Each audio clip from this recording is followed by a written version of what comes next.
The futures picture for European markets, then we are expecting a little bit of downside, but should we call it flat? That looks pretty flat to me at the start of trade. What have we got in terms of stocks and sectors in focus? Yeah, if we're not going to get big moves on an index level, let's look at the stocks. Novo Nordisk in focus this morning, Anna. It's got US approval for its Wegovy obesity pill. It needs this, of course, to defend its market share from Eli Lilly, which has said that it's going to have its own oral obesity pill approved by March. So Novo potentially getting a few months head start here. Novo ADR's up more than 8% after hours, so keep an eye on them. Staying in Denmark, Ørsted, flagged by Louise Moon here, and generally the wind stocks after Trump banned leases for all offshore wind farms off the east coast of the US.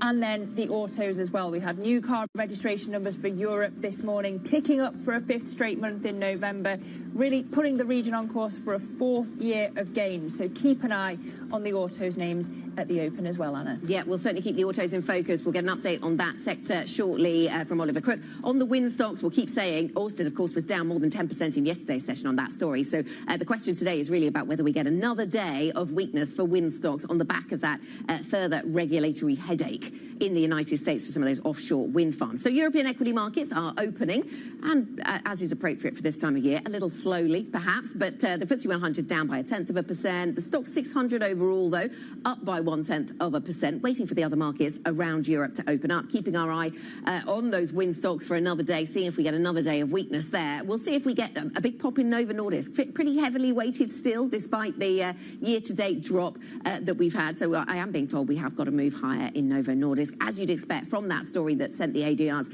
higher in the United States, or after hours, I should say, in the US yesterday. The IBEX down by a 0.1% or so. The DAX pretty flat. So overall, we are flat, Lizzie, on European equity markets. What are you seeing in terms of sectors and individual stocks? So Novo, as you say, Novo up 6.5% at the moment off the back of that approval for its obesity pill. Ørsted down again by 1.5% as things stand. And we can take a look at the rest of the wind sector in just a moment. But looking at the sectoral breakdown across the continent, you've got just over half of sectors in positive territory this morning. Healthcare leading the gains today, up 0.8%. Real estate about 0.25% higher this morning. Autos, though, at the bottom of the basket, that's down 0.4%. I'd have thought it might be higher given the positive news that we got in terms of new car registrations. But if you dive into that sector in particular, some of the names, Mercedes down 0.4%, BMW about the same. Stellantis managing to eke out gains this morning, up 0.5%. But overall, a negative story for the autos. Yeah, it's very much a story driven by healthcare this morning, isn't it? So we've got 0.7% higher for healthcare stocks, and Novo Nordisk is the big gainer there, up by just over 6%, followed by Abivax and Genmab. So a very strong day for the healthcare sector, and as you say, autos and auto parts the worst performer. But quite a bland day when it comes to the stock 600, only up 0.1% this morning, and US futures down 0.1%. Let's get analysis with Ben Guttridge, Markets Insight strategist at Invesco. Good to see you, Ben. Well, it's an obvious segue there. It's a bland day, so let's go to our bland guest. Don't write that kind of stuff, Ben. Look, I want to ask you about this Santa rally. Is that all we're going to get? Well, maybe we'll get a bit more. I mean, I think this time of year people will reflect on like their 2026 outlook and more, or the following year outlook, and more often than not that would be positive. And I think that's like where we're seeing things at the moment. obviously, we're happy to debate all of this, but would suggest we're looking at resilient growth backdrop. Clearly, job creation is slowing, but not falling off a cliff. Resilient growth. We've got, I would suggest, fading inflationary pressures. Of course, again, could debate that in the short term with tariff noise, but it's given the cover. The jobs market modest weakness and the more benign inflationary outlook is giving cover for the Federal Reserve to cut interest rates. That has something of a Goldilocks flavour to it, and that leaves us feeling positive about equities in 2026. Is the Fed going to have to be that dovish if you're so positive about growth? Well, no, quite. It doesn't have to be that dovish. You would sort of suggest a commitment to sort of pausing on rates could unsettle markets. But if the features that are encouraging the Federal Reserve to cut only modestly is because growth is both resilient and maybe inflation isn't so fast in falling, I think the markets can deal with that. It has sort of dealt with that in the past. We are in a stop-start sort of cutting cycle, and the markets have moved well despite the periods of sort of pausing on those cuts. That's because growth has been okay. Okay. I love talk of Goldilocks, Ben. This is excellent. It's Tuesday the 23rd of December, and it's not seasonal, but it's positive, and we like to be positive this time of year. So what's the biggest risk to the Goldilocks scenario then? Is it growth disappoints? Is it inflation's actually stickier than expected? Or what could go wrong with the sort of positive outlook? Because we speak to a lot of people who are quite positive about next year.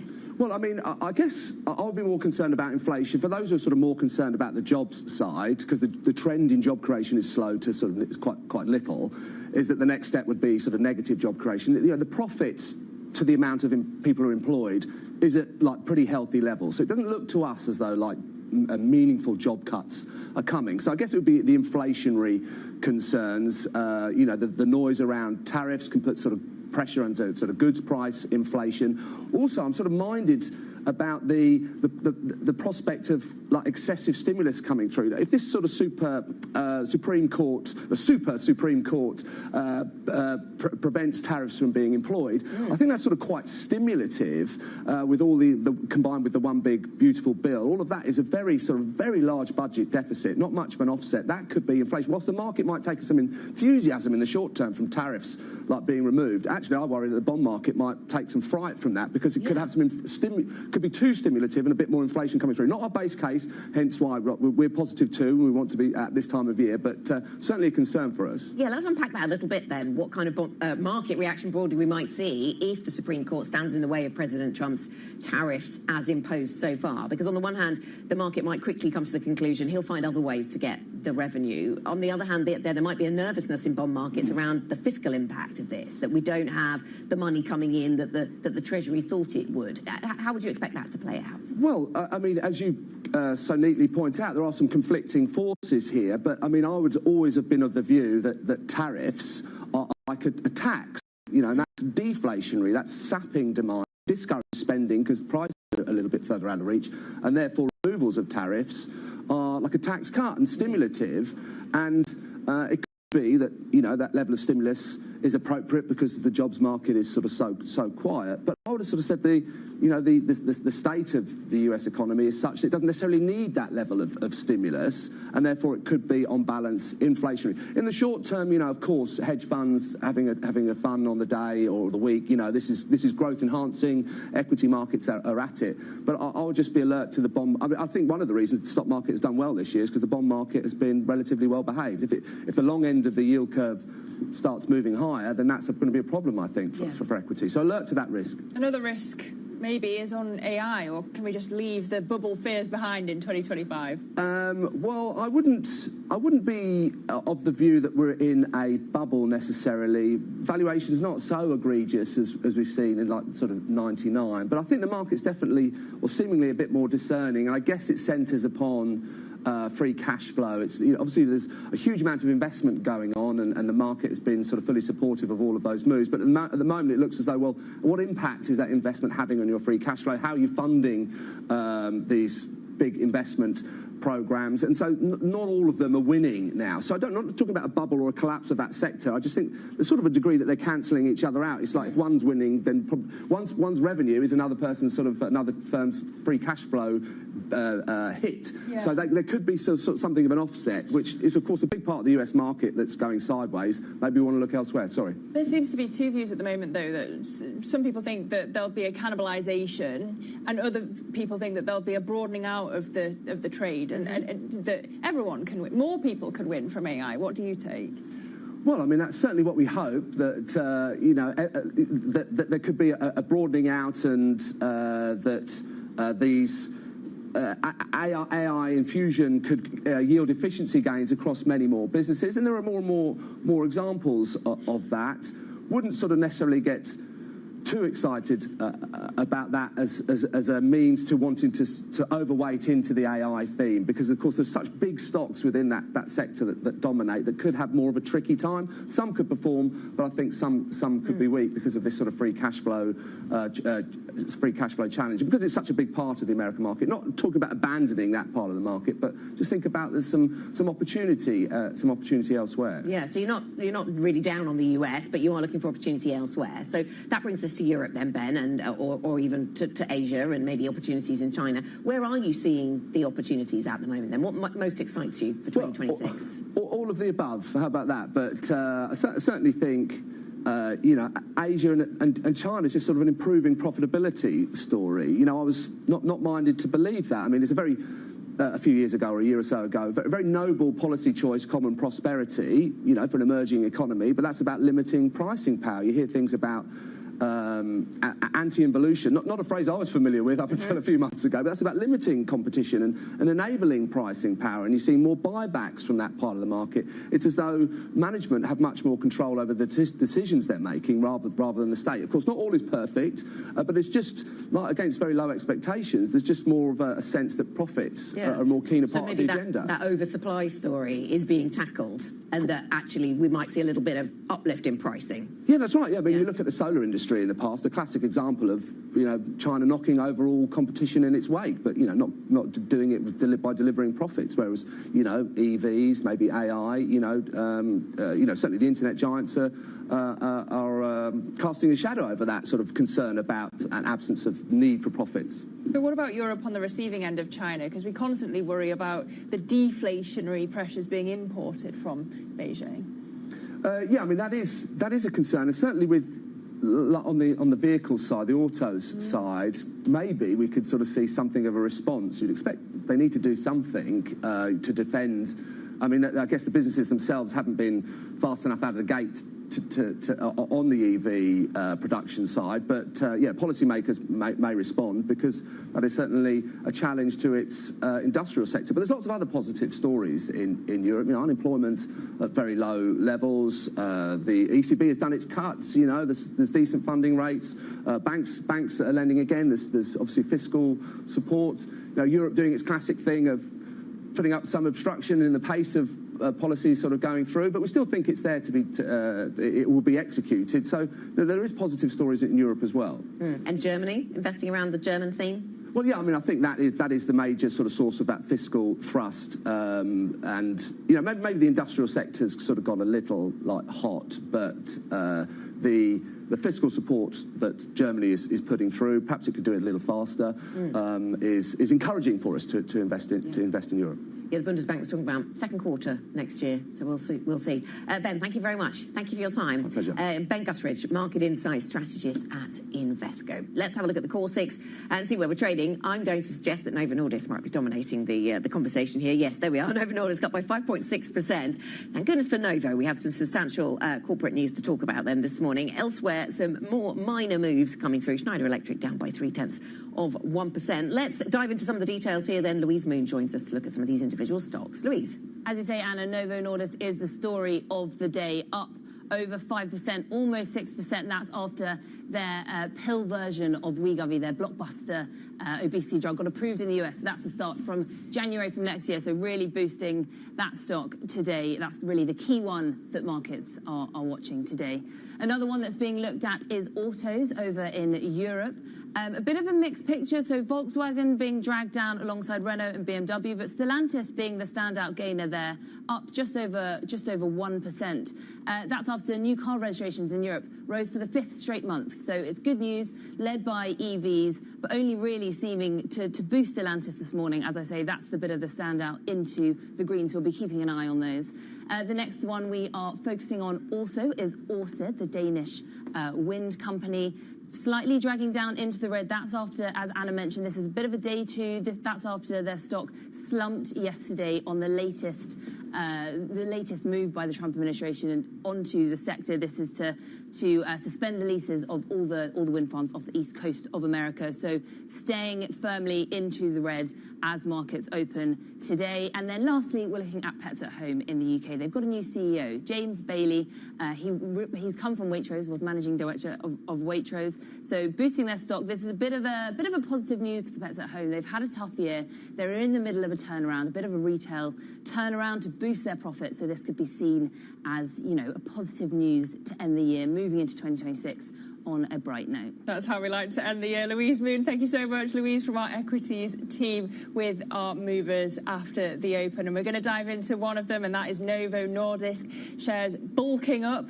Who wrote that? An early Christmas present for me. As it wins US approval to sell a pill version of its blockbuster Wegovy weight loss drug. We'll bring you all the details on that stock next. This is Bloomberg.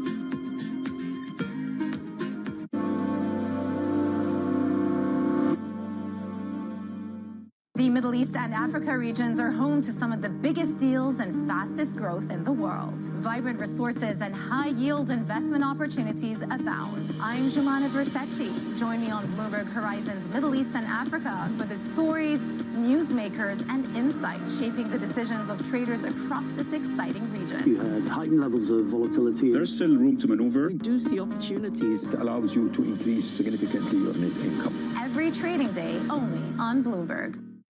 Get your fixed income fix. Watch Bloomberg Real Yield around the world right here on Bloomberg. Context changes everything. What is going to be the consequence for U.S. markets? We are seeing modest gains across European equity markets. Take a look at how we're faring when it comes to Asian markets.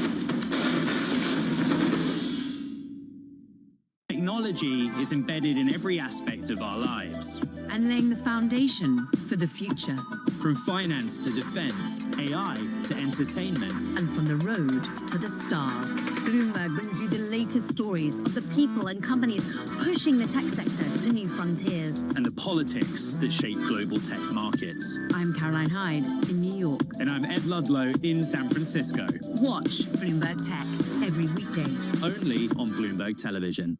Why do the biggest names in business choose Bloomberg Television? That's a great question. It's a very good question. Interesting question. Good question. Great question. I so appreciate that question. You certainly ask interesting questions. Bloomberg Television. Top experts, great questions. Key investors, top executives, global innovators.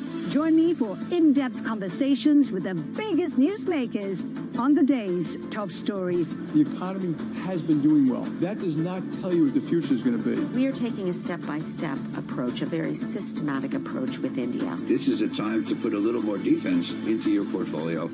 Insight with Haslinda Anand, only on Bloomberg. Bringing you the world's business and financial news whenever and wherever it happens. I'm Michael McKee at Mount Everest, and this is Bloomberg.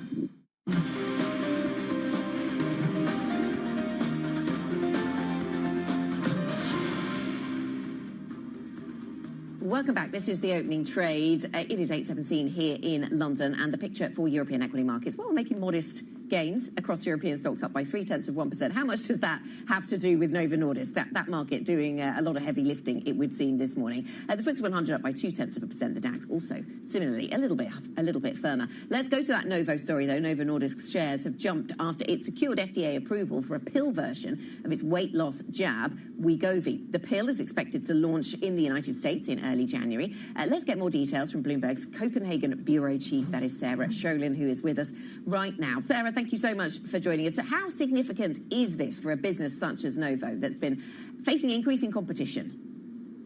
Well, I think increasing competition is maybe a bit of an understatement for the challenges it's had this year, Anna, but this was very much expected. Novo has already said they expected the FDA to approve the pill before the end of the year, and Denmark is closed for the next 3 days, and then we're closed 2 days next year, so next week. So this was about time we got this news. This doesn't take away from them that this is very positive news. They're getting headway on Eli Lilly for about 3 and 4 months on their obesity pill. So we'll give Novo Nordisk this first mover advantage. And you can say that they had this before, right? When they first entered the obesity market, they basically created it. There wasn't an obesity market before Novo Nordisk launched Wegovy and Ozempic.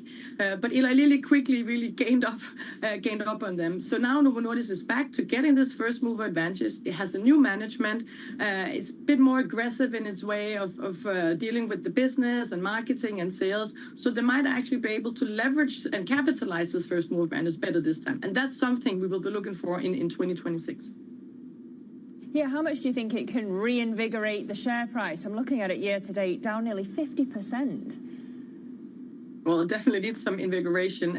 This is a first step, right? We knew this was coming. They're already flagged that they were going to get the approval, probably going to get the approval. But now we're finally getting it. And we've seen with Novo Nordisk over the past year and a half, that they, especially with CagriSema, we got last year right before Christmas as well, that sort of overpromised and underdelivered. So it's really good for the investors now to see they expect something and then we're actually getting it. So the big test next year is going to see if this really can compete with Eli Lilly. It's a really good pill. It gives really good weight gain. The analyst says it has that disadvantage over Eli Lilly's pills that Novo's pill has to be taken with a meal, where Eli Lilly maybe has more flexibility. On the other hand, Novo's already launching in January, and we all need to shake off that little bit extra Christmas pounds that we cut over the holidays. So maybe they can really get that headway 3 to 4 months, and that will be the change for them. I think this is a really good first step in health invigorating. Yeah. Yeah, that's a bit dark, isn't it? The launch in January rationale. I wonder if they've thought about that. What about the pricing story then, Sarah? Because they've given us a bit of detail around pricing, and no doubt this is going to attract a lot of political attention in the United States. Well, obviously, and they also said they're talking to Hims and Hers about putting them on that platform, and they could set it at a price as low as $25 per month for some of the patients. So obviously, this is something that's going to be out for the broader public. So we're Novo is hoping that this won't get too much pushback. All right, Sarah, really good to see you. Sarah Scholin, Bloomberg's Copenhagen bureau chief. We thank you so much. And we're going to be hearing from the Novo CEO himself, Mike Duster, that conversation on surveillance at 1:15 p.m. London time. Well, staying in Europe, new car registrations ticked up for a 5th straight month in November, putting the region on course for a 4th year of gains. According to the European Automobile Manufacturers Association, buyers registered 2.4% more vehicles from a year earlier. Bloomberg's chief Europe correspondent Oliver Crook is with us around the desk. And Ollie, you've been diving into these figures. Talk us through what the numbers tell us. Yeah, I have to be honest. I love going through these tables and actually getting under the hood with actually what we saw from these sales. No, listen, it's true. I mean, across Europe, as you said, 2.4% increase in sales of cars across Europe. But when you start looking at the actual brands, that's where things start to get a little bit interesting in terms of the actual portfolio of what kinds of cars have been selling in Europe. And this is super interesting, particularly since the Europeans have delayed their ambitions to basically ban EVs. What we're seeing right now is overall the sales in the EU, this is specifically in the EU, year to date, up 1.4%. When you look at petrol cars year to date, they're down almost 20%. Diesel down almost 25%. And that means that they had to make it up somewhere else. Hybrid electric vehicles up 15% in Europe year to date. When you look at the battery electrical vehicles, up almost 30%. So we're in a position now where in the month of November, hybrid vehicles have outsold. Now, this is not doing battery electric. This is hybrid vehicles vehicles, both petrol and diesel combined in the month of November. So you're seeing that transition away from these combustion engines, despite the fact that we're giving a little bit more runway to the European regulators. So potentially a bit of flexibility for the car makers is something that is welcome, but they don't really need it. You're seeing the consumers starting to make that transition, at least in Europe. Yeah, that is interesting, isn't it? The way that the politics means that the deadline for switching has been extended, or, you know, that's the direction we're moving in lots of parts of Europe, and yet maybe at the time that we're getting some momentum from consumers and a bit of a pivot there. So which of the brands that have been not doing so well then, Ollie, the ones that are suffering? So I'm trying to bring a little bit of all, so the good, the bad, and the ugly. So the good, we had a year to date in terms of Volkswagen. You know, it's been a very challenging year for Volkswagen. It's been a challenging year for a number of the car companies across the world. But Volkswagen ups year to date 5.5%. Some encouraging news there for VW out of Germany. Stellantis, which of course has been a bit of a basket case this year, losing their CEO and really trying to figure out what to do with their lineup. Year to date in Europe, sales down 4.5%. And Porsche, going back to the Volkswagen family, down 13% in terms of their sales year to date. If you look actually at the month of November for Porsche, they were down 30%, 29% in terms of Porsche sales just this month. And then sort of going for the bright spot within that bouquet owned by BMW, Mini, up 18% in the month of November. Interesting, it's only Stellantis that's managing to eke out gains off these numbers this morning. But Ollie, just talk us through what impact BYD, of course, the Chinese maker, has had in Europe. Yeah, so we're looking also at the battle of the BEVs. We're looking at the electric vehicles. Who are the ones that are really, truly benefiting here in Europe? And this, we always look at BYD and we look at Tesla. What do we see? Year-to-date sales for Tesla have been absolutely crushed in Europe, down about 30%, 28%. They now have 1.7% of the market share in Europe. That is a diminishing number. BYD, on the other hand, you look at the sales year-to-date, up almost 300%, 276% year-to-date, picking up some of that market share, really closing the gap a little bit there with Tesla. That being said, you know, Tesla has production within Europe. BYD does not yet. They're paying tariffs on those cars. So imagine once they start rolling cars off the assembly line without tariffs, what BYD is going to do to this market. Fast-moving situation, fast-evolving. Oliver, thank you very much. Bloomberg's Oliver Crook with the latest on the auto sector. Now, the CEO of ASML says Europe is losing the AI race to the US and China. Soaring demand for semiconductors has turned ASML into Europe's most valuable listed company. But in an interview with Tom McKenzie for Bloomberg Tech Europe that took place last month, Christophe Fouquet said that Europe needs to do more to attract the whole AI ecosystem. If you look at the overall AI ecosystem in Europe, it's very weak in any way you look at it. And, you know, today there could be a debate about will the US or China win the AI race. I think it's clear who is losing it today. It's Europe. Europe is behind. And it's true with semiconductor, right? If you look at semiconductor, basically, take our shipment. The shipment of our system to Europe today is maybe 1 or 2% of our total business. And that's been the case for the last 10 years. So there is no buildup of semiconductor manufacturing in Europe, not advanced, not mature. Why is that? Is because there is also no consumption of semiconductor in Europe. Most of the consumption, as I said, of advanced chips are in the US because the company that develop the AI chips are not here. So Europe is behind, and to catch up, Europe has to create the condition, basically, to attract this entire ecosystem back to Europe. And that's a major task, to be honest. Because we have the engineers, we have the researchers, we have ASML. Yeah.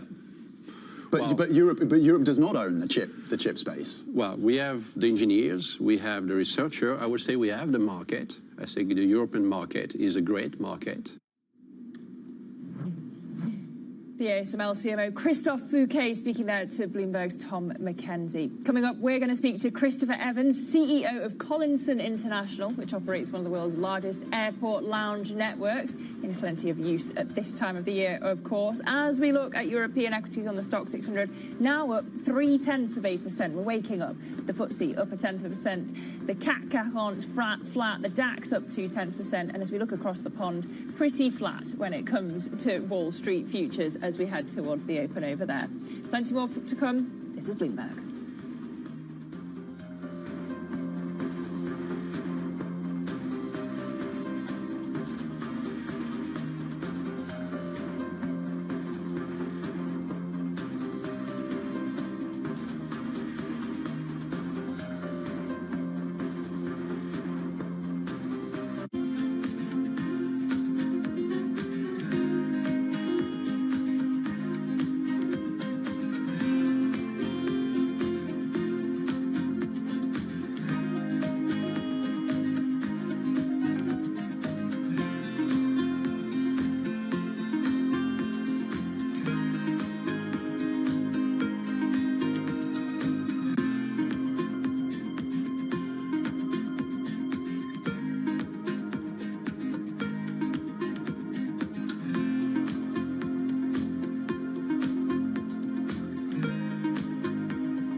phone is, what's great about it is it's a well-developed gaming ecosystem, right? So it, you know, folks know to find games there, but it's also a highly competitive gaming ecosystem. So it's developed, this gives you both that upside and that downside. But what's exciting is that now we are moving beyond the phone to the TV. So I mentioned like one of the big gaming areas we're going after. One of the big gaming areas we're going after now is, you know, social gaming experiences that will show up on your TV. So we are now announcing, we're going to announce here actually, that we're going to have these social party games that you can play on your TV with your phone as the controller. And it's things like, you know, recognizable games like Boggle, you got Pictionary, we've got a Lego party game. We, you know, basically are going to like unleash this with a bunch of creators, and they're going to go figure out stuff that we didn't even imagine that they can do with that interactivity.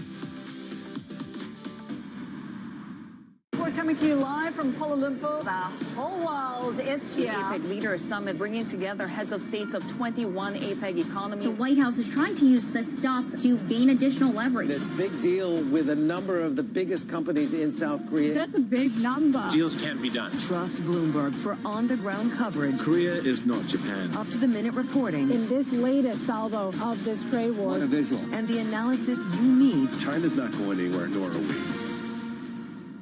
Welcome to the world of decentralized finance. Why is it that NFTs have not recovered in the same way that, say, Bitcoin has? Bloomberg is covering all things crypto. It's a pretty spectacular story. The people. This is the future. This is the 21st century economy. The transactions. It snapped up nearly $1 billion of Bitcoin. And the technology. We need to build a digital Fort Knox. That gives people financial freedom, and that's a wonderful thing. That's extraordinary. We ride the wave that is Bitcoin. Bloomberg Crypto, Tuesdays only on Bloomberg.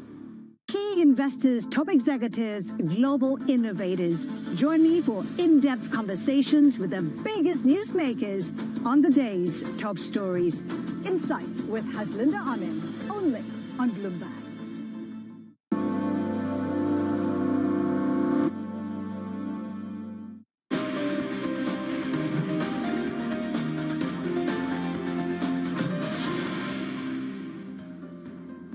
Welcome back. This is the opening trade. 30 minutes then into our trading session, and it seems as if markets have caught some festive spirit from somewhere, and we've returned to that positivity that we saw in global stocks yesterday. US futures had been pointing downwards just a little. Now they are flat to positive, and European markets seem to be gaining. It's not all Novo Nordisk that is having an impact, but it isn't all of that because we have the DAX higher by 0.2%. The CAC 40 is pretty flat. The FTSE 100 up 0.1%. But overall, Lizzie, gains of 0.3% on Tuesday, the 23rd of December. Maybe we'll take that. Well, certainly it looks like the 23rd of December when it comes to volume this morning, Anna. Look at it here. Really not much to be writing home about when it comes to the volume, actually now turning negative. But as you say, you've got more members higher than lower this morning. Gains for the stock 600 as a whole. If we dive into who some of the leaders are, we've talked about it at length already today. Novo Nordisk, the standout gainer this morning, up 5.6% on the US approval for its obesity pill. Hopefully, Novo will hope it can give it a lead on Eli Lilly by a couple of months. But this bringing up healthcare as a sector, it's leading the sectoral basket. And if we flip over to the laggards as well this morning, we have some losses, including for Richemont as a whole, luxury suffering a little. Schneider Electric down 0.3%, and Diageo down nearly 1% this morning. It's near its weakest level since 2017, Anna. Lizzie, let's focus in on some of the other stories we need to keep across this morning. We'll start with precious metals. Gold is trading at a record high, the 50th day that it's done so this year. Silver also at a new all-time peak. Gold's Haven appeal has also been amplified by rising geopolitical tensions and prospects for more US rate cuts next year. President Trump is warning Venezuelan President Nicolas Maduro not to challenge the United States. Speaking earlier, Trump also vowed to keep oil seized from a supertanker, but declined to say if he's looking to oust the Venezuelan leadership. Larry Ellison is providing a personal guarantee of $40 billion in equity financing for Paramount's bid for Warner Brothers Discovery. The move aims to give his son's company an advantage in its takeover battle with Netflix. Warner Brothers has confirmed receipt of Paramount's amended offer and said it will evaluate the proposal. Lizzie. Well, it's that time of year when we're thinking about travel, going home for Christmas, and as global airports face unprecedented overcrowding, the world's largest lounge networks pivoting toward ultra-exclusive private terminals to bypass the terminal congestion. The new tier aims to restore premium exclusivity by moving high-net-worth travellers away from the standard airport crush. For more, we're joined by Christopher Evans, CEO of Collinson International, who's behind all of this. Good to have you with us, Christopher. Great to be here. I wonder what the gap was in the market that you were trying to fill with this new pass. I mean, we've seen a strong rise in the kind of ultra-high net worth individuals. They're looking for something particularly special, a really elevated experience. And what we're looking to do is launch a brand new solution that brings the same experience you'd have from flying with a private jet to those that are flying on commercial jets. So as you said, there's an off-terminal opportunity, bypassing the security challenges that you have, which means you can then go into a very premium location and then take a limousine straight to the plane. Okay, so how different is it from the lounges that are already there? What does it get you access to? I mean, it gives you access really to the speed through the airport, often bypassing that challenge within the airport. So people are looking for the ability to minimise the time they spend in the airport, and then an increased level of luxury and exclusivity in the lounge. And as I said, getting the opportunity to go straight to the plane is another level that hasn't been experienced typically. Christopher, good morning. So it seems that it's about speed. It's also just about solitude. It's about being without other people. Is that something that is driving demand for this kind of product? It is indeed. There's some of those lounges that are in existence that get pretty busy. Too busy, Christopher. I think what we've seen is there's incredible demand for airport lounges. It's probably the most premium desired benefit on credit cards at the moment. And yes, there is strong demand for it across the globe. So this really gives an opportunity to be away from those others in a much more refined environment. So let's focus on London, because in London there's been much talk recently about the Windsor Lounge at Heathrow, which is actually a separate terminal, isn't it? A private terminal for customers who can afford to pay for that. And that gets you a lot of solitude. It probably gets you a lot of speed through the airport as well. Is that something that your new pass then, the Priority Pass Private, PPP, does that get you into the Windsor terminal and other places like that around the world? It does indeed, and the Windsor Suites is a good example of that. And they really pride themselves in the level of service that they offer. I was talking to the person that was running it, and they ensure that no one will meet any other people within those different suites. They coordinate your whole route through that. That is our idea of luxury these days, is it? Such a busy world. It is. And some people that go there actually want incredible privacy. They don't even want to have others know that you're even in the country. So they manage that in incredibly careful and considered fashion, and been doing so for many years. And it's that type of experience that we're replicating across the globe. Well, what's your strategy to keep it feeling exclusive? Is that's what people want? Do you have to up the prices when it gets too busy in the lounge? So this will indeed be a very different tier. We're going to be very considered about the number of people that are invited into that programme. We're assuming it will be an invitation-only programme for Priority Pass Private. And yes, within the main Priority Pass network, we are seeing the need to kind of tier the offering. We're looking at bringing in solutions such as pre-book, so people can guarantee that access when they arrive at the airport, something that's been incredibly popular since we've launched. And so does your strategy basically mirror what's going on in airlines? Because you've had expansion of the premium offer from airlines. Is that what made you want to do this? It's really listening to our customers and our clients who have kind of highlighted this need and this opportunity. But we are seeing, as airlines are increasingly tiering their offering, we're seeing that within the main lounge network. So our own locations and joint venture arrangement in the UK has kind of a standard VIP lounge and then an elevated lounge experience called club rooms.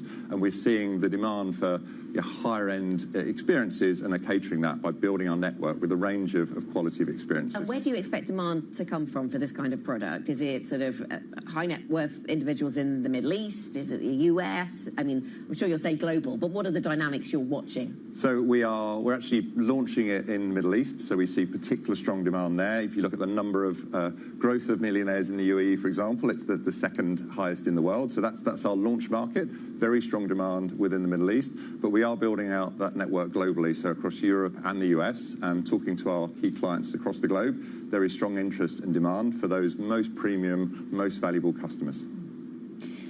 I do have to ask you, the transatlantic route, have you seen, do you expect there to be less demand of European travellers going to the US or vice versa because of the Trump administration? I think we've seen a slight small drop-off in some of that transatlantic routes, and we see it through our insurance business as well. Much more pronounced probably from Canada, but actually we're expecting it to be more of a short-term trend, and there is very strong demand for those travel routes and those travel corridors. And how much of the demand for your services is premium and corporate, I should say? Probably the largest percentage of our business is B2B to C, so it's really premium banking customers that typically take that on a credit card basis. And as we're not worrying about global recession right now, far from it. We talked to lots of strategists who are very excited about the prospects for global growth next year, talking about the AI boom and other things that they're leaning into. I mean, what do growth rates look like for your kind of product at the high net worth sort of level? Is this a booming sector? I mean, it's a very strong growth sector, actually. So you're seeing travel growth is very strong. So we're expecting more than 5% growth coming into next year. We're expecting peak seasons. We saw the highest ever number of traffic through Thanksgiving. We're expecting the same within the UK over Christmas. Probably more than 300 million visits across the festive period. But yeah, there's married to that is strong demand for elevated experiences when people travel. People are looking to really start their journey with something special, which means there's strong demand for things like lounge. And the premium card markets are growing across the globe, both in mature markets such as the US, but we're also seeing that in emerging markets. Okay, Christopher, thank you very much. Thanks for joining us. Christopher Evans, CEO of Collinson International. Up next, the Bitcoin breakdown. We will be diving deep into the market and looking at the rise and fall of Bitcoin in 2025. What are the prospects for next year? Stay with us. This is Bloomberg.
When I visited Fernandez at IMAX's headquarters outside Toronto, we went to the facility where IMAX designs and maintains its cameras.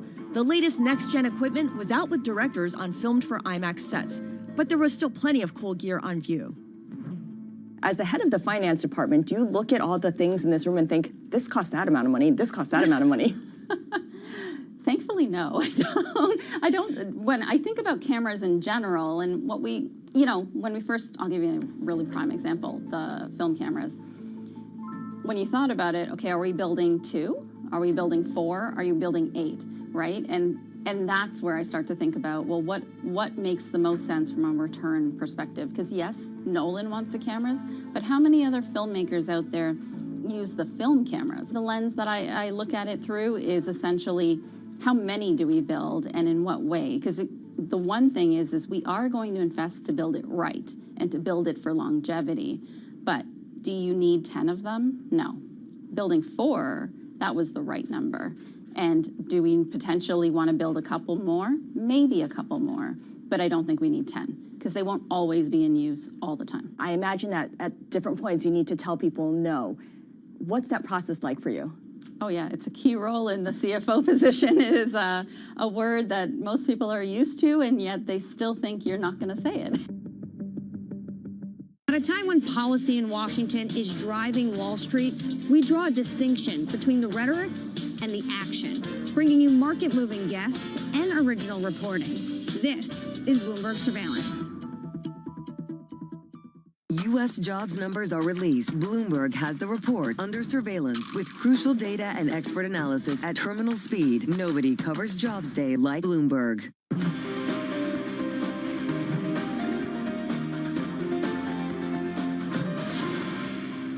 To see price actually slide this year on Bitcoin and generally in crypto markets. People are talking about the cycles, of course, of the crypto markets. But my view on capital markets and Bitcoin markets is always a long-term view. I've no doubt that this is a correction eventually into higher prices in Bitcoin and into the transition of more than $100 trillion becoming digital assets over the next 20 years.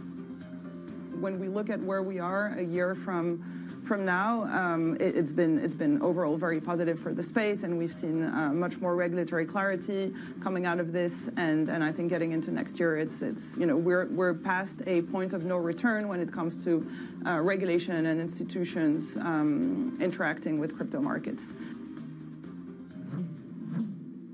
Some of our guests talking about the volatility in the crypto space. You had Bitcoin sprinting into 2025, full of potential, but since reaching an all-time high in October, the biggest cryptocurrency has been pretty fragile. Traders revamping their approaches heading into the new year. We can get a view on some of those with Ana Herrera, Bloomberg's senior crypto editor. She joins us now. Good morning, Ana. Just walk us through whether Bitcoin has the ingredients to rise in 2026. Rise again. I mean, it certainly does seem so, right? The environment, as some of your previous guests were suggesting, is very changed, right? We have now the president of the United States, a big crypto fan. There's legislation in the U.S. supporting crypto, more legislation coming. We've seen banks starting to offer crypto trading to some of their retail clients in Europe. And yesterday we reported that JP Morgan Chase, U.S.'s biggest bank, is considering offering crypto trading to institutional clients. You know, all the big asset managers have ETFs. So obviously the environment is very changed from, 2022 when there was a big crypto crash. But despite this, the price has been a bit disappointing towards the end of the year. We had a big crash on October 10th, and it's been Bitcoin has been in a sort of funk since then. So we'll have to see what happens next year. Yeah, so heavy going, despite all the positives in that sort of setup, that regulatory setup that you point out, Anna. Thinking about some of the clues that people look to here, the digital asset company Strategy Inc. has raised cash reserves and paused Bitcoin purchases. Now, does this signal something of a bear market? Does the market watch really closely what Strategy is up to? Yes, one of the biggest trends this year was these digital asset treasury companies, and obviously the model was pioneered by Strategy. And the fact that they paused purchasing must, for some, signals that they think a crypto winter is coming. But maybe they could also say, well, actually, we think maybe the price will go up, and it's not a good time to start buying again right now. So it is, again, one of those big trends that was leading this year, and we are seeing perhaps unraveling towards the end of the year. But again, we'll have to see what happens to all these digital asset treasury companies, most of which are not even following Bitcoin anymore, but some of the smaller coins. Okay, Anna, really good to see you. Bitcoin now down 0.8% at $87,515 a token. Bloomberg senior crypto editor Ana Herrera, we thank you. Well, having a look at what's on the diary this morning, we have at 1:30 p.m. London time, US GDP numbers coming out, durable goods as well, followed at 2:15 p.m. by US industrial production figures, and then at 3 p.m. by US consumer confidence numbers. And then at 6:30 p.m. we have a Bank of Canada policy summary. So still plenty on the diary. Yes, there is a bit of data, isn't there, out the United States, certainly. It is the 23rd of December. We'll see how much we have to talk about in terms of data tomorrow. But for today, we have some data. Sticking with the United States then, Bank of America CEO Brian Moynihan says the US economy will be strong next year, due in part to companies ramping up their AI investments. He spoke to Bloomberg about what he sees as AI's growing economic benefits. The AI investment's been building during the year and is probably a bigger contributor next year and the years beyond. And so if you look at the data center build out, which is one of the ways it evidences itself, that's a big deal. If you look at client spending, like us spending on AI, that's higher than it was last year. But frankly, overall spending levels are shifting towards that, not necessarily growing at a mid-single digit rate type of number. So I think that's part why the reason we feel constructive for next year. We think AI spending continues. We think there's benefits to the American taxpayer from tax rebates, lower taxes due to the tax bill going through and being effective for next year. And we think the expensing and other bonuses for businesses are good. So all that leads to our confidence that we go from basically a 2% type of growth level this year, plus or minus, up to 2.4%, which is all due to that. And AI is kicking in more and more. And so it's not all attributable to AI, but that's having a marginal impact that's pretty strong. So much of the American economy is supported by the consumer, and you at Bank of America have a really powerful viewpoint into the American consumer. How's the American consumer doing? Because it has been very strong. There have been some people saying it's starting to slow down. You have to step back. We look at American consumers, 70 million consumers, putting $4.5 trillion plus into the American economy every year. And we've tracked the way that goes in the American economy for many years. And so in the third quarter, it was up about 5% over last year. As we look at the fourth quarter here so far in October, November, I'd say in a 4.5%, which is very consistent with a very solid growing economy.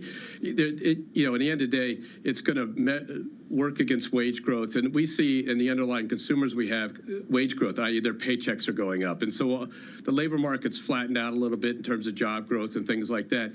It's normalizing in terms of unemployment, but you still see underlying wage growth. So the American consumer spending at 4% more November this year versus November last year is a very solid backdrop. The credit quality of the American consumer is strong. And then you hear a lot about this discussion about different rates of growth among different income terciles or thirds. So we look at the bottom third, middle third, and top third of American income people in the Bank of America customer base. We do see differences, i.e. the higher income and middle income are growing faster, but even the lower income third is still growing, and that's all good. And that means, why is that true? Companies are employing people, they're paying people. Now the labor market's got a little soft, and as we look forward at 4.5, 4.6 unemployment, that is gotten worse, so to speak, than it was at the beginning of the year. But frankly, this goes back to the normalization question. If you look at the 10-year average unemployment, the 20-year, the 30-year, 40-year, it's 5 and 6%, as you go back through time. And so a 4.5 to 4.6 unemployment rate is a very strong relative unemployment rate. It's just a lot of the years it's been below 4.5% has actually been in the last 10 years. So people are very used to numbers now, which were part of the tightness in labor in the 2017, 18, 19 era. Then you had the pandemic and it retightened. And so it's normalizing, but we feel good about all that, and the consumer's in pretty good shape. Bank of America CEO Brian Moynihan on Bloomberg's Wall Street Week with David Weston, and talking AI there and what it can do, Lizzie. And I think next year is going to be so fascinating, isn't it, in terms of the questions we're going to be asking around AI. Just so many of them. I mean, from a big macro perspective, we're going to be asking continuously what impact this is having on the economies around the world, on jobs, on growth, and our corporates really seeing the returns from the investment that they're making, because that's really going to be about the truth about what this delivers. Yeah, one conversation that really stands out to me from 2025 on this programme was with Karen Ward at JP Morgan Asset Management, and saying really that she's focused on the business to business, the B2B impact of AI, more so than consumers. She told me that consumers don't really pay for this sort of thing. And I said to her, I buy loads off Instagram, Karen, but she says, the big AI companies can't rely on that to give back the return on investment that they need from all this CapEx. And one of the things that's really important in the differences between the late 90s and now, and the big boom we had around internet stocks then, was that there was a lot of fuss about the fact they weren't profitable. And now the companies that are investing so much in AI, they are profitable. They have free cash flow. They can spend it on some of this CapEx build out. But that's not necessarily the case of everybody in AI, is it? So some of the large language models, waiting to see who's going to pay what to use some of those products, that will be part of the conversation as well as we are going through 2026. Yeah, you have the likes of Jeff Bezos saying that yes, there'll be societal benefits, but there'll be lost investment along the way. So I suppose in 2026, that's when we find out where that money gets wasted. But look, we've got a busy day in terms of the economic calendar as well. We're expecting a handful of releases in the US, including the GDP and durable goods numbers. For more, we're joined by Bloomberg's cross-asset strategist, Ven Ram. Ven, which are you prioritising out of these data releases? Morning, Lizzie. I think that the third quarter GDP is expected to show a modest revision. This is the second reading, but what I will be looking at is the personal spending. If personal spending is forecast to tick higher, and I think that if personal spending keeps going robustly, I wouldn't be worried about the soft patch in the US economy. I think that, what is pertinent to keep in mind is that the Fed, in the December dot plot, they showed in the summary of economic projections, they projected growth of 2.3% for next year. That's well above trend growth of 1.8% and also a revision of 0.5 percentage points, which is a pretty significant acknowledgement of the productive boost that AI is expected to deliver. So at this point, today's data is not going to be groundbreaking, but it looks like, as Brian was saying, mentioning earlier, I think the labor market is flattening out, but I think that, the overall augury for the US economy is pretty good. Yes, and let's go to Japan then, Ven. If we can park the US for the moment, let's go to Japan, because there's been a lot of focus on Japanese assets as we get towards the end of this year. We've had this interview with the Japanese finance minister, Satsuki Katayama. Really interesting comments there about having a free hand, that being interpreted by markets as having a free hand in terms of US pressure to intervene in currency markets. And we're seeing that the market is listening. The yen is up by 0.7% today. The yen is up on some short covering for sure, but I think that, there is no alarm in the markets. If you look at the options market, Anna, the volatility pricing is subdued on US dollar yen cross. And I think that speaks to the market's frame of mind that, look, we've had plenty of jawboning from the Japanese authorities over the past couple of months, coinciding with Takaichi's ascent to power.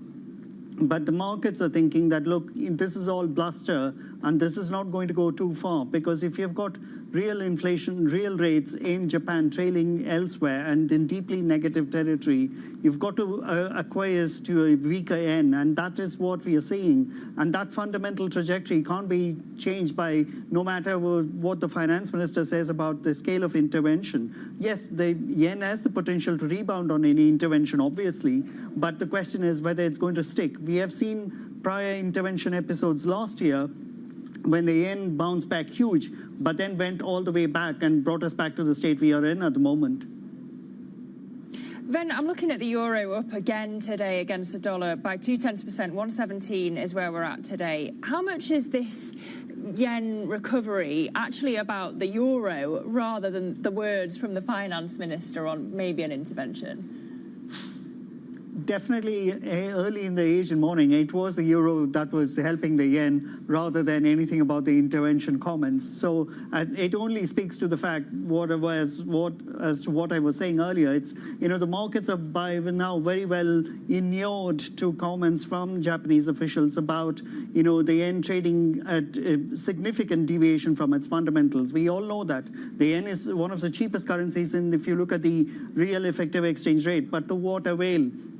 In the short term, what matters to the markets is the real inflation-adjusted interest rates. And if inflation-adjusted interest rates are not going to keep up with the inflation, I think that the yen is going to be a laggard, no matter what the Japanese government says. Okay, Ven, thank you very much. Ven Ram joining us there from the Markets Live team with thoughts on what we're seeing in Japan and what to make of the data that we're going to get out later on today. So the GDP print could keep us busy to some degree later on in the session. Lizzie, in terms of markets, what we're watching the gold price. Of course, we talked about this at the top of the programme. 50th record in 2025. Plenty of drivers there, up by 70% year to date. Silver also on the rise. We're also watching what's going on with Novo, though, and Novo Nordisk could be a real focus for markets, given a lack of corporate news flow today, but the stock up by 7.4% on the back of that US approval. Yeah, and interesting that it's actually boosting some of the other healthcare names this morning. Actually, healthcare is the best performing sector across the continent, up more than 1%. So that competition between Novo Nordisk and Eli Lilly, good news not just for Novo with this progress on Wegovy, but also seemingly for the other drug makers as well. Yeah, absolutely. So will they get this head start that seems to be so important in terms of pitching their product to customers against that rival Eli Lilly in the US market for pill-based obesity treatments? And we will be hearing from the Novo CEO. That conversation coming up in surveillance. Mike Doodstar will be with the surveillance team at 1:15 London time. That is it. for the opening trade.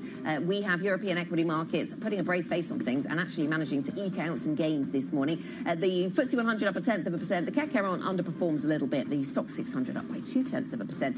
As we head through the European session towards the US Open, US futures are flat to negative. I'll be back with the pulse in the next hour. This is Bloomberg.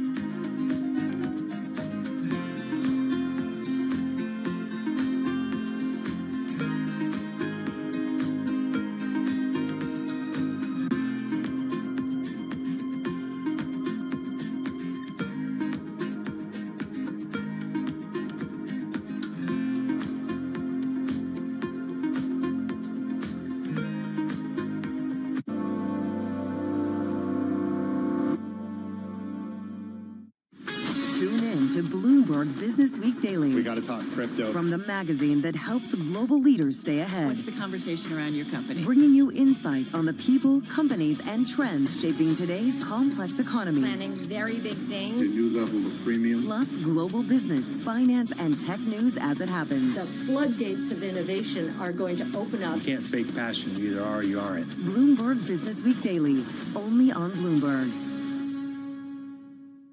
It's a multi-trillion-dollar industry. We'll show you what's happening in ETFs like no one else. ETF IQ, only on Bloomberg. Good morning. Good morning. This is Bloomberg Surveillance. Welcome back to the opening trade. Watch Bloomberg Tech. This is the Asia Trade. This is Wall Street Week. Welcome to Balance of Power. This is Bloomberg Television. Asia is at the forefront of some of the world's biggest stories. I'm Sherrian in Tokyo. And I'm Heidi Stroud-Watts here in Sydney, where the trading day begins. We're here in the center of all the action to get you set up with the numbers, news, and knowledge you need for the day ahead. The demand is indeed recovering. We've been waiting for this moment. The opportunity of a century. Join us on Bloomberg The Asia Trade. Weekdays only on Bloomberg TV. Context changes everything. Astonishing day for US technology. It's shaping the region's technology ecosystem. Asia's biggest tech news and innovation. It's the world's second largest economy with a growing influence in global affairs. Bloomberg The China Show brings you the unmatched expertise you need to keep track of breaking news, in-depth market analysis, and the most influential newsmakers in and around China. We need to do more to engage the market more. We're risk on. I think we caught a little sweet spot. Massive savings right now. It's already a different game. Bloomberg The China Show. Weekdays around the world, right here on Bloomberg. Context changes everything.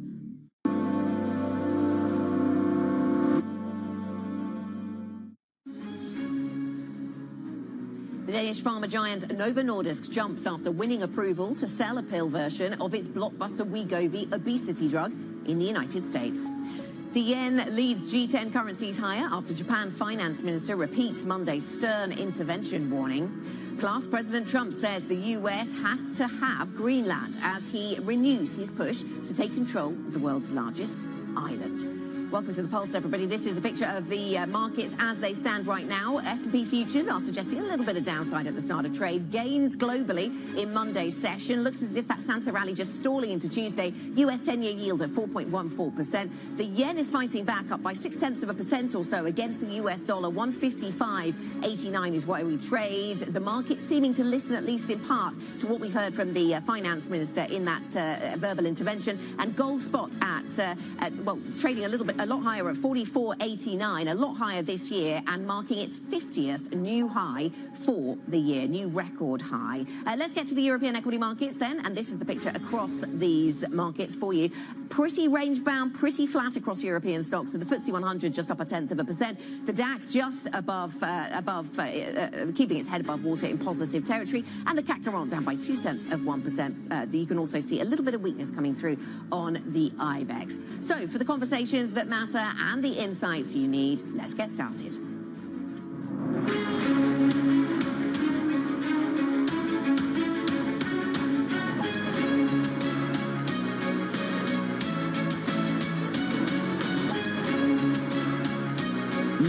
makers and market movers. This is The Pulse.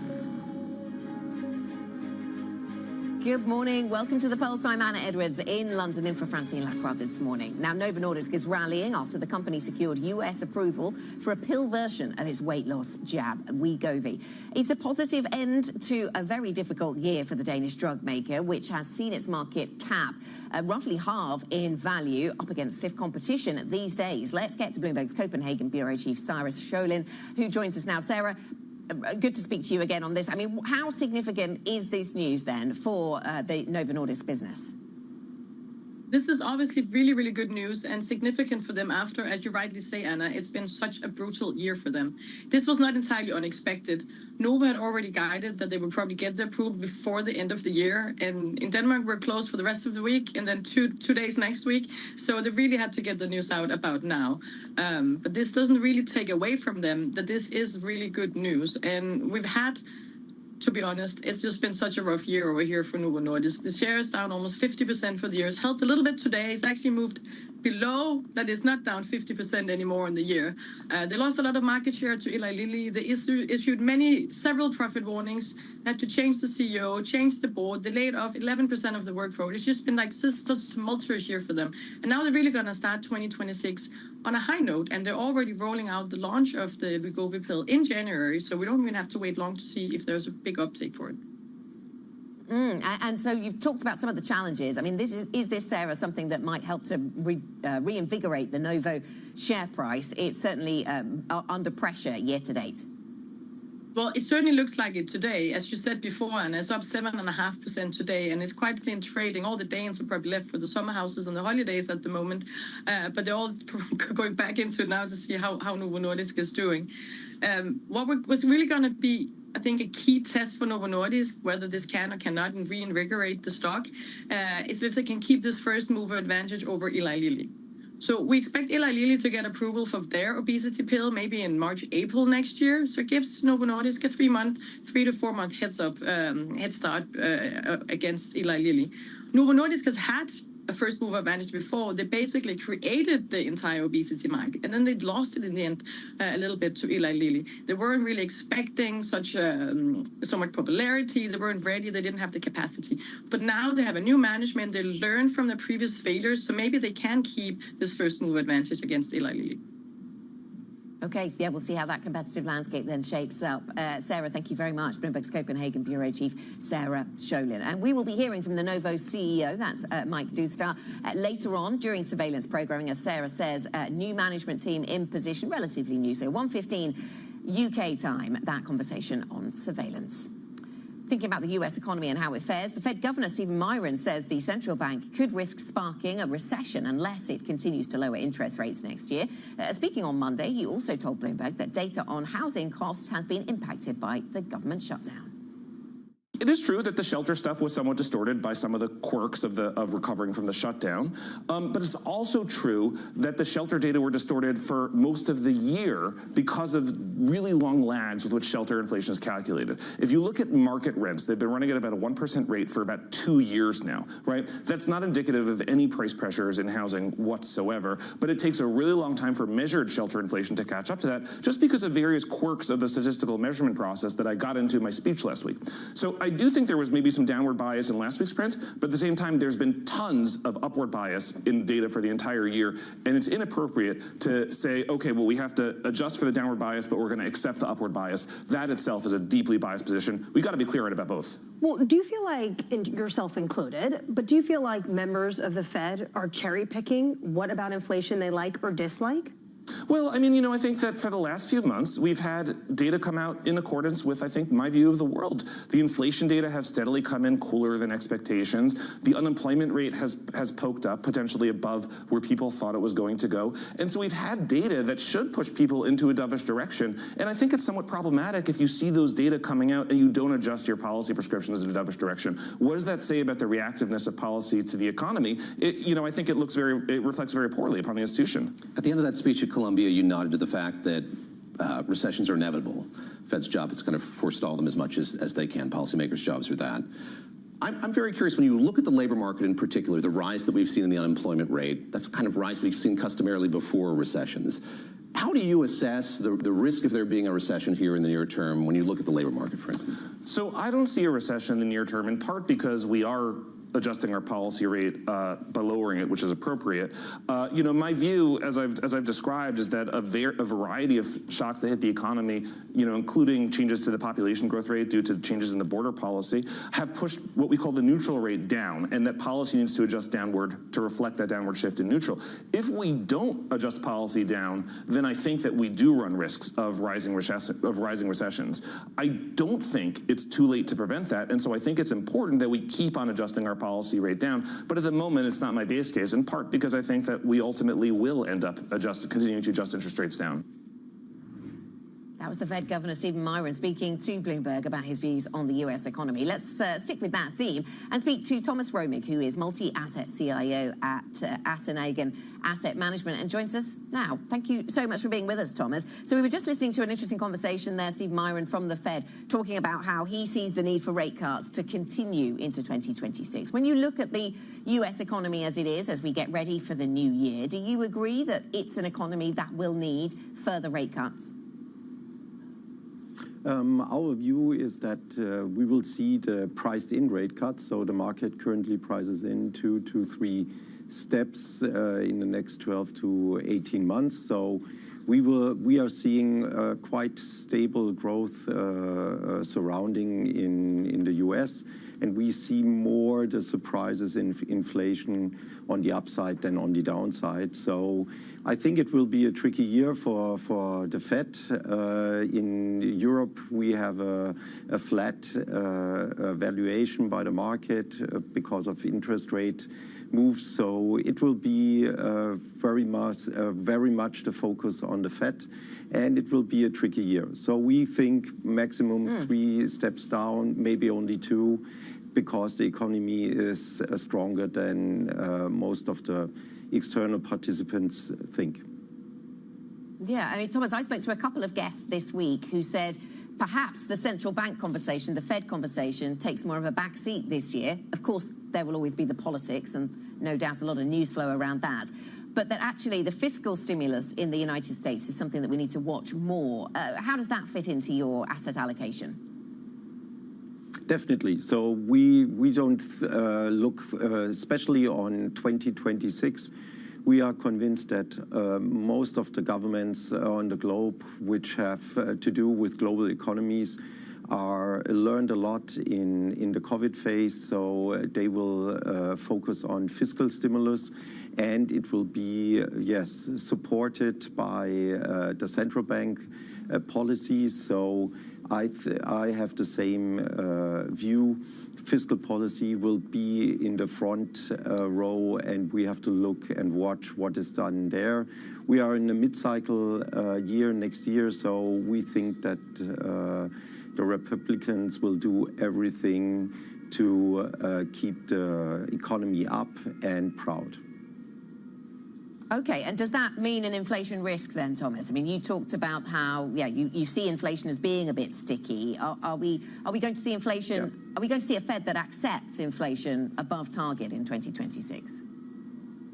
I think that will be the tricky question, to give support to the economy and to keep an eye on inflation. We think that if it ends up, they will accept a little bit more inflation towards 3%. And that's the name of the game. So we see more potential for surprises upwards in inflation globally, also in the US, than downward. Okay, let's talk about the euro area. You join us from Frankfurt, Thomas.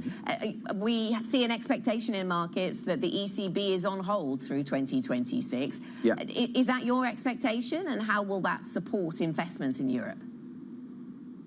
Yeah, so look at the situation. So currently we have an interest rate of 2%. That's not high. So if you look for historical comparisons, 2% is low. And we have still a lot of processes which will keep up, especially core inflation above 2%. And then you have to look at the oil market, energy market. I think we are quite supported with oil prices around 60. So if you maybe get a surprise on the energy side of 70 to 80, then you have the inflation game on the desk again. So we don't see any room for interest rate cuts in Europe, the same as the market sees it. So there are no cuts priced in currently in the Eurozone.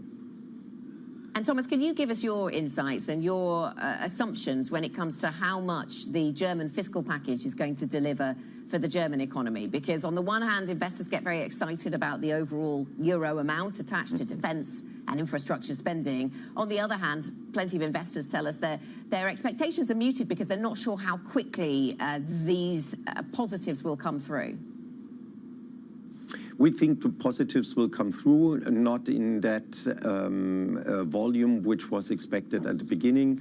So there will be some delay, but we would think, or we see that it will be a 1-2 year boost to Germany and also to the Eurozone, especially in the industrial sector. So that is, but it's already priced in. So we will see how it works through the system, and we think that we will get positive signals also to the other sectors here in Central Europe, and that will hold up also the equity markets and the economy here in Central Europe.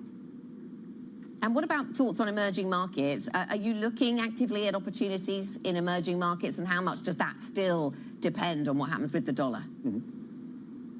Yeah, we currently, if you look into our portfolios, in our multi-asset portfolios, we are quite short on duration. We don't like a lot of government bonds. We like emerging markets, both bonds and equities. We have a better surrounding the framework they have established over the last 10 years on average, always on average, is really compelling. So we see, in conjunction with a maybe weaker US dollar, more support for emerging markets, for emerging market bonds, even corporate bonds, and also emerging market equities. And is it dependent on that US weaker dollar, though, Thomas? If we don't get that, is the emerging market trade at risk? If it trades around 1.15 to the euro, not below, we see that the signs are green for emerging markets. So we would rethink our positioning if we go below 1.15, 1.14 against the euro. So that would be our trigger point to think about changing our positioning in our quite successful multi-asset portfolios. And are you concerned about AI overvaluation, about bubbles, about comparisons with the late 1990s, Thomas? Or do you think 2026 will deliver more positivity on that theme, just as we saw in 2025? We expect a more broadening in the development of the risk market, so not that much focus on the MAX 7 and RE theme. We think that we will get a broadening towards the other regions like Europe, like emerging markets, but it's not a negative outlook for all the AI positive stance. So I think a lot of expectations are priced into the valuations, and we're seeing already since beginning of the second half a broadening in the interest of equity investors, so towards emerging markets, towards materials, even towards Europe.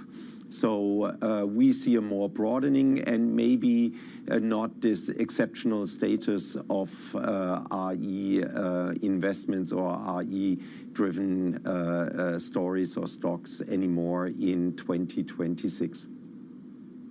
Thomas, thank you. Thanks for your time. Thomas Romig, multi-asset CIO at Assenagen Asset Management, joining us there from Frankfurt. Up next, the Bitcoin breakdown. We'll be diving deep into the market and looking at the rise and fall of Bitcoin in 2025 and what to expect from next year. That is next. This is Bloomberg.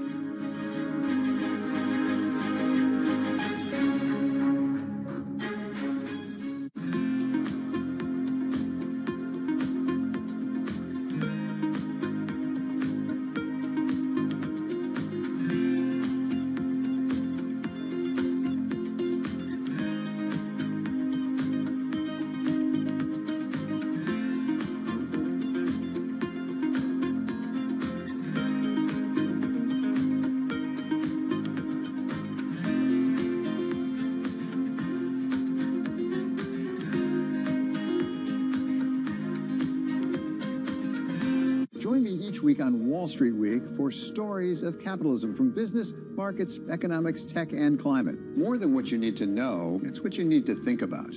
The Middle East and Africa regions are home to some of the biggest deals and fastest growth in the world. Vibrant resources and high-yield investment opportunities abound. I'm Jumana Versace. Join me on Bloomberg Horizon's Middle East and Africa for the stories, newsmakers, and insights shaping the decisions of traders across this exciting region. You had heightened levels of volatility. There's still room to maneuver. Reduce the opportunities. It allows you to increase significantly your net income. Every trading day, only on Bloomberg. Technology is embedded in every aspect of our lives. And laying the foundation for the future. From finance to defense, AI to entertainment. And from the road to the stars. Bloomberg brings you the latest stories of the people and companies pushing the tech sector to new frontiers. And the politics that shape global tech markets. I'm Caroline Hyde in New York. And I'm Ed Ludlow in San Francisco. Watch Bloomberg Tech every weekday.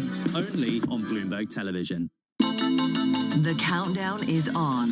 Everything you need to get the edge at the end of the market day.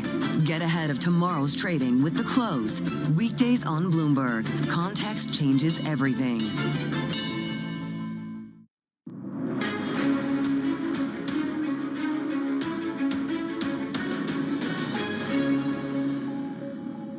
If you look at the overall AI ecosystem in Europe, it's very weak in any way you look at it.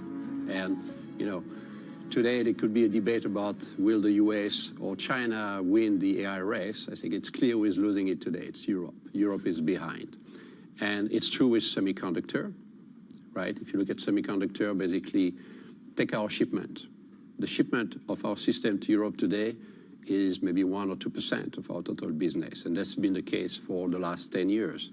So there is no buildup of semiconductor manufacturing in Europe. Not advanced, not mature. Why is that? Is because there is also no consumption of semiconductor in Europe. Most of the consumption, as I said, of advanced chips are in the US because the company that develop the AI chips are not here.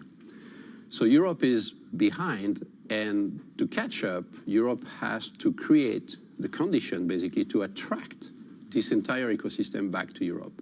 And that's a major task, to be honest. Because we have the engineers, we have the researchers, we have ASML. Yeah. But Europe does not own the chip space. Well, we have the engineers, we have the researcher. I would say we have the market. I think the European market is a great market. That was the ASML CEO, Christophe Fouquet, speaking to Bloomberg Tech Europe last month, speaking to Tom McKenzie, of course. Now, Bank of America CEO Brian Moynihan says the US economy will be strong next year, due in part to companies ramping up their AI investments. He spoke to Bloomberg about what he sees as AI's growing economic benefits. The AI investment's been building during the year and is probably a bigger contributor next year and the years beyond. And so if you look at the data center build out, which is one of the ways it evidences itself, that's a big deal. If you look at client spending, like us spending on AI, that's higher than it was last year. But frankly, overall spending levels are shifting towards that, not necessarily growing at a mid-single digit rate type of number. So I think that's part why the reason we feel constructive for next year. We think AI spending continues. We think there's benefits to the American taxpayer from tax rebates, lower taxes due to the tax bill going through and being effective for next year. And we think the expensing and other bonuses for businesses are good. So all that leads to our confidence that we go from basically a 2% type of growth level this year, plus or minus up to 2.4%, which is all due to that. And AI is kicking in more and more. And And so it's not all attributable to AI, but that's having a marginal impact that's pretty strong. So much of the American economy is supported by the consumer, and you at Bank of America have a really powerful viewpoint into the American consumer. How's the American consumer doing? Because it has been very strong. There have been some people saying it's starting to slow down. You have to step back. We look at American consumers, 70 million consumers, putting $4.5 trillion plus into the American economy every year. And we've tracked the way that goes in the American economy for many years. And so in the third quarter, it was up about 5% over last year. As we look at the fourth quarter here so far in October, November, I'd say in the 4.5%, which is very consistent with a very solid growing economy. In the end of the day, it's going to work against wage growth. And we see in the underlying consumers we have wage growth, i.e. their paychecks are going up. And so the labor market's flattened out a little bit in terms of job growth and things like that. It's normalizing in terms of unemployment, but you still see underlying wage growth. So the American consumer spending at 4% more November this year versus November last year is a very solid backdrop. The credit quality of the American consumer is strong. And then you hear a lot about this discussion about different rates of growth among different income terciles or thirds. So we look at the bottom third, middle third, and top third of American income people in the Bank of America customer base. We do see differences, i.e. the higher income and middle income are growing faster, but even the lower income third is still growing, and that's all good. And that means, why is that true? Companies are employing people, they're paying people.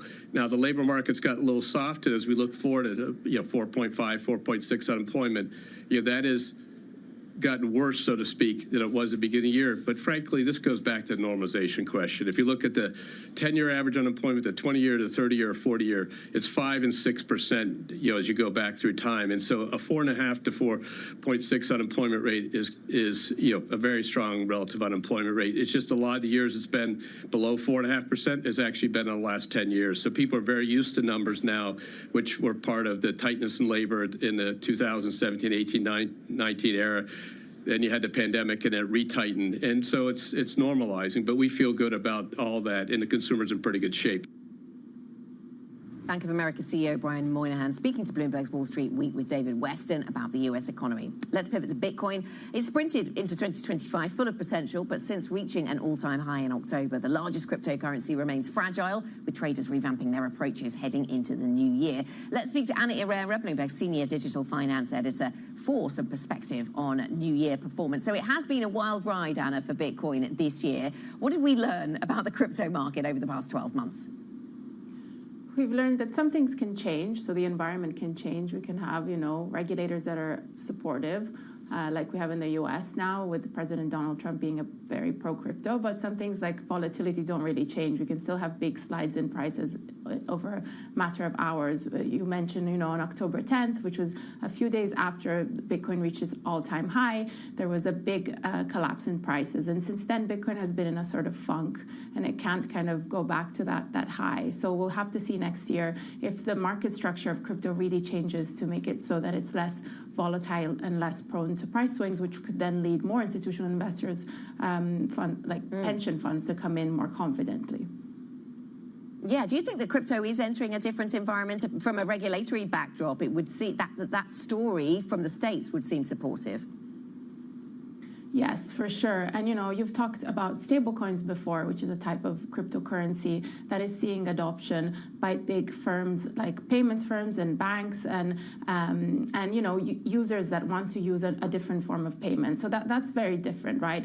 We've seen crypto emerge as a sort of speculative investment, or perhaps like a reserve against an asset against inflation. But now perhaps in the next year, we'll see more strong adoption of crypto as a form of payment. So a useful form of technology. Yeah, stablecoins, we have talked about a little bit, Anna, on these programs. What should we expect from stablecoins in 2026? They're pegged to fiat currencies, and a lot of banks and a lot of central banks are increasingly focused on them. I think we're likely to see more growth in stablecoins. We know that there are some banks that are working on launching euro-denominated stablecoins. There's obviously the big stablecoin issuers, Circle, had a big IPO this year. We'll have to keep tracking whether these get adopted more for payments, because as for now, they're very much used as a way for traders in crypto to move in and out of positions. But, there is big promise. Bloomberg Intelligence also estimate they might reach 50 trillion, I believe, in payments. And so we'll have to keep tracking and whether they do actually offer a more convenient form of payment that's faster and cheaper, an alternative to traditional payment rails. Anna, thank you very much. Thanks for your time and the analysis. Anna Herrera, Bloomberg Senior Digital Finance Editor. Quick check of the Eli Lilly share price pre-market. Of course, Novo Nordisk stepping up the challenge with its approval in the United States for the launch of its oral Wegovy obesity treatment. So we watch how Eli Lilly is trading, and it is weaker pre-market. Coming up on the program, President Trump reignites tensions over Greenland as he appoints the first ever U.S. envoy. We'll discuss that and other topics in transatlantic relations. Rebecca Ha will be with us, Professor of Foreign Policy at Maastricht University. That's next. This is Bloomberg.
The key issue right now for us in the diamond space is the declared divestment of Anglo from GBS. And as you know, Anglo holds 85% stake in GBS. And Botswana, the government of the Republic of Botswana holds 15. We are resolute now, and we've communicated a firm intention to increase our stake in GBS to a controlling stake. We have lined up a number of potential collaborators with us, if I may put it that way. We have targeted funders, we have parties, we have the Oman Sovereign Wealth Fund, we have others who are willing and ready.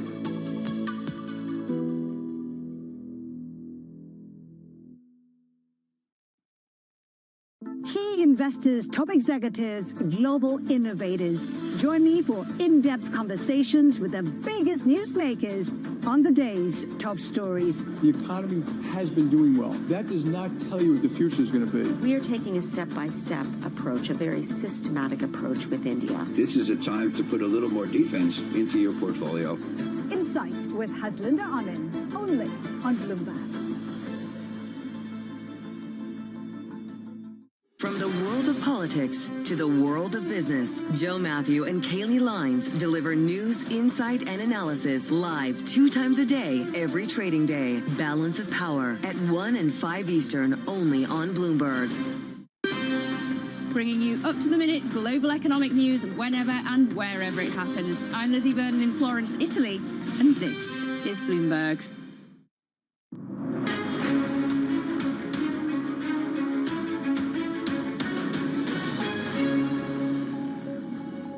Good morning. Welcome to the Pulse. I'm Anna Edwards in London, in for Francine Lacroix, and these are your top stories. The Danish pharma giant Novo Nordisk jumps after winning approval to sell a pill version of its blockbuster Wegovy obesity drug in the United States. The yen leads G10 currencies higher after Japan's finance minister repeats Monday's stern intervention warning. Plus, President Trump says the United States has to have Greenland as he renews his push to take control of the world's largest island. Let's get more on that story right now, shall we? President Trump has said that he's nominating Louisiana Governor Jeff Landry as U.S. Special Envoy to Greenland. It's the latest signal that the president retains designs on increasing American influence over the island that he's previously suggested he wants to purchase. Let's bring in Bloomberg's chief Europe correspondent, Oliver Crook, covering this story for us from a little distance.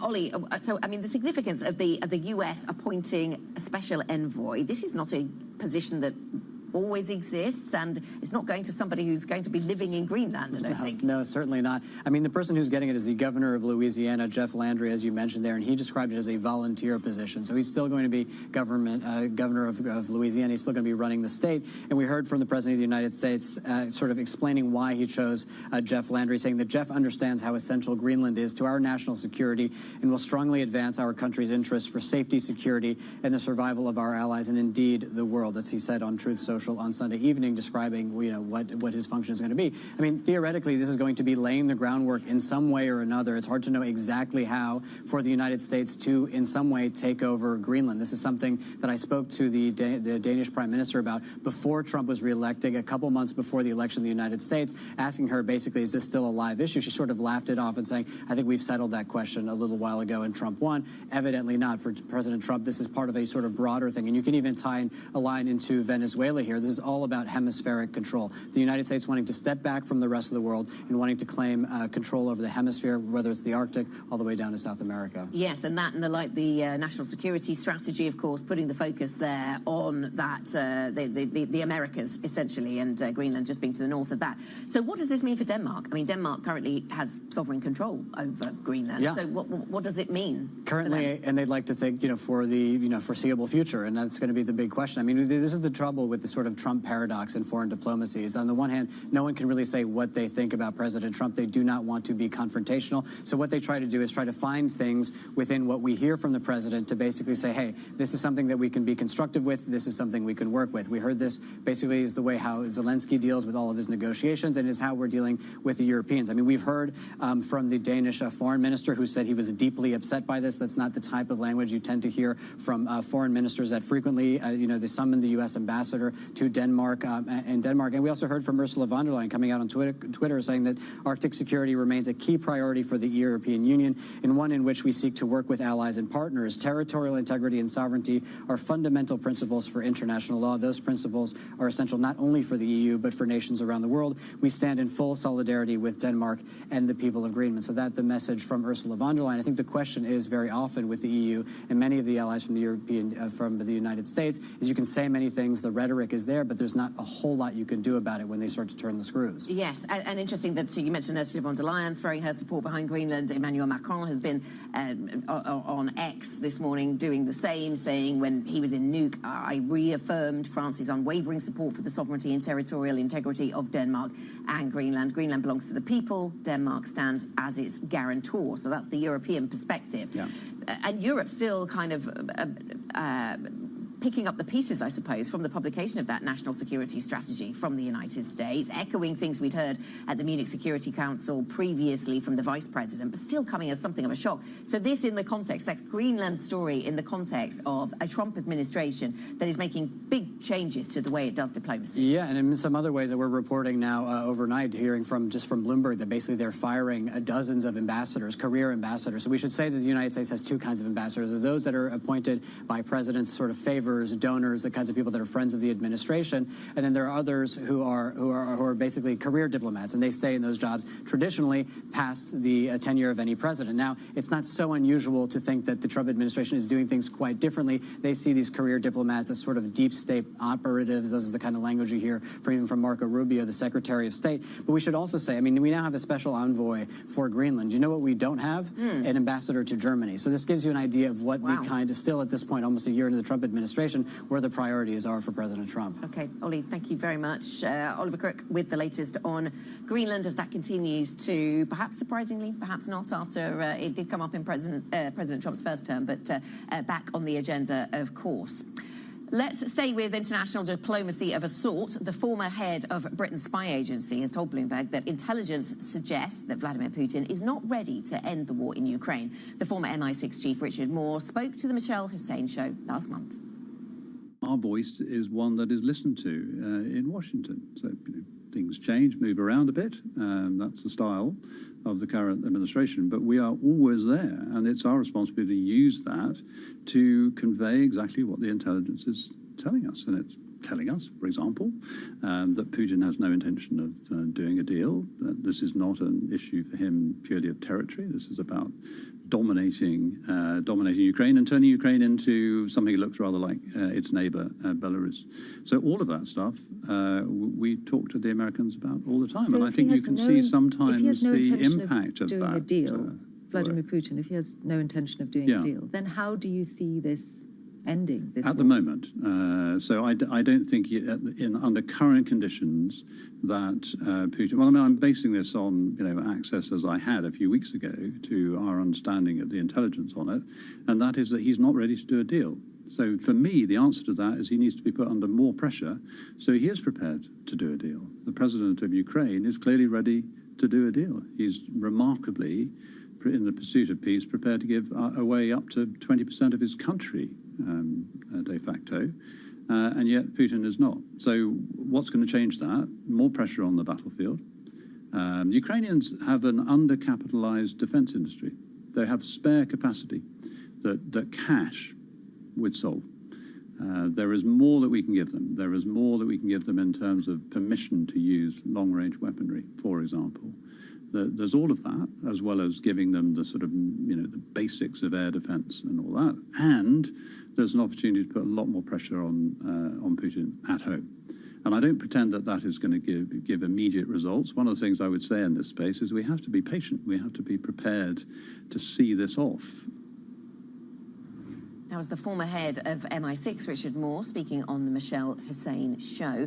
Sticking with global geopolitics, the Finnish president has been speaking to Bloomberg about how he won over President Trump with a round of golf. Alexander Stubb studied at Furman University in South Carolina on a golf scholarship. He spoke to leaders with Francine Lacroix earlier this year about the power of so-called golf diplomacy.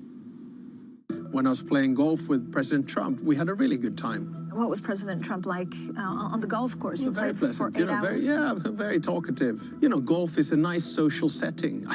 Again, going back to my dad, I remember my dad being very encouraging and saying, Alex, even if you don't become a golf professional, golf will be useful for you one day. And I was going, yeah, sure, Dad.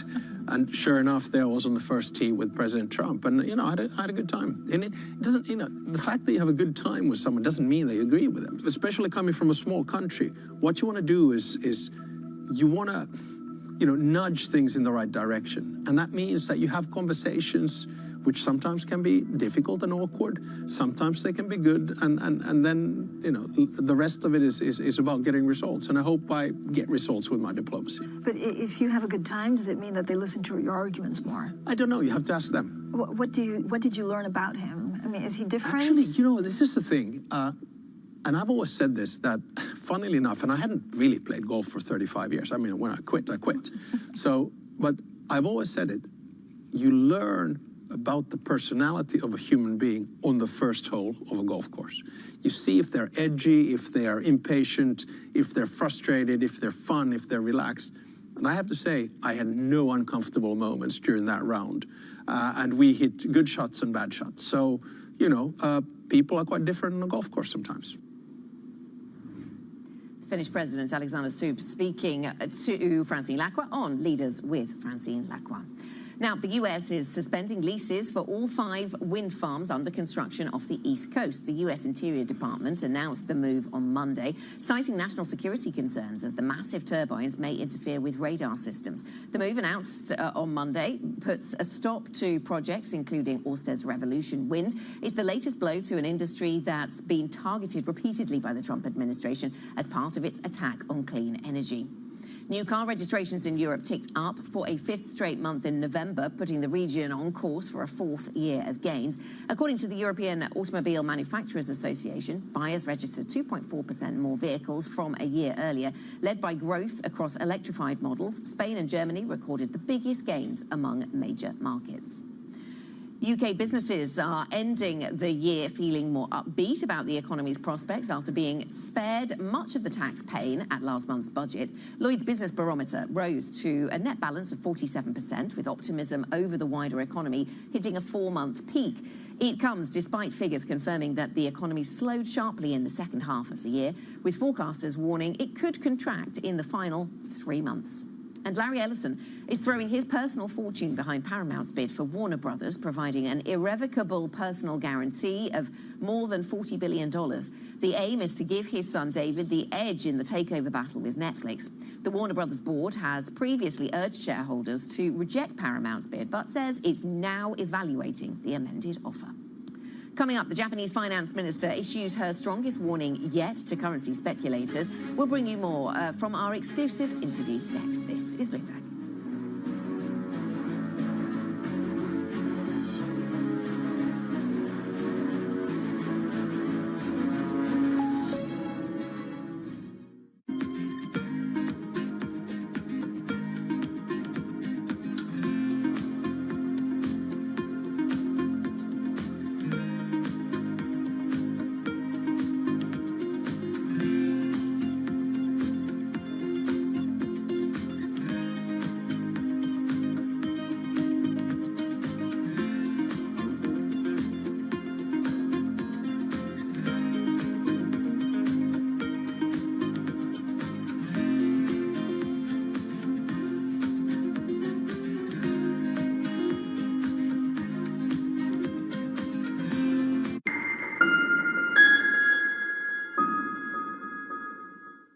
Coming to you live from Kuala Lumpur. The whole world is here. The APEC Leaders Summit bringing together heads of states of 21 APEC economies. The White House is trying to use the stops to gain additional leverage. This big deal with a number of the biggest companies in South Korea. That's a big number. Deals can't be done. Trust Bloomberg for on-the-ground coverage. Korea is not Japan. Up-to-the-minute reporting. In this latest salvo of this trade war. What a visual. And the analysis you need. China's not going anywhere, nor are we. What is going to be the consequence for U.S. markets? We are seeing modest gains across European equity markets. Take a look at how we're faring when it comes to Asian markets. Welcome to the world of decentralized finance. Why is it that NFTs have not recovered in the same way that, say, Bitcoin has? Bloomberg is covering all things crypto. It's a pretty spectacular story. The people. This is the future. This is the 21st century economy. The transactions. It snapped up nearly $1 billion of Bitcoin. And the technology. We need to build a digital Fort Knox. That gives people financial freedom, and that's a wonderful thing. That's extraordinary. We ride the wave that is Bitcoin. Bloomberg Crypto, Tuesdays only on Bloomberg.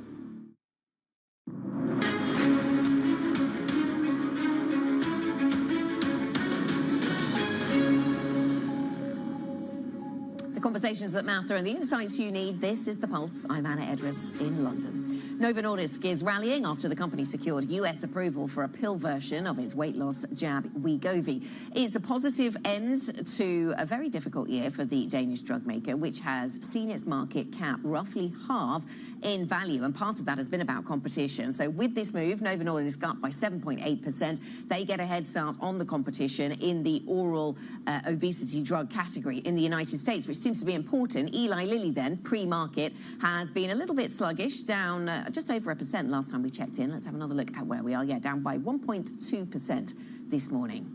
Now, US President Donald Trump has warned the Venezuelan president not to challenge the United States. At a press conference, the US president was also asked what he plans to do with the oil tankers and cargo seized during the continuing blockade of Venezuela. The United States seized 1.9 million barrels of oil on December 10th. We're going to keep it. Where's it going? Are we going to sell it or put it in the strategic? Maybe we'll sell it. Maybe we'll keep it. Maybe we'll use it in the strategic reserves. We're keeping it. We're keeping the ships also. The US Federal Communications Commission says it will ban most foreign-made drones and critical components for unmanned aircraft systems. The new rules apply to future imports and sales, not those already in use. The decision comes ahead of a deadline for adding Chinese drone maker DJI Technology to the agency's covered entity list. JP Morgan is said to be considering offering cryptocurrency trading to its institutional clients. Bloomberg has learned that the bank is assessing what products and services it could offer to expand its footprint in crypto. The move is a sign of how banks have warmed up to digital assets since a crypto-friendly administration took office. Data center demand and the huge sums being invested in terms of capex remains a major point of contention in the AI boom. Earlier this year, the SAP CEO spoke to Tom McKenzie and Bloomberg Tech Europe about the lack of need for any more centers in the continent. On hardware, on infra, I would now not try to compete with companies who did a pretty good job, predominantly in the United States or China. The AI race is not decided yet on the software layer. I mean, there will be, there's so much demand now. The chips are there. Yeah. There is also not a lack of data centers. Sovereignty is, for me, an artificial discussion here. What the race is not decided is who now develops the best AI use cases for our life science industry here in Europe? Who develops the best AI use cases for logistics, for manufacturing? This is now starting because now what happened is the innovation on the infra layer, on the LLM layer. But now, finally, you can actually now develop also new innovation on the software, on the AI layer. And this is where it also matters most for Europe. To be clear, because Jensen Huang, CEO of NVIDIA, of course, was in Europe a few weeks ago doing a tour of Europe and making the case that Europe needs infrastructure, needs to build data centers and needs to fill them with chips. And if we don't have that component, we're not going to be in this race. You say that's not where the priority, that's not where the focus should be for Europe. Look, the point is you need to come from both sides. Yeah, I mean, you need chips and data centers when someone is consuming it. But, there is not, the same demand for these chips in Europe like in the United States, where you have a lot of companies who need chips for training their large language modules, etc. Here, I mean, of course, when you now apply AI, develop software, develop, new AI use cases, of course, there will be at a certain point also a higher demand for chips and for data centers. But, now just focusing on the infra layer, on building data centers, I would predict there is for sure not so much demand right now. So you need to come also from the demand layer, from the top, from the software, from the AI layer, where again, the race is not decided yet. And then, of course, what that drives is then finally more demand for chips, but in that order, not necessarily just building data centers for the sake of building data centers. That was the SAP CEO speaking to Bloomberg's Tom McKenzie. Let's go from micro to macro news flow this morning. And Japan's finance minister has issued her strongest warning yet to currency speculators. In an exclusive interview with Bloomberg, Satsuki Katayama said officials have a free hand to take action. 為替の状況っていうのは必ずしも Foreign exchange markets don't move only on interest rates or rate differentials. Especially toward the end of the year, around Christmas, trading tends to get thin, and many factors can drive the yen's moves. But the yen's sharp, very short-term movement right as the BOJ governor began his press conference last Friday, that was clearly not in line with fundamentals, but rather speculative. Against such moves, we have made clear that we will take bold action, as stated in the Japan-U.S. finance minister's joint statement. Now that the Bank of Japan has moved to raise interest rates, the next focus is clearly on whether the government will step in with foreign exchange intervention. How do you see it? We have an agreement with the United States that allows us to intervene whenever the yen makes an excessive move. That means we have a free hand. In the past, a finance official has called a 10-yen move in a little more than a month excessive. So what kind of time frame and magnitude would you consider a sharp or disorderly move? Is there any benchmark you use to assess that? I can't say definitively whether there's a benchmark or not. I worked closely with currency chiefs during my 20 years at the finance ministry, and I've stayed in close touch with many of those who came after I left. Each situation is different, so it would be wrong to expect the same pattern every time. Trading tends to thin out around the year-end and New Year period. Is it fair to say that the authorities are fully prepared to respond? We're always ready to act. That goes without saying. When it comes to a question of a certain degree of fiscal discipline, there are various ways to interpret that. For example, how much the government relies on bond issuance or how much JGBs it'll issue. Could you share a bit more on how you're thinking about these points? I can't give you specific numbers, but even after the supplementary budget was passed, we made it clear that the total amount of government bond issuance, which, after all, is what puts pressure on the market, did not increase. At this time, we're talking about the initial budget for fiscal year 2026. We're confident that it won't be something that places an undue burden on the market either. There are concerns in the market that Japan's fiscal position may be deteriorating. What message would you like to send in response to those concerns? By switching to active fiscal policy, we knew before we started that in the first fiscal year, some of the finance numbers would deteriorate, but that isn't the problem. We've spent 10, 20, even 30 years in a situation where economic growth barely picked up no matter what we did. There's no point in just doing the same things as before. We need to make a decisive shift, to concentrate resources and boost our growth potential. I believe we'll see a strong pickup in investment next year. And if you look at projected tax revenues for next year and the year after, I think what looks like fiscal deterioration now will prove to be only temporary. The Japanese Finance Minister Satsuki Katayama there speaking exclusively with Bloomberg's Takashi Umekawa. Really interesting conversation, certainly setting the pace for markets this morning, reinforcing a little bit of a bounce of strength in the Japanese yen. Let's get some analysis. Ben Ram joins us, cross-asset strategist for Bloomberg Markets Live. And I mean, how are the markets taking these comments from the Finance Minister then, Ben? We've got some strength for a second day in the Japanese currency on the back of this pushback from the government. Well, Katayama has offered a Panadol for the markets, and that's working as intended, as the label says, because the yen has bounced back a bit and GGB yields have come off a bit as well. Now, the point is, those are measures, the measures of the threat of intervention is going to help in at the margin, but it is a temporary relief. It's a symptomatic relief. The issue is much deeper. What is the issue here? The issue is that Japan is running deeply negative real interest rates. Its policy interest rate adjusted for inflation is deeply negative. That means that there is no incentive to bid up the yen against, especially in a scenario where the other global currencies are yielding far more, except for the Swiss franc.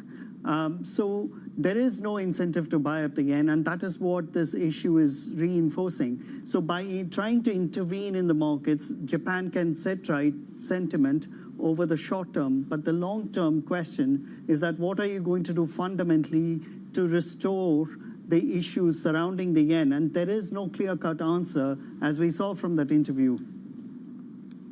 Right, yes, and if you're convinced that the BOJ is not in a hurry to continue increasing interest rates, then maybe you see there's no change to that argument in the near term. We've talked a lot about fiat currencies and their struggles against gold over the recent 12 months, Ven. We've got a 50th record for the gold price this year. What is the likely path for bullion into the first quarter of next year? We've seen such strength in gold, but also in silver. Well, absolutely. Gold and silver have got momentum riding in their favor. And I think that there is a bit of seasonality for gold as well. If you look at the past 20 years of history, gold has always done well in the first quarter in 17 of those years. So it's an overwhelming record. And the median gains in the first quarter have been north of 5%. So why is that? Why does that happen? Because of purchases by Chinese consumers ahead of the Lunar New Year, and also Indian consumers in the wedding season, which is the first quarter. So I think that there is a seasonality way that will help gold. But the question is, what about its long-term trajectory?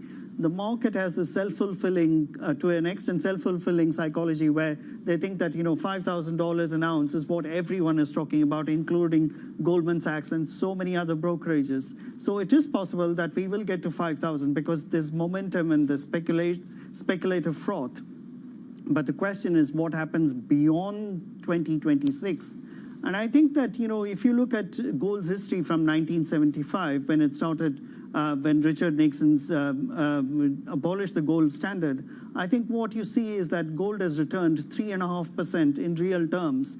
And if gold outperforms inflation by as much a margin as we have seen in the past decade, then I think there is a word of caution there. So I think that, up to 5,000 it's short term. I think there is plenty of upside.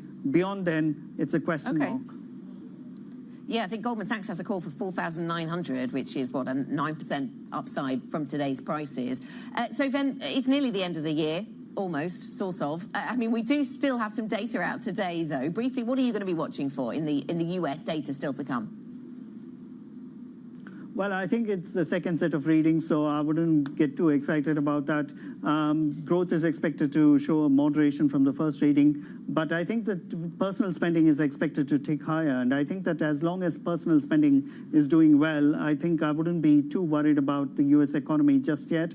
I think that, the economy is softened. It's no longer at the peak as it was a couple of years ago. Yes, we acknowledge that, but I think that, the prognosis is still good. The Fed expects growth to be 2.3% next year. That's well above trend growth, and they've revised up the growth forecast. So it seems all pretty optimistic from here.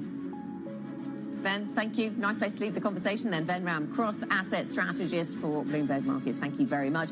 I should remind everybody, the Novo Nordisk CEO, Mike Douster, is going to be with the surveillance team, 1:15 UK time. Big news from them today in terms of the pill sales of their obesity drug in the United States. That conversation front and centre. This is Bloomberg. Why do the biggest names in business choose Bloomberg Television? That's a great question. It's a very good question. Interesting question. Good question. Great question. I so appreciate that question. You certainly ask interesting questions. Bloomberg Television. Top experts, great questions. We are in such an incredibly exciting moment with AI. It is really the most profound technology of our lifetimes. And I think it has the potential to help us rethink literally everything. The potential for economic impact, societal benefit is honestly boundless. When we think about the economic impact for Europe in particular, it's around a 1.2 trillion euro estimate of the productivity growth that can be unlocked. This platform shift that we are living through, I think, is going to create untold amounts of value for the world, but also for the businesses and for economies, which is why I'm incredibly optimistic in this moment for Europe, but also for the whole world. How do you think about job losses or safety for some of the AI tools?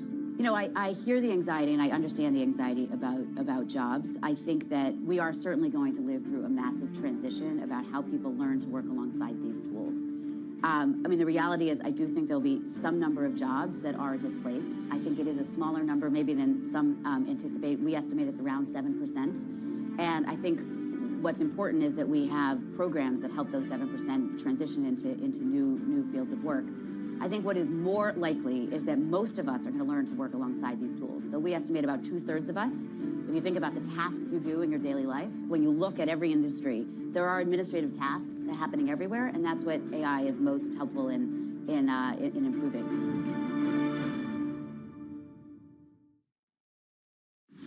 Tune in to Bloomberg Business Week Daily. We got to talk crypto. From the magazine that helps global leaders stay ahead. What's the conversation around your company? Bringing you insight on the people, companies, and trends shaping today's complex economy. Planning very big things. A new level of premium. Plus global business, finance, and tech news as it happens. The floodgates of innovation are going to open up. You can't fake passion. You either are or you aren't. Bloomberg Business Week Daily, only on Bloomberg. Investors, top executives, global innovators.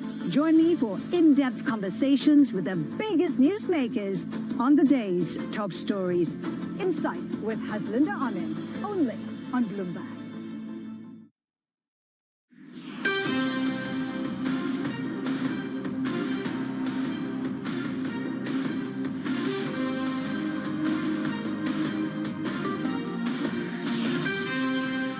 It's 5 a.m. in New York City. Good morning. I'm Bonnie Quinn with your Bloomberg Brief. Here's what you need to know. Gold sets its 50th daily record this year as traders bet on more rate cuts and escalating geopolitical tensions. The dollar weakens on yen strength after more verbal intervention in Japan. President Trump warns Venezuela's Nicolas Maduro not to play tough. He also says the U.S. has to have Greenland. Plus, Danish pharma giant Novo Nordisk soaring today after winning approval to sell a pill version of Wegovy in the United States. So let's have a look at these markets. We are up more than 17% on the S&P 500 year to date, and it looks like we might be trending a little higher again today. Earlier, futures were lower. It did seem like we might see a wobble in risk sentiment, but we're firmly higher once again. The Nasdaq 100 futures pointing to a gain as well. Russell 2000 futures, they've been outperforming this holiday season, but unchanged right now.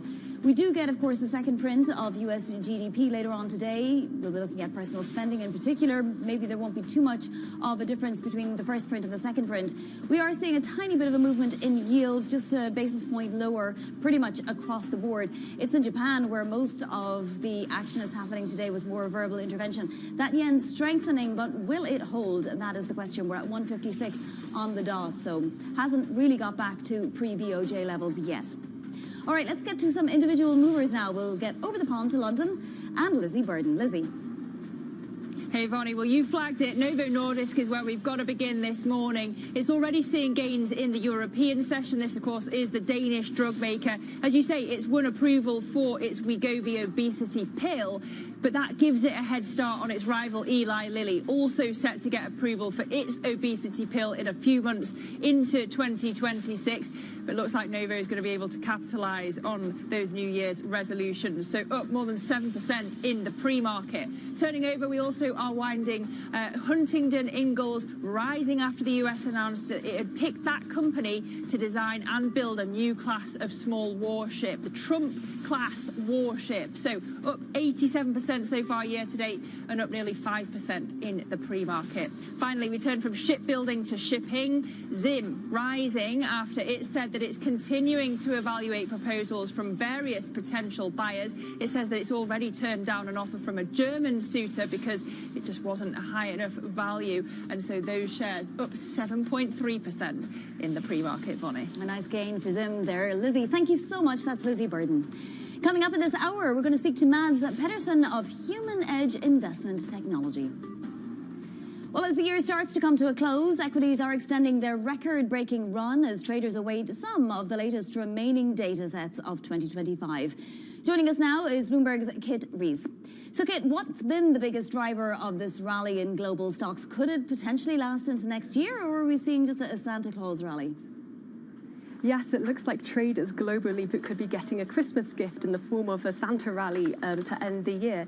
So we've got stocks in the US and in Europe, both holding close to record levels. And what's been really driving it is this improved optimism over the AI trade. So if we look at some of the biggest contributors to the S&P 500 gains this month, it's been companies such as Tesla, Micron, Nvidia. So it looks like this sentiment towards AI is improving. But this is also coming off the back of last week's central bank bonanza when there were a lot of risk events, so it could be a little bit of relief. But also it's good to note that, you know, we're coming into the festive period, liquidity could be thinning out as traders go off on holiday, so it could be a fact that the path of least resistance is simply higher. So we could see that equities continue to grind higher, given also a kind of a lack of catalysts. It's pretty amazing to see the VIX at 14, right? It had its lowest close of the year yesterday, which was really insane to me. Yes, definitely. I mean, it just goes to show that, you know, there's improving sentiment and, you know, things are perhaps getting brighter. We've got over these central bank meetings and the outlook is a little bit brighter in terms of the Fed, in terms of the economy. So overall, it seems that this optimism is carrying through into the year end. Kit, what are the biggest risks out there? Because it does seem like sentiment can get fragile very, very fast. We saw that with AI several times over the last few months. Oh, definitely, yes. So, you know, a couple of risks that we're watching. One of the big ones is geopolitics. You know, we've had these tensions rumbling in Venezuela recently, also with Ukraine and Russia and the tariffs between the US and China. So, you know, this is something that, you know, if we get a deterioration there, could really knock sentiment. Also, the broader picture with the AI trade, companies have poured billions of dollars into investing in data centers. So traders are going to be wanting to see this pay off next year. So the bar's going to be really high for earnings from some of these big players. So this has really powered the rally in US stocks. So it'll be interesting to see if this continues. And also questions over whether the US might be heading towards a recession, those kind of worries, uncertainty over the Fed's rate path forward. All of these things could derail sentiment if, traders see what they don't like. Yeah, exactly. We'll start to get more dependable data in January, that's for sure. Bloomberg's Kit Rees, thank you so much for joining. And turning back now to Novo Nordisk, which has won approval to sell a pill version of its blockbuster obesity shot, Wegovy, in the United States. Bloomberg's Copenhagen bureau chief, Sarah Scholin, joins us now for more. Sarah, how significant could this be for the bottom line for Novo Nordisk?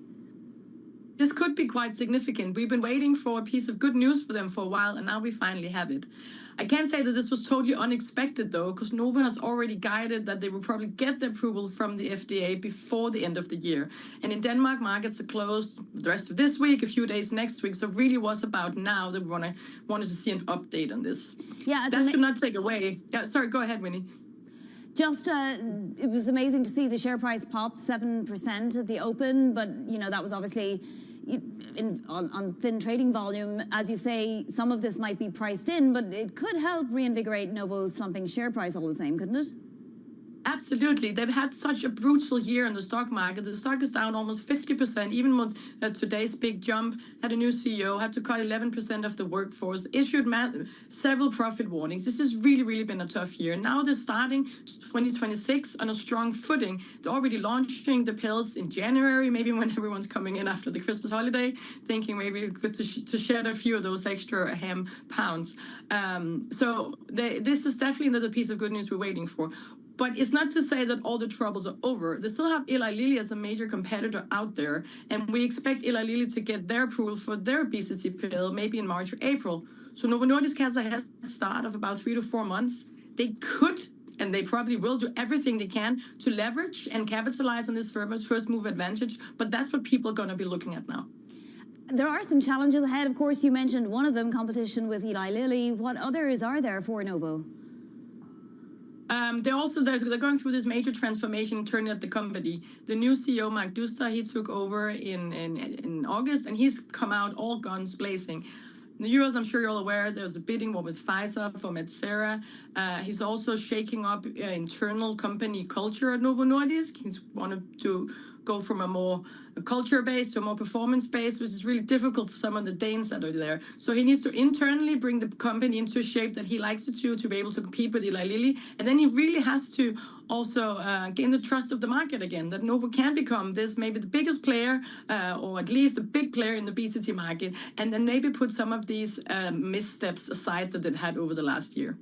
Sarah, thank you so much. That is Bloomberg's Sarah Scholin there. And she mentioned the Novo CEO. He's actually going to be on today on Surveillance. Mike Duster, the CEO that just took over in August, will be on at 8:15 New York time. So do catch that interview. President Trump ramps up threats against Venezuelan President Nicolas Maduro. He could do whatever he wants. It's all right. Whatever he wants to do. If he wants to do something, if he plays tough, it'll be the last time he's ever able to play tough. This all as the U.S. steps up its blockade of oil tankers going to and from Venezuela. Bloomberg's Kasia Klimashinska joins us now from Washington. So a sort of a veiled threat there, Kasia, as we heard from the president. I mean, he's not saying that he's going to do something, but he's definitely not taking it off the table. What are the options being discussed in Washington? President Trump is actually in Florida this week, and yesterday he met with the press while presenting his plans for new battleships, new warships for the U.S. He was surrounded by his top military officials, by Secretary of Defense, Secretary of Navy, and also Secretary of State Marco Rubio, and he issued this warning for Venezuela President Nicolas Maduro, saying that Venezuela should not test or challenge the U.S. He was speaking as the U.S. seized several tankers, chased one of them away, and President Trump said yesterday that the U.S. will keep the oil from those vessels. A new step, a highly unusual one, as President Trump seeks to really cut off the source of revenue for Venezuela and put pressure on Nicolas Maduro. But still, he stopped short of saying that Venezuela leader should go, that there needs to be a regime change. We also know that the U.S. is targeting boats that the U.S. says are carrying illegal drugs, such as cocaine, from Venezuela to the U.S. And there is always the threat of some sort of intervention on Venezuela territory. Moving to a different theatre now, and it appears that even after it was said that there were constructive talks at the weekend, Ukraine came under fire again this morning. Unfortunately, and so President Trump spoke about it a little bit yesterday with very limited optimism. He said that the talks that happened over the weekend, also in Florida, went okay. These were meetings between Trump's special envoy, Steve Witkoff, his son-in-law, Jared Kushner, and top representatives from Ukraine, and also some representatives of the EU, but we didn't really hear anything much beyond the talks being constructive. It doesn't sound like there was any progress made there, in part perhaps because Ukraine doesn't want to agree to the initial plan that was worked out between the US and Russia, and Ukraine is also very interested in long-term security guarantees from the US. Speaking of long-term security, what's going to happen to Greenland? President Trump seems to have renewed his push to actually take over the island somehow. Clearly, it's top focus for President Trump here in December at the end of the year, the national security. And so he said yesterday that for the reasons of national security, the U.S. has to have Greenland. Very controversial comment, of course, because Greenland is a territory of Denmark. But Trump said that there are Russian and Chinese ships all around it, that Denmark is not putting enough money there. And he denied those claims that the U.S. is interested in the island because of its mineral and energy resources. He again emphasized that it's more because of national security. He even appointed a special envoy to pursue this idea of taking some sort of control of the island. Kasia, thank you so much for all of that context. That's Bloomberg's Kasia Klimashinska in Washington. Now to other top stories trending on the terminal this morning. President Trump says he believes, quote, people are very angry that pictures are being released that connect them to Jeffrey Epstein. He says he hated to see former President Bill Clinton being tarnished by the association, describing the situation as terrible. The Justice Department released thousands of pages of photographs and phone records, but much of the release was heavily redacted. Sources say Saks is considering Chapter 11 bankruptcy as a last resort. It has more than $100 million debt payment due at the end of this month. The company is also weighing additional ways to shore up liquidity, including raising emergency financing or selling assets. And Japan's finance minister has issued the strongest warning yet to currency speculators following the yen's weakening, even after a rise in interest rates. In an exclusive interview with Bloomberg, Tatsuki Katayama said officials have a free hand to take action. We have an agreement with the United States that allows us to intervene whenever the yen makes an excessive move. That means we have a free hand. And coming up, Bank of America says the AI effect is kicking in and that you'll feel it even more in the economy next year. More from our interview with CEO Brian Moynihan next. This is Bloomberg.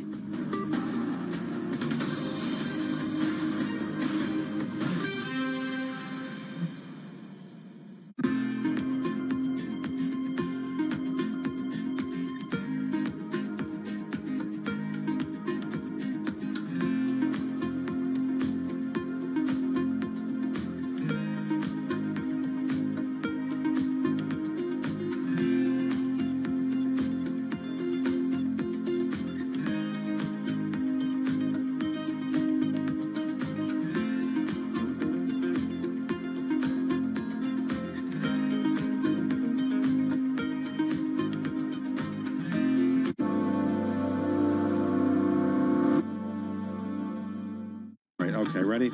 David, what initially sparked your interest in this topic of longevity? 15 years ago, I turned 60, and I began to wonder how much longer I'm likely to live and what I could do to extend my life. On longevity, I talk with the leading experts in science and medicine to educate people about how they might be able to change their conduct so that they can live a happier and healthier life. I'm David Rubenstein. Join me on a 4-part journey as I explore the great quest for longevity. Only on Bloomberg. Asia is at the forefront of some of the world's biggest stories. And we're here, where the action starts in Sydney. And in Tokyo, get ahead as the global trading day begins.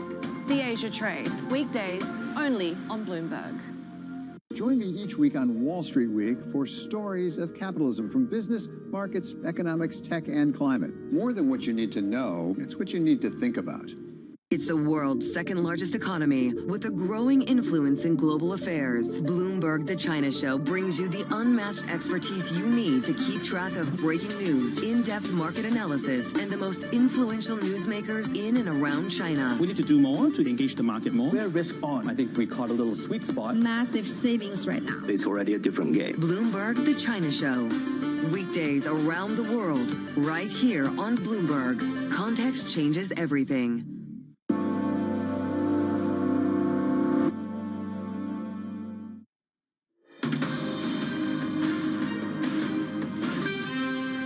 This is Bloomberg Brief. I'm Bonnie Quinn in New York. Bank of America CEO Brian Moynihan says the U.S. economy will be strong next year, due in part to companies ramping up AI investments. He spoke to Bloomberg's David Weston.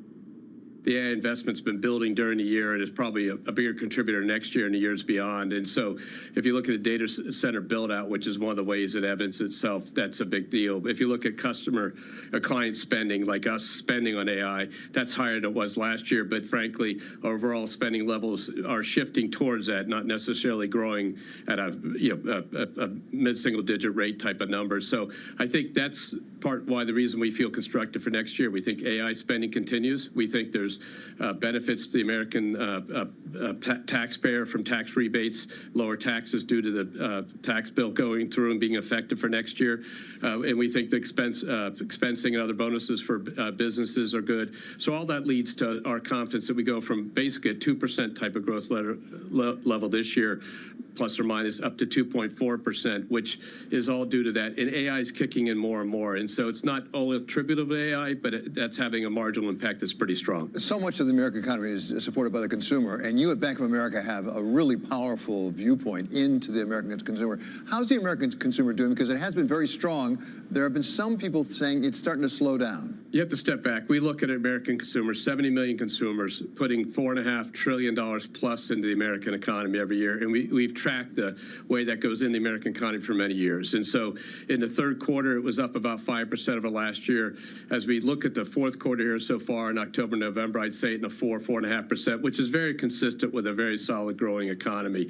In the end of the day, it's going to work against wage growth. And we see in the underlying consumers we have wage growth, i.e. their paychecks are going up. And so the labor market's flattened out a little bit in terms of job growth and things like that. It's normalizing in terms of unemployment, but you still see underlying wage growth. So the American consumer spending at 4% more November this year versus November last year is a very solid backdrop. The credit quality of the American consumer is strong.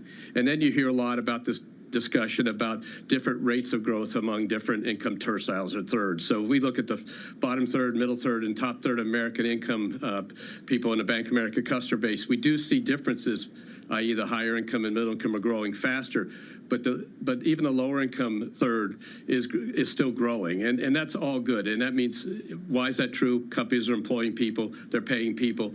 Now the labor market's got a little soft, and as we look forward at 4.5, 4.6 unemployment, that is gotten worse, so to speak, than it was at the beginning of the year. But frankly, this goes back to the normalization question. If you look at the 10-year average unemployment, the 20-year, the 30-year, or 40-year, it's 5% and 6%, as you go back through time. And so a 4.5 to 4.6 unemployment rate is a very strong relative unemployment rate. It's just a lot of the years it's been below 4.5% has actually been in the last 10 years. So people are very used to numbers now, which were part of the tightness in labor in the 2017, 18, 19 era. Then you had the pandemic and it retightened. And so it's normalizing, but we feel good about all that, and the consumer's in pretty good shape. And that was Bank of America CEO Brian Moynihan speaking there with Bloomberg's Wall Street Week anchor David Weston. Coming up, the Trump administration holds all offshore wind projects. Front page news is next. This is Bloomberg.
in case you missed it on Bloomberg Crypto. There's a debate going on right now in DC that I think folks need to start paying more attention to, and that is the yield.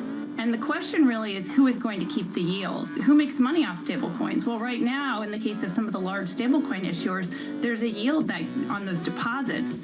So when there's $1, for example, deposited in a bank account, there's interest paid on that dollar. And so who's capturing that yield? And I think one of the really interesting things about the Genius Act is that it bans so-called yield-bearing stablecoins from giving that yield directly back to consumers.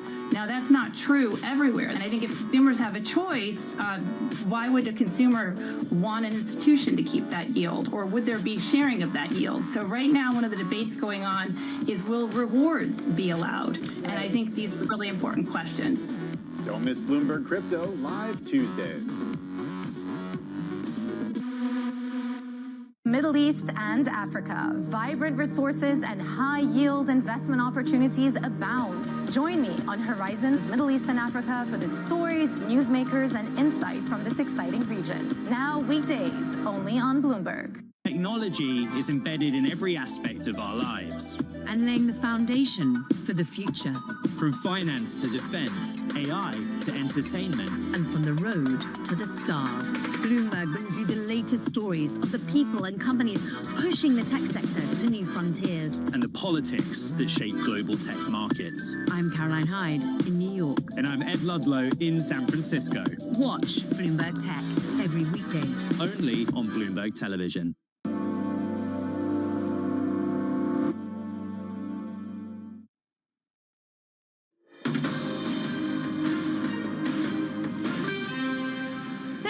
Bloomberg Brief. I'm Bonnie Quinn in New York. Time now for your front page news. First up, the New York Times leading with President Trump announcing a new class of warships named for himself. Navy officials say the new vessel would be more than twice the size of the largest surface combatant ships the Navy currently fields. According to the Times, analysts suggest they're the wrong approach to current threats. Next up, the Wall Street Journal is reporting the Trump administration has halted the construction of all offshore wind projects. The Interior Department says it was, quote, due to national security risks intensified by the Department of War in recently completed classified reports. The Journal says companies affected are considering potential legal proceedings. And finally, the Washington Post, leading with the Trump administration abruptly recalling more than 24 career diplomats from ambassador positions and other senior posts around the world. The Post says the directive has infuriated State Department personnel who say it will leave key embassies without critical leadership and may end the careers of many ambassadors.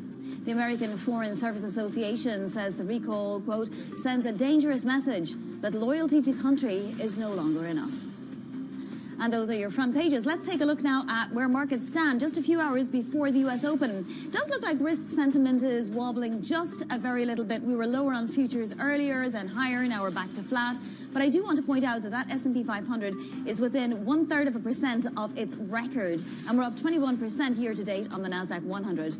We're down just a little bit on the Bloomberg Dollar Index. That's mostly thanks to euro strength and also yen strength today. But that yen strength, well, will it last? We did have more verbal intervention, but do traders believe that the BOJ will do what it takes and that the Treasury might even intervene?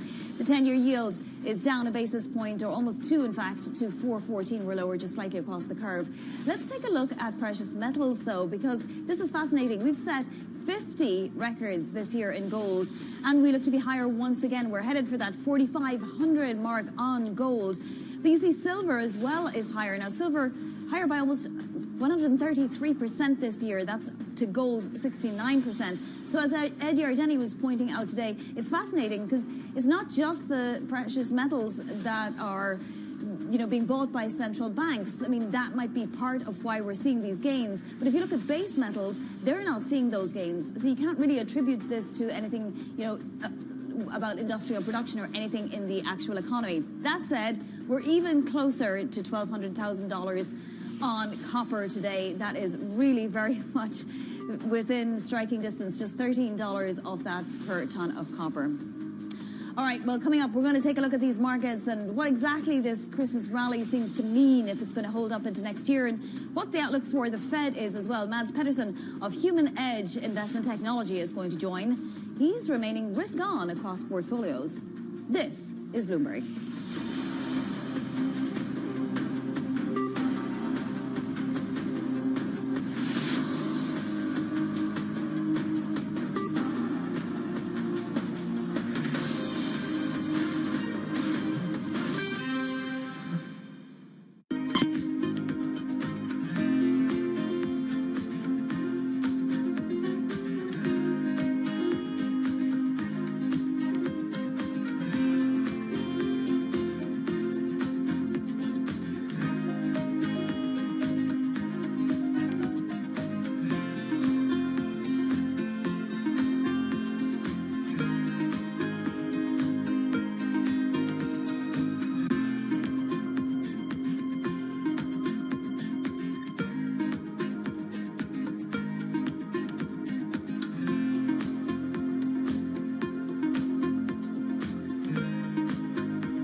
What some of these generative AI models look like they're going to do is they're going to reduce the cost of producing content to basically zero. So that will be a multiplier effect on the things that we're already seeing, which is that there's more people producing more content and reaching more people.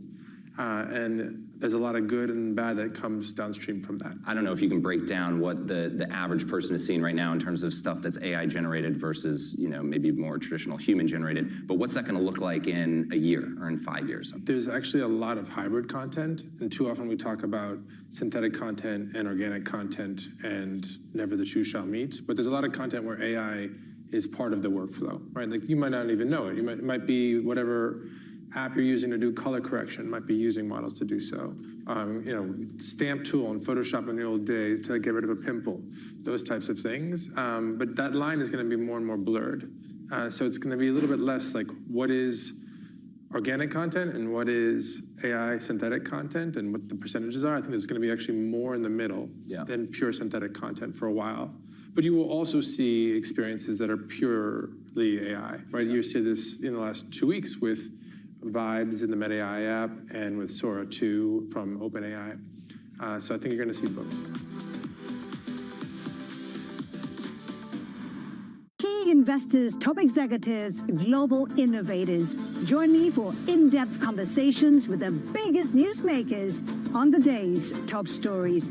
Insight with Haslinda Anand, only on Bloomberg. Get your fixed income fix. Watch Bloomberg Real Yield around the world right here on Bloomberg. Context changes everything.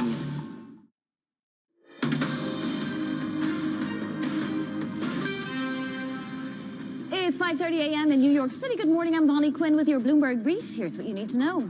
Gold sets its 50th daily record this year on bets of more U.S. rate cuts and escalating geopolitical tensions. The dollar weakens on yen strength after more verbal intervention in Japan. President Trump warning Venezuela's Nicolas Maduro not to play tough. He's also saying the U.S. has to have Greenland. Plus, Danish pharma giant Novo Nordisk soaring after winning approval to sell a pill version of Wegovy in the United States. So let's take a look at these markets now. 4 hours before the open, 2 days before Christmas, we are maybe going to see that Christmas rally continue. We're above 69.30 on S&P futures. They're pointing higher. NASDAQ 100 futures also pointing higher.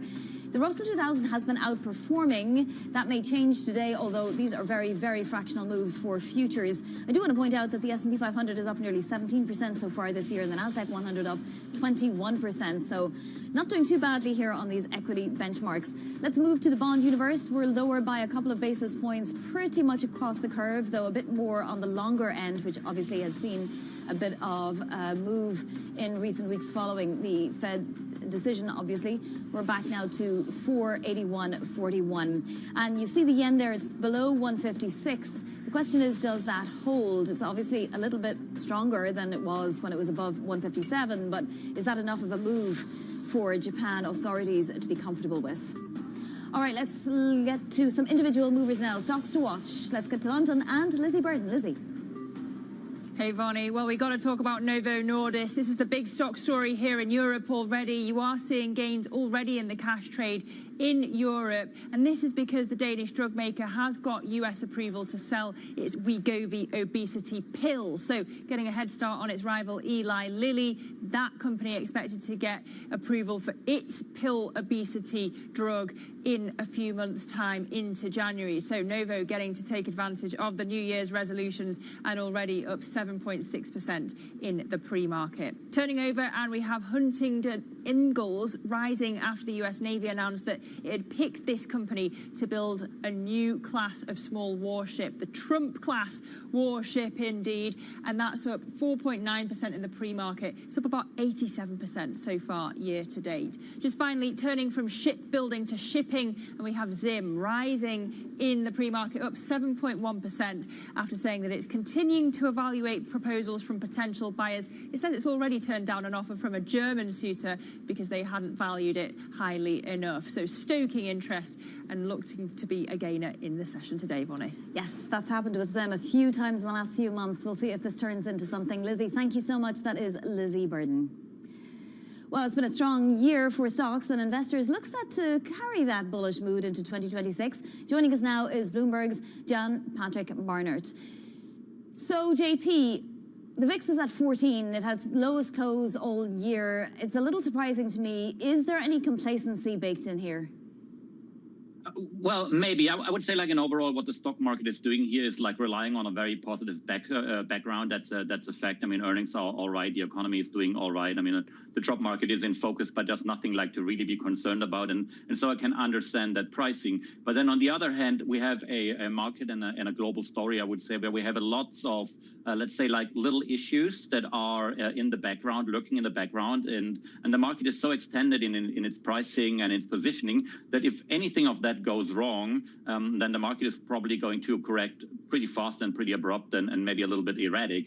And that's always something that makes me a little bit worried when investors are maybe not complacent, but like just focusing on the positive stuff, positioning for the positive stuff, and that's all well and good as long as that story continues. But if you totally neglect your downside and they leave your guard down, then that's always a market that can be good for deep corrections, for surprising corrections, and sometimes even for corrections where the catalyst is just like very little, and then everybody's a bit surprised why it's going down, and then it keeps on going, and then you have a minus 10% correction that nobody has seen coming. Yeah, I mean, would it be a correction across the board, though, JP, or would it be in just certain corners of the market? I mean, you saw when Oracle's results came out, they were good results, you know? It's just the market just took a turn, and then Micron came out, and it took a turn back the other way. And it does seem that, particularly with the AI trade, sentiment is so fragile.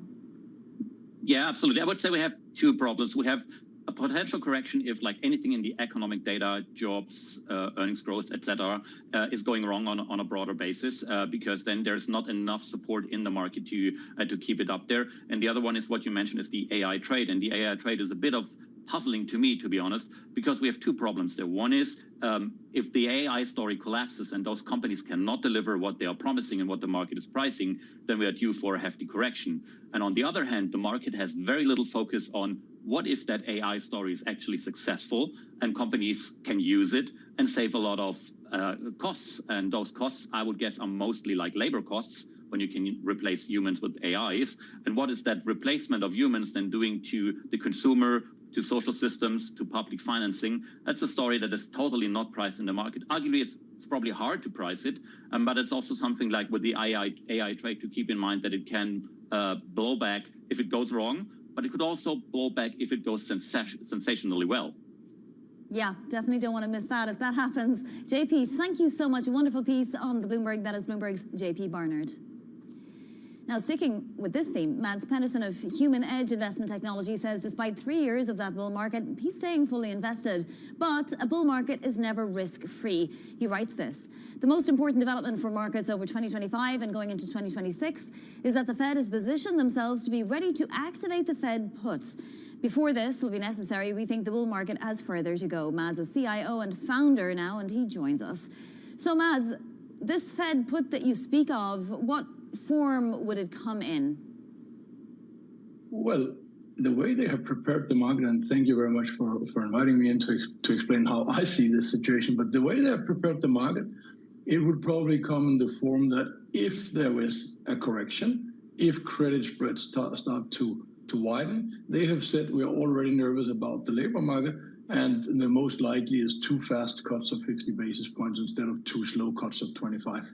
And then I would think if we get a recession in a year where we have a midterm election in the U.S., we could see the Fed cut to 2% or 1% within a very brief period of time. So that's if the Fed put was to be activated. It would be very large, very fast interest rate cuts to save the economy, and the economy needs to be saved by saving the market because it's the wealthy consumers who spend. So that's the way it works around with the current economy situation. That's fascinating, but Mads, would that not panic the market? I mean, are we seeing enough recession indicators in order to have that scenario play out? I don't think it would panic the market because it would come as a reaction. It would come as a reaction to widening credit spreads. And what's driving the market up now is very, very strong earnings, especially from the tech sector. Maybe not from the Magnificent Seven, but from the Fabulous Four, from Microsoft, from Nvidia, but from the tech sector in general now makes 25% of all profits in S&P 500, and they're growing almost 30%. So it's very strong there, and the financing conditions for the rest of the economy, the 2-year has been coming down, the Fed fund has been coming down, and the spreads have been coming in, so tighter credit spreads. So the economy is doing relatively well from the corporate side. It's doing really well in the technology sector, so we don't have to have this blowout yet. But if it happens, the Fed has already said, we are leaning towards doing more, and that normally they end up having to do a lot more than what they say they think is a lot. Yeah. So that's why I say it could be 300 basis points of cuts when we think it's going to be 50 if things roll over.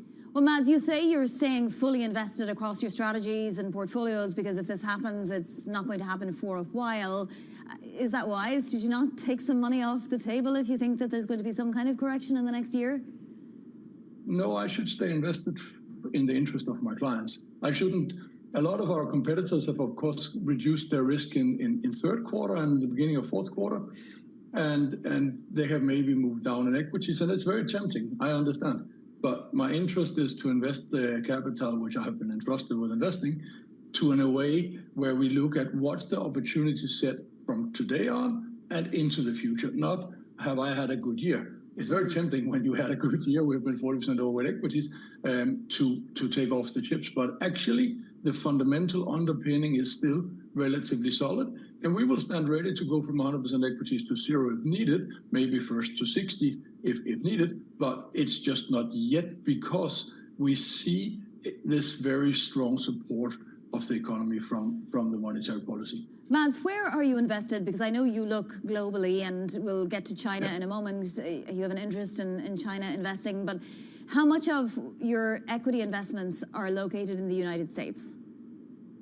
It's a little bit different, but somewhere between 2/3 and 3/4 is in the US. So we're overweight from the benchmarks, and we're overweight on top of the benchmark. So if you say we had MSCI World and we already get a fairly large chunk of the US, then we have added US equities on top of that, and we have some technology tilts as well on top of the already large allocations to technology. We have, for example, 0 in emerging markets. 0 in emerging markets. What about China? Because I know that you are at least curious about it.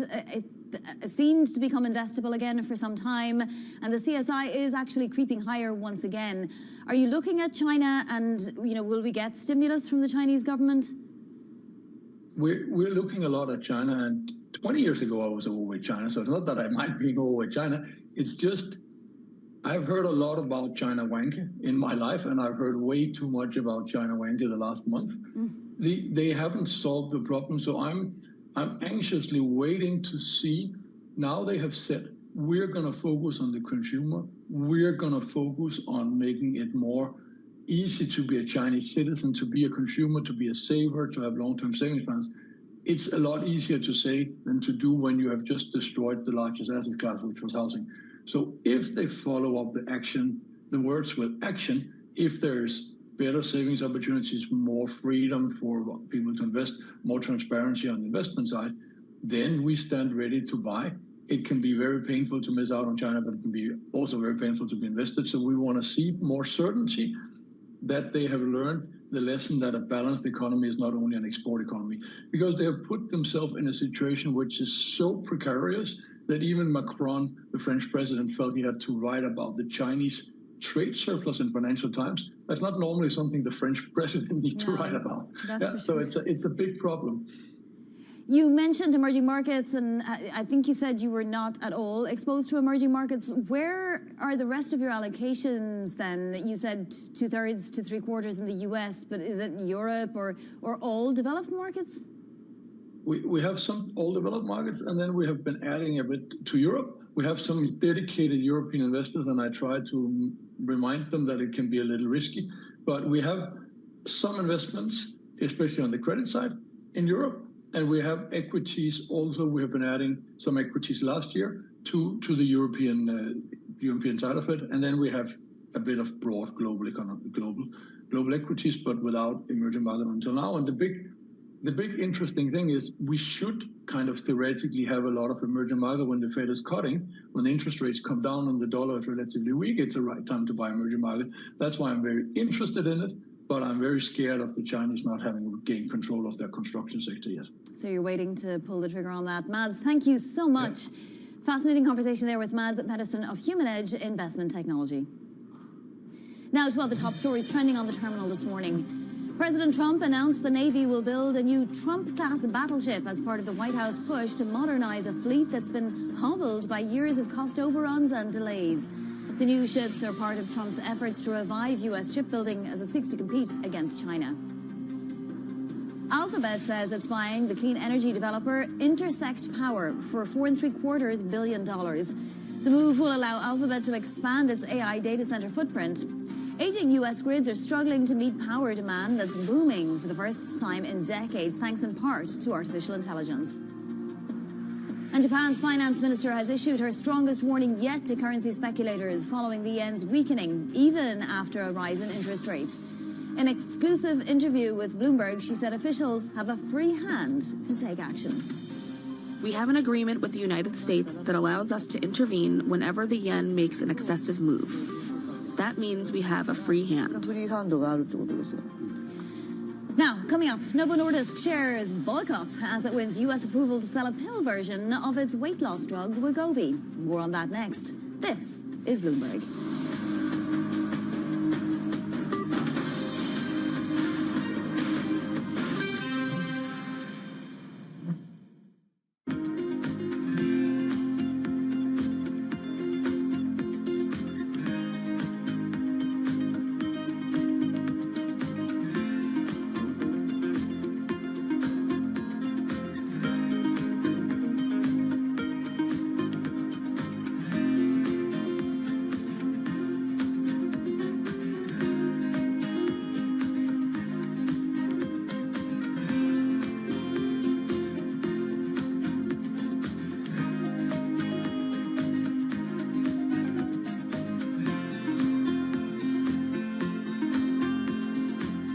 Know how the market day started. Find out how it finishes. Public markets to private markets. From the micro to the macro. Covering retail, entertainment, the business of sports. The supply chains, trade policy, how it all is impacting the U.S. equity market as we drive to the closing bell at 4 p.m. A holistic approach to covering financial markets. If it matters to your life, we're covering it. I'm Katie Greifeld. And I'm Romaine Bostic, and this is The Close. Live every weekday. Only on Bloomberg. Context changes everything. We have two crises, two essential crises And for both, it's now or never, democracy and climate. And they are absolutely interlinked. And we have to solve them together. We're losing the democratic infrastructure and norms to deal with the climate, and we're losing the climate stability that is essential for a democracy. We have to solve them together. We've never faced a threat like this to our democracy at a time when it's a perfect storm, at a time when we're being told by climate scientists, some of you may be in this room, that we have to cut our emissions, fossil fuel emissions, in half in 5 years now. You know, when I started to realize what was happening, it was 12 years, and we haven't done it. Key investors, top executives, global innovators. Join me for in-depth conversations with the biggest newsmakers on the day's top stories. The economy has been doing well. That does not tell you what the future is going to be. We are taking a step-by-step approach, a very systematic approach with India. This is a time to put a little more defense into your portfolio. Insight with Haslinda Anand, only on Bloomberg.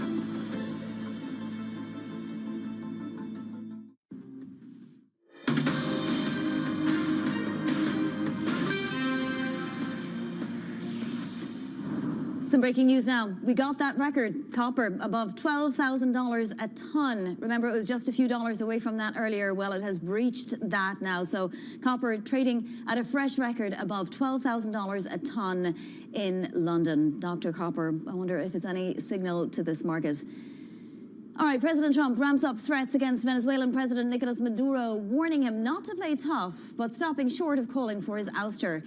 This as the U.S. steps up its blockade of oil tankers going to and from Venezuela. Bloomberg's Kasia Klimashinska joins us now from Washington. This isn't going away, Kasia. If anything, it's more threats coming thicker and faster. What is the president actually suggesting that he might do?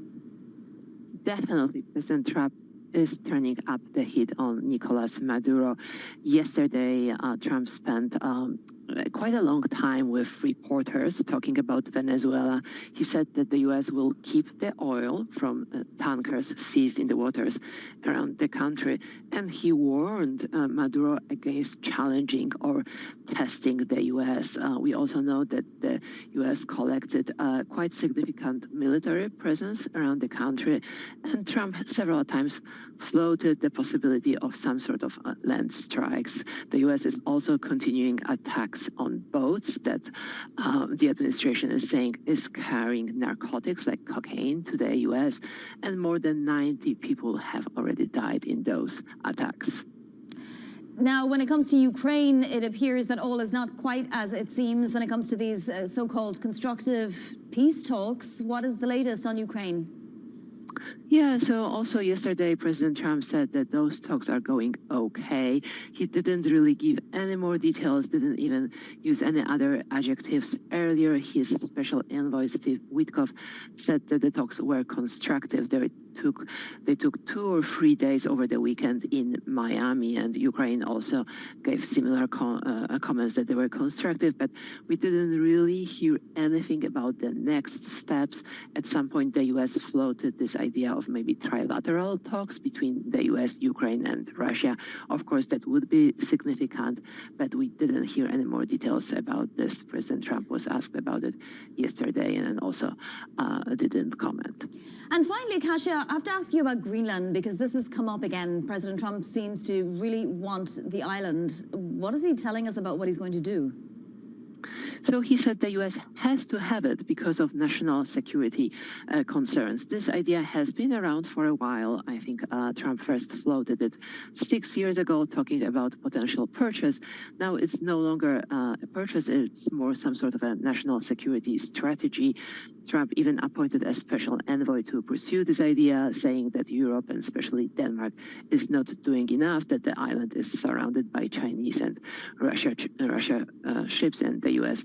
has to do something about it. Trump also denied that it's about mineral or energy resources that the island also has. Kasia, thank you so much. That is Bloomberg's Kasia Klimashinska for us in Washington. We're also watching Novo Nordisk. Shares surging after the Danish drug maker won approval to sell a pill version of its blockbuster obesity shot Wegovy in the United States. Bloomberg's Copenhagen Bureau Chief Sarah Jolin joins us now for more.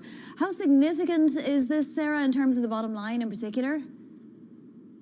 This is definitely a welcome piece of good news for Novo Nordisk that really had a struggling 2025. They made a ton of money, of course, but they really had some challenges. They were losing market share to Eli Lilly. They had to issue profit warnings. They changed the CEO. They cut staff. It's just really been a brutal year. So ending the year on this positive note is something that's desperately needed for Novo Nordisk. Yeah, and they had sort of teased that they might get approval for this, but I guess it's coming, just at the right time. Could it help reinvigorate Novo's slumping share price? We're definitely seeing that today. Like, stock is up almost 8%, and as you say, we did know this was coming. Novo had guided that they expected to get the FDA approval by the end of the year, and we only have a few working days left here in Denmark to get that story out. So we expected it to come, pretty much right about now. We are really looking to see how they will implement or capitalize on this moment. We're expecting Eli Lilly to get their obesity pill approval in March, April next year. So this will give Novo Nordisk a 3 to 4 month head start on Eli Lilly. Can they win some of the market back on this? Can they capitalize on this first mover advantage this time? That's what we're waiting to see to sort of really step into the stock again and really trust it. Because it's only, I won't say only up 8% is a big move for a company that size, but it has also shaved off almost 50% over the last year. So it's a lot to regain for them. Investors need to gain the trust back in the company. Yeah, and a big challenge for the new CEO, as you say. What other challenges are out there? He has just dived head first into a major transformation of the company. He's laying off a lot of people. They also got a new chairman, and he really wants to, those two, they really want to change the performance culture at Novo Nordisk, be maybe less Danish, if you will, and a bit more American, a bit more aggressive in the way I go about things. And he is in that transformation now. So that's an internal thing. He has to win the employees over, really get everyone to follow him and where he's going. Then he's also looking at an obesity market where competition is rising. Now he's gaining this advantage, but it's just sort of like an arms race, what Eli Lilly will do next. Now, more competitors are also entering the space. We just saw Pfizer buying Metsera after bidding war with Novo Nordisk. So it's not just a space that they have to themselves anymore or duopoly. It's really getting more crowded. Well, and in fact, the CEO is going to be on Bloomberg Television this morning, so we'll be hearing from him. That's Sarah Jolin. Thank you so much. That's 8:15 New York time. This is Bloomberg.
I'm David Weston. Join me each week on Wall Street Week for stories of capitalism from business, markets, economics, tech, and climate.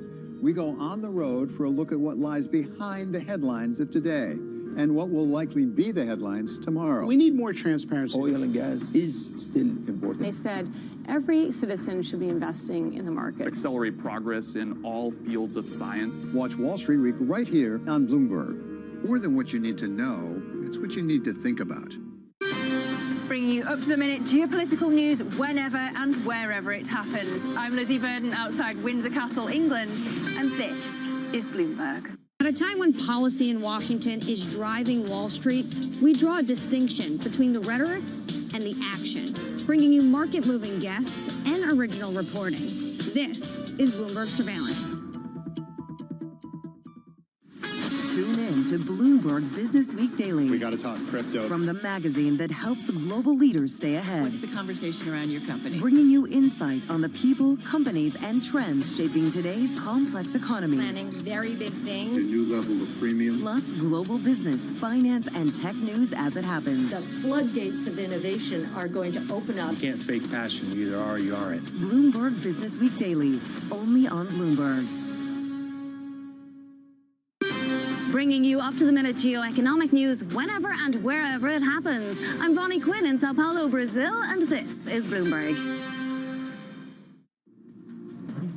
This is Bloomberg Brief. I'm Bonnie Quinn in New York. Now a look at what's ahead today. We get the second reading of third quarter GDP. That's at 8:30 Eastern. Personal spending will be the one to watch there. And then we get Conference Board consumer confidence numbers. That's at 10 a.m. Eastern. And the Treasury will auction $70 billion of 5-year notes at 1 p.m. Now, I want to point to something that happened just a few moments ago. Look at that. Copper trading above $12,000 a ton in London. This is a record. This is the first time copper has ever been above $12,000. It's thanks to mine outages. It's thanks to trade dislocations due to President Trump's tariff wars. And, of course, it is essentially people bidding up copper in order to make sure they have enough of it. Well, that is it for Bloomberg Brief. Surveillance is next.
Game here is understanding. These digital assets have the ability to change the payment landscape of the world, and we need to be ready.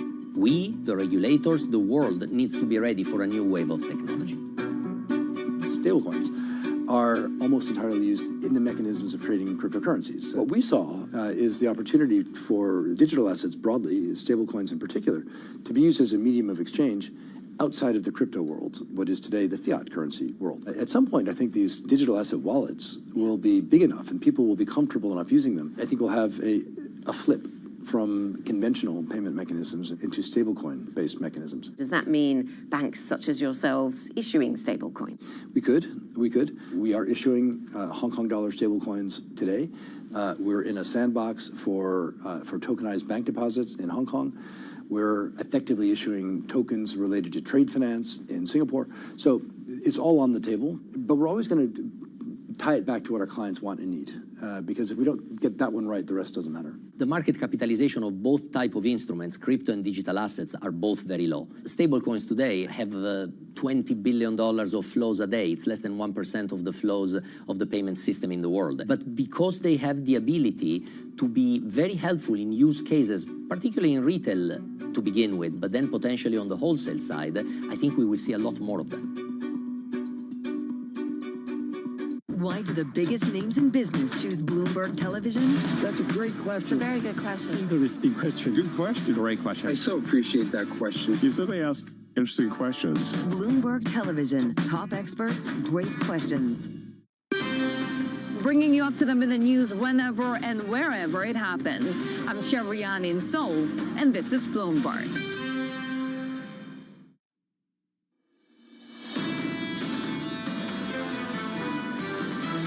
The driver for a lot of these equity values are still out there. You need to build a diversified portfolio across the entire ecosystem. You've got a lot of great factors that are propping up international stocks for the coming year. Investors need to be ready for surprises and the unexpected. There will be lots of supports out there for earnings and therefore for markets, but it'll be a volatile year. This is Bloomberg Surveillance with Jonathan Farrow, Lisa Abramowitz, and Anne-Marie Hordern. Good morning. Welcome to Surveillance. I'm Anne-Marie Hordern alongside Matt Miller today. Jonathan is still on paternity leave and Lisa is off for the week. And just in time for Christmas, I guess better late than never, we will get third quarter GDP this morning at 8:30 Eastern.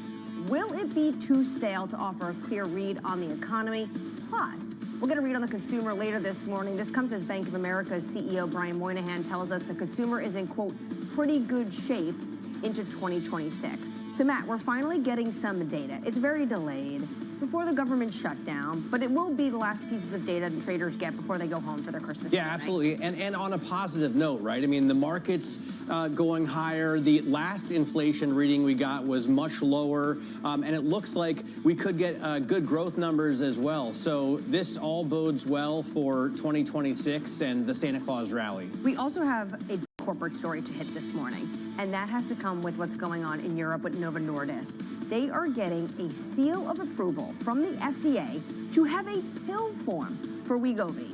Yeah, I mean, this is a huge win for Novo Nordisk. It does look like Lilly is going to get, in just a few months after this, approval for its pill form, but the consumer definitely, on the margin, wants the pill over the jab. I will say that the shot doesn't really hurt very much, so it's not a huge difference. Do you know this from personal 3 experience? months now and 30 pounds down, so yes. Really? Yeah. I did not know that. So do you think you would, because this becomes available to the market in January, do you think you'll now switch?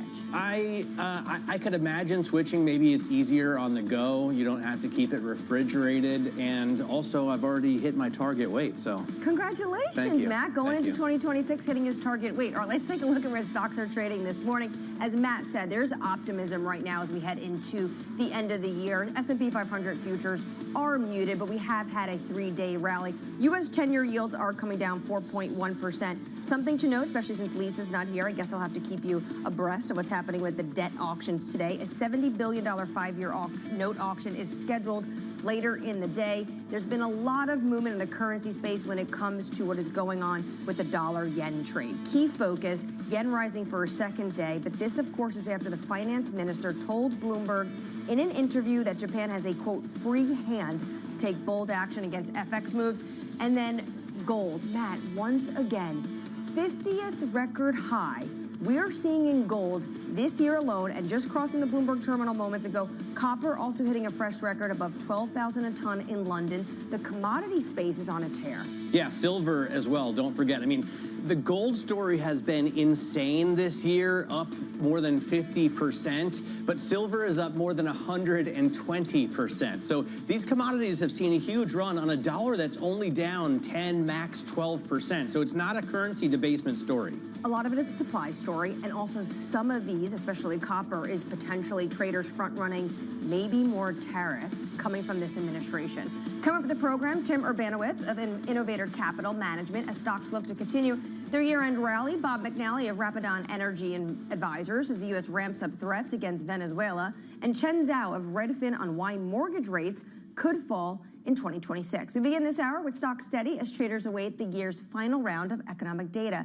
Tim Urbanowitz of Innovator Capital Management eyeing the S&P 500 to finish next year at 7,600, writing XMAG 7 will carry the load as 2026 is a unicorn year for investors. Consumers will be double dipping on tax cuts. Fed cuts will be a broad tailwind for the 493. Tim joins us now. Tim, thank you so much for joining Matt and I bright and early this Tuesday morning before Christmas. Let's build on what you said in terms of unicorn year. What makes 2026 such a unicorn year? Well, Anne-Marie, I think there's a couple things. The first is really with the consumer. And if you look at the big, beautiful bill, everything coming from that, all the tax breaks that investors were excited about to carry this market forward, you're double dipping on those. You're getting the retroactive benefits from 2025, which will start showing up February through April.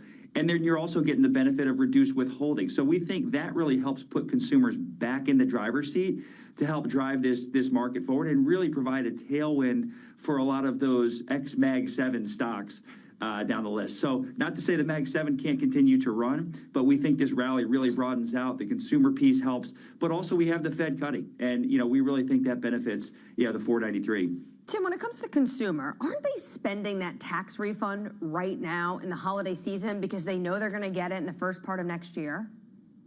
Well, I think there's definitely some dry powder coming for next year. And if you look at consumer confidence has been very poor.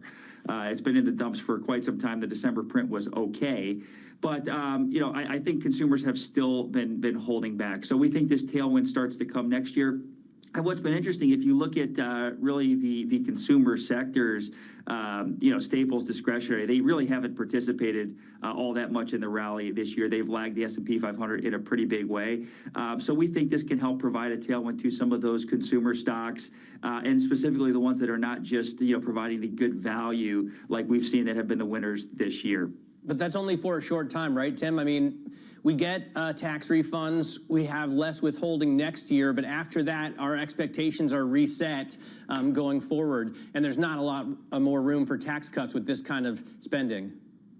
No, you're absolutely right, Matt. And, I think it's really important. We want to make sure we're managing risk well next year. And I was down in Oklahoma just last week talking to a lot of our advisors, and there's a lot of nerves out there. And the nerves are specifically centered around the AI trade, concerns about heading into an AI bubble. And because of that, you have the situation where I think any little bit of bad news or anything that goes against the narrative of, AI spending, are these companies overspending, is going to have the ability to create pretty big bursts of volatility in the market next year. It's something we expect.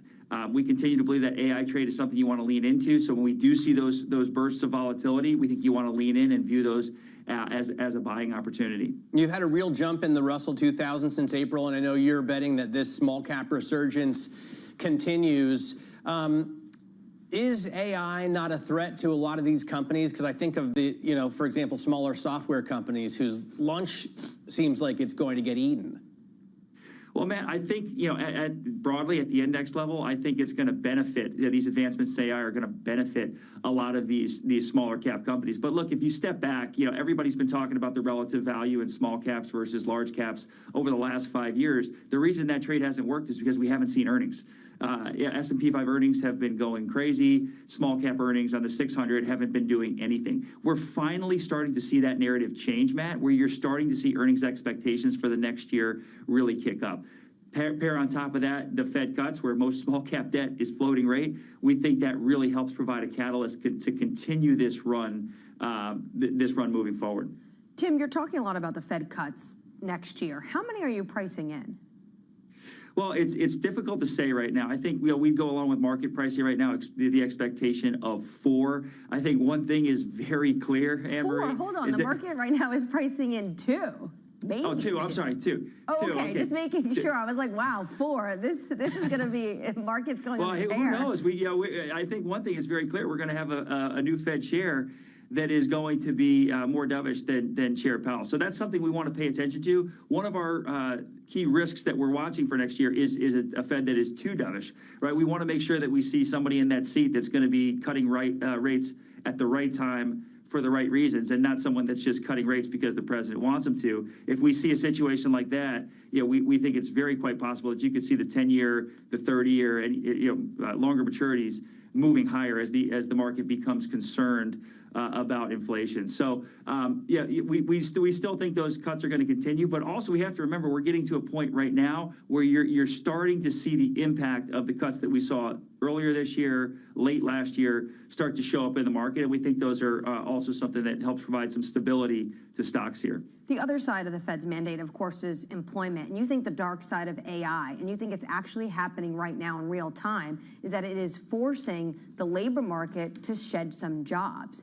How does the Fed fix that and cut into that? They can't. They can't. And that's one thing that, again, another risk to our base case for next year is that you see these AI-related layoffs tick up. You know, right now we estimate about 15 to 20% of the mass layoffs that you've seen announced have something to do with AI. Again, right now that is somewhat contained, but if you see these AI advancements really pick up, you start to see those layoffs accelerate. That's where that becomes a problem. And you know, the tax cuts that we talked about on the front end of the show don't really do a whole lot for you if you don't have any income to tax. So that's something we want to watch closely. Again, I think next year is really all about how do we prepare our portfolios for a wide range of outcomes. Right now, if you look at the ETF market, so many investors are really starting to lean pretty heavily into dual direction ETFs, which are a newer category, but really help you to be able to produce a positive return when the market is going up, but also when the market is going down. So coverage for a wide range of outcomes is what it's all about. We think you're going to see those spurts of volatility, and that's incredibly important for next year. I got a viewer writing in, a trader writing in, asking if you worry about another government shutdown in January, Tim, and the potential added spending if or when this Congress brings back the Obamacare subsidies. Well, Matt, I'm not necessarily worried about a government shutdown. The market tends to do very well throughout these government shutdowns. I mean, clearly there was some relief when we got this one resolved. But no, Matt, I think when we look at the portfolio, that's why we want to make sure that we continue to lean into other assets like gold, like Bitcoin. I mean, you look at gold. I mean, we're hitting all-time highs. It feels like every day now, on average, hit an all-time high about every 6 days this year. But we also want to be cautious with those assets. I mean, you look at the run-up, 60+% this year in gold. That's we got to be cautious of that. When we've seen runs like this in the past, you tend to see those drawdowns be much steeper. So we like the asset long-term. Same thing with Bitcoin. But you need to make sure that you're not holding this in your risk control bucket. You need to make sure that you understand there can be some big swings, some big drawdowns, and some volatility that comes along the way. Tim, thanks so much for your time this morning, and Merry Christmas. Tim Urbanowitz of Innovator Capital Management. Let's get you an update on stories we're watching elsewhere. Danny Berger joins us with your Bloomberg Brief. Hey, Danny. Hey, Anne-Marie. President Donald Trump is warning President Nicolas Maduro not to, quote, play tough as the U.S. steps up its blockade of oil tankers going in and out of Venezuela. Sanctioned tankers are still loading Venezuelan oil despite U.S. pressure. President Trump said the U.S. will keep the oil from seized ships. Elsewhere, Ukraine coming under intense fire from Russia despite ongoing peace talks. Russian forces launched a missile and drone attack across Ukraine, killing civilians and hitting energy targets. Ukraine President Vladimir Zelensky said, quote, this Russian strike sends an extremely clear signal about Russia's priorities. Shares of Novo Nordisk rising in the European trade up 7.6%. Eli Lilly down 1% after the FDA approved a pill version of its weight loss shot Wegovy. The pill is expected to launch in the U.S. in early January. The product is crucial for Novo's strategy to take on Eli Lilly, which has said its own oral obesity drug could be approved by March. And that's your Bloomberg Brief. Anne-Marie. Thank you so much, Danny. And Novo Nordisk shares are up more than 7%, Matt, on that news. Yeah, they have severely underperformed Eli Lilly. I mean, this is really a shocking story because, of course, Novo Nordisk was the pioneer for this whole class of drugs. And Lilly was such a late entrant in comparison, but has now absolutely dominated. Consumers seem to prefer tirzepatide. And even though it's going to be a few months, if you could take a pill or a shot, you're probably most likely going to want to take a pill. You are, until you realize that it really doesn't hurt. It's just a tiny little... And Matt knows this from personal experience. We'll get more into that a little bit later in the program. Up next, a warning to Venezuela's President Maduro. He could do whatever he wants. It's all right. Whatever he wants to do. If he wants to do something, if he plays tough, it'll be the last time he's ever able to play tough. Bob McNally of Rapidan Energy Group joins us next. You're watching Bloomberg Surveillance. Good morning.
astonishing day for US technology.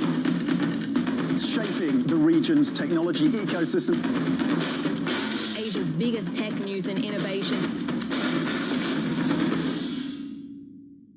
Welcome to the world of decentralized finance. Why is it that NFTs have not recovered in the same way that, say, Bitcoin has? Bloomberg is covering all things crypto. It's a pretty spectacular story. The people. This is the future. This is the 21st century economy. The transactions. It snapped up nearly $1 billion of Bitcoin. And the technology. We need to build a digital Fort Knox. That gives people financial freedom, and that's a wonderful thing. That's extraordinary. We ride the wave that is Bitcoin. Bloomberg Crypto, Tuesdays only on Bloomberg. From the world of politics to the world of business, Joe Matthew and Kaylee Lines deliver news, insight, and analysis live 2 times a day, every trading day. Balance of Power at 1 and 5 Eastern, only on Bloomberg.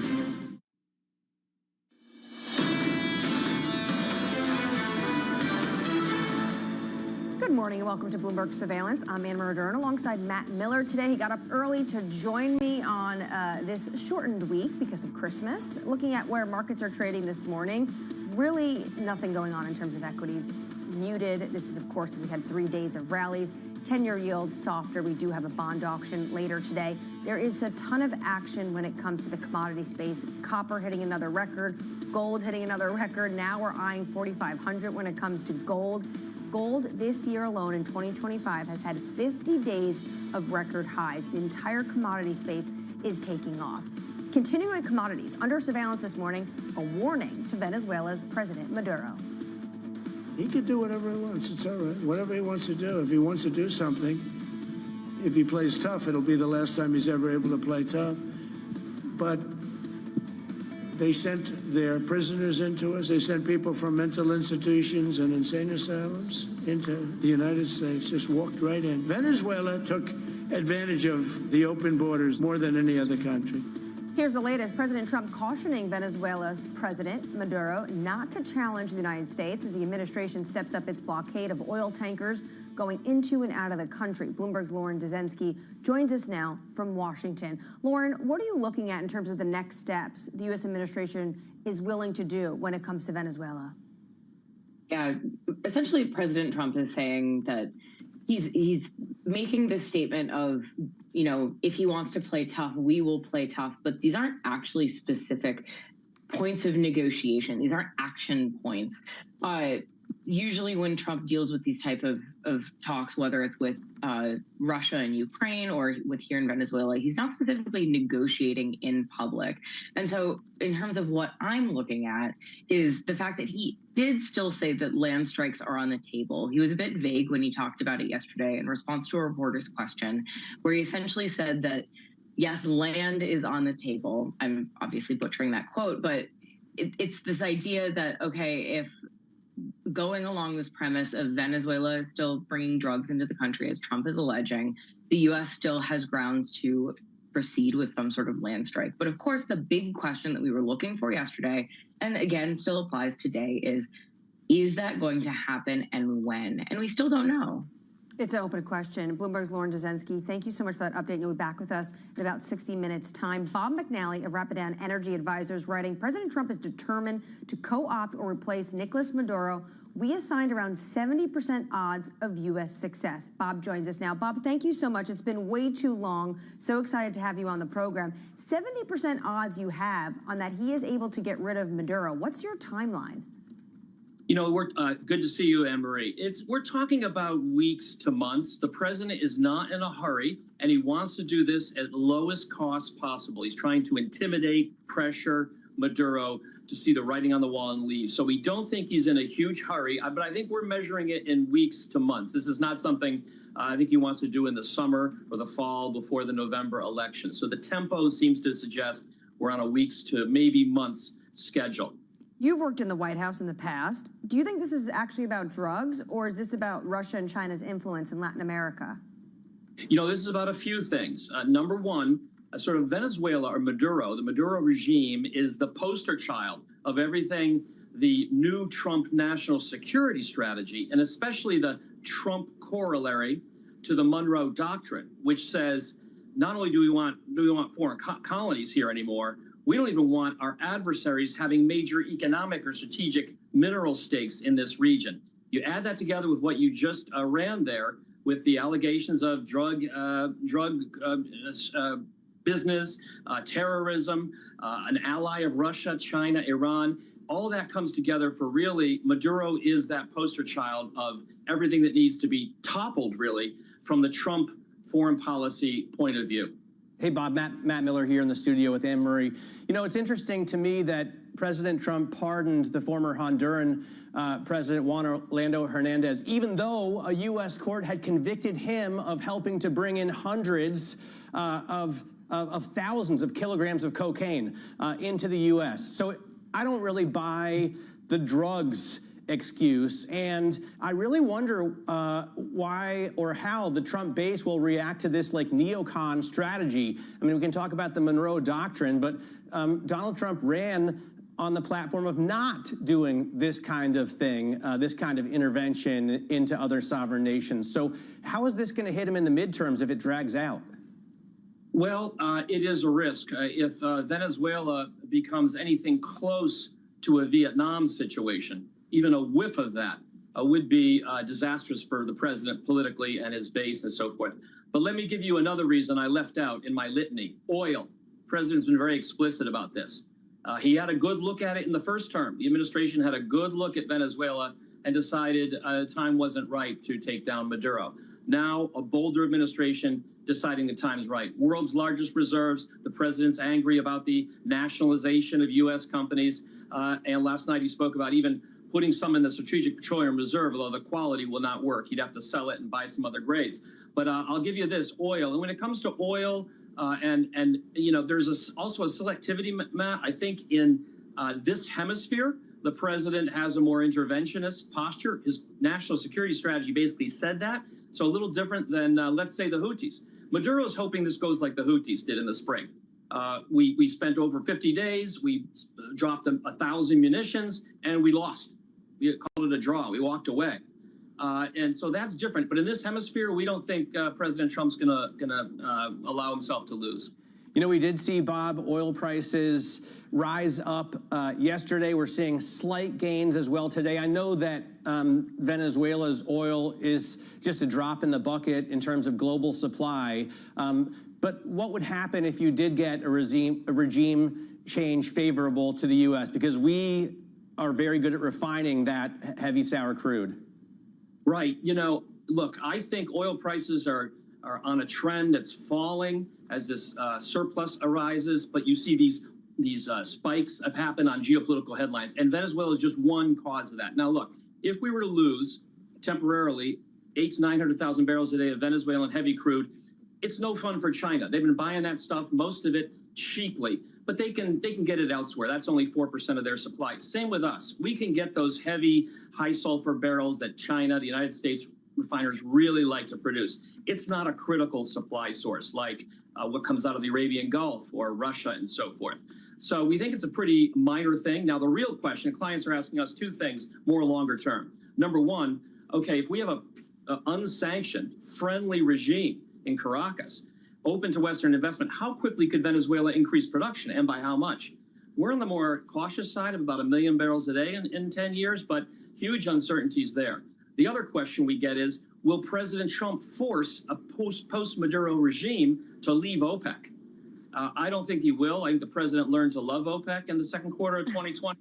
I think Saudi Arabia and UAE, with whom the president has very good relations, would really be upset if we tried to pry a founding member out of OPEC. So I think for oil markets, because Venezuela's supply right now is quite small, I think it's really these longer-term questions that would be really most interesting if there were regime change. What a reversal from Trump when he first came on the scene in terms of talking about OPEC. Bob, just quickly, what does this mean for Chevron, the only U.S. oil company in Venezuela?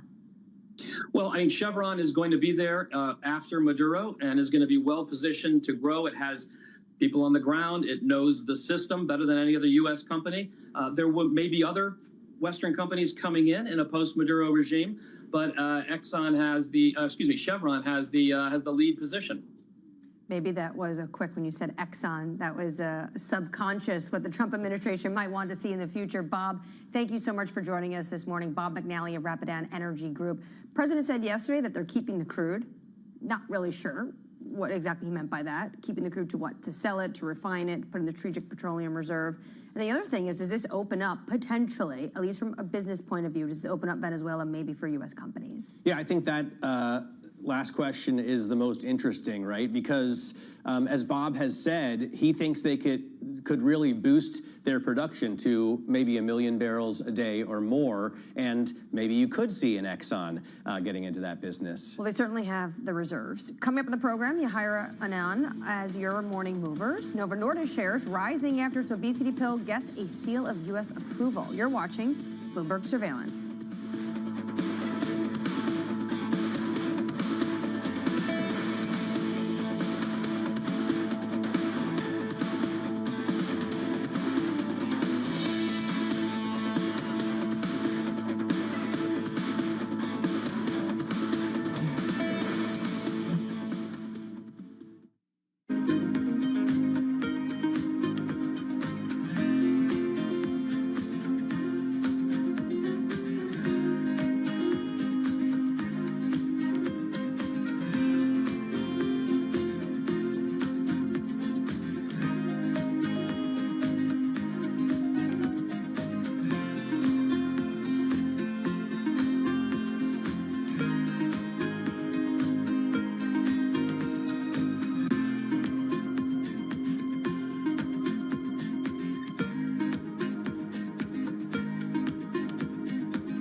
The key issue right now for us in the diamond space is the declared divestment of Anglo from GBS.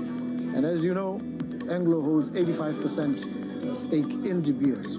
Botswana, the government of the Republic of Botswana holds 15. We are resolute now, and we've communicated a firm intention to increase our stake in GBS to a controlling stake. We have lined up a number of potential collaborators with us, if I may put it that way.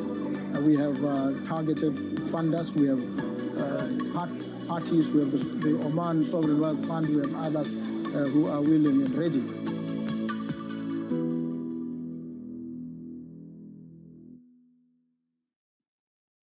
All right, okay, ready? David, what initially sparked your interest in this topic of longevity?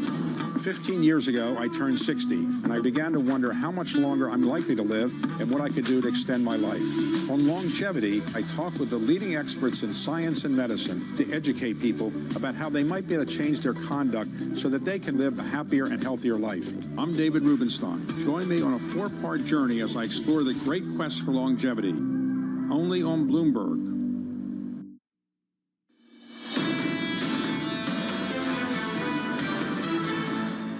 Good morning. Welcome to Bloomberg Surveillance. I'm Anne-Marie Horder and Matt Miller alongside me today. Jonathan is still on paternity leave and Lisa has the week off. Let's get a check on where markets are this morning. Relatively muted when it comes to equities going into the Christmas holiday with you know, a little bit of a Santa Claus rally in terms of the fact that S&P 500 has had 3 days of gains. When you look at the bond space, today will be a little bit interesting because we do get a $70 billion 5-year Treasury note auction and then a $44 billion 7-year auction on Wednesday. Your 10-year yield, 4.14%. We do see some softness, at least in the yield space, following what we saw yesterday when Japanese JGBs were absolutely exploding. And then where the action is today, as it was yesterday, is once again in the commodity space. Copper just hit a fresh record at the start of this hour. Gold continues to climb. And to Matt's point, do not show gold at the end of 2025 as a one-day spot price. Look at gold year to date. We've had 50, Matt, record highs. Yeah, I mean, it's been amazing. The gain of more than 70%. You haven't seen a year like this since 1979. So it's been a while, and the question is really what's driving those gains beyond, you know, the herd mentality. You haven't seen the dollar fall much more than 10% from its peak.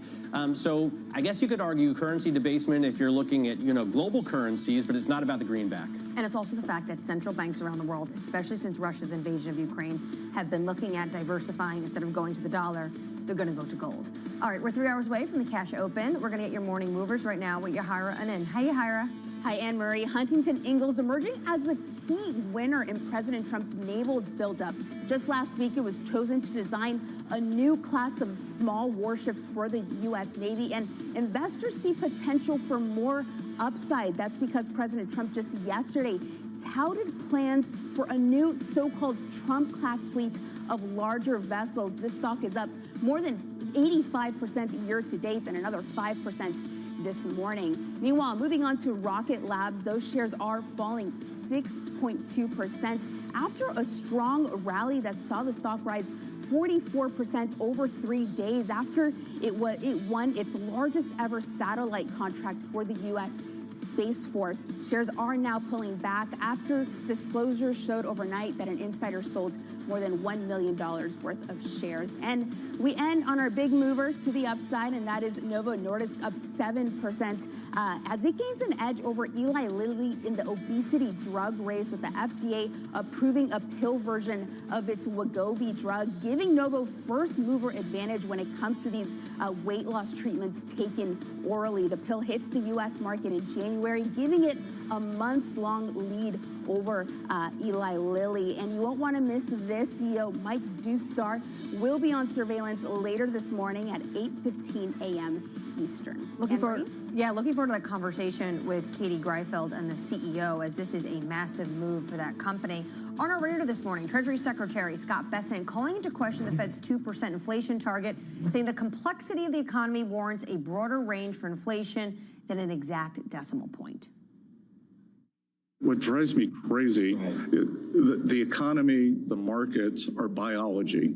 They're not math, they're not physics. And this idea that we can have this decimal point certainty is just absurd. So I believe that once we re-anchor to the target, then we could talk about a range.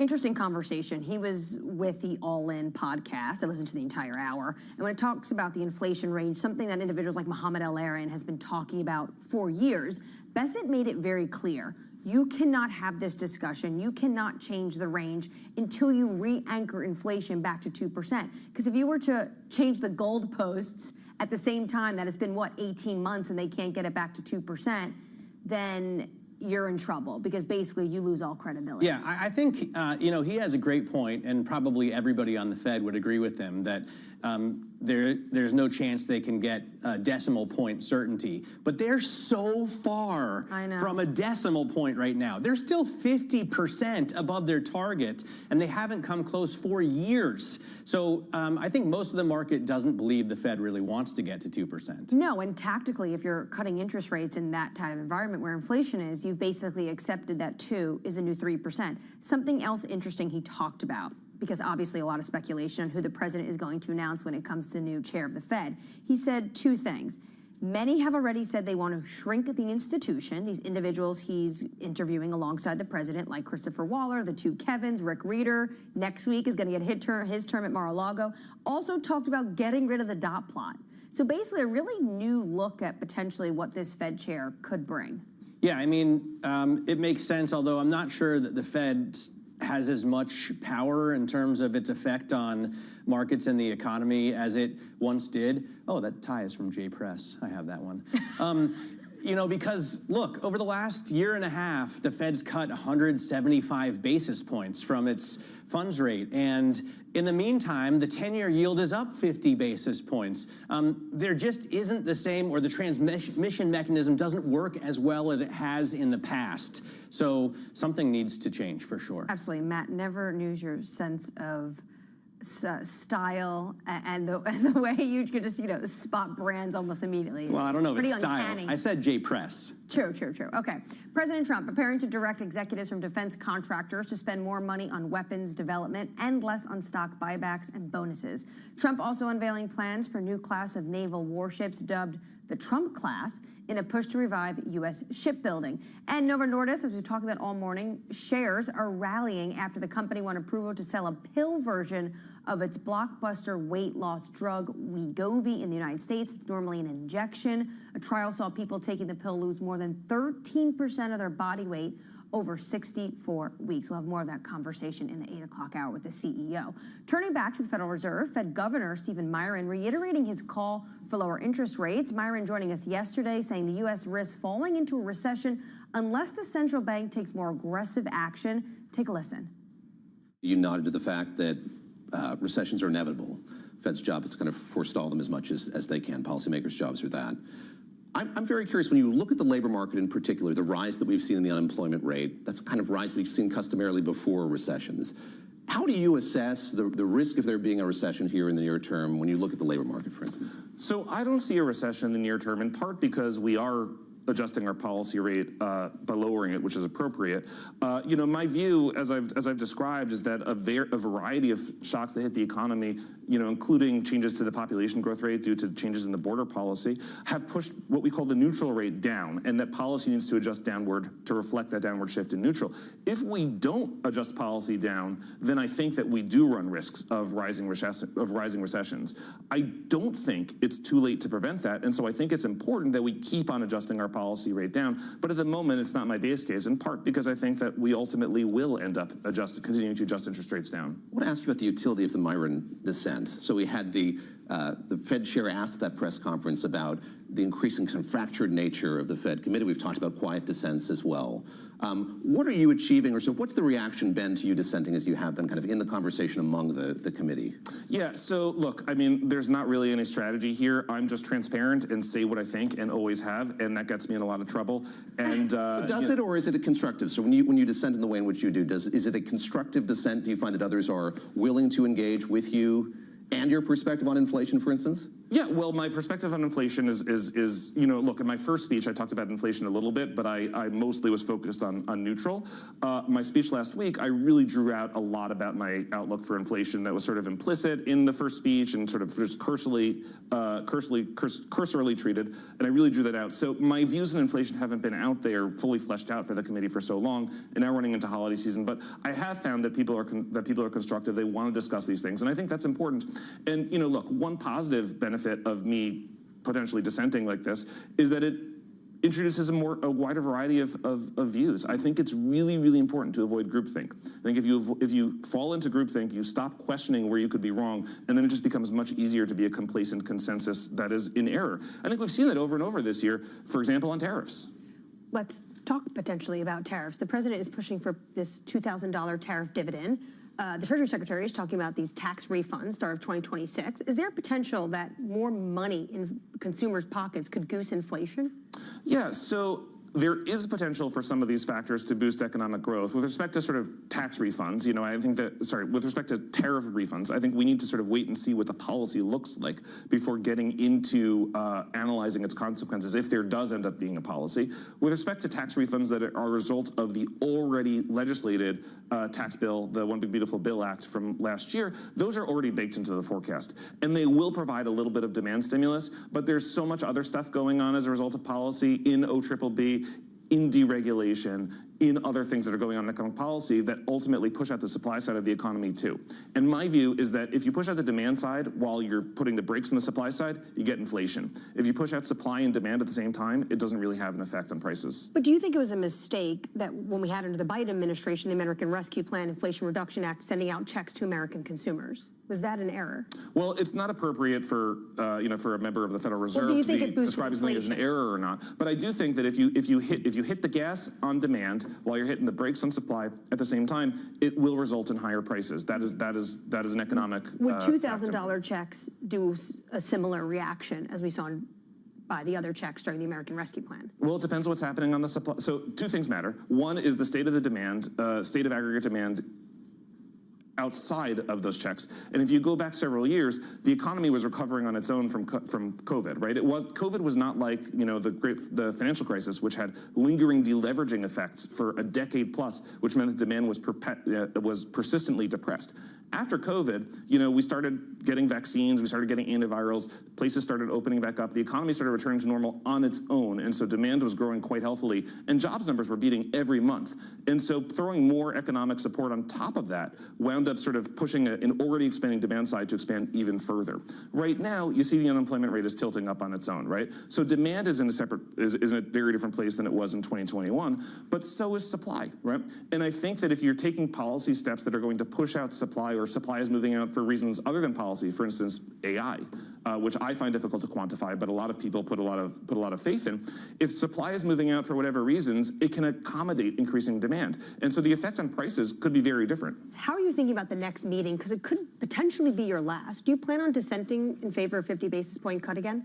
Look, I plan on pushing for the policy that I think is appropriate at the time. I will say when I got to the Fed, we hadn't cut rates at all this year, and so it was very important for us to move rates down quickly. Since then, we've pushed rates down 3 times. 75 basis points of cuts to the policy rate. So the need for me to dissent for 50 becomes a little bit less as we come down. I haven't yet decided whether I'm going to push for 25 or 50 next meeting. I think it depends on a variety of factors. So I could see voting for 25, but I do think it's important that we continue steadily reducing the policy rate. Governor Stephen Miron joining us yesterday. Important to note, after he spoke with us, the Treasury Secretary was on the All In podcast, and he said that he thought Stephen Miron would be going back to the CEA sometime in February or March. This all has to do with the timeline of who and when the president decides he's going to announce when it comes to the Fed chair. Let's get you an update on stories elsewhere this morning. Danny Berger joins us for your Bloomberg Brief. Hey, Danny. Hey, Anne-Marie. President Donald Trump is reiterating his desire for U.S. control over Greenland after announcing plans to appoint Louisiana Governor Jeff Landry as a special envoy to the island. President Trump called it a matter of national security for the U.S. Those comments, though, have sparked outrage in Denmark and Greenland. Denmark's prime minister has warned that the U.S. cannot annex the country. Elsewhere, London's luxury Rosewood Hotel is up for sale. Sources telling Bloomberg that the billionaire Chang family has appointed advisors, with the Hong Kong property group New World Development grappling with liquidity issues. A spokesperson at Rosewood Hotel declined to comment on ownership matters, saying that its brands are not up for sale. Larry Ellison has pledged $40 billion of his own personal wealth to boost Paramount's bid for Warner Brothers Discovery.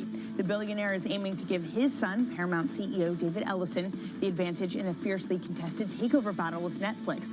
Warner Brothers confirmed that it had received Paramount's amended offer, but says it still supports Netflix's competing offer.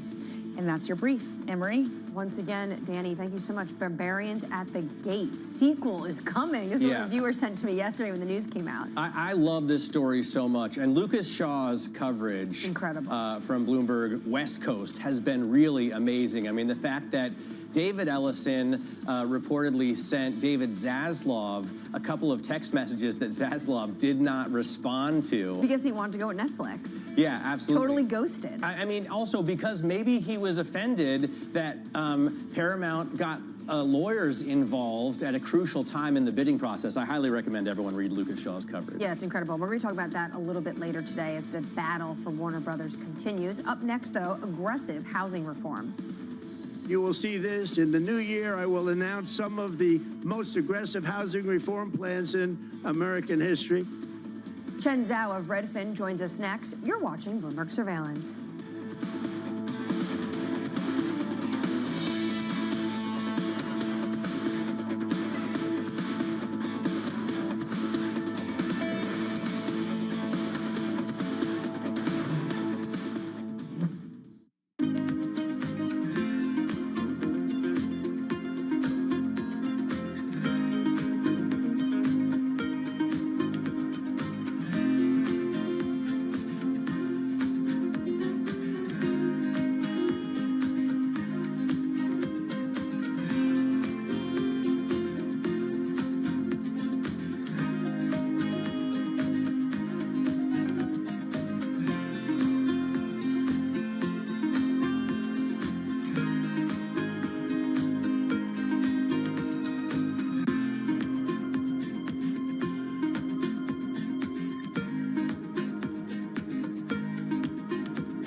Rodriguez. And I'm Jason Kelly.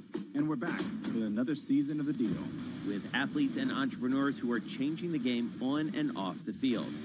Jerry Jones. Some good-looking trophies. 1 and 1 is 3 in sports, not 2.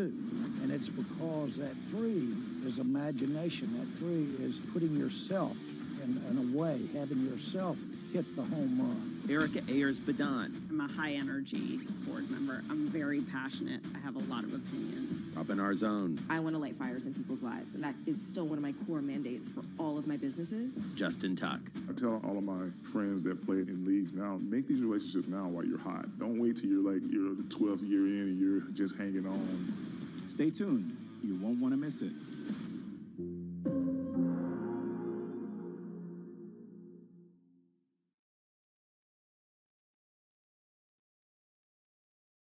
It's the world's second largest economy with a growing influence in global affairs. Bloomberg The China Show brings you the unmatched expertise you need to keep track of breaking news, in-depth market analysis, and the most influential newsmakers in and around China. We need to do more to engage the market more. We're risk on. I think we caught a little sweet spot. Massive savings right now. It's already a different game. Bloomberg The China Show. Weekdays around the world, right here on Bloomberg. Context changes everything. Making money isn't about drowning in emotions. It's about understanding what's actually happening. Markets are the best way to glean signal from noise, and that is what we try to do every morning. This is Bloomberg Surveillance. It's a multi-trillion-dollar industry. We'll show you what's happening in ETFs like no one else. ETF IQ, only on Bloomberg.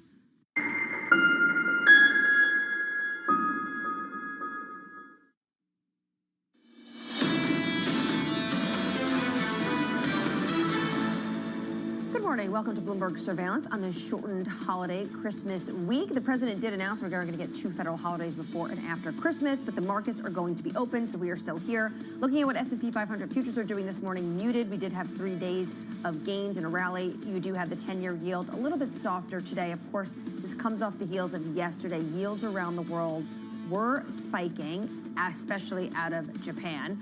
You do have the yen, 155.98, verbal intervention from the finance minister. She was speaking directly to Bloomberg. Talk about that Japan has a heavy hand if they need to have it when it comes to the FX market. And gold this morning up 1%. We're now looking at 4,500 an ounce. This year alone, gold has hit a record high. 50 trading days. Absolutely unbelievable across the commodity space. Under surveillance this morning, aggressive housing reform. Now, soon announce our next chairman of the Federal Reserve, someone who believes in lower interest rates by a lot, and mortgage payments will be coming down even further early the new year, and you will see this. In the new year, I will announce some of the most aggressive housing reform plans in American history. Here's the latest. Mortgage rates sitting near multi-year highs as President Trump prepares to unveil substantial housing reforms to address affordability. Chen Zhao of Redfin looking ahead to next year, writing, home buying will become more affordable as home prices grow slower than wages for a sustained period, the first time that's happened since the aftermath of the financial crisis. Chen joins us now. Chen, thank you so much for your time this morning. So do you think this push into affordability when it comes to the housing market next year has to come from Washington, D.C., or is it supply and demand dynamics?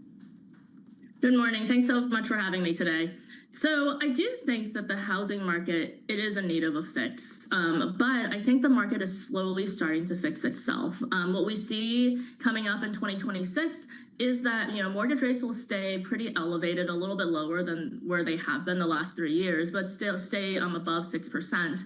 But home prices, on the other hand, will be growing slower than wages. So that means that for the first time, really, affordability is starting to take a U-turn. And that means that, affordability is not going to fix itself overnight. It'll take a few years, but we're finally starting to travel in the right direction.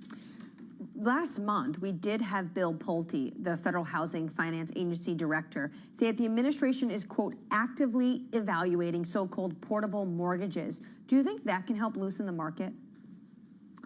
I think that the challenge with portable mortgages is a logistical one. You can't just change the terms of how mortgages work and what's allowed with mortgages after they have been originated, because that will affect MBS investors. Maybe there is some sort of win-win scenario where investors and the home owners can both come out on top. But the challenge with affordability for the housing market is not necessarily with existing homeowners. It's really with first-time home buyers who really can't get in right now. And portable mortgages isn't going to help them. So I wonder how you factor in the one big, beautiful bill, because it strikes me that those buyers will also be getting real benefits when it comes to tax deductions, as well as, now an increased SALT deduction cap. Yeah, so we do think that, some of these legislative changes will help to spur a little bit of demand coming up. However, if you look at what's been happening with the dynamics of the housing market over the last 3 years, it's really just been very much stuck. There hasn't been any huge movements. If we're looking at what's happened in 2025, it's interesting because supply actually peaked in the spring of 2025, and it's actually started to come down since then. And the reason is because sellers are realizing that demand has been falling over time as the economy is weakening and people are getting very jittery. So right now, what we see in the housing market is that there's about 37% more sellers than there are buyers in the housing market. So while some of these legislative changes might spur a little bit of demand, I don't think it's going to be a complete game changer. I wonder what you think about the demographics on a broader scale, Chen, because you note that people are going to be living with roommates later and later and having babies, less and less. So is that trend set to continue, or is there anything that could change it? Yes. So we know that affordability has been a problem for a really long time. As I was saying, we do anticipate things getting better, but it's not going to be an overnight fix. So in the meantime, for the next few years, we do think that this will weigh on people's life decisions. People will need to delay expanding their family. You might have multi-generational families living together at an increasing rate. But I think that we also have to look at the broader demographic challenges in the country where, there is less immigration. We do the population is getting smaller right now. So those are factors that are weighing on house buying demand. And that's part of why we're forecasting that home price appreciation is going to stay pretty muted for not just next year, but really for the foreseeable future. What's hot and what's going to be not for 2026 if you're thinking about maybe you're looking at moving to a different market? Yeah, so, what we're seeing right now is that most markets across the country are sellers markets. That means there is at least 10% more sellers than there are buyers. And in some markets, in the Sun Belt, we actually have twice as many sellers as there are home buyers. So a lot of those markets we do expect to continue to be very cool into the new year. The markets that are remaining the markets that are remaining pretty hot right now are mostly concentrated in the Northeast. There's also San Francisco on the West Coast. And then there's a smattering of places in the Midwest that tend to be more affordable places. And we expect that these places, especially places that are on the outskirts of New York City, as more people are returning to work, will remain the hotter markets. New York City suburbs, hot market for 2026. Chen Zhao of Redfin, thank you so much. Matt, I guess you're ahead of the curve. I'm definitely behind the curve on that sense. I mean, I'm a huge, huge fan of New York City suburbs, and I'm not just exclusively into Westchester. I love Fairfield County in Connecticut, love the North Coast and Long Island. I love the Short Hills Summit, New Jersey. I wouldn't want to do that commute, but it's a fantastic place to live. It's a little bit easier now, I think, to commute to Long Island if you work in Midtown, because... Or if you work from home. True. Yeah, well, you can then just work anywhere. Exactly. Why aren't you like in California or Bali or, South Florida? All right, coming up in the program next, Paul Christopher of Wells Fargo, Wendy Schiller of Brown University, Peter Supino of Wolf Research, and Sonia Martin of DZ Bank. You're watching Bloomberg Surveillance. Good morning. Thanks for joining us on this shortened holiday week.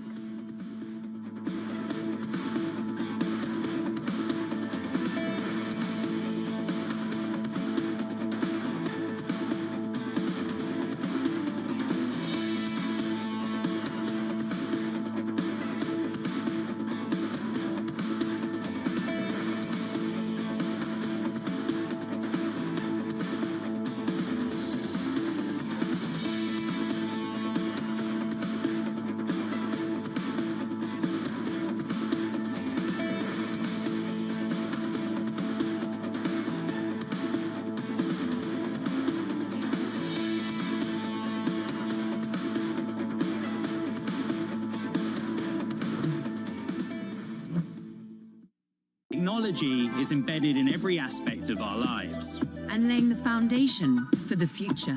From finance to defense, AI to entertainment. And from the road to the stars. Bloomberg brings you the latest stories of the people and companies pushing the tech sector to new frontiers. And the politics that shape global tech markets. I'm Caroline Hyde in New York. And I'm Ed Ludlow in San Francisco. Watch Bloomberg Tech every weekday. Only on Bloomberg Television. We are in such an incredibly exciting moment with AI. It is really the most profound technology of our lifetimes, and I think it has the potential to help us rethink literally everything. The potential for economic impact, societal benefit is honestly boundless. When we think about the economic impact for Europe in particular, it's around a 1.2 trillion euro estimate of the productivity growth that can be unlocked. This platform shift that we are living through, I think, is going to create untold amounts of value for the world, but also for the businesses and for economies, which is why I'm incredibly optimistic in this moment for Europe, but also for the whole world. How do you think about job losses or safety for some of the AI tools? You know, I hear the anxiety and I understand the anxiety about jobs. I think that we are certainly going to live through a massive transition about how people learn to work alongside these tools. I mean, the reality is I do think there'll be some number of jobs that are displaced. I think it is a smaller number maybe than some anticipate. We estimate it's around 7%. And I think what's important is that we have programs that help those 7% transition into new fields of work. I think what is more likely is that most of us are going to learn to work alongside these tools. So we estimate about 2/3 of us. If you think about the tasks you do in your daily life, when you look at every industry, there are administrative tasks that are happening everywhere, and that's what AI is most helpful in improving.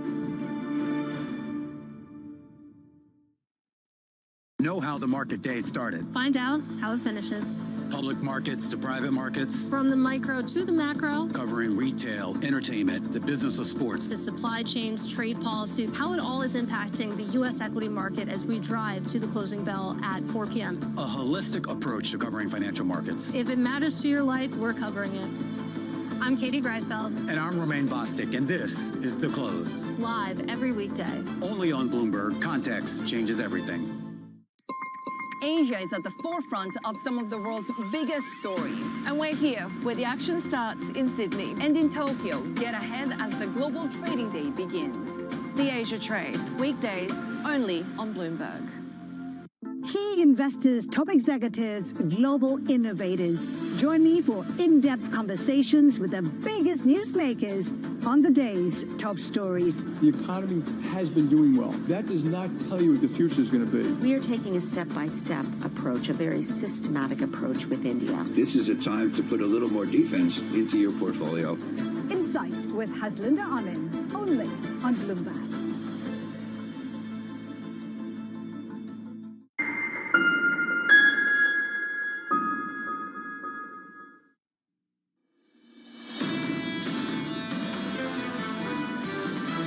The driver for a lot of these equity values are still out there. You need to build a diversified portfolio across the entire ecosystem. You've got a lot of great factors that are propping up international stocks for the coming year. Investors need to be ready for surprises and the unexpected. There will be lots of supports out there for earnings and therefore for markets, but it'll be a volatile year. This is Bloomberg Surveillance with Jonathan Farrow, Lisa Abramowitz, and Anne-Marie Hordern. Good morning. Welcome to Bloomberg Surveillance. I'm Anne-Marie Hordern alongside Matt Miller today. Jonathan Farrow is still on maternity leave, and Lisa Abramowitz is off for the week. Just in time for Christmas. I guess Matt's a little bit late, better late than never. We will finally get third quarter GDP at 8:30 Eastern. Of course, all of this was an issue because of the longest government shutdown in history. So everyone just pretty much thinks it's going to be stale. So I'm actually looking a little bit more forward to the read on the consumer later this morning. We're going to get consumer sentiment, especially given the fact that it actually was pretty depressed in November.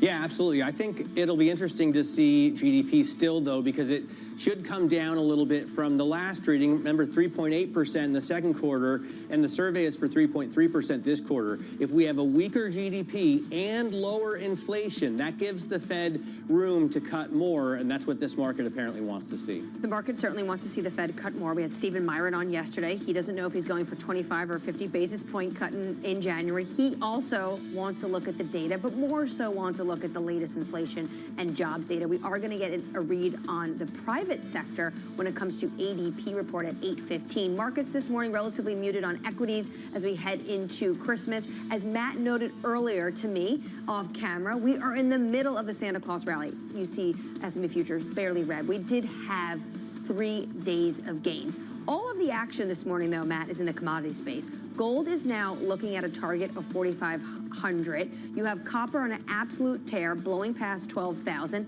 Silver as well. This is where all the action is. It has been this way as well this entire year. When you look at gold, 50 days this year had a record high. Yeah, gold has been on a serious tear, more than 70% so far this year, the best year for gold since 1979. But I will point out the Santa Claus rally, typically the last 5 days, or defined as the last 5 days of December, the first couple of trading days in January, normally adds about, or on average, about 1.5%. And we've got that already over the last 3 trading sessions. So everyone could just basically go home, except for us. We're here for the data. And one corporate stock to watch this morning, Novo Nordisk. It's getting the seal of approval for their injection of Wegovy, very popular weight loss drug, to actually been taking in a pill form. They're now getting ahead of Eli Lilly. And even though it's going to be a few months away, potentially when both these drugs hit the market, everyone is looking at Novo Nordisk because they are the ones that are out in front, Matt. Yeah, Novo Nordisk has really trailed Eli Lilly, even though they are the pioneer in this drug space. If you look at the stock of Novo Nordisk versus Eli Lilly over the last 5 years, for example, there's a 530% difference. So to Lilly's favor. So it is massive. But they've gotten a few breaks lately. They've cut prices faster than Lilly, and they're going to get this pill, it looks like, approved faster than Lilly. So maybe that gives them a leg up. Pretty unbelievable. And we're going to be speaking to the CEO in the next hour right here on Bloomberg TV. Also coming up in the program, Paul Christopher of Wells Fargo Investment Institute as the much anticipated year-end rally takes hold. Peter Supino of Wolfe Research as the takeover battle for Warner Brothers grows more contentious, and Sonia Martin of DZ Bank as the yen gains ground. We begin this hour with stocks on hold after the S&P 500 erases December losses. Paul Christopher of Wells Fargo Investment Institute says the next 12 months will favor U.S. equities based on expectations for higher U.S. GDP broadening and accelerating earnings growth, moderating inflation, and improved global growth. Paul joins us now. Paul, let's start with that take you have on GDP. Does today's print actually matter to you, or is it just too stale for you to care for next year? Yeah, it's really too stale. And what's more, the fourth quarter was when we had the shutdown, and that's going to bring us slower GDP growth anyway. So the thing to look at here for investors is really what happens next in the real world, in real time. And we think that's an acceleration in the economy that starts sometime in the winter, early next year. So how do you see the economy with regards to rates? Beth Hammack was saying she thinks that we're currently a little bit below neutral. Of course, Anne-Marie and David yesterday talking with Stephen Myron, who thinks we have a long way to go to get there. Yeah, we think we're probably a little bit above neutral still. And with this slowdown in the economy already sort of baked in, right? It's not showing up in data yet because we don't have fourth quarter data, but that's already baked in. The Fed's looking past that. The Fed's looking to an economy that's going to be accelerating. You mentioned copper prices accelerating. We think that big tax refund season that's coming up this year will be above average for both individuals and corporations. That will do a lot to re-stimulate spending and really improve consumer confidence. So we think the Fed looks through that. Paul, it's a little bit difficult for me to square this circle. And so the economy is strong and strengthening, and you expect that to continue into next year. And yet you say we're still above neutral. Like, these rates are still restrictive. So how could the economy be strengthening? Yeah, it's a good question. So there are parts of the economy that are really still underwater or struggling with what we think are as being above neutral interest rates, and that would be small businesses. But the rest of the economy is doing quite well. Spending is decent. You've got some problems at the margin, and large companies, especially those involved in any way in tech, those are going to be doing really well. So there's spending growth, we think, that's already sort of baked in, that's already going on. It's a trend already in place. And those people who are at the bottom of the spectrum, the small businesses, for instance, they're the ones who are waiting for rates to come down, and the Fed has to worry if they cut by too much, could they trigger inflation? Well, not just if they cut by too much, Paul. How much will the tax refunds you mentioned, and potentially the President of the United States still wanting to go to Congress and ask them to sign off, not saying it's going to happen, but he's trying to promote it, $2,000 tariff dividend checks. Is all of this going to goose inflation? It's going to goose the economy for sure. We think there's still some disinflationary trends in place, particularly in rents and gasoline prices. That's what helped bring the consumer price index down to mid 2.6s a couple of weeks ago. So that was, that's still a factor that we have to think about here. That disinflationary trend. We don't think inflation jumps right away. And you're also going to have tariff impacts that are prominent now. Those are going to be fading as we head into 2026. As you want to favor the AI theme, but you want to trim direct exposure, how do you want to then showcase your portfolio when it comes to AI? Yeah, it really needs to be a diversified portfolio. Don't forget about that fixed income side.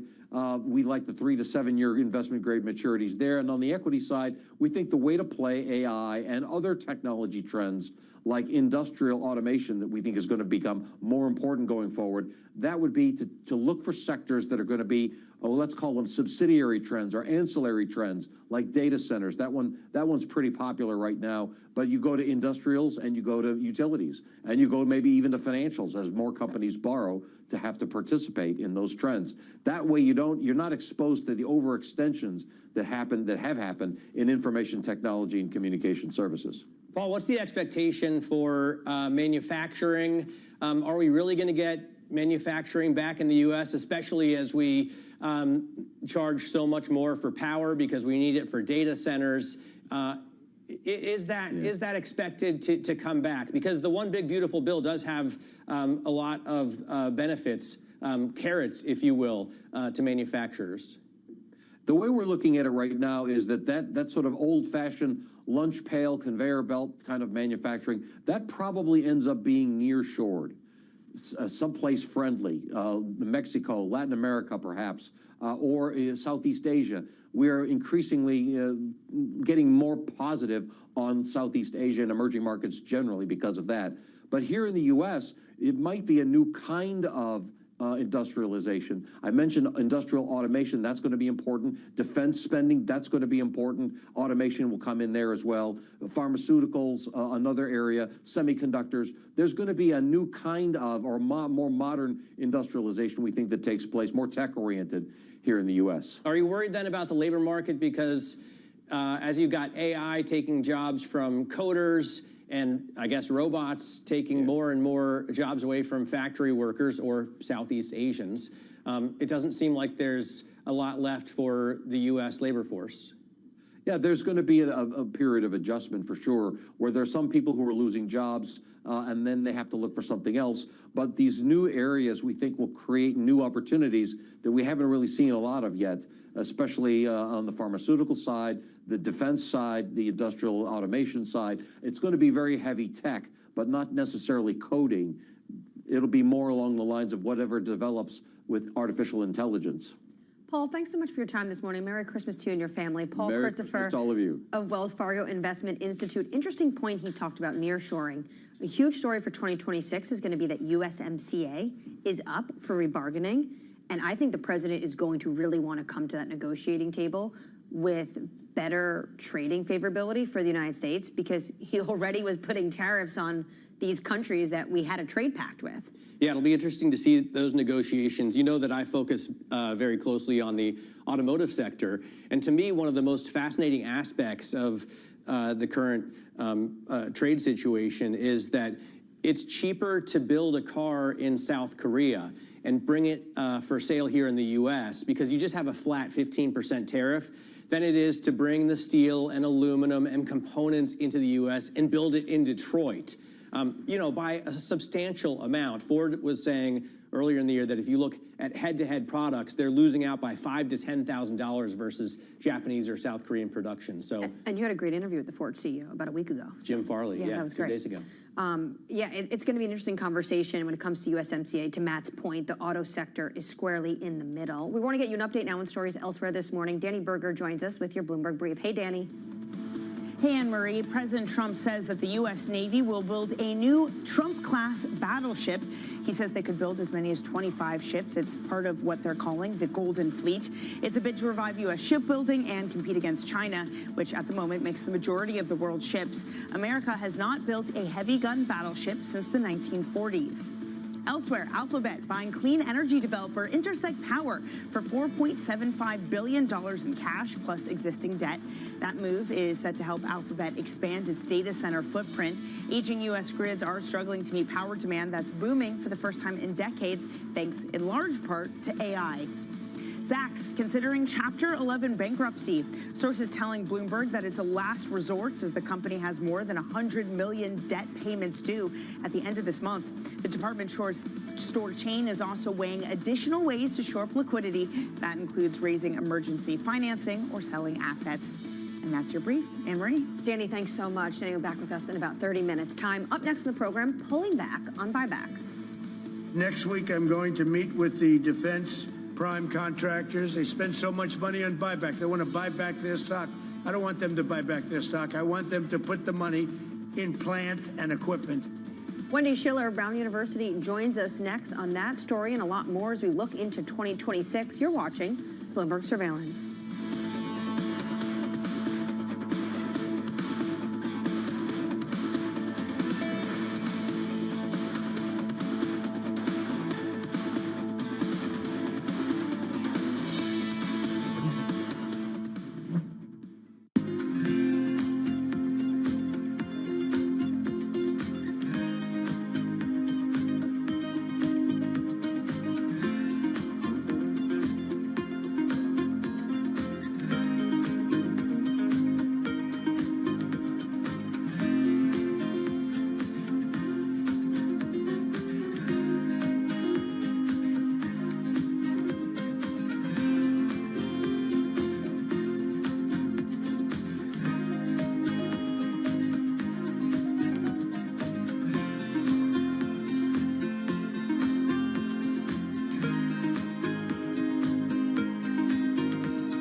Middle East and Africa. Vibrant resources and high-yield investment opportunities abound. Join me on Horizons Middle East and Africa for the stories, newsmakers, and insight from this exciting region. Now weekdays, only on Bloomberg. I'm David Weston. Join me each week on Wall Street Week for stories of capitalism from business, markets, economics, tech, and climate.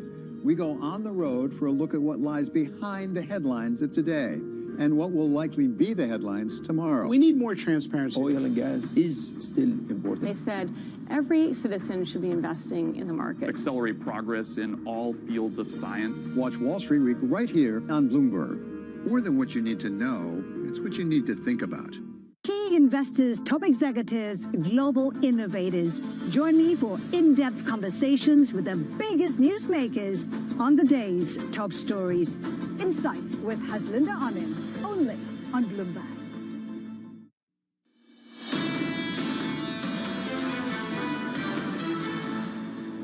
Good morning. Welcome to Bloomberg Surveillance. Just about 7:15 here on the East Coast in New York. Markets this morning are relatively flat when it comes to equity markets as we head into the opening bell, which Matt will take you through this morning. And then we, of course, want to look at where gold is this morning. I'm obsessed with commodities because they are an absolute tear across the entire space. Copper this morning, fresh record. Gold, fresh record, eyeing 4,500 an ounce. And I can't get over this statistic, Matt, that 50 days this year meant gold was at a record high. It's just been an incredible year for gold. You have to ask really what's going on. Yeah, it has been amazing risk to watch. On, risk off, gold's up. To watch this run up, yeah. Bitcoin comes down and the digital gold loses out a little bit, although to me it's still amazing to see it at $85,000, $90,000. And silver also has been a huge winner, much better gainer than gold. Gold up 70%, silver is up like 140%, so double the gain of gold. That's a great point because silver also has much more of a use case for the physical real world than gold does, which is just a store of value. Under surveillance this morning, pulling back on buybacks. Next week, I'm going to meet with the defense prime contractors. We're going to be discussing CapEx spending. We'll be discussing the pay to executives where they're making $45 and $50 million a year and not being able to build quickly. We want the dividends to go into the creation of production facilities. They spend so much money on buybacks. I don't want them to buy back their stock. I want them to put the money in plant and equipment. The President of the United States dictating what he wants companies to do. Here's the latest. Sources telling us here at Bloomberg that President Trump could sign an executive order clamping down on buybacks and dividends by top defense companies to encourage spending on weapons development. Bloomberg's Lauren Dezensky joins us now from Washington. Lauren, I have a feeling I know what the business community and C-suites of America are going to say about this, but walk us through what the administration's thinking is. Certainly, but I just have to say that listening to that quote without any context, if I simply read it, I would think that it came from Elizabeth Warren, what Donald Trump is saying about stock buybacks and how these companies need to spend more on the actual products. But really, it's Trump putting his fingerprints on the spending of these U.S. defense contractors.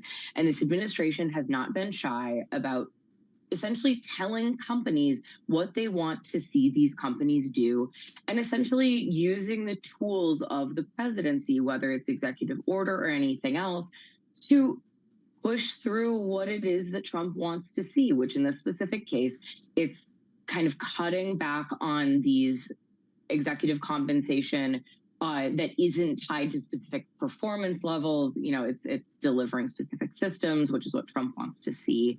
But again, it's this idea that the administration is going after targeting the procurement process for weapons and kind of targeting this idea of a deep state within the military industrial complex, which is what Susie Wiles mentioned in that Vanity Fair interview that came out that was pretty explosive. But again, this idea that Trump is going to use the resources available to him, and we see this throughout how his administration acts, in order to get what he wants. Hey, Lauren, your first point is exactly what I was thinking. You know, at my age, hearing a Republican rip CEO pay, you know, tell them they shouldn't be buying back shares and encouraging government intervention in private corporate policy is just uncanny. And I wonder how much longer the rank and file Republican Party will stay behind him, or is this a new party that is much more aligned with Elizabeth Warren and the Democrats of my youth?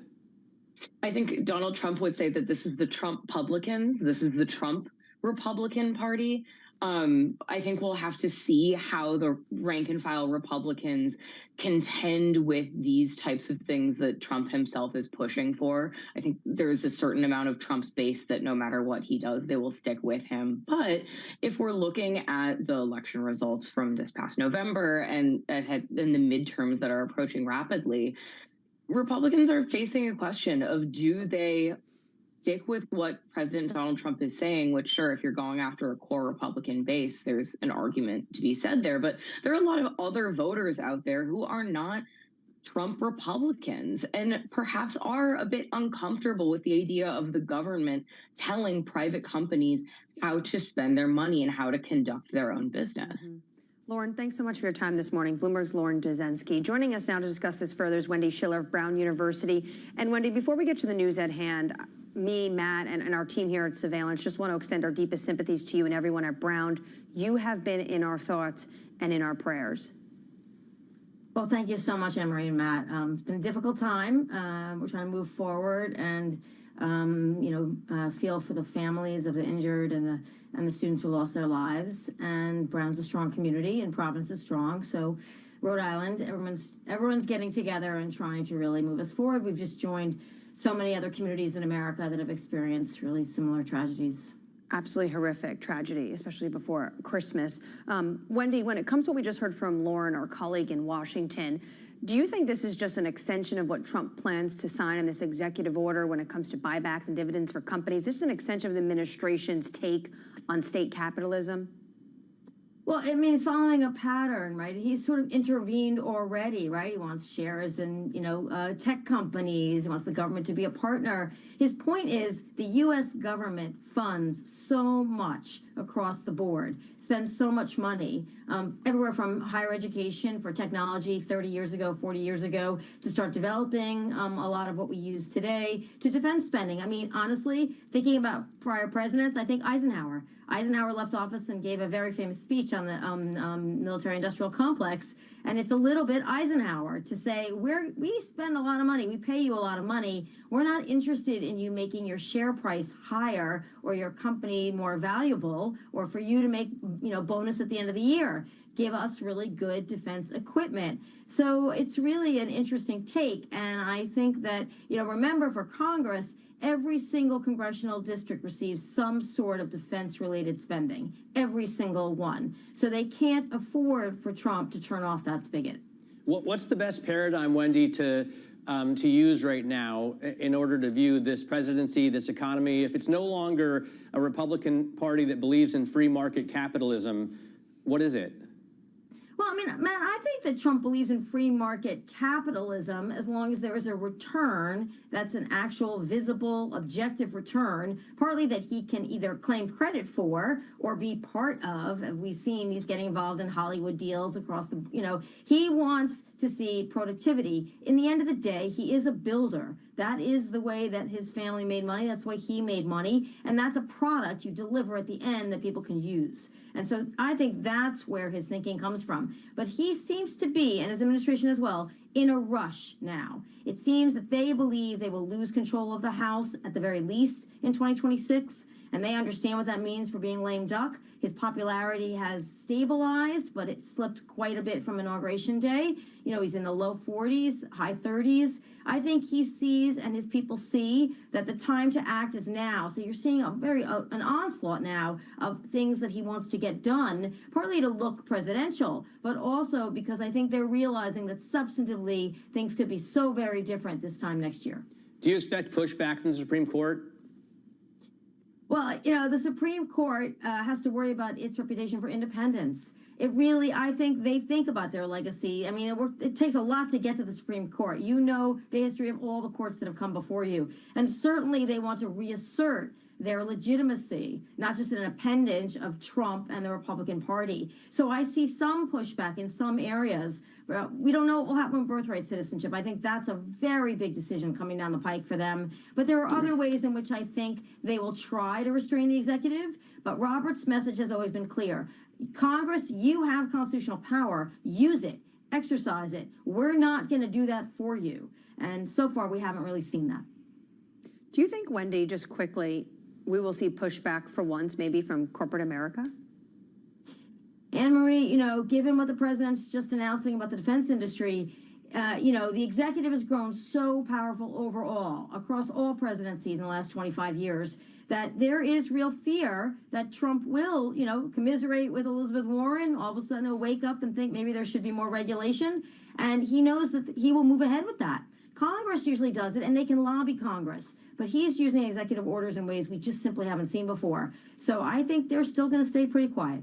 Wendy, thanks so much for joining us this morning, and happy holidays to you and your family and everyone, of course, at Brown University. Matt, just quickly, on the All In podcast yesterday, Secretary Bessent was asked about this, and he said, we're in an economic war, and we do not want it to become a kinetic war. He was talking about the biggest threat right now to the U.S. economy is that 97% of the semiconductors that we need are made in Taiwan. And he said these critical industries, defense, shipbuilding, semiconductors, this is where the U.S. government feels like they need to have a heavy hand. Yeah, it is pretty unfathomable that we allowed that to happen. All of the production of semiconductors essentially is in Taiwan, a territory that's claimed by China. So I can't believe it got that far. And certainly this is, I think, something that people agree on across the aisle, bipartisan support for trying somehow to move that out. Right, but it is state capitalism. And we saw Europe do it in the 60s and 70s, and it didn't completely work. So I think there's going to be a lot of questions into 2026 on exactly how the administration is going to be continuing when it comes to this heavy hand and equity stakes. Coming up in the program, Peter Supino of Wolf Research on the battle for Warner Brothers Discovery. Plus, Yahira is back with your morning movers. Zim surging as the shipping firm weighs offers from prospective buyers. That stock is up more than 9% this morning. You're watching Bloomberg Surveillance.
To Bloomberg Business Week Daily. We got to talk crypto. From the magazine that helps global leaders stay ahead. What's the conversation around your company? Bringing you insight on the people, companies, and trends shaping today's complex economy. Planning very big things. A new level of premium. Plus global business, finance, and tech news as it happens. The floodgates of innovation are going to open up. You can't fake passion. You either are or you aren't. Bloomberg Business Week Daily, only on Bloomberg. At a time when policy in Washington is driving Wall Street, we draw a distinction between the rhetoric and the action. bringing you market-moving guests and original reporting. This is Bloomberg Surveillance. U.S. jobs numbers are released. Bloomberg has the report under surveillance with crucial data and expert analysis at terminal speed. Nobody covers Jobs Day like Bloomberg. Welcome to the world of decentralized finance. Why is it that NFTs have not recovered in the same way that, say, Bitcoin has? Bloomberg is covering all things crypto. It's a pretty spectacular story. The people. This is the future. This is the 21st century economy. The transactions. It snapped up nearly $1 billion of Bitcoin. And the technology. We need to build a digital Fort Knox. That gives people financial freedom, and that's a wonderful thing. That's extraordinary. We ride the wave that is Bitcoin. Bloomberg Crypto, Tuesdays only on Bloomberg.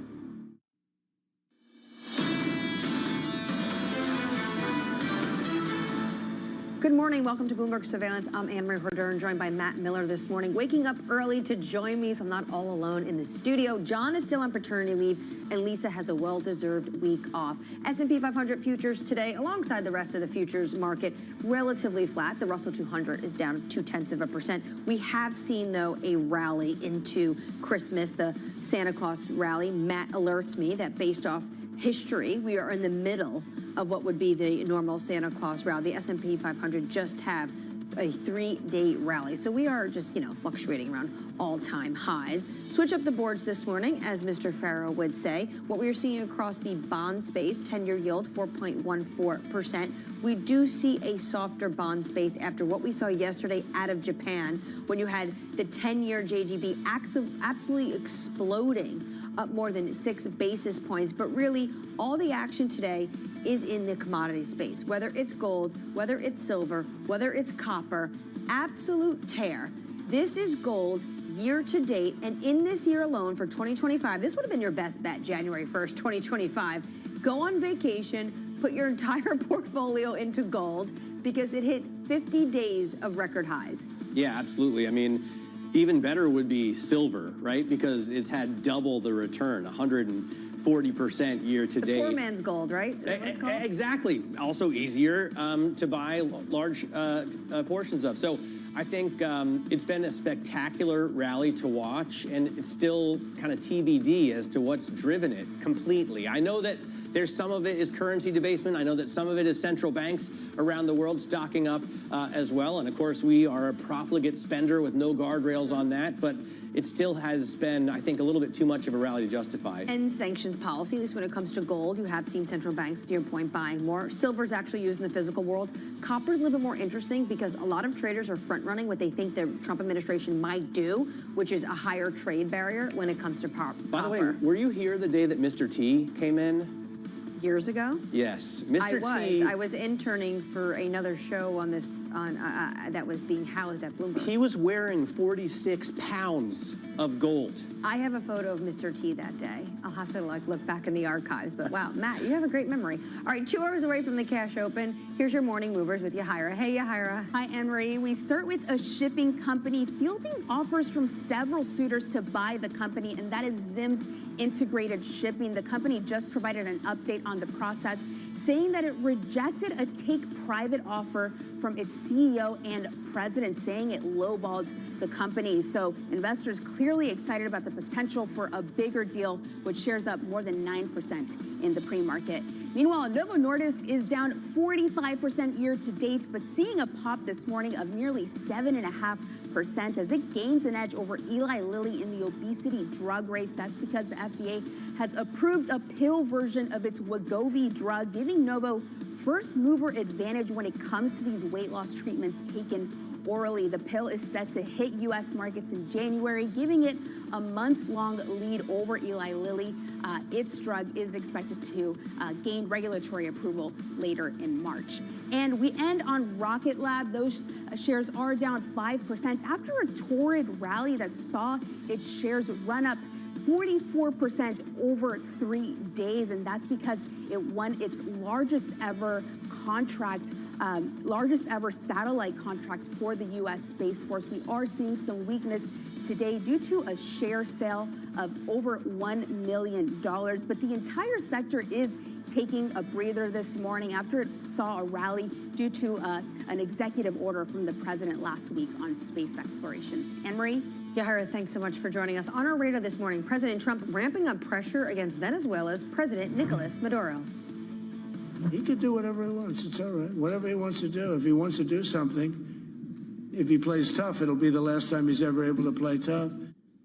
Bob McNally actually told us in the last hour he thinks a 70% chance actually the United States will be successful when it comes to what they're trying to do with Venezuela. Trump's warning comes as the administration steps up that blockade of oil tankers to and from the country. Shares of Novo Nordisk, as Yahaira was saying, rising as the company wins FDA approval to sell a pill version of its Wegovy drug. The outcome marks a key step in its effort to protect its market share from Eli Lilly. Later this morning, Matt, the Novo Nordisk CEO, will be joining the show, speaking to Katie Greifeld. I had no idea you actually had firsthand knowledge of how this drug works.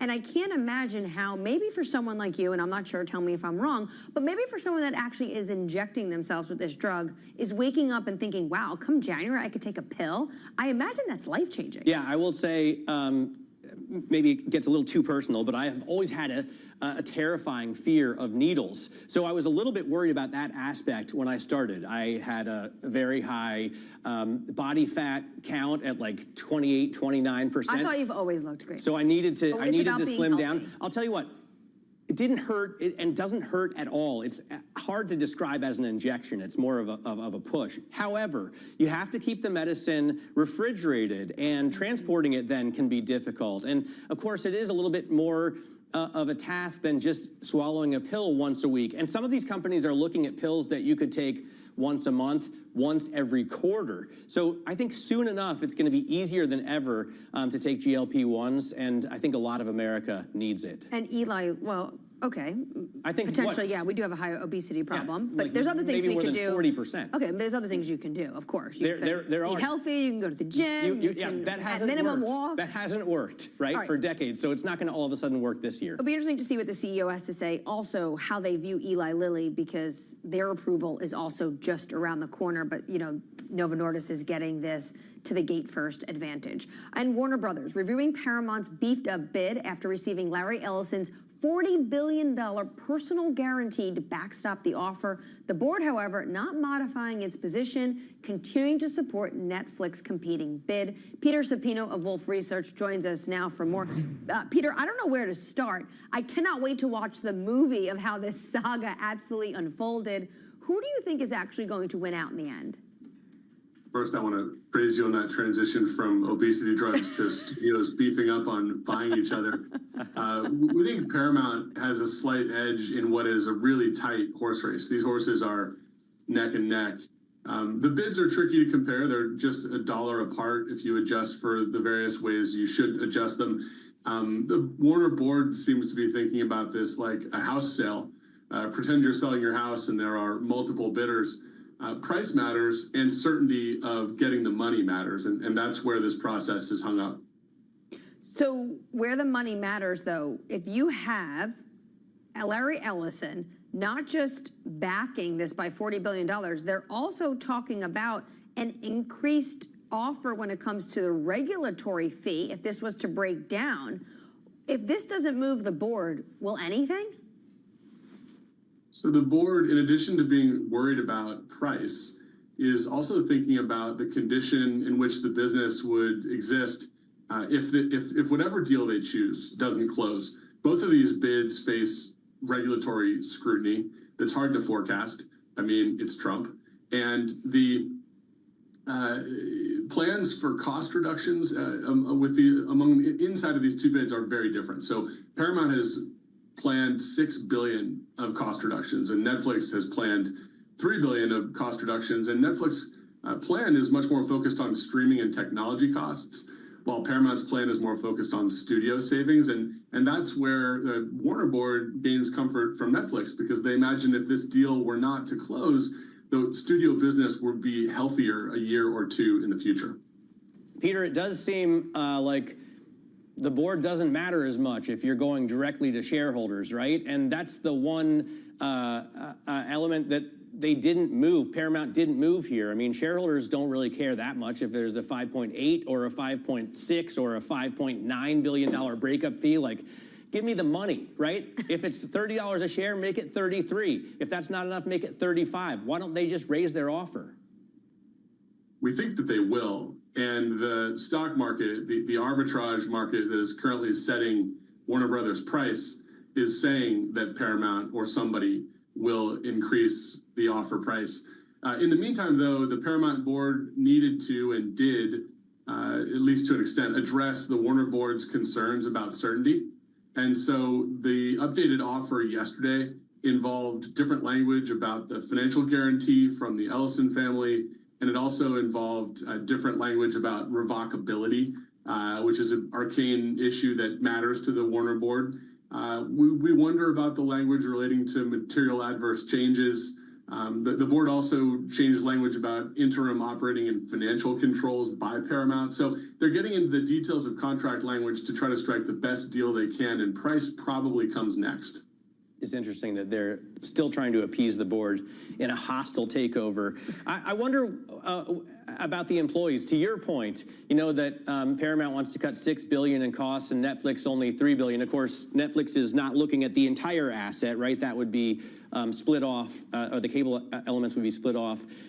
Michael Wolff told me at one point that the creative community, though, is behind Paramount because they believe that David Ellison wants to make movies and show them in theaters, right? Whereas Netflix clearly has an aversity to that. They want to be streaming everything, and if it goes to the theater, maybe for a week before streaming release or at the same time. So it's a very different scenario. Theaters are a consideration for the Hollywood community, as is the existence of a third studio-based streaming service. So imagine the streaming industry a few years from now as linear TV continues its gradual but inexorable decline and streaming continues to rise. With this combination, it seems credible to expect the Paramount Warner entity to compete head-to-head with Netflix and Disney among the streaming services that are based in Hollywood. And then there's, of course, the native technology companies, Apple, Amazon, YouTube, which are going to do their things. Their models are somewhat different. Without this deal, if Netflix swallows up Warner, it's possible that that list of Hollywood-based streaming services will end up being two major companies. Matt, you got very passionate there. Do you still go to the theaters? Have you seen any good movies recently? I do. I've seen One Battle After Another twice in the theater. I've also seen that. Excellent. I go to a lot of movies, probably once a week. Peter, on that note, if Netflix loses or Paramount loses, where do you think each of them will look, given the fact that they wanted these assets so badly? Is there anywhere else they can go? Well, I'm so glad that you asked, because we've been writing for years and with more intensity in the last year that NBC Universal really needs to do something for a lot of the same reasons that Paramount needs to do something. And NBC Universal has a very comfortable home inside of the Comcast conglomerate. But as a media business, it is both a wonderful producer of films and television and theme parks, and also quite subscale from a direct-to-consumer distribution standpoint. And so whoever doesn't win Warner Brothers ought to go out and try to do a deal with Brian Roberts, which is really difficult to do because Roberts has about 32% of the votes at Comcast and a history of liking his conglomerate structure. Thank you so much, Peter Supino of Wolf Research, for joining this story. And I'm sure you'll be back with us in 2026 to talk about it more, because this saga is not ending. Matt, I did see that movie. I know you don't believe me, but I did see One Battle After Another. Paul Anderson. Yeah. It's pretty incredible and unique. I don't know if I could sit there twice, though. It was quite long. Well, you know, one of the best parts for me is that he has an homage to Bullitt, the classic Steve McQueen chase scene with the Mustang and the Dodge Charger, except for in this case, well, I don't want to ruin it for anyone who goes to see it. Yeah, you should go see it. I want to see Marty Supreme. Marty Supreme. Yeah. Marty Supreme. That's the new movie out right now with Timothy Chalamet. Oh, Timothée. Okay. Timothée. Okay. Yeah. You don't want to see that? Yeah, no, I mean, I might. My wife has told me she's got a movie picked out for us this weekend, and she is a huge fan of Timothée. Well, Josh Safdie is the director, and I loved Uncut Gems, so I'm hoping this has a little bit of that vibe. All right, enough of movie. Let's get to an update on stories elsewhere this morning. Here's your Bloomberg Brief with Danny Berger. Hey, Anne-Marie. President Donald Trump says that he believes, quote, people are very angry that pictures are being released which connect them to notorious sex offender Jeffrey Epstein days after the DOJ released a new set of files tied to the late financier. The president said that he hated to see former President Bill Clinton, who appeared frequently in the release, being tarnished by the association with him, describing the situation as terrible. The U.S. Federal Communications Commission says that it will ban most foreign-made drones and critical components for unmanned aircraft systems. The new rules apply to future imports and sales, not those already in use. The decision comes ahead of a deadline for adding Chinese drone maker DJI technology to the agency's covered entity list. And in sports, the Kansas City Chiefs are moving across the Missouri border to Kansas. The team making the announcement after lawmakers approved a public financing package to build a new $3 billion stadium. The Chiefs still need approval from other NFL team owners to relocate, and Missouri is trying to keep the team. And that's your brief. Emery? Thanks so much, Danny. Up next, mitigating speculation. The yen's sharp, very short-term movement right as the BOJ governor began his press conference last Friday. That was clearly not in line with fundamentals, but rather speculative. Sonia Martin of DZ Bank joins us next to talk about what's going on in Japan with the dollar-yen trade. You're watching Bloomberg Surveillance.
In case you missed it, on Bloomberg Crypto. There's a debate going on right now in DC that I think folks need to start paying more attention to, and that is the yield. And the question really is, who is going to keep the yield? Who makes money off stablecoins? Well, right now, in the case of some of the large stablecoin issuers, there's a yield that on those deposits. So when there's a dollar, for example, deposited in a bank account, there's interest paid on that dollar. And so who's capturing that yield? And I think one of the really interesting things about the Genius Act is that it bans so-called yield-bearing stablecoins from giving that yield directly back to consumers. Now, that's not true everywhere. And I think if consumers have a choice, why would a consumer want an institution to keep that yield? Or would there be sharing of that yield? So right now, one of the debates going on is, will rewards be allowed? And I think these are really important questions. Don't miss Bloomberg Crypto live Tuesdays. Right, okay, ready? David, what initially sparked your interest in this topic of longevity? 15 years ago, I turned 60, and I began to wonder how much longer I'm likely to live and what I could do to extend my life.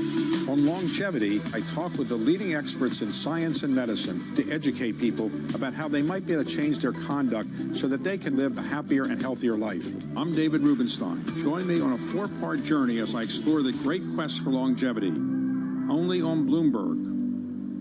Why do the biggest names in business choose Bloomberg Television? That's a great question. It's a very good question. Interesting question. Good question. Great question. I so appreciate that question. You certainly ask interesting questions. Bloomberg Television. Top experts, great questions. Bringing you up-to-the-minute geopolitical news whenever and wherever it happens. I'm Stephen Engel at Japan's Akasaka Palace in Tokyo, and this is Bloomberg.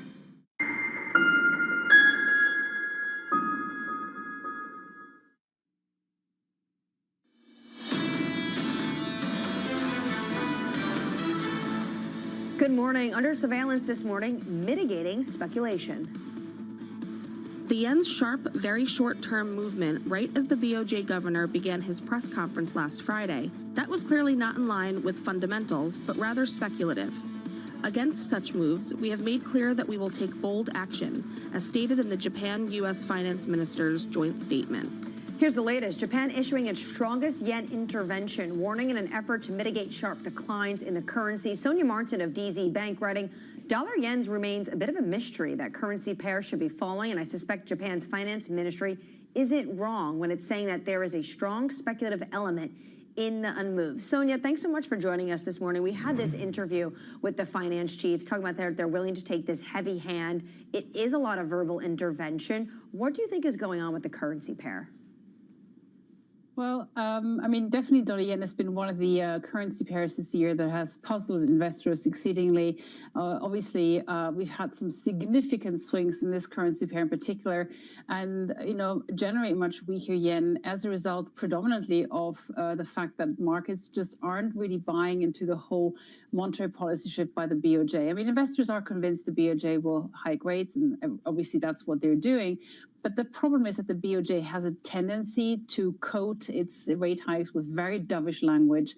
And I think that's just going to taint the picture a bit for the yen. And then we've seen parts, of course, where we've had stronger dollar moves in the second part of the year. So it's kind of been a combination. And as I said, I think there was, or at times, certainly a strong speculative element in this as well. It's almost like the market is baiting the BOJ and the IMF to see when the pain threshold will be reached.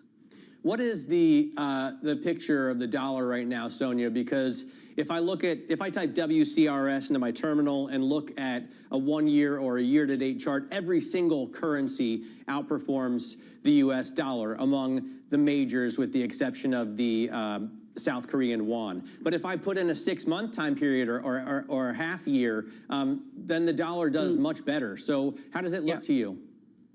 Yes, as you said, I mean, the first half of the year was dominated by a very weak dollar, and it was, the whole trade policy. I think people were just really, shocked, I think, by what was happening in the White House, Liberation Day, all of that happening, Trump session fears. And then in the summer, it kind of all just simply vanished, apparently. I think we got used to it. There's been some trade deals that have been made that have at least created a bit of a lull in the trade dispute between the US and many other countries. The topic isn't off the table, but I think that's kind of calmed the market down. And then we have seen a resurfacing of hopes that the US economy would be doing comparatively well compared to what it was expected to do anyways. And I think that's helped. And then, last but not least, we have seen quite a lot of evidence that, demand for dollar assets from foreign investors remains strong. And there's a lot of talk about de-dollarization. But when you look at the portfolio flow data from the U.S., it's clearly not happening, at least not yet. Well, unless you look at precious metals, and I know you're in charge of foreign exchange. Obviously, gold is not a currency, but the amazing run that we've seen for that shiny stuff, as well as silver, how do you explain that? Well, I mean, when you talk about gold, definitely we have seen evidence that there's been quite a strong demand for gold by central banks. This has been happening for some time now. This isn't new. I think what's happened this year is because of all the global uncertainty, foreign retail investors have joined the party, if you will. And I think at some point in gold as well, there was a sort of a bit of a speculative momentum as well. But we remain bullish on gold, actually, despite the fact that we're already at really high levels, because that underlying uncertainty isn't going to go away. But the fact that gold has been viewed as very attractive is clearly not enough to sort of really take away from the dollar, at least at this point. Where's your price target for gold, given the fact that you remain bullish? I mean, look at the 1 year chart. It's hit 50 record highs just in 2025 alone. We have a target of 4,800, which looked a lot more bullish a few weeks ago than it does today. But yeah, it doesn't look that bullish today, Sonia. You might have to up your call. It did look at the time. But I think the message is demand will remain very robust. This isn't a bubble. And, we have another 3 years of Trump as president ahead of us. And that means, it's going to be bumpy rides for investors for those 3 years. And if we're unlucky, it might go longer. And this is going to keep demand, I think, well supported. When it comes to gold, though, is it about the policy in the United States in terms of sanctions and the fact that central banks are trying to make sure that they are mitigating away from the U.S. dollar?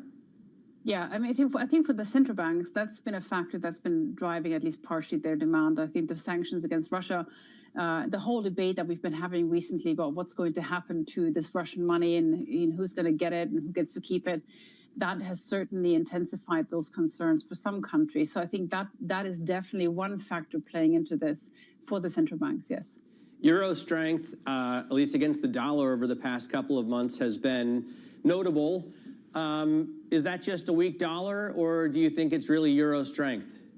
No, it's definitely a weak dollar. I mean, we had a brief period in March when we saw some, original euro strength, and this was after German Chancellor Merz announced the 900 billion euro spending package. And there's a lot of optimism at the time of that that being a game changer for Germany. Now, now it's 9 months down the road, and we have to face the harsh reality that this is going to take considerable time to filter through.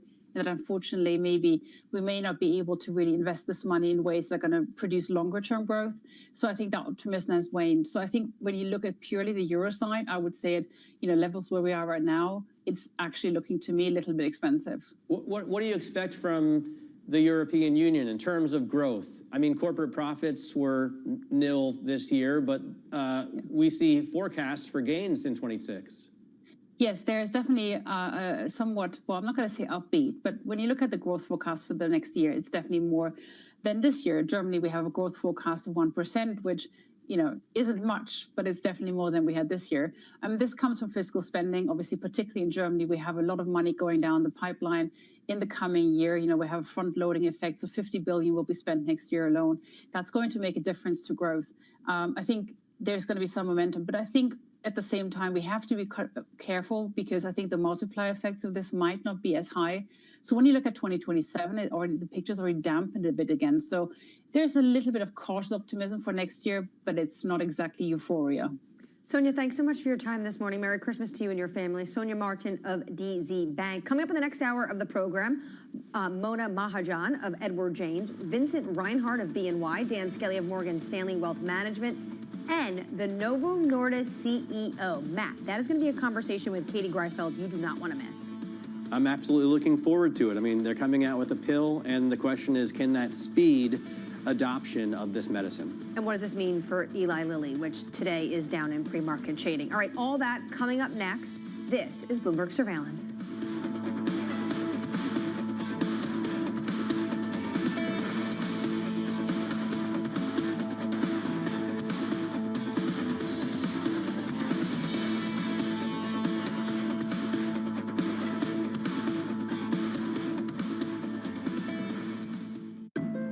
When I visited Fernandez at IMAX's headquarters outside Toronto, we went to the facility where IMAX designs and maintains its cameras. The latest next-gen equipment was out with directors on filmed for IMAX sets, but there was still plenty of cool gear on view. As the head of the finance department, do you look at all the things in this room and think, this costs that amount of money, this costs that amount of money? Thankfully, no, I don't. When I think about cameras in general and what we, when we first, I'll give you a really prime example, the film cameras. When you thought about it, okay, are we building 2? Are we building 4? Are you building 8, right? And that's where I start to think about, well, what makes the most sense from a return perspective? Because yes, Nolan wants the cameras, but how many other filmmakers out there use the film cameras? The lens that I look at it through is essentially, how many do we build and in what way? Because the one thing is we are going to invest to build it right and to build it for longevity. But do you need 10 of them? No. Building 4, that was the right number.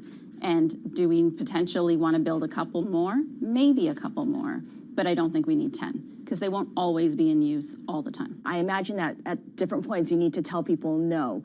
What's that process like for you? Oh yeah, it's a key role in the CFO position. It is a word that most people are used to, and yet they still think you're not going to say it. It's the world's second largest economy with a growing influence in global affairs. Bloomberg The China Show brings you the unmatched expertise you need to keep track of breaking news, in-depth market analysis, and the most influential newsmakers in and around China. We need to do more to engage the market more. We're risk on. I think we caught a little sweet spot. Massive savings right now. It's already a different game. Bloomberg The China Show. Weekdays around the world, right here on Bloomberg. Context changes everything. We have 2 crises, two essential crises, and for both it's now or never: democracy and climate, and they are absolutely interlinked. And we have to solve them together. We're losing the democratic infrastructure and norms to deal with the climate, and we're losing the climate stability that is essential for a democracy. We have to solve them together. We've never faced a threat like this to our democracy at a time when it's a perfect storm, at a time when we're being told by climate scientists, some of you may be in this room, that we have to cut our emissions, fossil fuel emissions, in half in 5 years now. You know, when I started to realize what was happening, it was 12 years, and we haven't done it. Technology is embedded in every aspect of our lives. And laying the foundation for the future. From finance to defense, AI to entertainment. And from the road to the stars. Bloomberg brings you the latest stories of the people and companies pushing the tech sector to new frontiers. And the politics that shape global tech markets. I'm Caroline Hyde in New York. And I'm Ed Ludlow in San Francisco. Watch Bloomberg Tech every weekday. Only on Bloomberg Television. Join me each week on Wall Street Week for stories of capitalism from business, markets, economics, tech, and climate. More than what you need to know, it's what you need to think about.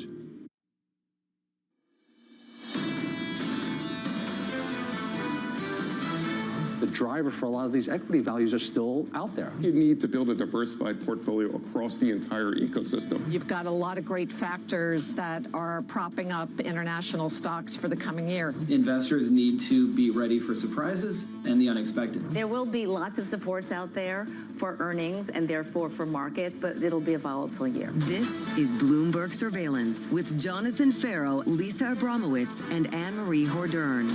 Good morning and welcome to Bloomberg Surveillance. I'm Anne-Marie Hordern alongside Matt Miller today. Good morning, Matt. Thank you for waking up early and joining me. Jonathan is still on paternity leave and Lisa is off for the week, but us gang will be back together in the new year. It is an important hour this hour because before everyone goes home for their holidays, in case you're home already, maybe you could just watch from your work from home studio or desk, we are going to get important data. We do have ADP data, which is going to give us a little bit more information on what's going on in the labor market in the private sector. And we're going to get at 8:30 Eastern time, durable goods and GDP. Everyone is pretty much saying, look, GDP is a little bit boring because it's very stale. And then I think what's going to be the most interesting is consumer confidence, Matt, at 10 a.m. And you'll be bringing us through that. Yeah, it is key, right, to this economy. How is the consumer doing? Is the labor market holding up?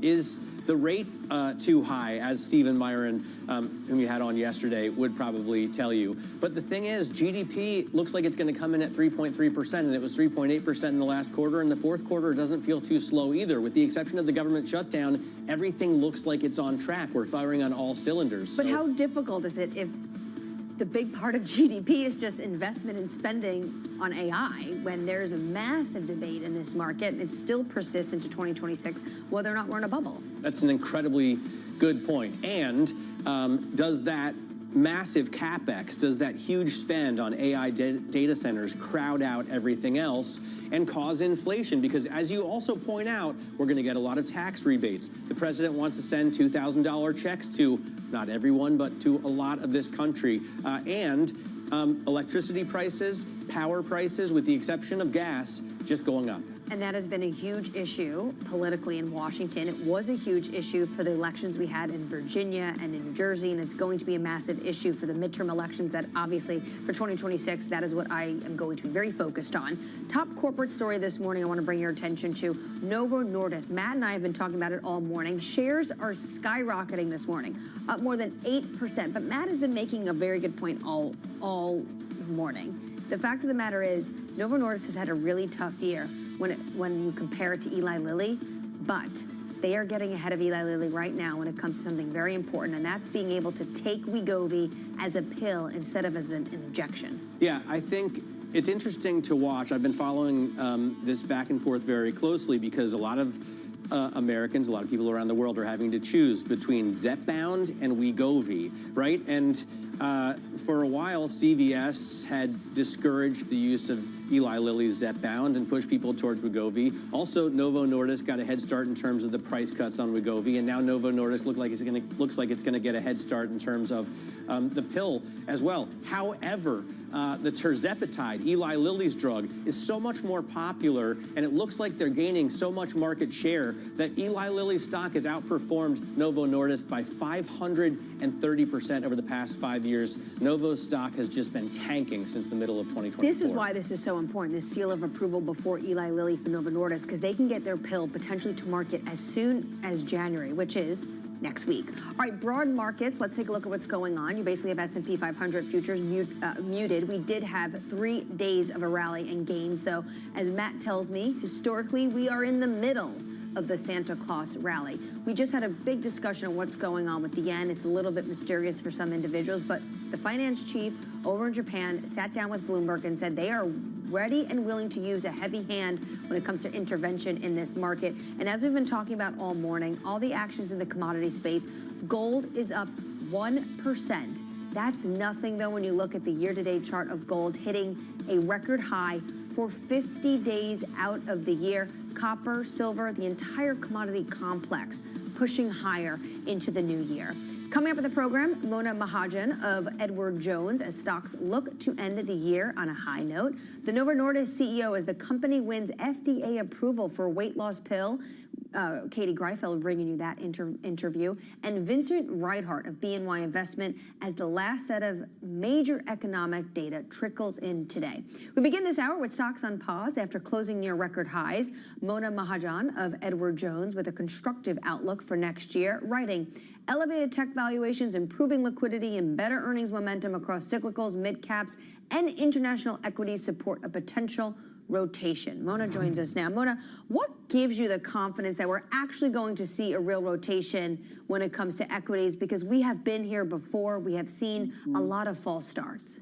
Yeah, it's a great call out. Look, it's year 3 now of growth outperforming value, of technology and AI leading the charge higher. But one thing that we watch carefully is, of course, earnings growth. And earnings growth for 2026, first, we think continues to look like it will head towards double digits. But the good news is underneath the surface, there is both tech and non-tech parts of the market that is driving that charge higher. And that is a difference from what we've seen in 2025 and really in the last couple of years where it is the tech earnings that have driven most of the S&P corporate profits. So next year, more balance between growth, cyclical, and value, driving earnings growth higher. And by the way, as we think about a Fed that is cutting rates, that is an environment where valuations tend to expand. We don't see that much scope for valuation expansion in the tech and growth parts of the market. They've already seen some of that occur, but we do see potentially that scope for valuation expansion in that 493. So a couple of factors that could drive that part of the market higher and drive that rotation. Does the Fed need to be cutting rates? I mean, if we're at 3+% in terms of GDP growth, a lot of Republicans are saying maybe 4. I saw Art Laffer on Fox yesterday say 5%. And inflation is at 3, unless you believe the last set of CPI numbers that we got. Does the Fed really need to be cutting rates?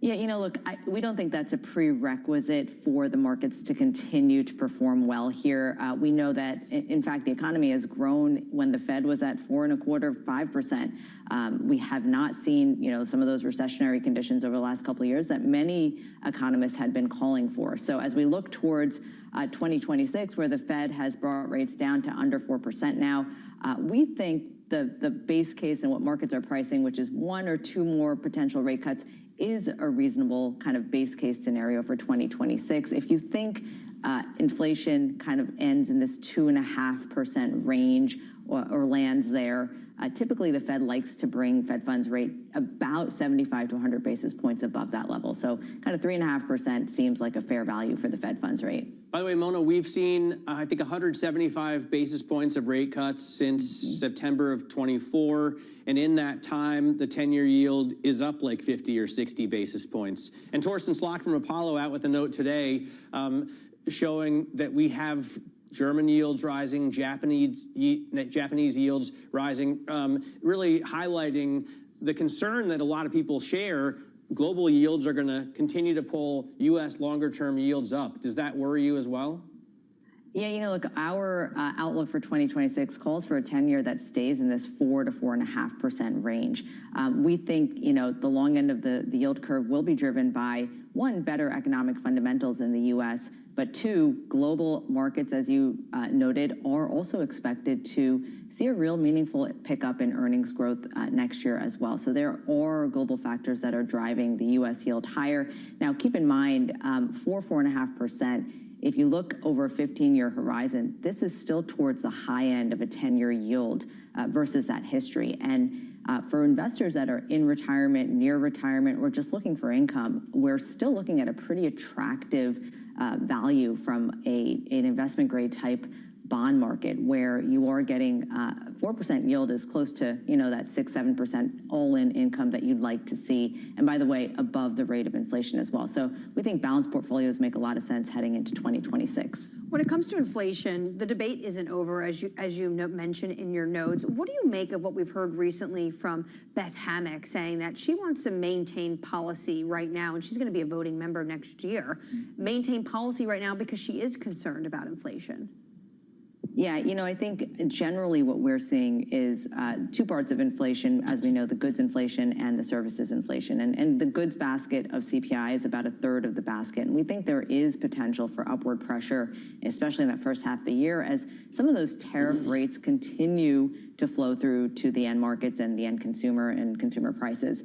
But on the other hand, we have the services inflation, and that's largely driven by shelter and rent, about 75% of the basket. We think there is a reasonable case to be made that there could be at least some stabilization and even downward pressure there, especially as some of the trends we've seen recently in rent prices and home prices start to flow through the CPI basket. And so we remain comfortable that inflation hovers in this 2.5% range. We don't see it necessarily re-accelerating unless there is some exogenous shock to the system. So we think 2.5% to 3% remains a reasonable base case for next year on inflation. We think that still gives the Fed a little bit of room to bring rates, as we talked about, to that 3.5% Fed funds rate. And you think the consumer can hold up in that environment?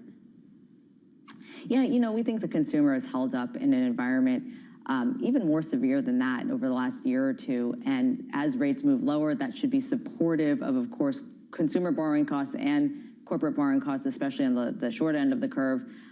But as we know in the U.S., many have talked about this, the K-shaped consumer or the bifurcated consumer.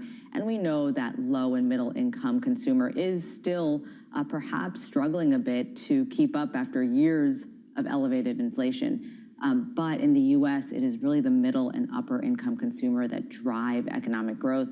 And they, of course, have benefited from the wealth effects of better stock market prices, stabilization in home prices and real estate. And so overall, we're seeing the economic growth picture stabilize and even improve in recent years. Mona, thanks so much for your time this morning. Mona Mahajan of Edward Jones. And I just have to say, if you're going to zoom in, I love that you had the Christmas tree in the backdrop. Very festive. All right, let's get you an update on stories elsewhere this morning. Here's your Bloomberg Brief with Danny Berger. Hey, Danny. Anne-Marie, President Donald Trump is warning President Nicolas Maduro not to, quote, play tough as the U.S. steps up its blockade of oil tankers going in and out of Venezuela. The president says that U.S. policy in the Western Hemisphere is changing under his administration. Sanctioned tankers are still loading Venezuelan oil despite U.S. pressure. President Trump said that the U.S. will keep oil from seized ships. The Trump administration is also investigating the shooting rampage at Brown University earlier this month that killed 2 students and injured 9 others.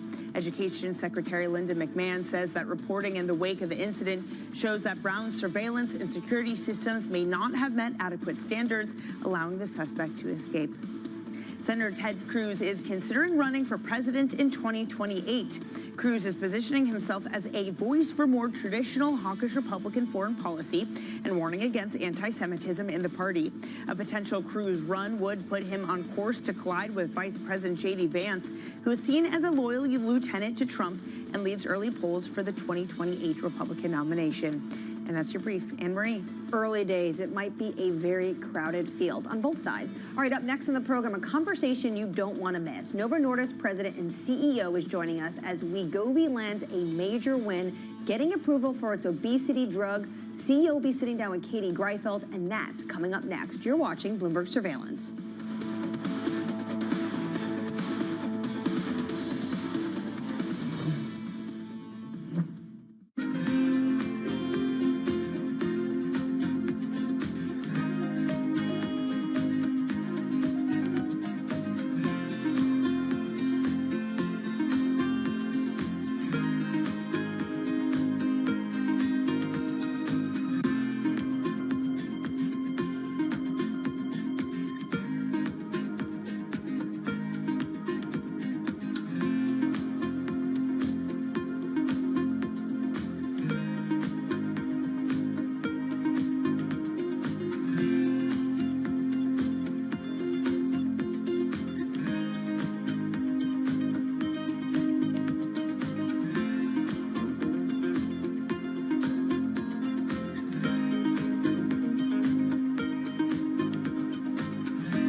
day for US technology.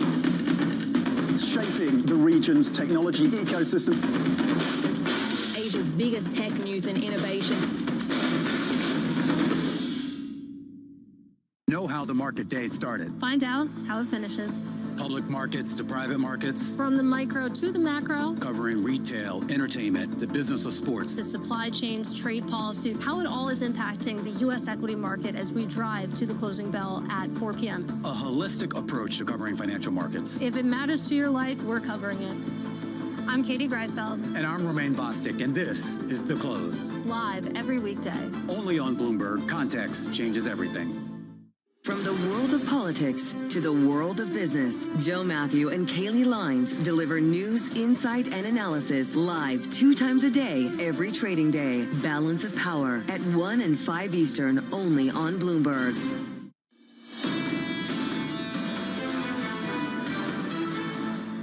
Good morning. Welcome to Bloomberg Surveillance. I want to get a quick check on what's going on in the commodity space this morning. We just had another record. This time, spot silver hits a fresh record above $70 an ounce. This is how we had copper earlier this morning hit a fresh record, and gold has hit its 50th fresh record overnight. Now you have individuals eyeing potentially 5,000 when it comes to gold for next year. But spot silver, as Matt has been talking about, silver has actually done better this year than gold. Silver is actually used in the physical market. Copper definitely used in the physical market, and also that has some policy uncertainty around it, potentially trade dislocations linked to Trump's tariff agenda.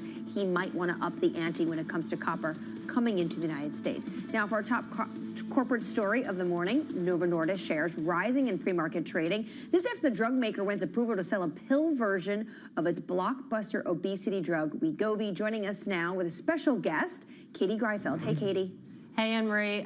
Thank you very much. Joining me now, I'm pleased to say, is the CVO of Novo Nordisk. His name is Mike Dostar. Mike, great to have you with us. Just to set the scene here, when it comes to the U.S. market, you've been losing share to your rival, Eli Lilly, for a couple years now. But with this approval, you have an important first-mover advantage when it comes to oral GLP-1s. Given that you expect to start selling the pill version of Wegovy in January, whereas Eli Lilly isn't due on the market until March, how do you plan to make the most of this head start? Thanks very much for having me, Katie. As they say, Christmas comes early, so I'm super excited, of course, to be here announcing the Wegovy pill. As you say, this is really going to be super exciting for the millions of patients that have been waiting to get their hands on a GLP-1 pill. And for the first time, we are having a pill that has an efficacy of some 17% if you take the pill regularly, and 1 in 3 people are going to actually reduce up to 20% weight loss. I think that data speaks for itself, and we are super excited, of course, to be the first to the market, and we're going to go all in trying to make this a huge success.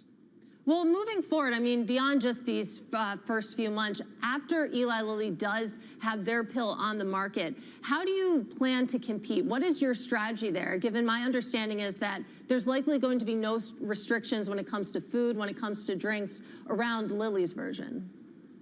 Yeah, so as I mentioned, there are no other phase 3 trials of oral GLP-1 that has shown this level of efficacy. This means that for the first time ever, people do not have compromise between either taking an efficacious injection or a convenient pill.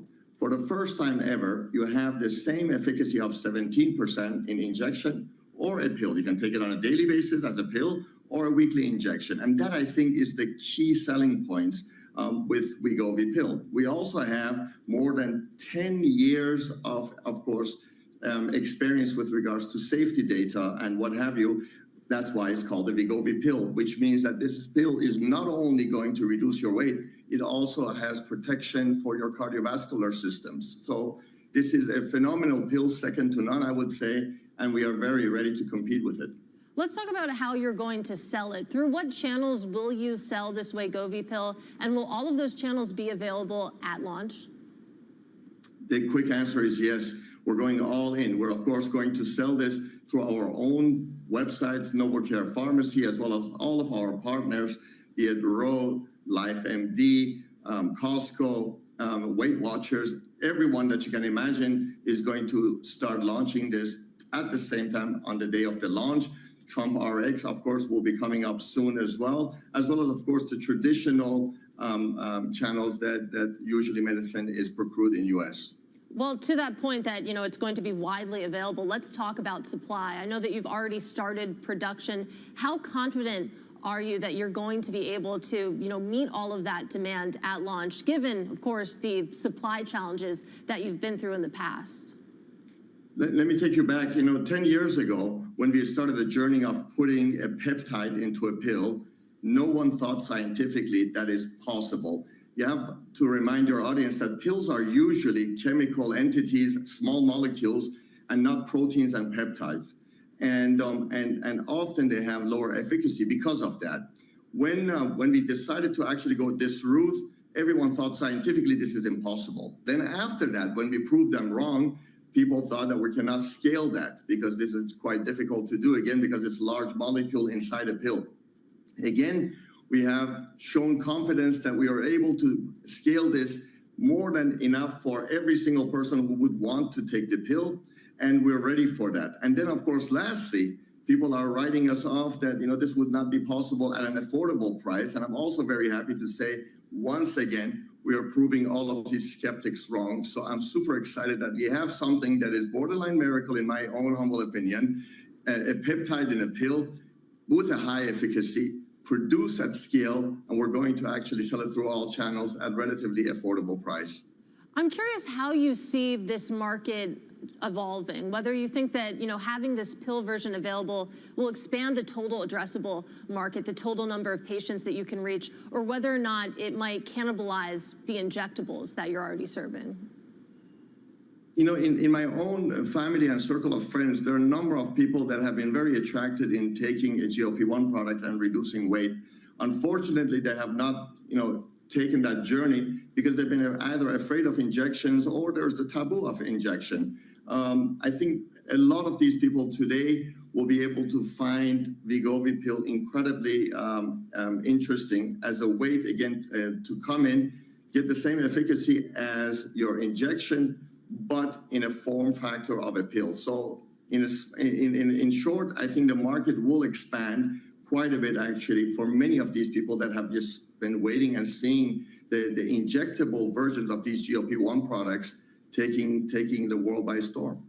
And of course, we have to talk about pricing and how that plays into the political picture. Many drug makers, yourself included, have made pricing deals with the Trump administration. And given that those deals have already been made, what additional political hurdles do you see, if any, in 2026?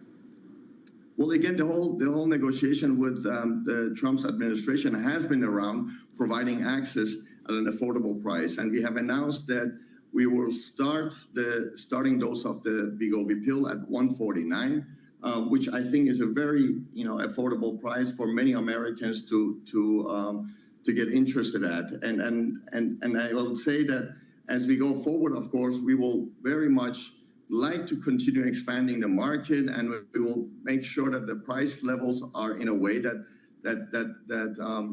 will make us do that.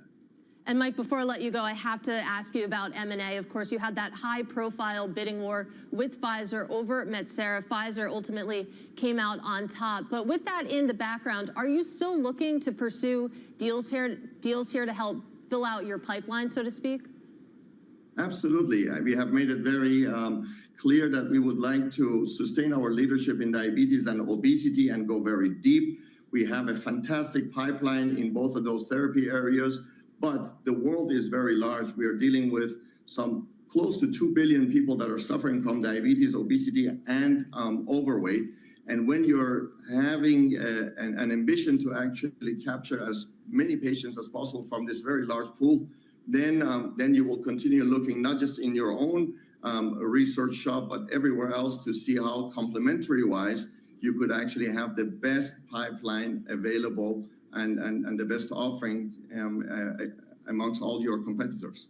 Well, Mike, I know it is a big day for Novo Nordisk. I really appreciate you taking the time for Bloomberg Television. Happy holidays when you get there. That is Mike Dostar. He is the CEO of Novo Nordisk. Back to you, Anne-Marie. Thanks so much, Katie. What a fantastic interview, Matt, especially as the CEO just getting the seal of approval. Everyone thought the seal of approval was going to happen, but getting it before Eli Lilly, really huge for this company because they have been trailing Eli Lilly when it comes to this market. Yeah, absolutely. And I think a lot of consumers that may have balked at the injectable drug are going to have a much easier time taking the pill version. A lot of consumers who may have had difficulty for logistical reasons are going to find it easier to take the pill version. And it still has a pretty astounding efficacy. I mean, for most people, losing 17% of your body weight would put you in a pretty healthy position. Most people that need the drug, I say. I imagine waking up, and if you've been wanting to get on this drug and you've been nervous about it because you don't want to actually have this invasive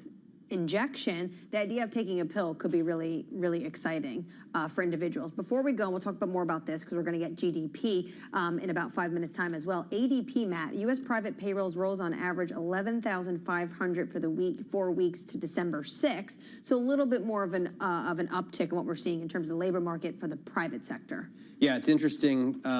When I see this news, I immediately take a look at what's going on at the front end of the curve because you expect it might have an effect on the Fed. It does look like people are buying now 2 years, and the yield is right now 349.12. And coming up next, we're going to get, as I said, the U.S. GDP data. People are saying it's stale, but we still want to see what the data has to say. Vincent Reinhart of BNY Investments is here to react. This is Bloomberg. Good morning.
Investors, top executives, global innovators.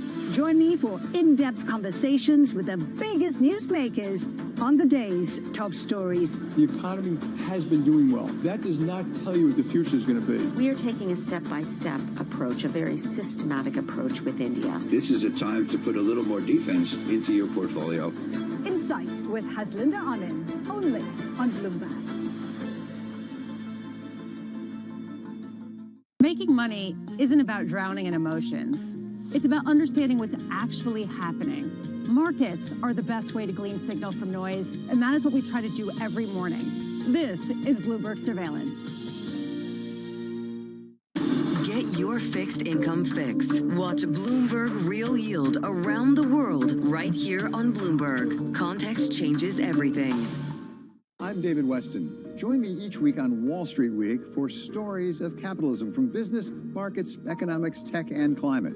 We go on the road for a look at what lies behind the headlines of today and what will likely be the headlines tomorrow. We need more transparency. Oil and gas is still important. They said every citizen should be investing in the market. Accelerate progress in all fields of science. Watch Wall Street Week right here on Bloomberg. More than what you need to know, it's what you need to think about.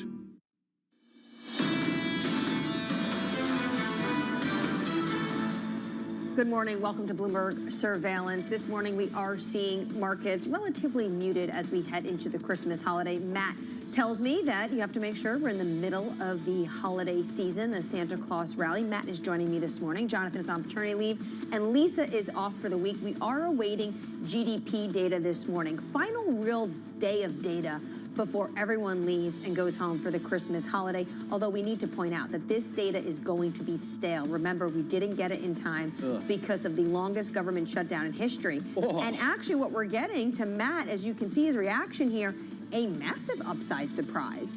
Prior was 3.8%. The survey was 3.3%. GDP comes in at 4.3% this morning. Matt, that is an uptick not many people were expecting. Yeah, very interesting. I'm going to have to break it out with the ECAN function on the Bloomberg. ECAN Go is probably the best way to look at this kind of economic data. But I initially moaned a little bit because durable goods came in so much worse than expected at a drop of 2.2%, and then a huge jump in GDP at 4.3%.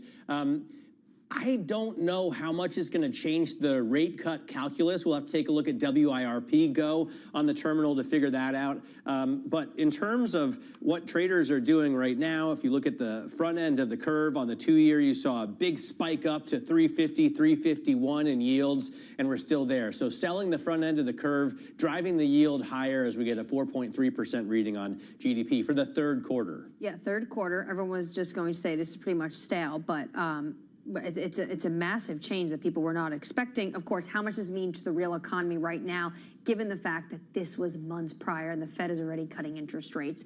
Joining us now to get his reaction, Vincent Reinhart of BNY Investments. Vincent, what do you make of this GDP number rising 4.3% for the third quarter? There's a lot of action in the rearview mirror, isn't there? I think part of what it does is make you wonder why the Federal Reserve felt the need to buy 0.75% worth of insurance by cutting rates in September. But that was more about employment. What it does is worsen the disconnect we're having between our view of aggregate demand growing at such a rapid rate and employment, which is pretty sluggish. Do you think that given this information is so stale, it's not going to make a difference? Or do you think Fed officials will look at this and take this information on with them as they consider and recalibrate what they should do in terms of interest rates in January? Well, the important point you made was Fed officials. Remember, they're pretty divided. That it was a close call in terms of the overall 19 FOMC participants about the last rate cut.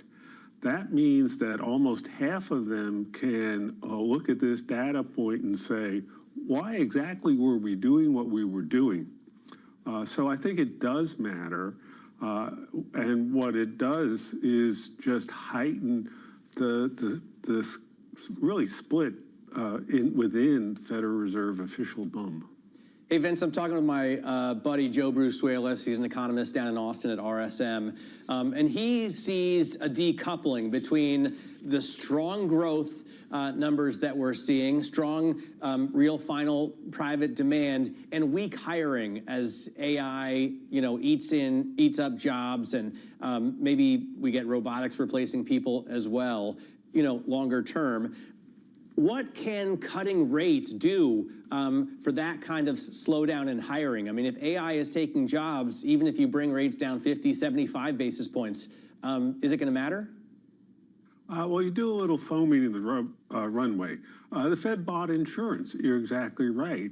And the question is, how expensive is that insurance? And the cost of it is that it'll be a little longer to get for them to the goal of 2% inflation next year. Now, if you're facing this enormous supply headwind on output, on rather labor, and headwind on labor and tailwind for demand, there's not a lot that the overnight federal funds rate can do, and I think you are right. Is 2% truly the Fed's target? Because it doesn't look like they take that very seriously, since we're 50% above it. I mean, CPI, I guess you could say, came in lighter than that in the last reading, but there was so much noise, it might as well be at 3. Well, they never admit that. You don't give up on your goal when you're far away from it. So that's why Chair Powell vigorously defends 2% and denies any idea that they've changed their goal. I think 2% is a long-run aspiration, and what we've seen over the last 3 months in particular is that they're willing to put off that achievement to buy a little more insurance. When it comes to this GDP data we just got, I'm already getting a lot of messages from viewers, Vincent, who are talking about the fact that if it's possible that CPI was inaccurate, do you think that it's possible this GDP data also has some inaccuracies in it as well? The answer to the question, are there problems with government statistics, is always yes.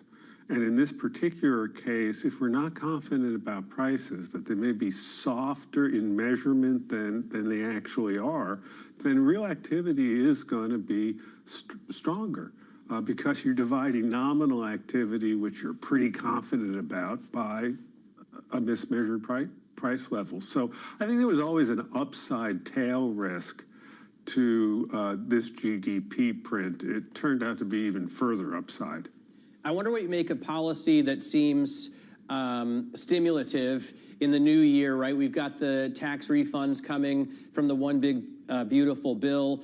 You know, we're dumping tens of billions of dollars out of helicopters on farmers in the Midwest because the Chinese aren't buying soybeans. And now President Trump wants to send, I guess, some kind of warrior dividend to soldiers. Tariff dividend, too. As well as a tariff dividend to most American people, while tariffs are pushing prices higher. Does that set us up for a bad inflation picture, and the Fed cutting rates, obviously, a bad inflation picture in 2026?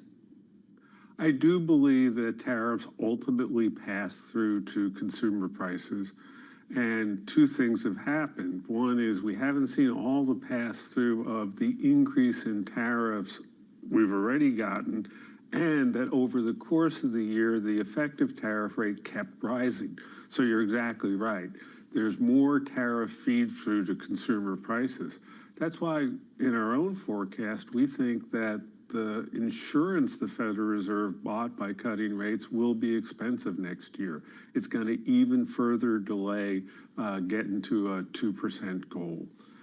But, you know, got to recognize, Matt, that Congress set up the Fed for exactly this tension by giving it a dual mandate. It's supposed to foster maximum employment and stable prices in an environment in which you're not happy with inflation. It's not at its goal of 2%, but it's a lot closer to 2% than it was previously. It weighs deviations on the employment mandate a little more heavily. And in this case, it's potential deviations. It's just worried about the slowness of the employment growth, the low hire, low fire labor market. When it comes to inflation, though, we heard from the Treasury Secretary yesterday. He said once it's re-anchored, there should be a discussion about targeting a range. Do you think that's appropriate, Vincent? So, in effect, the Federal Reserve hasn't been at 2% in a long time, and only in passing. for a long stretch before 2020, inflation was below the Federal Reserve's goal. So a range makes sense. It works for other economies. And, the reality is the Federal Reserve asserted 2% was its numerical definition of inflation after getting frustrated that it couldn't have a good conversation with its leaders, i.e. the Congress, about how to make specific the goal. So yes, I think if the Treasury is signaling it's time to think hard about what the Federal Reserve's goal should be, that should be welcome. Vince, I wonder what your take is on where the 10-year yield is going. I keep having this fight with ChatGPT, which tells me that the bond vigilantes are back, but I'm looking at 417 on the 10-year and like 70 points on the 2s, 10s. It doesn't look that bad to me. Do you think yields are going to go higher? That's always a deep frustration, right? I come from a family in which we all worry about the federal debt and the untethered path for the deficits. We all worry about central bank independence, what's going to happen as the Federal Reserve changes next year. But the fact is, you don't really see it much in inflation and inflation expectations. Markets aren't really pricing in a lot of worries. I think we're in an environment in which employment is close to maximum. Inflation is not that far away from the long-run goal. And so we're pretty much priced for an economy that's performing well. We haven't been stressed. And what you worry about, what I worry about, is exactly what will happen when we're stressed. And bond markets aren't particularly good at pricing in an unknown future stress. Vincent, thank you so much for your time this morning. Vincent Reinhart of BNY Investments. Let's get you an update on stories we're watching elsewhere. Here's your Bloomberg Brief with Danny Berger. Hey, Danny. Hey, Anne-Marie. President Trump says the U.S. Navy will build a new Trump-class battleship. He says they could build as many as 25 as part of a golden fleet. It's a bid to revive U.S. shipbuilding and compete against China, which makes the majority of the world's ships. America has not built a heavy gun battleship since the 1940s. Elsewhere, President Donald Trump reiterating his desire for U.S. control over Greenland after announcing plans to appoint Louisiana Governor Jeff Landry as a special envoy to the island. President Trump called it a matter of national security for the U.S. His comments have sparked outrage in Denmark and Greenland. Denmark's prime minister has warned that the U.S. cannot annex the country. And in sports, the Kansas City Chiefs are moving across the Missouri border to Kansas.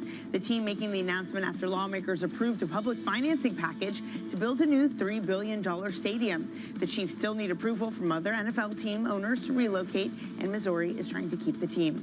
And that's your brief. Anne-Marie. Thank you so much, Danny Berger. I actually thought Matt would have some insight onto this, thinking he was an avid NFL watcher, but he doesn't watch football. No, because, no, I watch football. Oh, sorry. But not the NFL, because I'm from Columbus, Ohio, and the only thing that matters is the Ohio State University. So I don't really, grown men in tights dancing around on a field together for money doesn't make as much sense to me as college football. All right, Matt, you said it better than I could. Up next in the program, Yahira's back with our morning movers. We're going to have another look at Novo Nordisk after getting the green light for its weight loss pill. We had just heard from the CEO, so we're going to get an update on that story. Stock is up this morning more than 8.5%. This is Bloomberg Surveillance.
The key issue right now for us in the diamond space is the declared divestment of Anglo from GBS. And as you know, Anglo holds 85% stake in GBS.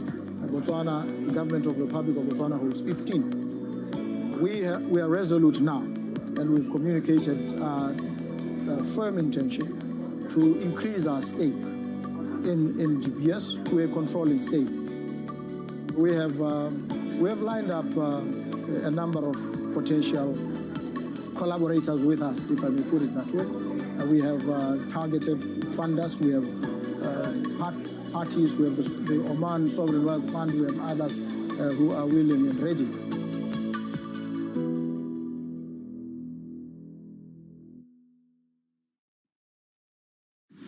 Tune in to Bloomberg Business Week Daily. We got to talk crypto. From the magazine that helps global leaders stay ahead. What's the conversation around your company? Bringing you insight on the people, companies, and trends shaping today's complex economy. Planning very big things. The new level of premium. Plus global business, finance, and tech news as it happens. The floodgates of innovation are going to open up. You can't fake passion. You either are or you aren't. Bloomberg Business Week Daily, only on Bloomberg.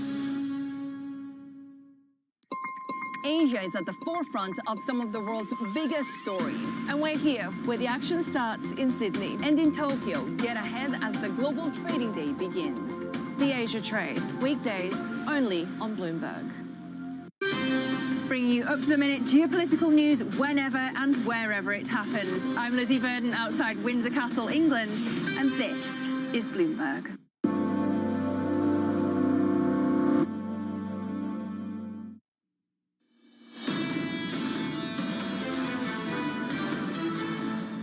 If we don't adjust policy down, then I think that we do run risks of rising recession. The unemployment rate has poked up, potentially above where people thought it was going to go. And so we've had data that should push people into a dovish direction.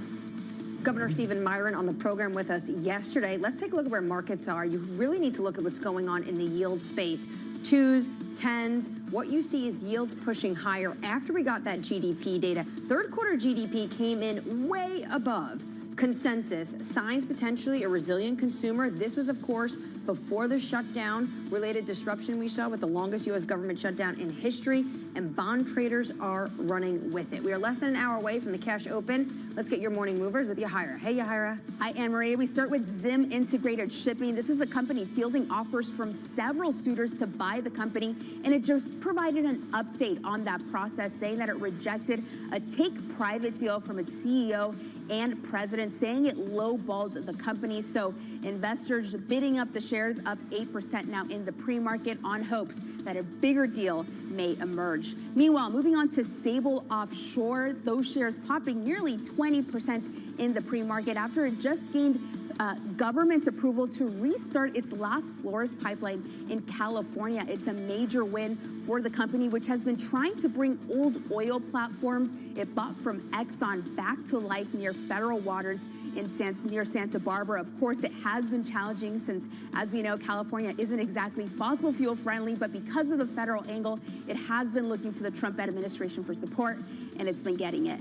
And we end on Novo. You heard it from the CEO himself speaking to Katie Greifeld earlier, saying he expects the weight loss market to expand as their new weight loss pill gains approval from the FDA. That just happened earlier, sending shares up 9% now after it beat out its rival Eli Lilly, which doesn't expect to gain regulatory approval until March. So those shares down 1.3%. Anne-Marie? Thanks so much, Yahira. Staying on the markets, investors staying optimistic heading into the new year. Dan Skelly of Morgan Stanley Wealth Management says the outlook into 2026 remains constructive, supported by increased M&A, broadening out of earnings growth, AI diffusion, deregulation, and fiscal stimulus. Dan, thank you so much for joining us. Good to see you, Anne-Marie. I want to first get your reaction to what's going on with this GDP number. No one was expecting this big of a print, this high of a print, increase at 4.3%. That followed 3.8% growth. What's going on here? Are we actually seeing a robust economy? There's some data distortion? Yeah, so I think what we're seeing is this paradigm shift continue. And we've seen this over the last several years where when you look at the majority of spending in the economy, what's driving the economy, it's AI spending, it's services powered by high-income consumers, and all of those cohorts continue to hum along really strongly. So there's really been no change in that aspect of the economy.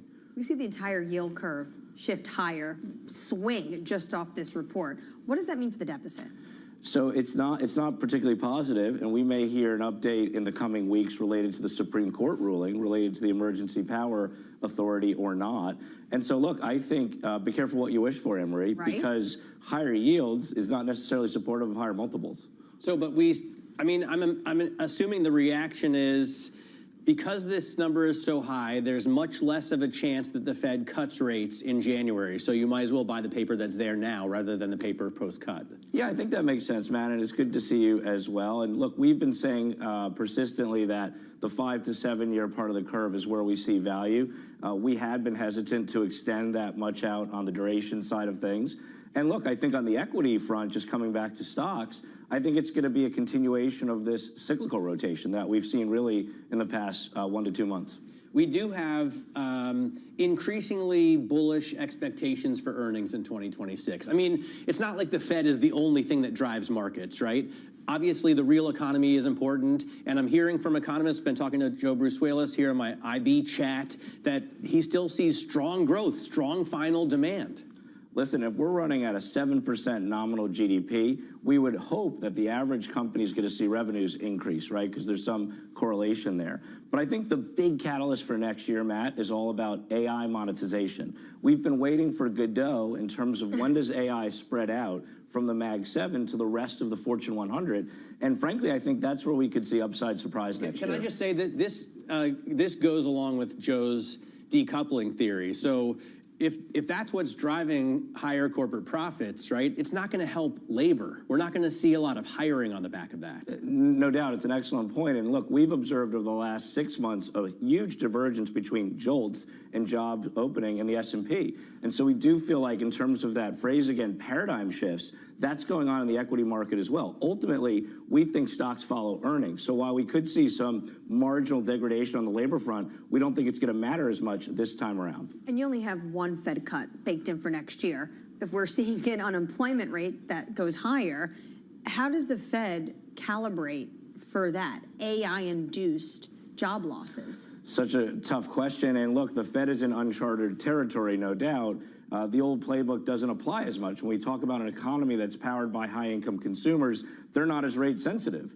So by cutting too much, you run the risk of creating too much inflation, thereby hurting the 90% of the population that is inflation sensitive.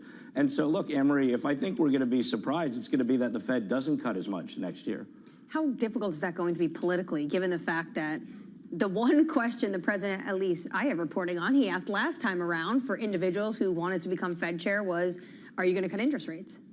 And look, I think it's a very thorny issue. Obviously, it's above my pay grade, but my speculation is whoever is in the chair is going to be dovish leaning. So the short end, no doubt, is likely to perhaps stay politically influenced, but it doesn't also entail the long end following. And so we may be kind of stuck in the mud in terms of this higher for longer increase narrowing up until this year. This is the first year where we've seen the Mag 7 go from a monolith, everything up in tandem, to a peloton where there's actual differentiation between the Mag 7. Money center banks are leading, and finally you've seen healthcare leading as of the last 3 months. So I think what the market is saying is that earnings matter more than ever right now. And even though we're in this extremely unique economic and kind of socioeconomic paradigm shift, I think earnings are going to be what drives stock prices. What do you make of the potential policies we're going to get next year? I know we're going to get the tax refunds, which the Treasury Secretary loves to talk about. He thinks that's going to be huge, but a lot of people say actually consumers know that that's coming, so they're spending now.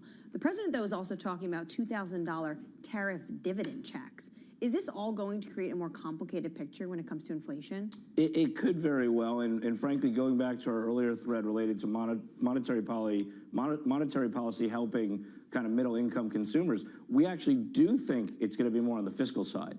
And frankly, some of this may not coincidentally be timed in front of the midterms next year, where affordability and some of these other strains are starting to percolate in surveys and actual voting results.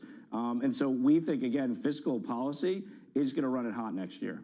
Interesting. Yeah, I mean, before a midterm election, right? That's exactly what this administration would like to see. Dan Skelly, thank you so much for joining us. Happy holidays to you and your family. That's Dan Skelly of Morgan Stanley. That's what I'm going to be focused on next year. What is the fiscal impulse, Matt, ahead of the midterm elections, when we know, especially now, a lot of individuals are retiring, especially on the GOP side? Yeah, you've got to retiring. You mean like Marjorie Taylor Greene retiring?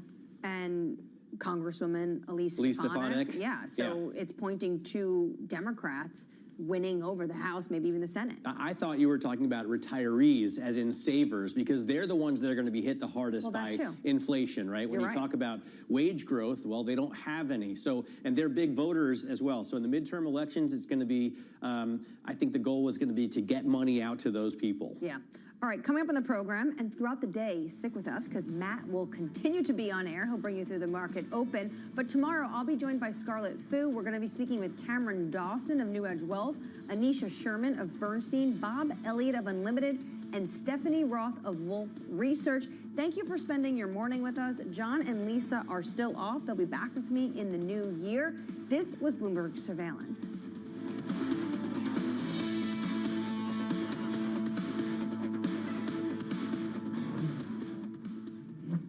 Welcome to the world of decentralized finance. Why is it that NFTs have not recovered in the same way that, say, Bitcoin has? Bloomberg is covering all things crypto. It's a pretty spectacular story. The people. This is the future. This is the 21st century economy. The transactions. It snapped up nearly $1 billion of Bitcoin. And the technology. We need to build a digital Fort Knox. That gives people financial freedom, and that's a wonderful thing. That's extraordinary. We ride the wave that is Bitcoin. Bloomberg Crypto, Tuesdays only on Bloomberg.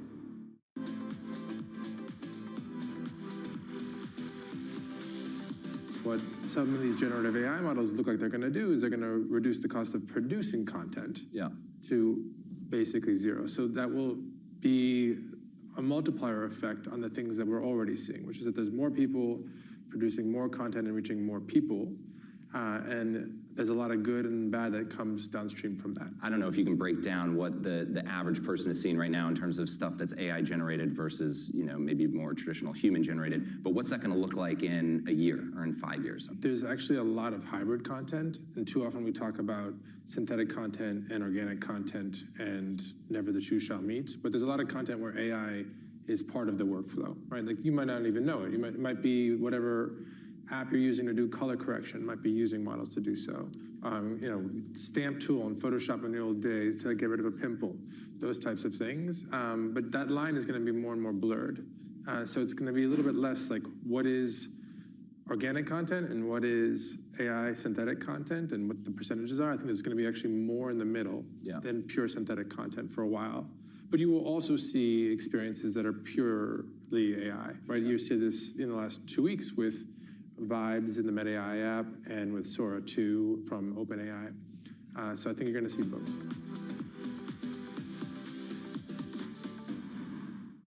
I'm Alex Rodriguez. And I'm Jason Kelly.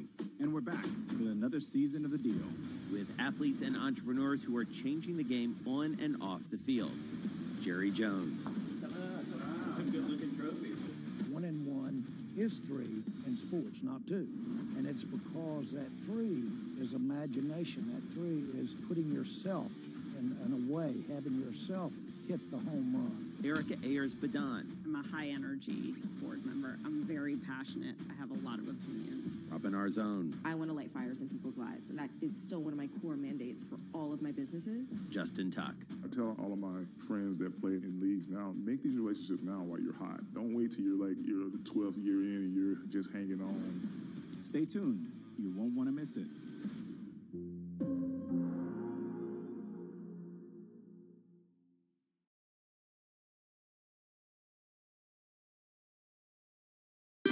Bringing you up-to-the-minute geoeconomic news whenever and wherever it happens. I'm Bonnie Quinn in Sao Paulo, Brazil, and this is Bloomberg. It is Christmas Eve, 30 minutes until the start of the cash trade after a blowout GDP number. I'm Matt Miller. And I'm Bonnie Quinn stepping in for Danny Berger. Bloomberg Open Interest starts right now.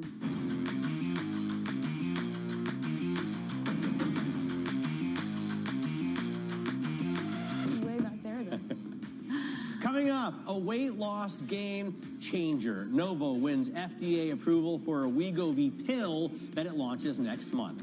A billionaire's bet with his fortune on the line. Larry Ellison's more than $40 billion pledge to back Paramount's bid for Warner Brothers is a gamble that could reshape his wealth. And no slowdown here. U.S. economic growth jumped to a 2-year high with GDP up 4.3%. You know what else, Matt? Shares of Tesla near a record high, the company convincing a Texas judge to transfer a lawsuit over self-driving vehicle patents to Northern California.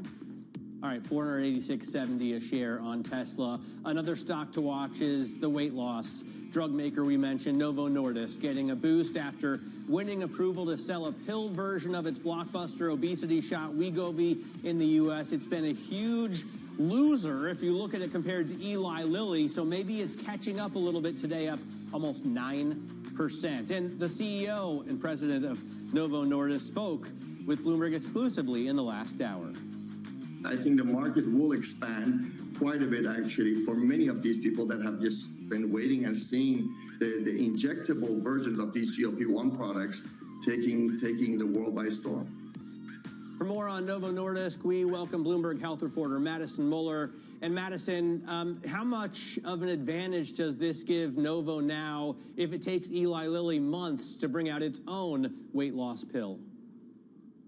Hey, Matt. Yeah, it definitely gives Novo a bit of an advantage, but we have to remember that Novo is coming from behind here. I mean, they've really struggled, like you said, the last year plus. And so while this is a much needed win for them, Lilly is really close on their heels with their own version of a GLP-1 pill. And so while Novo has a little bit of a head start, they're really going to have to put in some work to make sure that this head start, gives them that much needed boost that they have been going after. Madison, what do we know about side effects and whether they're any different with pills versus injections and whether that might, convince people to move to the pill? Yeah, I mean, the side effects are actually pretty similar. I mean, we're seeing the same nausea, vomiting, diarrhea that we have talked about on this show before. Patients are still getting that. The pills don't really help mitigate any of those side effects. However, for the people that are maybe scared of needles or who get some injection site reactions, some soreness, some skin sensitivity, the pills offer another solution.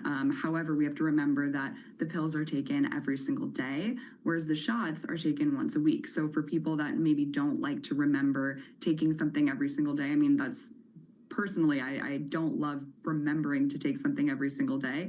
The shots are maybe a better option for those people. I guess it depends on how motivated you are sometimes, Madison. Thank you so much. That is Bloomberg's Madison Muller, and those shares are up almost 10% right now. Tesla hovering near record highs. The stock boosted after a Texas judge transferred a lawsuit over self-driving vehicle patents to Northern California. For more, we welcome Bloomberg Tech co-host Caroline Hyde. These shares just go in one direction, it seems, Caroline. Yeah, they're a little bit weaker on the day, perhaps a bit of profit taking after we got ever so close to a record high, and many thinking that the $500 mark is the next line of sight.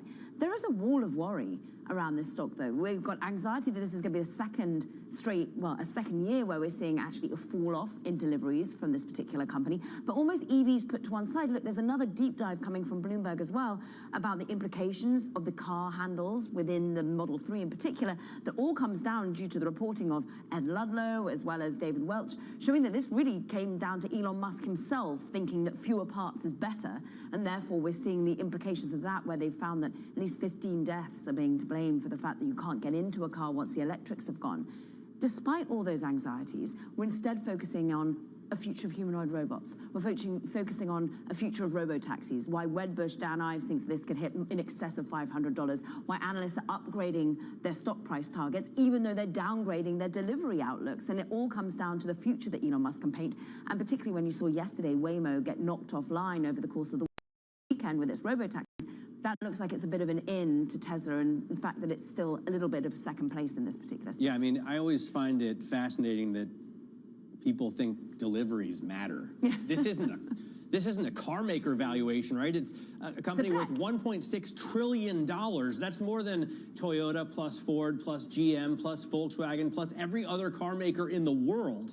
So it's all being valued on robots. This is all about Dan Ives' call on robots, not about the cars that they make. It is. I mean, I think if you spoke to Tesla, they'd be quick to say, we do have the best-selling car in the world, remember. And I think that they want to show off the prowess of what they've already built, even though we all like to say, well, the car deliveries have been bad, you've had a tough year. They really want to pinpoint that. Actually, they've still got a fair amount of success, but you're right, it's all about the future. They don't it's even all sell about 2 million cars a year. Yeah.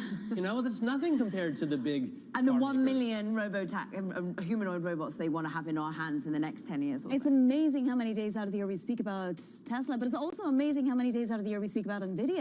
And today we're going to do it again because that probe into what could be illegal importing of NVIDIA's chips, how is it proceeding, Caroline? What an extraordinary deep dive done by, we've got to shout out to Mackenzie Hawkins and team over in Asia. This has been such a thoroughly reported piece, and it's all surrounding basically the biggest importer of NVIDIA chips in Southeast Asia that have just erupted out of nowhere in the last 3 years or so. It's called Megaspeed, and it's a company that actually spun off from a Chinese gaming company.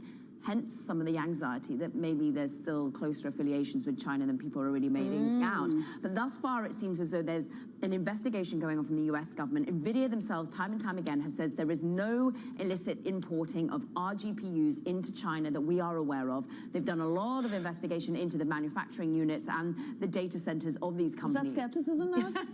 I mean, don't we all know what's going on? Doesn't NVIDIA management know what's going on? Don't they read the New York Times? Don't they see these chips in use in Chinese applications? Well, Jensen Huang would say that they've been into these data centers, and from what they can see, what's been imported by Megaspeed is being used where they seem to be saying it. But the investigation by Bloomberg says, no, there is a lot yet that really seems to be identified. An awful lot of these chips, yes, they could be in Malaysia and Singapore, as you seem to identify, but there seems to be some cross-pollination going on, particularly in marketing tools of one particular China data center. It seems to be equivalent of what Megaspeed has been identifying and a build-out of its own. So the question is this Southeast Asian importer actually getting the chips, particularly Blackwell chips? I'm not just talking about H100s or ones that, even H200s, which now the president thinks that can be going to China in the future. What does that mean for Blackwell getting into the most sophisticated Chinese operators? But it's also notable that maybe if H200s get to China, maybe companies like Megaspeed aren't going to be necessary anymore. Well, and that's it. By the time we find out the actual truth, will it even matter anymore? Because we already have gone beyond all of this. Yeah. We're all shocked to find that there's gambling going on here. Caroline Hyde, co-anchor of Bloomberg Tech, thank you very much for joining us. You can catch that show with Caroline and Ed Ludlow at 11. Turning to this morning's economic data, the U.S. is expanding in the third quarter at the fastest pace in 2 years. The data bolstered by resilient consumers, business spending, and calmer trade policies. Calmer than you are, dude. Joining us now is Bloomberg U.S. economy reporter Katerina Sareva. Katerina, what's behind this? 4.3% is the highest we've seen in a couple of years here. What's the big driver? Yeah, it was the consumer, which has really been propping up the economy all year. Of course, it's always, a big part of economic growth. The consumer accounts for 2/3 of our economy. But yeah, we saw really robust consumer spending in the third quarter, and also business investment. I mean, those, the investment in AI centers, that has continued to be very strong. Now, this isn't a pull forward of spending anymore, right, Katerina? This is fresh data. Tariffs are sort of in the rearview picture for this, and this is current spending. So why should the Fed need to do any more? Yeah, I mean, this is kind of a rear view mirror data point, right? It's for the third quarter. But I think it does tell us something interesting that I think the Fed will look at as well. It shows that there is a lot of momentum in the economy, and that's going to probably continue, a little bit into the fourth quarter, although, of course, the government shutdown will impact those numbers. But it just shows that things were moving pretty steadily at a time even when we saw employment decreasing or slowing a bit, right, over the summer. Even though that was happening, you still had really robust consumer spending. So I think for the Fed, it just tells you that the economy is strong, people are out there spending money, and that could mean that you have inflationary pressures that are still kind of simmering under the surface. All right, Katerina, we shall know more in the next several weeks. That's Bloomberg's Katerina Saraiva. Thank you so much. Let's get a check on futures now. We're just 21 minutes before the open, and honestly, futures were higher a few hours ago, and they are taking a dive, actually, down 0.2% for S&P 500 futures. But bear in mind, that index is actually within 1/3% of its record, and the NASDAQ 100 is up 21% year to date. So perhaps this little stumble is just that, a stumble. In terms of bonds, we are seeing just a little bit of change. We're still above $58 a barrel on New York crude. And then maybe more of the action is in currencies today with a stronger yen. We're at 156.44, although it's creeping higher once again, Matt. We had seen that below 156 earlier in the day. Yeah. Yield's actually up 3 or 4 basis points. So right now, the 2-year is at 3.54, the 10-year about to be 4.20, and that is because this GDP number means fewer people are expecting a rate cut in January. Let's get a look at some of the individual movers on our radar. Shares of course, the Navy is pursuing a new frigate that will be built by the company. Shipping company Zim says it's continuing to evaluate proposals from potential buyers. And a recent SEC filing showing Rocket Lab insiders sold shares worth more than $1 million. As a result, Rocket is down almost 6%. Coming up, Larry Ellison's $40 billion pledge, how his wealth could be reshaped if he backstopped Paramount's bid for Warner Brothers, which he did. This is Bloomberg Open Interest.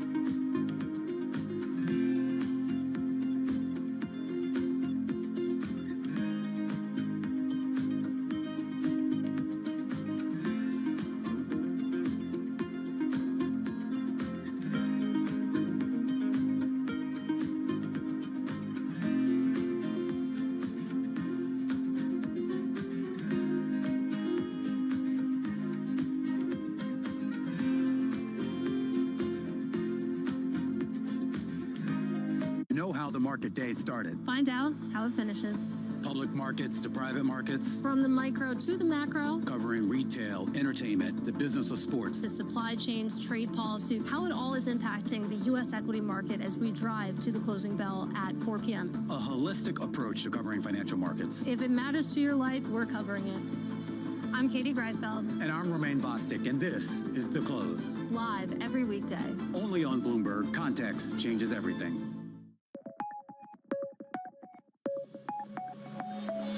This is a 15, 16 grams tuna. Then sushi rice is still a little bit warm. So take one, like a very, don't make it too tight. So from now, and very light, like a ball. Put wasabi in the middle. Then my process 1 to 6. 1, this is putting the between the rice air. Then make the 4 fingers curl, make sushi shape, then touch this. 2, then turn. Now that these 2 fingers, top of the bottom, make the sushi shape more beautiful. 3, then, I'm not, looks like pushing, not pushing. 3, 4, turn, same way, 5, and 6. So this is 1 to 6.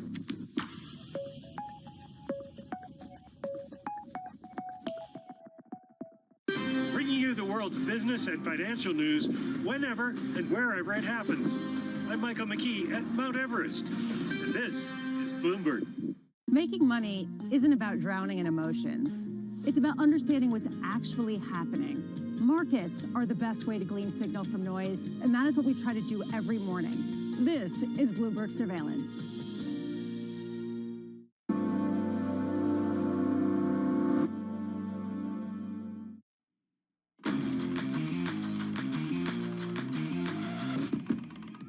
Getting out of high interest, look what's making headlines around the world. The Justice Department released another batch of Jeffrey Epstein files as pressure mounts under a new transparency law. This trove includes thousands of pages tied to Epstein investigations, though heavily redacted, ostensibly to protect survivors. Critics say, though, that the Trump administration is withholding records despite Congress mandating full disclosure and redacting too much. More files are expected to come in the next few weeks. President Trump is warning Venezuela's Nicolas Maduro not to challenge the U.S. He can do whatever he wants to do. If he wants to do something, if he plays tough, it'll be the last time he's ever able to play tough. The warning comes as the U.S. intensifies a blockade of Venezuelan oil shipments, escalating pressure on the country's main economic lifeline. And Larry Ellison's pledge to personally backstop a $40 billion Paramount Skydance bid, the equity portion of that for Warner Brothers, could fundamentally reshape his fortune. The move may force the Oracle founder to trim his long-held stake and shift billions into riskier, debt-heavy media empire run by his son, Bonnie. Matt, let's take a closer look at this story, because here's something consoling for you. His fortune has increased by $60 billion since January 1st. So if you were to look at it that way, he's really only backstopping what he's made, a little bit less than that even. But joining us now to explain more is Bloomberg wealth reporter Dylan Sloan. So if he has to remake his fortune by backstopping this, explain to us how that would work. Yeah, and to start off, you said it first. I mean, Ellison can clearly, he can afford the money. You know, he's the world's third richest person. He's worth around $252 billion, so he can afford this many times over. But one of the interesting things about Ellison's fortune is that more than comparable tech founders, he holds a much higher proportion of his wealth in stake in his company. Historically, he's relied on dividends. He's relied on taking on debt against shares of his company to raise cash. So in the instance that he was called on to pony up the full $40 billion plus to backstop the equity portion of this deal, it could force him to turn to, you know, measures that he hasn't turned to before to be able to raise that cash, selling more shares than he has in the past, taking out additional debt, and also, of course, it would shift a significant portion of his wealth to this, as you said, new, relatively unproven company led by his son. So what are the mechanics of how this would work? Like, under what circumstances would he have to actually give money from this irrevocable trust? Right, exactly. So there's been plenty of back and forth and, you know, multiple versions of this deal. Previously, what Warner Brothers Discovery's board took issue with was the fact that the equity portion of this deal was backstopped by a revocable trust under his name, which they said didn't constitute a full guarantee, and they weren't certain that that would, you know, fully protect them and their shareholders. This newest version of the deal announced yesterday is a full personal guarantee from Ellison himself, and he'd only be called on to provide the full $40.4 billion equity portion of that backstop in the instance that other equity investors in the deal for some reason backed out. Bloomberg's previously reported that there's a number of Middle East sovereign wealth funds that are involved. Redbird Capital Partners is also involved there. So it's far from a certainty that he would be called on to provide that full sum, but in the event that he was, it's about $40.4 billion plus some legal fees. By the way, Dylan, Middle East involvement is something that I think Paramount initially pledged would not be the case. How did that change? Yeah, so this most recent version of the deal has trimmed back a little bit on the initial list of investors. Previously, Affinity Partners, Jared Kushner's hedge fund was involved. They're no longer on the deal. Previously, to assuage some concerns about potential intervention from CFIUS, the U.S. Agency on Foreign Investment, there was a guarantee that some of the foreign investors wouldn't have any voting rights. But as of right now, many of those have been trimmed back, and really it's designed at keeping Ellison and Redbird as well as kind of the primary equity backers here. Look, obviously, Oracle shares are far off their all-time highs, but they are up 19% year to date. Why is the board, you know, a little nervous about this, in the sense that he could just sell some Oracle? It's not that big of a deal. That is true, but one of the things that's different about Ellison is that he has historically really not sold many shares of Oracle. What's really fueled his rise to become one of the world's wealthiest people is that he has been a long-term holder of Oracle stock. He's only sold about $7.5 billion lifetime in total. He retains a far higher stake of Oracle than many of his peers. For example, Mark Zuckerberg owns about 13% of Meta. Jeff Bezos owns about 8% of Amazon. Ellison owns 40% of Oracle. His babies, he's going to choose his actual baby before Oracle, right? Right, exactly. And I think in the instance that he were to sell shares, you know, he hasn't sold more than $1 billion of shares in a single calendar year since 2010. That would constitute a significant shift for him. And like you were saying earlier, putting, you know, up to $40 billion worth of his net worth in Paramount, in this company, would be a big shift for him away from Oracle and towards this, not just a new company, but a new sector entirely. All right, excellent story, fantastic reporting. Dylan, congratulations on that. Dylan Sloan there wrote the story on how Larry Ellison may be reshaping his wealth for this takeover battle. Now check on futures ahead of the opening bell. As Vani pointed out, we were flat and are now down. The move is only 0.2%, and it comes after 3 days of gains. But it's very interesting to see after the strong GDP number comes out, it looks like investors are no longer betting on gains in the stock market today. Coming up, Joanne Feeney, Advisors Capital Management Portfolio Manager and Partner, joins us for her 2026 market outlook. This is Bloomberg Open Interest.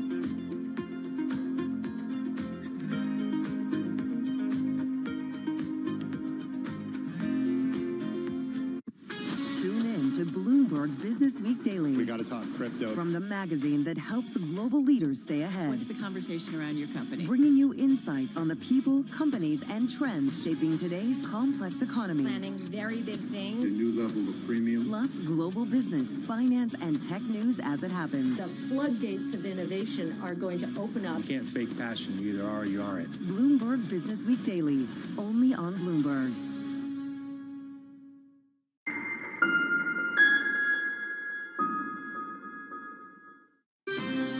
Bringing you up-to-the-minute global economic news whenever and wherever it happens. I'm Lizzie Burden in Florence, Italy, and this is Bloomberg.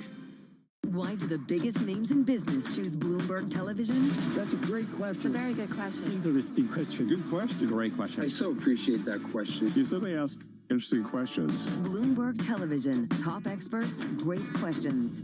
Welcome to the world of decentralized finance. Why is it that NFTs have not recovered in the same way that, say, Bitcoin has? Bloomberg is covering all things crypto. It's a pretty spectacular story. The people. This is the future. This is the 21st century economy. The transactions. It snapped up nearly $1 billion of Bitcoin. And the technology. We need to build a digital Fort Knox. That gives people financial freedom, and that's a wonderful thing. That's extraordinary. We ride the wave that is Bitcoin. Bloomberg Crypto, Tuesdays only on Bloomberg. Astonishing day for US technology. It's shaping the region's technology ecosystem. Asia's biggest tech news and innovation.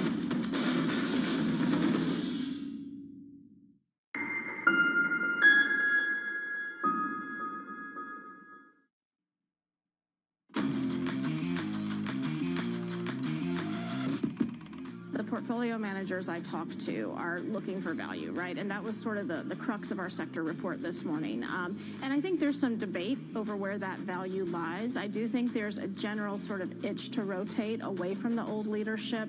You know, kind of the first wave of the AI beneficiaries, things like industrials are quite expensive. Tech has looked expensive on our work. Not all parts of tech, but you know, the semis space specifically. That was RBC's Laurie Calvasina speaking with us yesterday here on Open Interest. And joining us now is Joanne Feeney, Advisors Capital Management, Portfolio Manager and Partner. So based off of what Laurie was saying yesterday, Joanne, where are you finding value right now? Yeah, good morning, Bonnie. You know, there are a lot of opportunities out there in the market if you look past the top 10 companies in terms of pure valuation. And even at the top 10. It's important not to look just at 1 year's worth of earnings to justify where those stocks are trading, but to look at multiple years because all those companies are really heavily exposed to the significant growth that we're seeing. But value can be found in the energy sector. There are certainly values in real estate, in financials. Healthcare has underperformed for quite a while now. We think that is an area where investors are underestimating the earnings power of these companies. So, look carefully, look hard, which is what we do because we don't invest in the whole market for clients. We pick about 40 or 50 stocks per strategy, and there's certainly a lot of value to be had out there. What are you most worried about right now, Joanne? I mean, we got a strong GDP number. We got relatively low inflation print, noisy as it may have been. Things look pretty good. Where do they worry you? Yeah, there's still plenty of worries even to be seen in those good numbers. I mean, look at the GDP price data that we just got this morning, hotter than expected. The GDP strength that we saw was largely due to net exports going up, which tells you that those tariffs are biting on imports. That's not a terribly good sign. You have to worry a little bit that wage growth is slowing down. And as many are saying, the full impact of those tariffs has yet to be seen. So, you asked me to list the worries. There are plenty of them. Add to that the fiscal deficit, likely to keep long-term interest rates roughly where they are. All right, Joanne, hold those thoughts because we're going to be coming back to you. That is Joanne Feeney of Advisors Capital Management, and she is sticking with us. I want to check futures ahead of the opening bell. We're just less than 5 minutes away from that open, and it looks like we have futures really close to their sessional lows now, pointing to declines for the Dow, S&P 500, and NASDAQ 100. Interestingly, the Russell has been outperforming those two benchmarks over the last few days. We'll see if that holds today. As we can see, Russell futures are actually pointed even lower. Everything could change, though. We'll have to wait and see. The GDP data obviously percolating through this market, as well as the claims data, and of course, we also just have, 2 more days of trading before the holidays. Santa rally. Yeah, we had that Santa rally. Maybe it's over already. It's not supposed to be over. We're supposed to have another few days. Be optimistic. We still get the first 2 trading days in January as well. We're right back with the opening bell on the other side of this break. This is Bloomberg.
Tariffs, I think, are probably the first time in my career I've had to deal with like a fundamental change in government policy in terms of how we think about how markets work. The challenge, especially within my supply chain, is now how do you have enough productivity initiatives to offset the increased cost of all the product?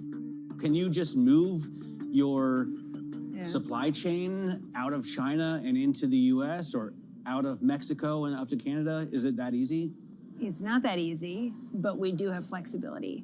And we had been, prior to tariffs, prior to any of this, we had been on a journey to diversify our footprint out of China. So probably 2-ish years ago, roughly 65% of our toy and game volume was coming from China. Today, as we entered into 2025, that was around 50%. All we've done is really accelerate the path to get down to roughly, call it 30% by the time we enter into 2027. For us, I mean, if tariffs stay, if tariffs go, it's never good to have so much of your manufacturing base centered on one geography. We think the diversification is good, but it does take a bit of time to get vendors and suppliers up to speed. Quality is a big deal, especially when you're dealing with toys and kids. It's not an instantaneous thing, but it's not also a 5-year, have to build a new plant from scratch. What is going to be the consequence for U.S. markets? We are seeing modest gains across European equity markets. Take a look at how we're faring when it comes to Asian markets. Join me each week on Wall Street Week for stories of capitalism from business, markets, economics, tech, and climate. More than what you need to know, it's what you need to think about.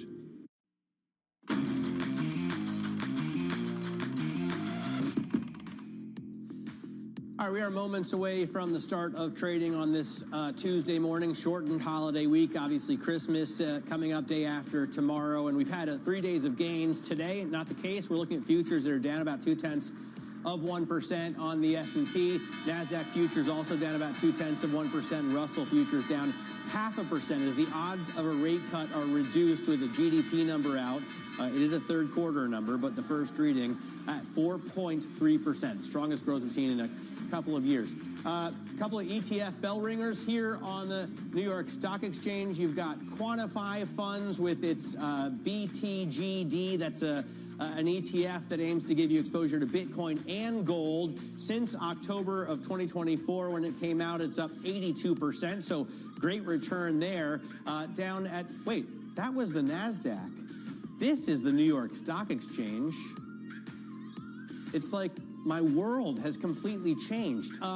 This is Peerless. I don't know what they were staring at there, but they have an ETF, WEEL, as you can see, which is also up since, I think, May of 24 when it came out, but only about 22%. Better than a stick in the eye, as my stockbroker always says. In terms of the stocks that we're watching, Bonnie has big gain there for Novo Nordisk. Right here, exactly. Novo Nordisk surging. We know why. The FDA approved the sale of a pill version of Wegovy. Novo can start selling the pills in the US as early as next month. We were talking with the CEO a little bit earlier. Very excited about that. Of course, as a new CEO, just got into the position back in August, so he has a lot to prove, and he is getting a great start. Those shares, of course, had taken a huge nosedive as opposed to Lilly shares, which had really outperformed. Matt, I know you were making that point earlier, but certainly today, the CEO will be happy with those shares up 9% on that news. Yeah, you know, I always look at, Vonnie, the comp function on the Bloomberg terminal defaults to a 5-year period. And if you put Lilly in there against Novo Nordisk, Eli Lilly has beaten Novo by 530%. So the outperformance is absolutely massive. They've got a long way to go to catch up. Shares of Tesla, as we've been talking about, near a record high. The company convinced a Texas judge to transfer a lawsuit over self-driving vehicle patents to Northern California. I'm not sure how that affects those shares, but the point is, at $490, they're valuing the entire company at more than $1.6 trillion. So Tesla has just an absolutely massive market cap for a company that, for the most part, makes money with cars. Let's bring back Joanne Feeney, Advisors Capital Management Portfolio Manager and Partner. And Joanne, just to recap, you know, the GDP blowout this morning was pretty astounding. 4.3% the U.S. economy grew in the third quarter. Is that too backwards looking for you, or is that still an important data point to watch? It's definitely an important data point, Matt. You know, as I was saying earlier, net export increase was 1.7% of that. That's a big number, and you know, without that, I don't think this number would be, you know, shaking people up so much. That's really a result of the tariff policy, and that's not a terribly good sign.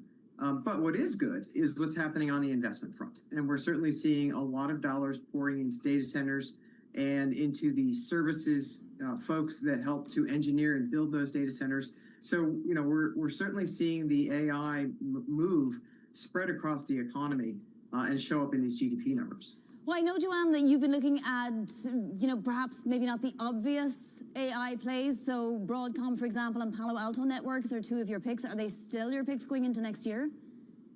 Yes, they are. You know, Broadcom we've held since it was Avago 10 years ago when I first joined Advisors Capital Management.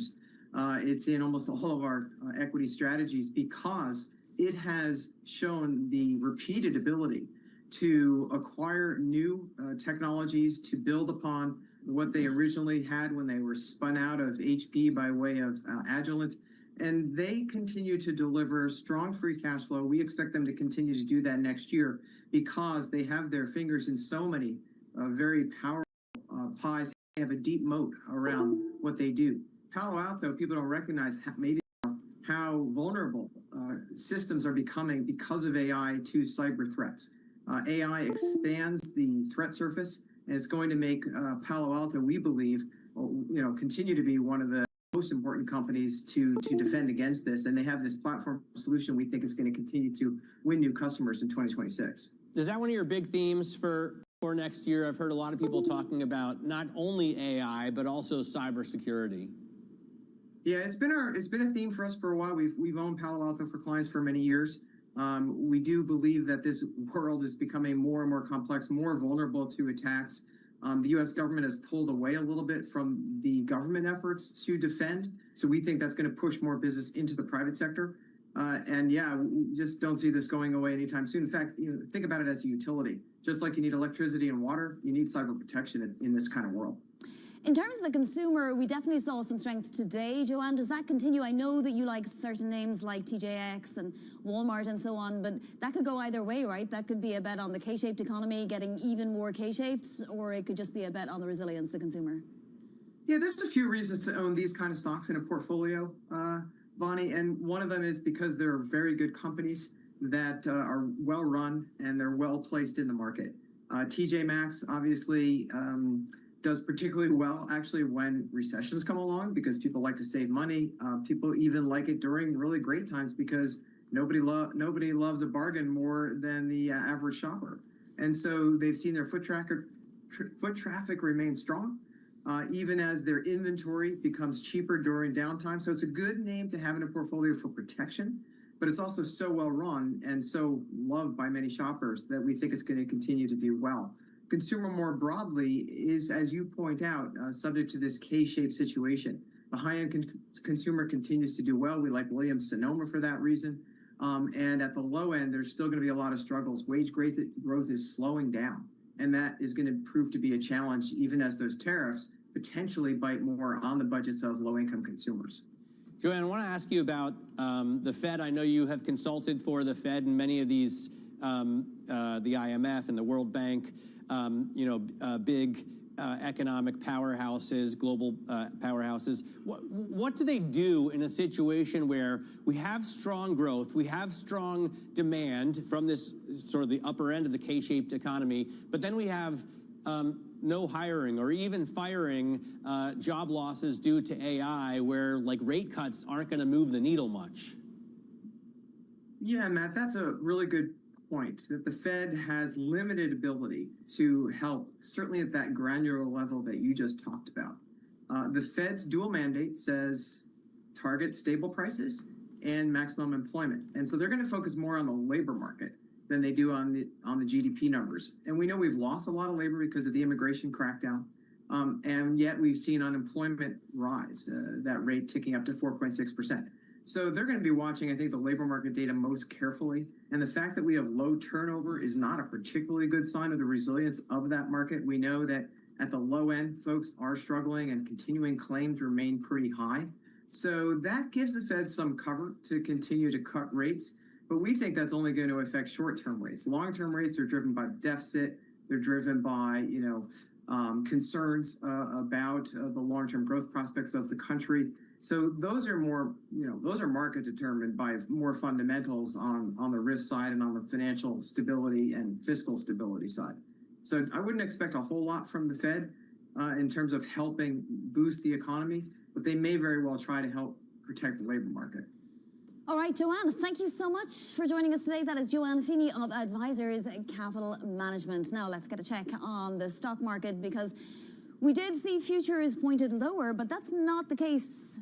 Post-open, we have a higher market.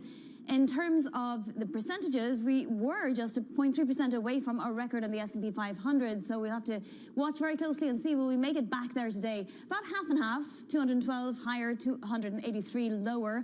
Amazon, Microsoft, Alphabet, some of the points leaders here, but we also have some of the clean tech companies doing well today. Morgan Stanley bullish on those clean tech companies. And then if we look at the decliners, Some of those, like Broadcom, for example, lower, Apple lower, but we also have some of the crypto companies and crypto-related companies lower because obviously Bitcoin is selling off once again today. So it was one day up, one day down for Bitcoin. Let's take a look at the groups and see what we have. So we are barely positive, as you can see, but communication services, energy higher, and obviously we're seeing those huge rallies in precious metals and some of the base metals, copper above $12,000 today. So that's going to impact some of those related companies.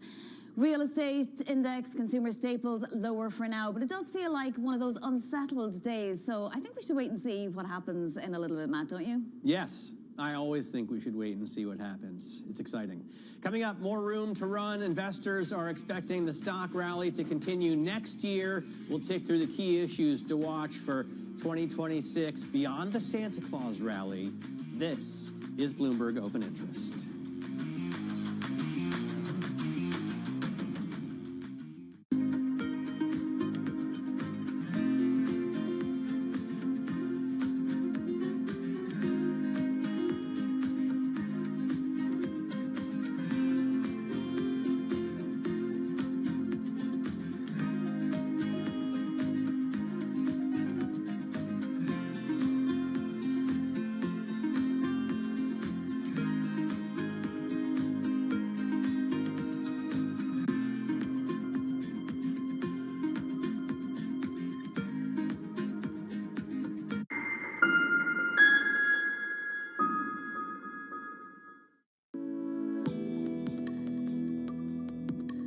The key issue right now for us in the diamond space is the declared divestment of Anglo from DBS. And as you know, Anglo holds 85% stake in DBS.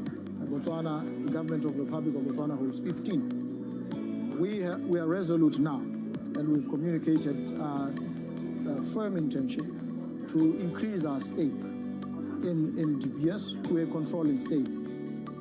We have lined up a number of potential collaborators with us, if I may put it that way. We have targeted funders, we have parties, we have the Oman Sovereign Wealth Fund, we have others who are willing and ready.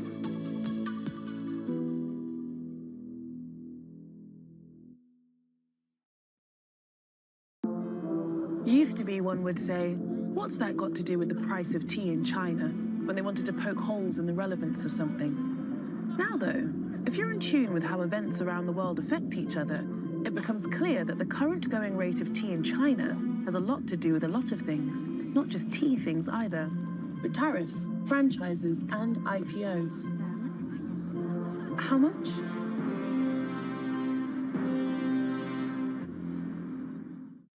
Bringing you up-to-the-minute news whenever and wherever it happens. I'm Haslinda Amin in Bangkok. This is Bloomberg. Good morning. This is Bloomberg Surveillance. Welcome back to the opening trade. Watch Bloomberg Tech. This is the Asia Trade. This is Wall Street Week. Welcome to Balance of Power. This is Bloomberg Television. Technology is embedded in every aspect of our lives. And laying the foundation for the future.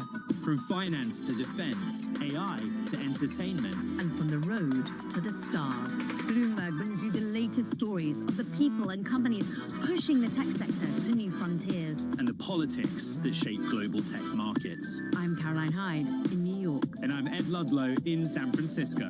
Watch Bloomberg Tech every weekday. Only on Bloomberg Television.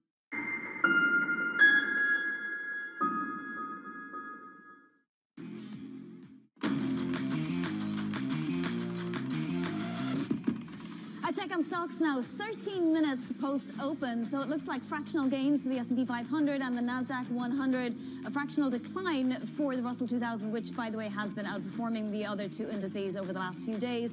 Bear in mind, the NASDAQ 100 is up 21% year-to-date, and we are still very close to the record on the S&P 500, so no cause for panic just yet. The VIX is still very, very tame. Time now, though, for our top calls, some of the analyst action in focus this morning. And first up, TD Cowen cutting Janus Henderson after the firm agreed to be acquired by Trian and General Catalyst in an all-cash deal valued at $7.4 billion. TD Cowen sees limited room for further upside and views the risk-reward as neutral rather than attractive. Next up, Evercore ISI downgrading Coty, signaling a more cautious stance on the beauty company's near-term outlook. Coty announced a major leadership reset as it renamed and named even former Procter & Gamble executive as interim CEO, signaling a push to stabilize the business after years of underperformance. And finally, Levi Strauss is being initiated at Raymond James with an outperform rating. The firm sees a clean growth story with margin expansion driving solid earnings upside. All right, cool. Throwing a little jeans in there. I hear there's an excellent Japanese denim package floating around somewhere in the sort of Bloomberg Originals stratosphere. We'll have to pull that down. Let's get back to metal, though, away from cotton, because we have gold and silver and copper all hitting all-time highs. Geopolitical tensions and the prospect for more Fed rate cuts are giving gold and silver a boost. Bloomberg News macro strategist Michael Ball joins us now. This has been incredible to watch, Michael. I mean, probably not since in your lifetime, gold hasn't had this kind of rally, right? 70% in a year and silver up like 140. Yeah, I mean, I guess I was alive for the Hunts brothers, but don't remember it well.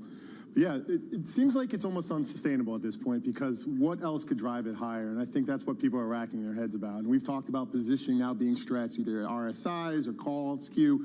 All that now to me tells you it's just a very tough proposition to buy at this level and expect to have further gains. But look, it's not just the geopolitics, it's not just the Fed. You have a lot of supply and demand issues. There's mining issues, there's production quality issues for silver, which is helping contribute to that outperformance. But overall, you just can't grab as much. There's been underinvestment, and you can't grab as much as you need right now to match the demand, both the physical and the speculatory stuff. Well, so Ed Yardeni was making the point this morning that it's one thing to look at gold, but central banks, for example, aren't buying silver. They're not buying copper. I mean, what's driving those gains in the sense that, you know, it's not really the industrial production either, is it? Right, well, yeah, a little bit, because copper and silver both get the bid from the electrification of all things. Copper clearly the forefront of that push, which we've had now for multi-years. The AI story with the data warehouse, data center build-outs, and all the kind of grids needed to connect them is big on copper, and silver is big on the solar panel stuff. So there is an industrial demand pulse. You got the jewelry side of it too, because as people can't afford gold, they switch into platinum and silver. So there is that retail bid from India and China and everywhere else in the world. So there are actual things in the physical level that give you confidence that this is a trade that has some real fundamentals. But again, I think what's happening is people are chasing on, there's a lot of speculative froth, either in futures or in option markets, which are helping drive this exponential chart look now. I mean, when I hear about copper, I think of China. Just because it used to be, you know, Dr. Copper. When China was growing copper demand as well, they were building, you know, all the ghost cities and everything. How related is that, and how's China doing right now? Yeah, so the actual marginal buyer right now is funny us because of the worry of tariffs. So if you look at the COMEX LME spread or even the Shanghai, it's as wide as it's usually ever been. I think we've come off from summer highs as Trump clarified where that tariff rate would be. But to your point, the Chinese industrial production bid is for copper right now has cooled because obviously we know their growth is slowing. Everyone's moving copper here in America. We have the highest inventories we've ever had here with expectations that that gap, because of the tariff, will be finalized at some point in the future, making it the good trade to do. Michael, talk to us about the difference between copper on the LME and copper on COMEX, for example, or elsewhere, in the sense that, you know, we saw that squeeze, remember, in London earlier in the year. Right. I mean, have we seen prices continue to go higher even after a squeeze? Isn't that very unusual? So we had the correction as they had clarification of what the tariff would actually look like, but there's still an uncertainty of where that final rate will be on the processed copper. And to your point, it's come back up after this massive drop. It's an interesting chart if you look at that spread between the two. But, you know, it's all interchangeable. It's just a matter of getting a ship and bringing it over here because it's effectively more economical. Wow. You can bring charts, dude. If you want, you know, next time you're on, or functions. If you have any Bloomberg terminal functions that you want to contribute to the program, we'd be happy to show them. Michael Ball writes for the MLive team. You can check out his work by typing MLIV Go on your Bloomberg terminal. Coming up, big banks defied headwinds from tariffs, economic uncertainty, and credit cockroach fears in 2025. We'll look at what's ahead for the sector in 2026 with Herman Chan. That's next. This is Bloomberg Open Interest.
Up-to-the-minute geopolitical news whenever and wherever it happens. I'm Stephen Engel at Japan's Akasaka Palace in Tokyo, and this is Bloomberg.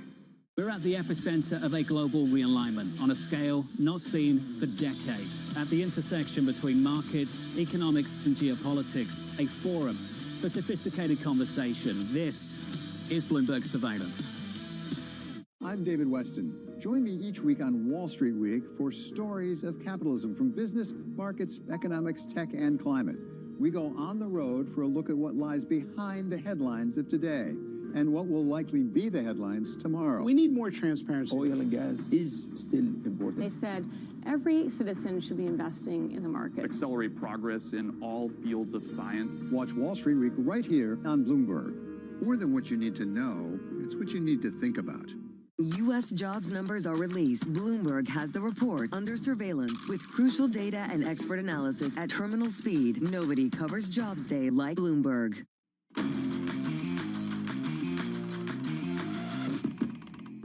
This is Bloomberg Open Interest. I'm Matt Miller. Quick check on the stock market here with my chiclets behind me, all in order. S&P 500 actually up 0.1%. So now 4 days in a row of gains. This is the Santa Claus rally, right?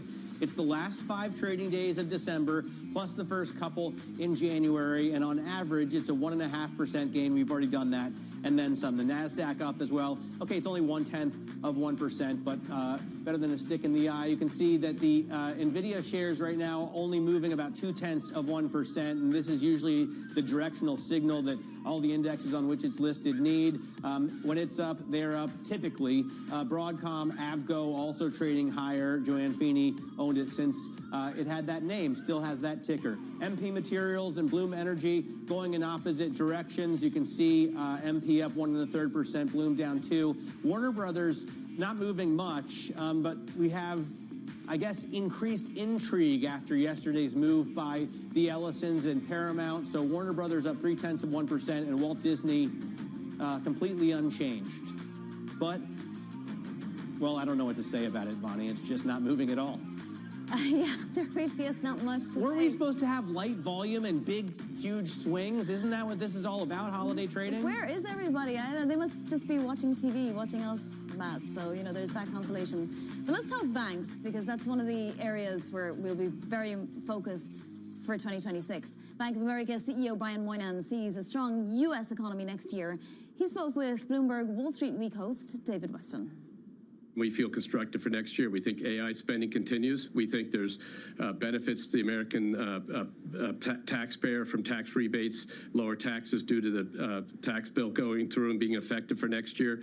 And we think the expensing and other bonuses for businesses are good. So all that leads to our confidence that we go from basically a 2% type of growth level this year, plus or minus up to 2.4%, which is all due to that. And AI is kicking in more and more. And so it's not all attributable to AI, but that's having a marginal impact that's pretty strong.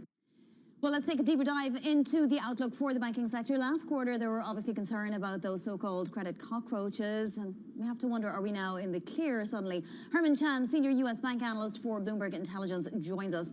On that note, you know, was too much made of the cockroach comments, or is this something that's percolating and that might blow up at any time, but it could be 5-10 years down the road? Sure. So we've seen in the third quarter earnings last quarter that they were really idiosyncratic. The First France exposure, the Tricolor exposure really affected a handful of the banks, but overall credit quality across the banking system is really solid. We're seeing really strong consumers continue to do well with paying their bills, and we're seeing early credit indicators like delinquencies really stable. So we're actually pretty sanguine about credit quality going into 2026.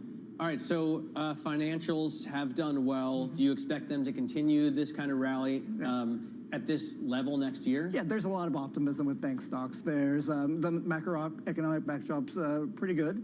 We've had lower interest rates and a steeper yield curve. So the steeper yield curve in particular should help banks' net interest margins going forward. So there is a potential for top line growth, not only with margin expansion, but also some better loan growth going forward as well. Banks have talked about increasing loan pipelines across consumer and commercial, and there's expectations for commercial real estate to actually rebound next year after some doldrums over the past couple of years. What about trading revenue? Because it's been phenomenal, right? And we should get a lot more things like AI issuance next year, a lot obviously of government issuance as well. Right, so those are the two factors that are supporting trading going forward. Keeping in mind that over the past couple of years, trading's been up double digits in 2025 and 2024. So sustaining that growth trend might be a bit difficult, but overall, trading revenue should be very solid going forward. And investment banking also as well. We've got some macro trends with increasing merger activity, and then private equity and financial sponsors really coming back into the market. So fee income line should be really solid across the big banks. All right, Herman. It's all good to me. Yeah, great having you on the program. Thank you so much for joining us all year, and hopefully you'll continue to be on open interest in 2026, which he kind of has to because he's on contract here. Herman Chan of Bloomberg Intelligence. Coming up the next hour, Shayna Sissel of Banrian Capital on concerns over an AI bubble. Emily Bannister of Wellington Management on private credit. We'll ask her about those cockroaches. And the Points Guy founder Brian Kelly on holiday travel because it's almost Christmas. This is Bloomberg Open Interest.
Here is understanding. These digital assets have the ability to change the payment landscape of the world, and we need to be ready. We, the regulators, the world needs to be ready for a new wave of technology.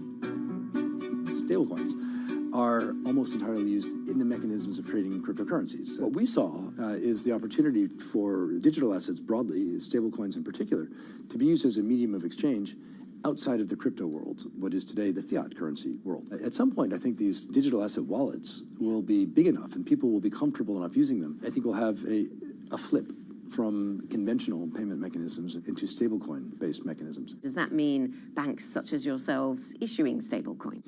We could. We are issuing Hong Kong dollar stablecoins today. We're in a sandbox for tokenized bank deposits in Hong Kong. We're effectively issuing tokens related to trade finance in Singapore. So it's all on the table, but we're always going to tie it back to what our clients want and need. Because if we don't get that one right, the rest doesn't matter. The market capitalization of both type of instruments, crypto and digital assets, are both very low. Stablecoins today have $20 billion of flows a day. It's less than 1% of the flows of the payment system in the world. But because they have the ability to be very helpful in use cases, particularly in retail to begin with, but then potentially on the wholesale side, I think we will see a lot more of them. From the world of politics to the world of business, Joe Matthew and Kaylee Lines deliver news, insight, and analysis live 2 times a day, every trading day. Balance of Power at 1 and 5 Eastern, only on Bloomberg. Bringing you up-to-the-minute political news whenever and wherever it happens. I'm Tyler Kendall in Washington, and this is Bloomberg.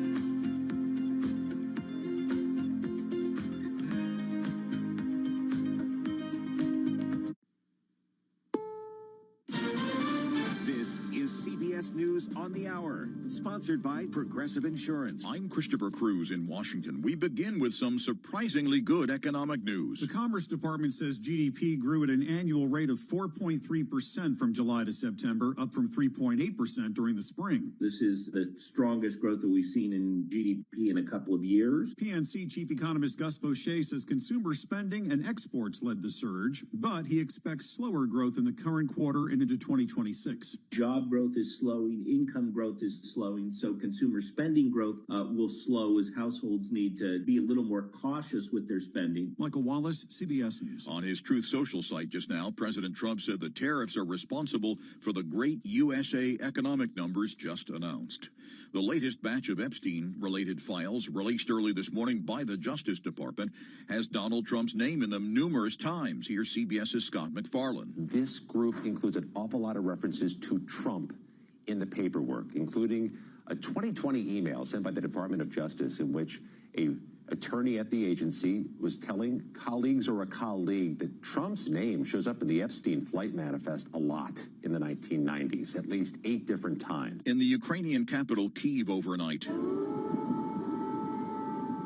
warning sirens sounded as Russia fired hundreds of drones and dozens of missiles into separate areas of the country. CBS's Ramy Inocencio with more on that. More than 600 drones and more than 30 missiles is what we're talking about, what Vladimir Zelensky said in a social media post. And last night's attack is being framed by Ukraine's Air Force as the biggest use of attack drones by Russia's army in the past nearly 4 years of war. Ukraine says it stopped almost all of the drones and missiles, but some did get through, and 3 people were killed, among them a 4-year-old. At least 5 people were killed in the crash of a small Mexican Navy plane in Galveston, Texas. Sky Decker helped rescue one of the survivors. When I saw the wreckage, I couldn't imagine that there'd be anybody alive in there, but the people that were there said there was, so I jumped in and we were able to get her out of there. 2 of the 8 people aboard were members of a nonprofit that provides aid to Mexican children with severe burns.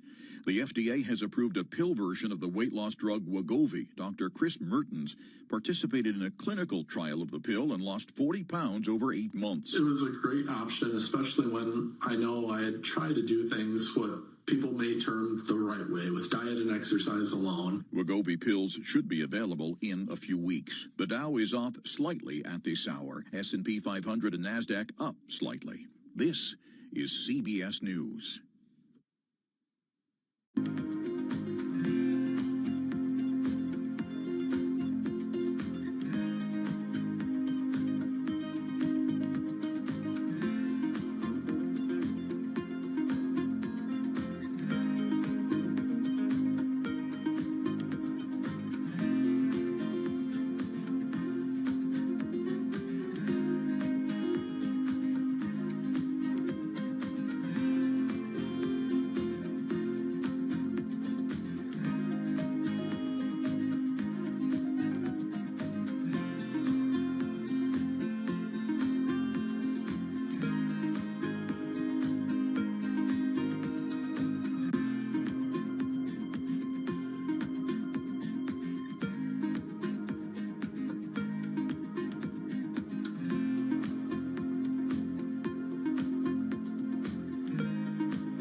Well, here we go again. No winner of the Powerball jackpot Monday night. It's the 46th consecutive drawing with nobody matching all the numbers, so the Powerball jackpot increases to $1.7 billion. What would you do with the money? Well, Richard Hewitt of Madisonville, Louisiana says he's 83, doesn't really need all that cash. I give quite a bit of it away to the Cancer Society because my daughter has cancer. Hewitt says he'd give some to veterans organizations and, of course, his family. The next drawing, tomorrow night, Christmas Eve. Peter King, CBS News. A state judge has accepted plea agreements for the owners of a Colorado funeral home for the abuse of 191 corpses. Relatives of the victims had objected to the agreement. Carrie and John Halliford operated a funeral home in Colorado Springs. The agreement has John Halliford sentenced to between 30 and 50 years and Carrie to between 25 and 35. Christopher Cruz, CBS News. This is Bloomberg Intelligence with Scarlett Fu and Paul Sweeney. Concern about rising prices spooking investors. What does renewables investment look like in the U.S.? More tariff talk coming out of this administration. Breaking market headlines and corporate news from across the globe. The president wants lower interest rates. He wants a rate cut cycle. How do you broaden out the AI play? Are people just looking for something to worry about when it comes to China? Bloomberg Intelligence with Scarlett Fu and Paul Sweeney on Bloomberg Radio, YouTube, and Bloomberg Originals. Good Tuesday morning from the Bloomberg Interactive Broker Studio in New York City. To our worldwide audience, we are streaming live on YouTube as well. Head over to YouTube and search Bloomberg Podcast, and that's where you'll find us. How about that GDP number come out? 4.3% growth there. The consensus was for 3.3%, so that jumped out at us this morning, Scarlett. Yeah, absolutely. Although it's backwards looking because this was the third quarter, and we know the fourth quarter was hit hard by the government shutdown. Exactly. So it'll be a little bit soggy, but that just certainly got our attention here. We're going to check in with Dana Peterson, Chief Economist at the Conference Board on Consumer Confidence. We're going to get that reading. Carol Pepper, founder and CEO of Pepper International, get her thoughts on the markets. And John Tozzi, he is a Bloomberg healthcare reporter. Get the latest reporting on Novo Nordisk. Good day for them. They get U.S. approval for Wegovy obesity pills. No more injections for some people. Maybe that'll open up the market more for those obesity drugs. We got a lot coming up in the next couple hours. It's Scarlett Fu and Paul Sweeney live here in our Bloomberg Interactive Broker Studio. Let's kick it all off with Lisa Mateo and a Bloomberg Business Flash. Lisa. And we've got stocks mostly lower this morning. We've got yields on the rise. This is, after that latest batch of eco data showed the U.S. economy expanded at a 4.3% annualized pace. Also showed consumer spending advancing at a 3.5% annualized pace. Now consumer confidence from the Conference Board. The expectation was for 91, came in at 89.1. Let's get to the NASDAQ. Down 0.1%, 41 points. The S&P 500, little change, down about 4 points. The Dow, little change, down about 22 points. In the yield space, the 2-year, 3.54%. That's up 3 basis points. The yield on the 10-year, 4.18%, and that's up 2 basis points. Gold extending that record-breaking run. Let's go to COMEX Gold right now, $4,470 an ounce. Spot silver, earlier it hit a fresh record above $70 an ounce. Right now it's at 69. Copper rose above 12,000 a ton for the first time. Let's go to Novo Nordisk shares. They are jumping in Denmark. They're up more than 8.5%.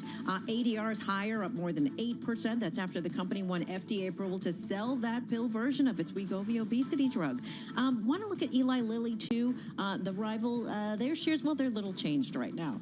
Orsted, it said it's considering all options, including a legal action to respond to that U.S. decision to suspend leases for its Revolution Wind and Sunrise Wind projects.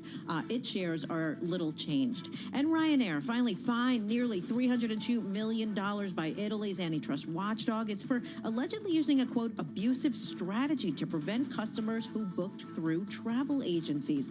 Their ADR's down 1%. For on-demand news 24 hours a day, subscribe to Bloomberg News Now. Wherever you get your podcasts, I'm Lisa Mateo. That is your Bloomberg Business Flash. Scarlett and Paul. All right. Thank you so much, Lisa Mateo, with our Bloomberg Business Flash. Lisa mentioned the consumer confidence numbers that just came out at the top of the hour, and it's up to date, meaning it's for the month of December, because a lot of the official data we've been getting is from, say, October or November, if they even collected the data for November at this point. So let's bring in Dana Peterson, Chief Economist over at the Conference Board, to help us understand what the latest read tells us. Dana, this is a decline, and it looks like it's a decline for a 5th straight month. Absolutely. Consumers are still not happy. They're concerned about current conditions. They're also worried about the future. And indeed, when we look at the underlying indicators that make up the headline, 4 out of 5 were in negative territory. And one that kind of improved a little bit was still negative territory. So consumers are not very happy. I don't know why they're not very happy. We've got a 4.3% GDP. We've got essentially a full economy. Inflation, the absolute rate is down. What's not to like? Well, there's still a lot of uncertainty among consumers. They're very worried about business conditions, and also for those who are looking for jobs, it's very difficult for them to find them because businesses are still on the sidelines. But even looking at today's GDP report, we have some skepticism about the consumption data. We had all 3 months of consumption data in the third quarter from the BEA. So it's possible that once the shutdown ended, that they got even more data that were just made public today. And also when you look at inventories, the math just doesn't add up. If consumers spent so much and if imports fell, why didn't inventories also collapse? So I think we really need to see revisions to understand what's going on, even while consumers are saying things are not so great. And of course, one thing to make note of when it comes to that third quarter GDP report is that usually there are 3 reads on this data point, but we're only going to get 2. So this was the first one, and we'll get the next one sometime later on by January 22nd. So you're not going to get the usual number of revisions. Dana, talk a little bit about how inflation shows up in that GDP report and whether it is reflected in the Conference Board's consumer confidence report as well. Well, when we do have some inflation data, certainly, and it showed that inflation was continuing to slow overall. A lot of that was a reflection of OER, owner's equivalent rent, either in the CPI, but mainly the BEA's data, PCE data. When we look at consumers' expectations about inflation, they have ticked down a little bit, but they are still very elevated. Consumers understand that tariffs mean higher inflation. And certainly because we had a lot of policy uncertainty and tariffs being pushed back, we think that impact is going to show up more so in the fourth quarter, which we pretty much have very little data about, and also the first quarter. And so it's not the case that tariffs have had no impact. We certainly look at goods inflation, and tariffs, yes, are having an impact. But again, a lot of it's delayed. It's going to show up early next year. Dana, thank you so much. Appreciate it. As always, Dana Peterson, Chief Economist at the Conference Board, giving us some color on the consumer confidence data. Again, the headline number for consumer confidence that just came out at 10 a.m. Wall Street time. Consensus was for 91, a reading of 91. It came in at 89.1. Last period was revised up to 92.9, so a fall off there month to month. So we stay on top of that. Let's take a look at some of the stocks on the move today. I'm Paul Sweeney alongside Scarlett Fu. We're joined by Bloomberg's Christina Aquino. Christine, what are you looking at today? Paul, we got to take a look at Eli Lilly today, given the Novo Nordisk news. So Eli Lilly shares, ticker LLY, and those shares just up a touch right now, up 0.1% at the moment. And as we know, of course, its rival Novo Nordisk really getting a milestone here with an approval to be able to sell a pill version of its blockbuster obesity shot Wegovy in the U.S. And so it's really going to be a battle of market share here, right, between Novo and Eli Lilly, which are the main competitors in the space. So as for Novo, apparently they're going to be selling the pills starting in early January, and it is approved to help people lose weight or maintain previous weight loss over the long term.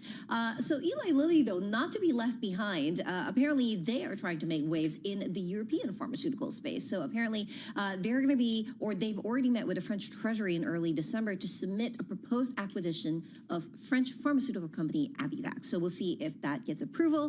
But overall, Eli Lilly still very much winning that race when it comes to at least share moves this year. They have risen 39% versus Novo's 47% decline. But yeah, I mean, the Novo U.S. ability presence, shall we say, is certainly a potential threat to Eli Lilly here. All right, so the obesity drug race heatens up here, or hots up, if you want to put it that way. Let's talk about your second stock. Yeah, let's talk about Albemarle, which is, I mean, for the most part, it is mainly a lithium producer, right? It's a chemicals company, but lithium is really its big thing. And it seems like it's mostly gaining in sympathy with the rally in industrial metals that we're seeing today. So copper, of course, we know, hit a fresh all-time high above $12,000. That is mainly due, though, to mine outages, also the prolonged impact of tariffs here. So perhaps not necessarily a fundamentally driven move, but it seems like traders kind of willing to kind of ride this wave of industrial metals rally and anything that's related to it, including Albemarle shares in this instance. But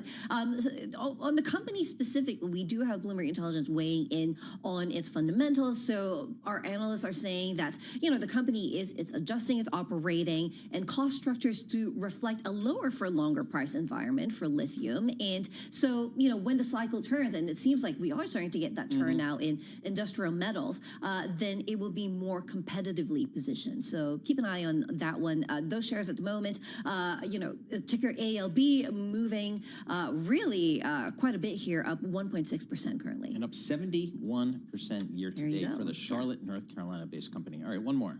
Let's take a look at Huntington Ingalls, which is a shipbuilder. So ticker HII, currently shares up just a little bit, 0.2%, but yesterday was really the big rally. They were up more than 5%, and it is enjoying a fourth straight day of gains, all because of announcements from the U.S. Navy. So the Navy saying that it plans to build a new class of warship as part of President Donald Trump's Golden Fleet bid to revive U.S. shipbuilding. And so Navy Secretary John Phelan announcing the plan, and they will aim to have the first boat ready by 2028. Guess which company is building it? Huntington Ingalls. Yep. And the ship apparently will be based on Huntington's Legend class cutter. I don't know much about ships, but that sounds impressive. Yeah, I've been down to visit the company before. They're down in Newport News, Virginia, down in that whole, they call the Hampton Roads area. It's Norfolk, Newport News, Virginia Beach, that whole, and that is all Navy everywhere you look. And it is, there's some massive ships down there. It is awesome. Is this tied to the president saying that they're constructing a new Trump class of warships? I don't know. I don't know. That was the headline I woke up to this morning. I'm waiting for news from the Navy itself and the people actually write the checks, but we'll see. that would that's make cool, sense. though. I mean, just, and yeah, I tell you, the ships there in Newport News and Norfolk, those are awesome. San Diego's the West Coast base for the Navy. Yeah, that's also cool to see. You know that, but on the East Coast, that's the naval base in Norfolk and Newport News and stuff like that. So good stuff. All right, thank you so much, Christina Aquino. That's good stuff there on Stock Movers. For more conversations like this, subscribe to our Stock Movers reports. Listen for 5-minute audit reports on the biggest winners and losers in the stock market. Subscribe to Stock Movers on Apple Podcasts, Spotify, and anywhere you listen. Kind of no real direction here on the market today, which is not surprising, I guess, Scarlett, because no one's here. I'm just kind of guessing. Yeah, well, I mean, most of the trading was last week, and then this week it's going to be pretty quiet. And of course, we have a shortened trading day on the 24th, full day of trading on the 26th, and then next week will be pretty quiet as well. But there is a lot of economic data still to come out. Exactly. I'm just looking at the trading volumes today for the S&P and the Dow Jones, each about 35% lower than the 30-day average, which makes sense. You know, why would you be in here if you didn't have to? Did we get the Santa Claus rally already, do you think? Yeah, I don't need to see one. I'm up 15-16% on the S&P, and I don't want to get third straight year of double-digit gains. I know, isn't that amazing? And you know, when you think about 2026, and we just had a couple minutes, we were chatting with Brian Belsky earlier, and he's continuing to be bullish, and he's basically just saying, I've got rates coming down, I've got double-digit earnings, I've got some stimulus coming in, and there's a lot of tailwinds there. And he's even suggesting that you don't have to rely as much maybe on the AI theme in 26 as you have. Because everything's going to widen out? Yeah, a little bit there, but I'd be loath to get out of those AI trades at the moment if I'm a professional investor. All right, we're going to have more coming up. This is Bloomberg. Good morning.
markets, headlines, and breaking news 24 hours a day at Bloomberg.com, Bloomberg Television, and the Bloomberg Business app. This is a Bloomberg Business Flash.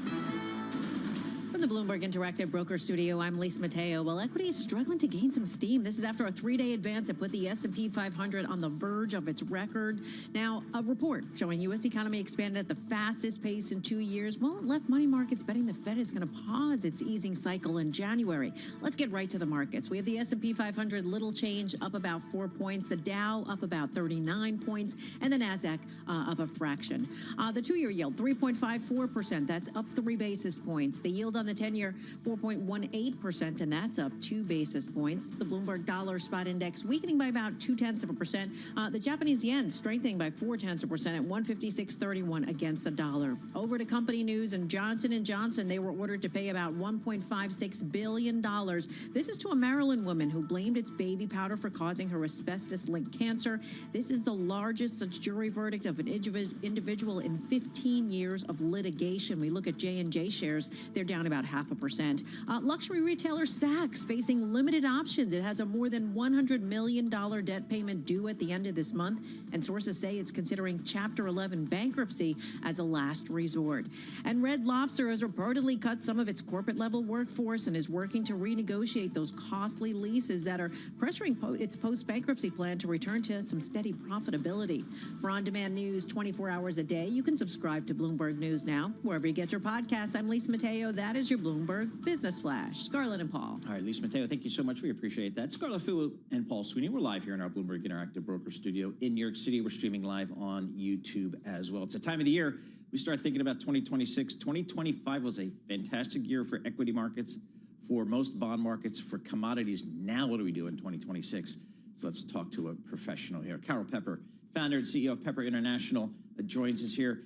Carol, on the backs of a really, really strong 25, not to mention 24 and 23, what are you telling your clients these days about 2026? 2026 is a year that we're well set up for success. It's a year for investing. I think you'll see a lot of the dry powder of the family offices, which hold trillions of dollars of assets, coming into the markets. They've been sitting on the sidelines. They've been watching the volatility. They were a bit skeptical. And this year, I think coming up in 26, the signs have cleared enough that they're going to be going in. So we're looking at 26 as a good year, starting on solid footing where we could make a lot of money. And there's a lot of consensus around that idea. Bloomberg compiles a survey of strategists, sell-side strategists, and their 2026 year-end targets for the S&P 500 are all clustered at the highest in almost a decade. So on average, they see about an 11% return in the benchmark index. Is that concerning that everyone is kind of piled in on the same side? Everyone's looking for a good performance, so much so that you could say everything's priced in. Yes, but it's not, because again, there are things that have just happened. For example, we just got that second rate cut.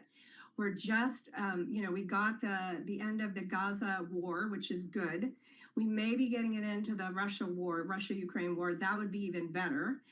Inflation is ticking down. Consumer confidence is a little more stable. Other than some noise on the political side, actually all signs are go, and they came in mostly in the fourth quarter. So I think that's why you see people saying, okay, now I feel better. I'm ready to go next year. People that weren't ready to go this year. Now, there were a lot of people that went in last year and they made a lot of money last year. The people that stood on the sidelines didn't. But I think an interesting feature right now is that both gold and the S&P are hitting highs. Now, normally you think of risk on is high S&P, risk off is high gold, but we have both together. And why is that? I think it's because people acknowledge there's still a lot of risks out there. So they're holding the gold to feel good if things go against them. But the fundamentals are strong enough that they're thinking this is going to be a very strong year, provided you still focus on the sectors that are going to work in this market. Carol, does this market on the equity side, does this equity market need a broadening out of performance? And if so, do we get it in 26? Well, I don't think we get it in consumer, and I don't think we get it in real estate, unfortunately. Why? Because affordability is real. It's not a, made up word. We have three-quarters, maybe 80%, 90% of consumers still struggling. Health insurance is a big deal, eating up way too much of their take-home pay. They can't buy a house, all the staples in the grocery store is still too high. So consumer is going to continue to be a challenge. So it can't broaden in that direction. In addition, I'd say real estate, you're not going to see the real estate market reignite yet unless there's some radical new plan that we haven't heard of, and perhaps there will be. I mean, there might be that 50-year mortgage. There might be a lowering of the requirements for down payments on homes. Something like that might kickstart the real estate market. But we've got two big sectors rather frozen, and we don't yet have the fundamentals to get those sectors unfrozen. So that's why you still have to be very careful and very much pick the sectors that are working right now. How are you thinking about political risk? And I start with just in January, we could have another government shutdown by the end of the month. And of course, it's a midterm election year as well. And we're already seeing lots of people point out that they're not going to run for re-election in Congress. Yeah, I mean, there's some rumors out there that the Democrats might actually become majority in the House way before the midterms if enough Republicans have that talk over Christmas with their spouse they all like to talk about and resign because they don't want to go through a brutal primary season, which I don't blame people for not wanting to do that. So yes, there'll be a lot of political noise, but while that political noise is going on, we're going to continue to see sectors like gold, mining, searching for rare earths, building of data centers, the more industrial building of data warehouses, the more industrial underpinnings of this coming AI revolution continuing to forge ahead, because those guys have been busy raising money. And in private markets, family offices have been putting a ton of money into those sectors. So you'll see sort of, as I said, the consumer, the more visible sectors, much more affected by what's going on in the country. Of course, there's always a possibility that there'll be another government shutdown, but that's a lot of grandstanding. Even if it takes a month, they'll eventually sort it out. That's just how our government works. So while the political noise will be distracting, I don't think it's going to affect the underlying economics, which is what will drive the market in 26. And the people that are driving the market in 26 will continue to be the large cap growth names, the names that are looking at mining, minerals, rare earth, gold, and things like that, defense stocks, both in the United States and Europe. So you have to pick your bets. And if you pick those bets carefully and tune out the noise and keep plenty of cash around so you're not nervous on down days, then I think you can have a very nice 26. All right, good stuff. Carol Pepper, thank you for joining us. Carol Pepper is CEO and founder of Pepper International, joining us from Long Island. Well, we talked about how Novo Nordisk is one of the big movers today in early trading. The president and CEO of the drug maker says the company is going all in on weight loss drugs, as his company is the first to come out with a pill to be sold in the U.S. market. He spoke with our Katie Greifeld earlier today. This is really going to be super exciting for the millions of patients that have been waiting to get their hands on a GLP-1 pill. And for the first time, we are having a pill that has an efficacy of some 17% if you take the pill regularly, and 1 in 3 people are going to actually reduce up to 20% weight loss. I think that data speaks for itself, and we are super excited, of course, to be the first to the market, and we're going to go all in trying to make this a huge success. Well, moving forward, I mean, beyond just these first few months, after Eli Lilly does have their pill on the market, how do you plan to compete? What is your strategy there, given my understanding is that there's likely going to be no restrictions when it comes to food, when it comes to drinks, around Lilly's version? Yeah, so as I mentioned, there are no other phase 3 trials of oral GLP-1 that has shown this level of efficacy. This means that for the first time ever, people do not have compromise between either taking an efficacious injection or a convenient pill. For the first time ever, you have the same efficacy of 17% in injection or a pill. You can take it on a daily basis as a pill or a weekly injection. And that, I think, is the key selling point with Wegovy pill. We also have more than 10 years of course, experience with regards to safety data and what have you. That's why it's called the Wegovy pill, which means that this pill is not only going to reduce your weight, it also has protection for your cardiovascular systems. So this is a phenomenal pill, second to none, I would say, and we are very ready to compete with it.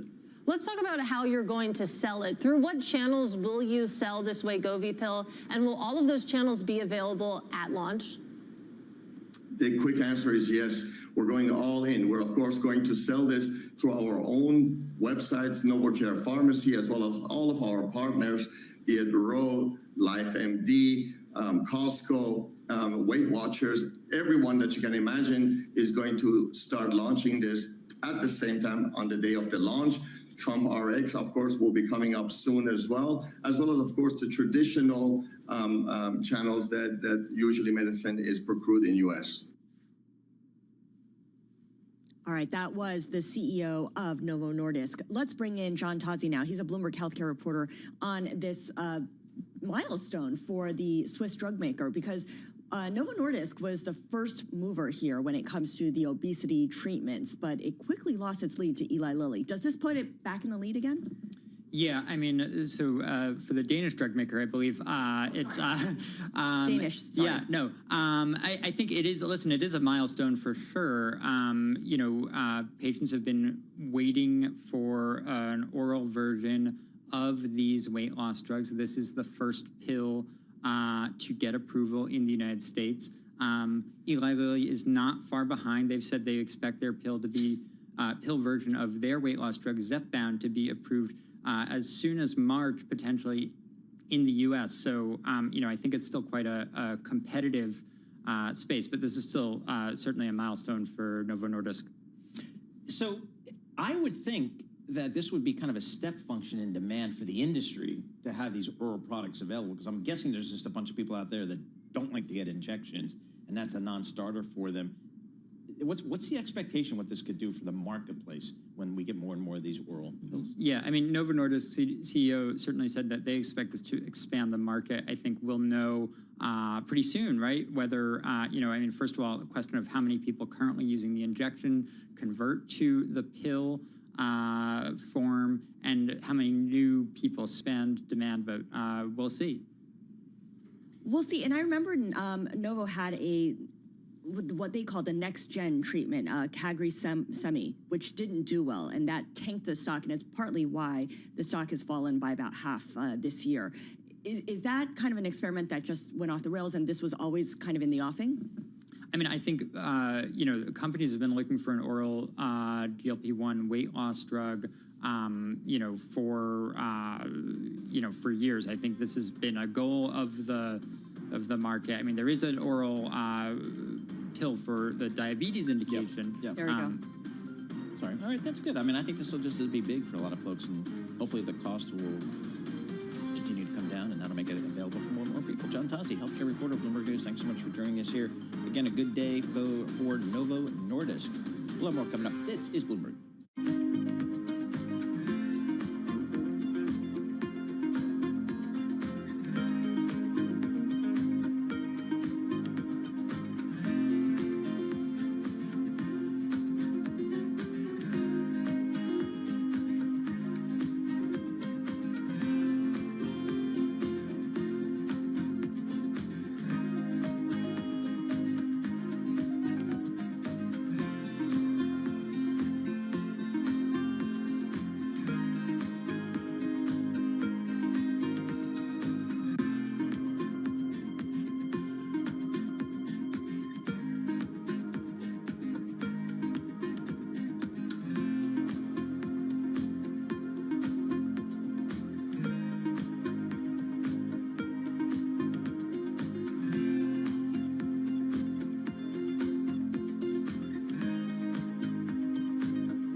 markets, headlines, and breaking news 24 hours a day at Bloomberg.com, Bloomberg Television, and the Bloomberg Business app. This is a Bloomberg Business Flash. And it's Bloomberg Business Flash, brought to you by Harvard Business School Executive Education, a world-class learning experience for aspiring and established change makers. Prepare for the next elevation for your organization and for yourself. You can learn more at hbs.me/breakthrough. Well, you've got stocks trying to push higher, yields rising. This is after the latest economic data. Well, it did little to encourage those bets that the Fed's going to keep cutting rates. Money markets, they trim their bets on rate cuts next year with only about a 17% chance of a reduction now seen for the Fed January meeting. We go to the NASDAQ up 0.1%, same for the Dow and the S&P 500. To the yield space, the 2-year 3.54%, that's up 3 basis points. The yield on the 10-year 4.18%, and that's up 1 basis point. The Bloomberg Dollar Spot Index, that's weakening by about 0.2%. New car registrations in Europe, they ticked up for a 5th straight month in November. That's putting the region on course for a 4th year of gains. That's led by growth in electrified models. And speaking of EVs, Bloomberg reporting Elon Musk is said to have pushed for electric door controls in Tesla's Model 3 almost a decade ago, and that's despite some safety concerns. And finally, deal-making news. ServiceNow, it's agreed to buy the cybersecurity startup Armis. It's a deal valued at $7.75 billion. Its largest acquisition to date. For on-demand news 24 hours a day, you can subscribe to Bloomberg News Now. Wherever you get your podcasts, I'm Lisa Mateo. That is your Bloomberg Business Flash. Scarlett and Paul. All right, Lisa Mateo, thank you so much. We appreciate that. Scarlett Fu and Paul Sweeney live here in our Bloomberg Interactive Broker Studio in New York City, streaming live on YouTube as well. I've been seeing the Bloomberg reporting all morning about how many gajillions of people are going to be flying this weekend. I mean, it's just crazy. Although I feel like the schedule has changed a little bit. The calendar's changed since COVID because people are able to leave a little bit earlier, work from home, you know, for the few days before the holiday. Yeah, apparently like yesterday, the day before was the crazy day. So that just kind of brings you to how are the airlines doing out there? And what's the outlook for 2026 for the airlines here? George Ferguson, senior aerospace, defense, and airlines analyst from Bloomberg Intelligence. It says he's on Zoom from the Jersey office. I'm not buying it. I think it's a beach and got a backdrop there that's CGI. But I look at him, he's in the Princeton office. I mean, all right. George, thanks for joining us here. I appreciate you putting in the effort there, sir. Talk to us about the airline business. How healthy is it today, and kind of what's the outlook for tomorrow? Because every time I get on a plane, it's packed, dude. It is packed, but remember, you know, those revenue management officers, they don't like to let airplanes go down the runway less than 80+% full anymore. So you need to tell me the price that everybody paid before I get really excited about packed airplanes. Anyways, I'll get off that soapbox right now. Look, I think, you know, as we get into 2026 and we're looking at schedules, we're seeing a lot of the growth coming from the big full-service carriers. United especially continues to sort of pour on the gas here and put a lot of capacity in the marketplace. Delta a bit less than them, American even a bit less than them.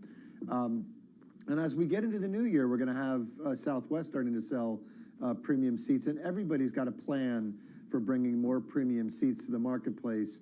So, you know, when we just look at the full-service carriers, they're going to grow higher than GDP levels. They're going to be, I mean, actually not the latest GDP number, which is a bit odd, but you're going to see like 3-4% seat growth in the first half from those big full-service carriers. I think that means there's probably a risk premium seats are going to start to feel some pressure on fares, and that's been, you know, the really big driver of this business, especially for those big full-service carriers. It's been driving their profitability. On the you know, economy end, we're seeing Spirit Airlines there, sort of between this world and that world a little bit. We're trying to figure out if they're going to survive. Might get bought by Frontier. They've dropped a bunch of airplanes. We're seeing some of these carriers cut capacity because of weakness in those seat prices. So I think we'll start to see at least some, you know, firming up of that basic economy as the market tries to get that back in balance. So I think that's what we're going to see in the first half of the new year. So it sounds like there's going to be a surplus of those premium seats, and then that leaves a big empty hole here for the Frontiers and the Spirits. Are they going to be forced to offer also some kind of premium version of what they currently have on offer? I don't know. I mean, I think everybody's trying to figure out a way to get more premium in their airplane. They're not, you know, they're not forced, but they want They want that premium travel that's going to just keep flying through, through good and bad economic times, and not have the challenges of inflation on their budget and things like that. So I don't know if they're forced, but we're definitely seeing all of them look at ways to increase the price they can get the customer to pay for a seat, whether it's block a middle seat, so it might be 3x3 kind of airplane. They might block the middle seat. Some of them are talking about putting, more recline and nicer seats in the front of the airplane. So I think everybody has a plan for how to get more premium in their airplane. And again, that's going to mean, like everything in the airline business, we'll get offsides on premium before it's all done. I think it begins in the first half. I don't think premium seat prices are going to crater. Unfortunately, we're not going to be able to go anywhere really super cheap flying in front of the airplane in the first half of next year. But I don't think it'll be as good as it was in 2025.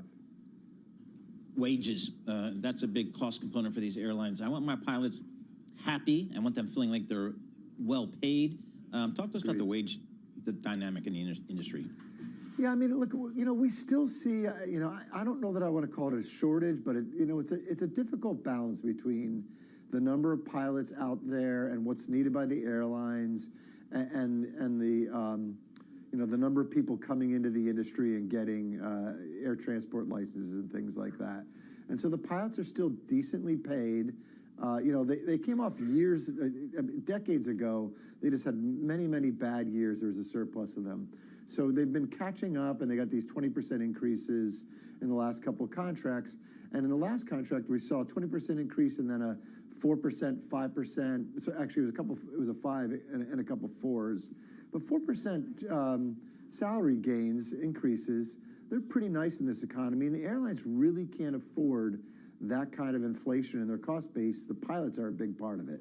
And so they keep rolling out bigger airplanes, and that's another challenge in the marketplace, right? Is you put a bigger airplane behind the pilot so you could defray their costs over more seats. You got to fly all those seats into these markets, and sometimes you're discounting more to fill the airplane. So that's a challenge, and continues in the new year. We think the airlines will be managing cost inflation there, in maintenance, and gates, everywhere. So wages is a big part of airlines' costs, the biggest part, but then fuel is the second biggest, or it can be. And jet fuel has actually come down in 2025. Is that going to continue to be a tailwind in 2026? So, we looked at it recently. We put it out on the Bloomberg Terminal BI space AIRLN. We did some scenario analysis on this. Look, I have a hard time seeing fuel prices dip significantly lower than here, but I am no oil man, right? If I was, I'd own a football team. But I'm no oil man. I don't know necessarily where those prices are going. All I can tell you is if they stick around $2, the airlines had a nice tailwind from fuel last year. As fuel prices fell, it buffered their margins. If they stick around $2, they probably get a bit of a tailwind in the first quarter, but as they roll into the back part of the year, they're not going to get a lot of gains from fuel. That's not going to buffer their margins. But we'll see. I mean, fuel has dipped below $2. It could stay below $2, I guess, if you see slower GDP growth. Could be a bit of a buffer, but we don't think as much as in 2025. Did the airlines hedge their fuel exposure? Because, boy, I think I'd be hedging right here if I were CFO. Not anymore. I think every so often they surprise you. And so I hear what you're saying. Like, you could see one of those crazy CFOs out there going, hey, we might as well hedge here. Could be as good as we get. We saw Southwest do that a number of times in their history and win big. But for the most part recently, what we've seen is almost the entire field does not hedge fuel prices anymore. If you think about it, they kind of sell tickets out 6-8 weeks, so they have sort of a future commitment for fuel prices out that far. If fuel prices rise dramatically, I think everybody in the marketplace adjusts fares fairly quickly because they're not hedged. And so I think, when they look at the pack that they're flying in, maybe the airlines, they think no one else hedging fuel. I'm not going to run the risk to be wrong in a hedge. We'll stay unhedged, and that's where the U.S. guys do. Hard to stick your neck out. Yeah, I guess. I don't know, unless you think you've got a handle on the market. George Ferguson, thanks so much. Appreciate it, as always. George Ferguson, Senior Aerospace, Defense, and Airlines Analyst for Bloomberg Intelligence. I think I figured out George. He's in the office today, but then I bet you a bunch of them are going to, around noon, bag out and go to the Tiger's Tail. But he's done his work for the day. Yeah, but they're going to go to the Tiger's Tail and have a little holiday lunch. And you wish you were there with them. Exactly. It's a great spot there, right around the Bloomberg offices down there in Princeton. S&P 500 up 12, the Dow up 99 points. This is Bloomberg. Good morning.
You're listening to Bloomberg Intelligence with Scarlett Fu and Paul Sweeney on Bloomberg Radio. All right, Scarlett Fu and Paul Sweeney live here in our Bloomberg Interactive Broker Studio, streaming live on YouTube as well. All right, here's a story that kind of caught me by surprise. It wasn't on my radar screen. Sachs mulls bankruptcy year after raising billions for a turnaround. When did that happen? I know they'd been having problems with paying off their debt and just kind of trying to restructure everything, but this has been like a slow-moving train wreck. I mean, it's a phenomenal brand here, but let's get to the latest reporting on this. Rashmi Basu joins us here, Bloomberg News credit reporter. So, Rashmi, what's going on with our friends at Sachs? Sachs is running out of money, and over the weekend we saw some lenders enter into confidential discussions to discuss the company's new money needs. And what are the options on the table at this point? A Chapter 11 is a possibility, given that the company is running out of cash. It's been having issues with its suppliers. So right now, everyone's kind of scrambling to figure out how to salvage the company. So talk to us about what they've been doing over the last several years in trying to stave this off and maybe raise some other capital. What's been the recent past like for this company? Well, Sachs has always had some issues with its vendors, and in late 2024, they decided to partner up with Neiman Marcus in a $2.7 billion deal, but the integration has not been going great, and the company is still struggling with negative EBITDA, dealing with late payments to vendors. So it's just been having a lot of issues, a lot of pressure points coming all together at once right before the holidays. Who are the investors that have a lot at stake in this debt situation for Saks? Yeah, it's a lot of, the Wall Street lenders that are involved in this name, and they've just seen, they're having a really tough time right now with like First Brands, et cetera. So they're seeing, in Saks, we're now seeing the debt trading in like the single digits. How much debt do they have outstanding? So they have they did a $2.2 billion deal, and on top of that, they did rescue financing back in August, which added another like $600 million. So this is real money for the banks are on the hook for. Yeah, this is a lot. This is a lot of pain that's going to be going around. So how do you see this shaping up? What will you be looking for in 2026 as this continues to be a story where Saks is working with creditors, trying to persuade them to, pitch in more or restructure their existing agreements? Right. We'll be looking to see how the company and its lenders are going to structure the new money raise, whether or not that's going to take the form of a bankruptcy loan or a DIP. And we'll also be looking to see who's ultimately going to take the keys, if we're going to see a change of control and if lenders are going to assume control of the company. We're looking to be seeing whether or not we see Saks and Neiman kind of separate from each other. I mean, boy, some of this is brutal here. So they have an interest payment, $100 million due like December 30th. $941 million portion of Saks' second out notes. Not sure what a second out note is, and I've been in that business a long time. Trades for 7.5 cents on the dollar. Yeah, that is brutal. That's distress level, I would say. And about $762 million of more senior debt was quoted at 48 cents. So the market's telling you. Yeah, the market's saying that there's not a lot of value here. Like Saks and Neiman Marcus were kind of known for their real estate value, but what we're seeing is that's really maybe not the case. So that's something that's going to be deliberated over the next coming weeks. How much is that real estate worth? How much is the company's name worth? Rashmi, let me ask you a question, because I know a lot of our listeners are Amex Platinum card holders, which means they get a $50 credit at Saks every 6 months, and they'll be going into the stores to use that. Does this affect the operations on the ground? Will customers see any difference when they go into Saks Fifth Avenue? Well, I mean, right now we're seeing a ton of promotions taking place right now, and that's something that we've seen in retail for years now, a very promotional environment. So there's going to be a lot of discounts out there.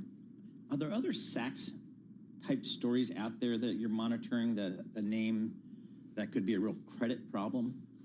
Credit problem, maybe Container Store is one that we are kind of keeping an eye out. They filed for bankruptcy, they exited, but there's, we're seeing a lot of discounts taking place there as well. But this feels very different from, the problems that First Brands or Tricolor had, which kind of came from out of nowhere. This feels, I was saying to Paul, like a slow-moving train wreck. We've known about these problems at Saks, at Container Store for a while, and it's a matter of just the two sides working it out. Right, like Saks and Neiman, the integration has just gone so wrong in so many ways, and it's really not capturing the synergies that maybe lenders had initially hoped for when they did the deal. Is there a call maybe for just a new management team that kind of come in there, if there is in fact a reorganization here or a filing? I mean, we could definitely see lenders taking control of the company and installing their own people. All right. Rashmi, thanks so much. Appreciate that. That was a story I was not aware of. Rashmi Basu, she's a credit reporter for Bloomberg News, joining us live here in our Bloomberg Interactive Broker Studio. And if you bring somebody in here and you say, oh my gosh, is this a trend? Mm-hmm. And what do we hear with First Brands and Tricolor? No, it is idiosyncratic. Right. The term. Yes. Or one-off. Well, and that really shocked people because it felt like it came from out of nowhere. They didn't have a sense that this was happening. Clearly, the integration with Neiman Marcus has been kind of troubling, so people had a sense that this was not going so well. And we know that the department stores as a whole just don't have a business model that resonates with younger consumers. Yep, absolutely. And if you don't have a digital strategy down, then you're just in a world of hurt here. And it just, I think, being a former banker, what this screams to me is just the capital structure isn't appropriate for the business the way it is today. You can't you can't have that much debt on this type of business. Maybe you could have a generation ago, but given the economics of the department store business, as you mentioned, it just doesn't feel like this is the right capital structure. So somebody's going to have to pay, and it looks like those junior note holders at 7.5 cents on the dollar, they're going to pay, and even the senior stuff, they're going to pay as well. So stay on top of that story for sure. S&P up 15, the Dow up 80. This is Bloomberg Good Morning.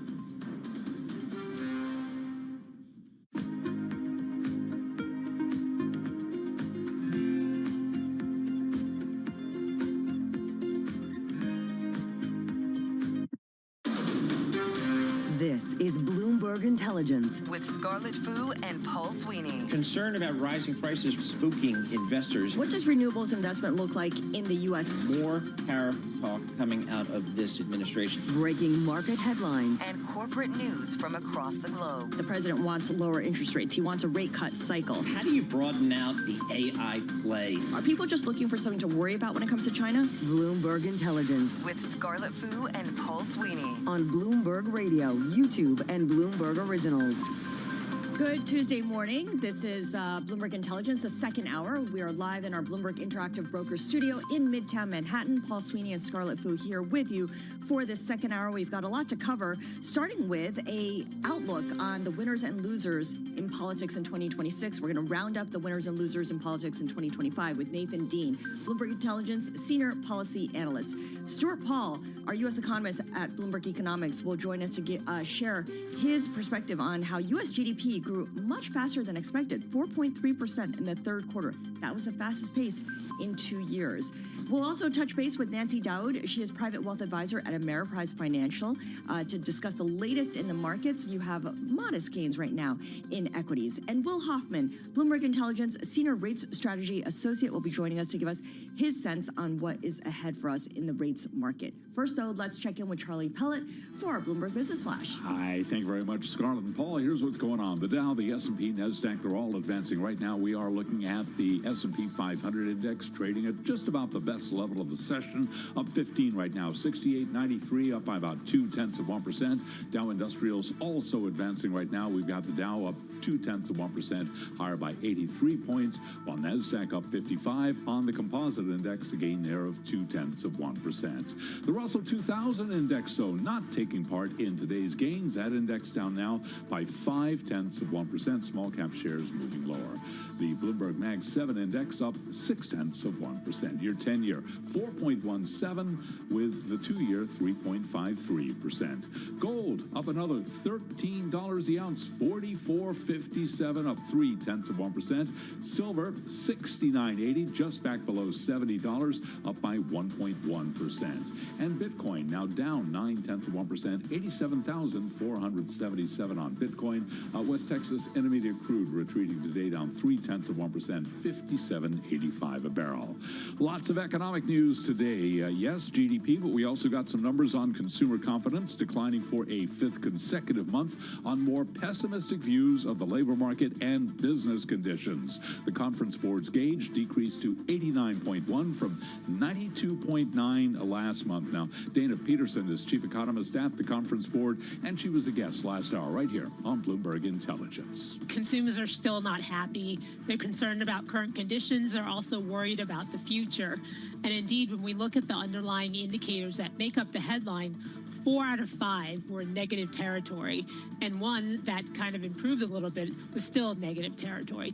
Dana Peterson of the Conference Board. The falling streak, by the way, now tied for the longest since 2008. Novo Nordisk shares, they're surging 8.9% after winning approval to sell a pill version of its blockbuster obesity shot Wegovy.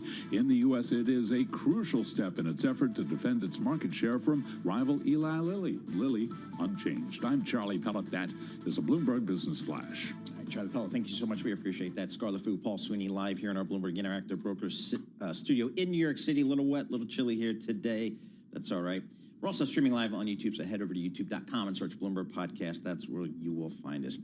As Charlie was saying, we got generally stocks moving higher today. Let's take a look at some of the stocks that are on the move today. We can do that with Bloomberg's Norma Melinda. Nora, what are you looking at?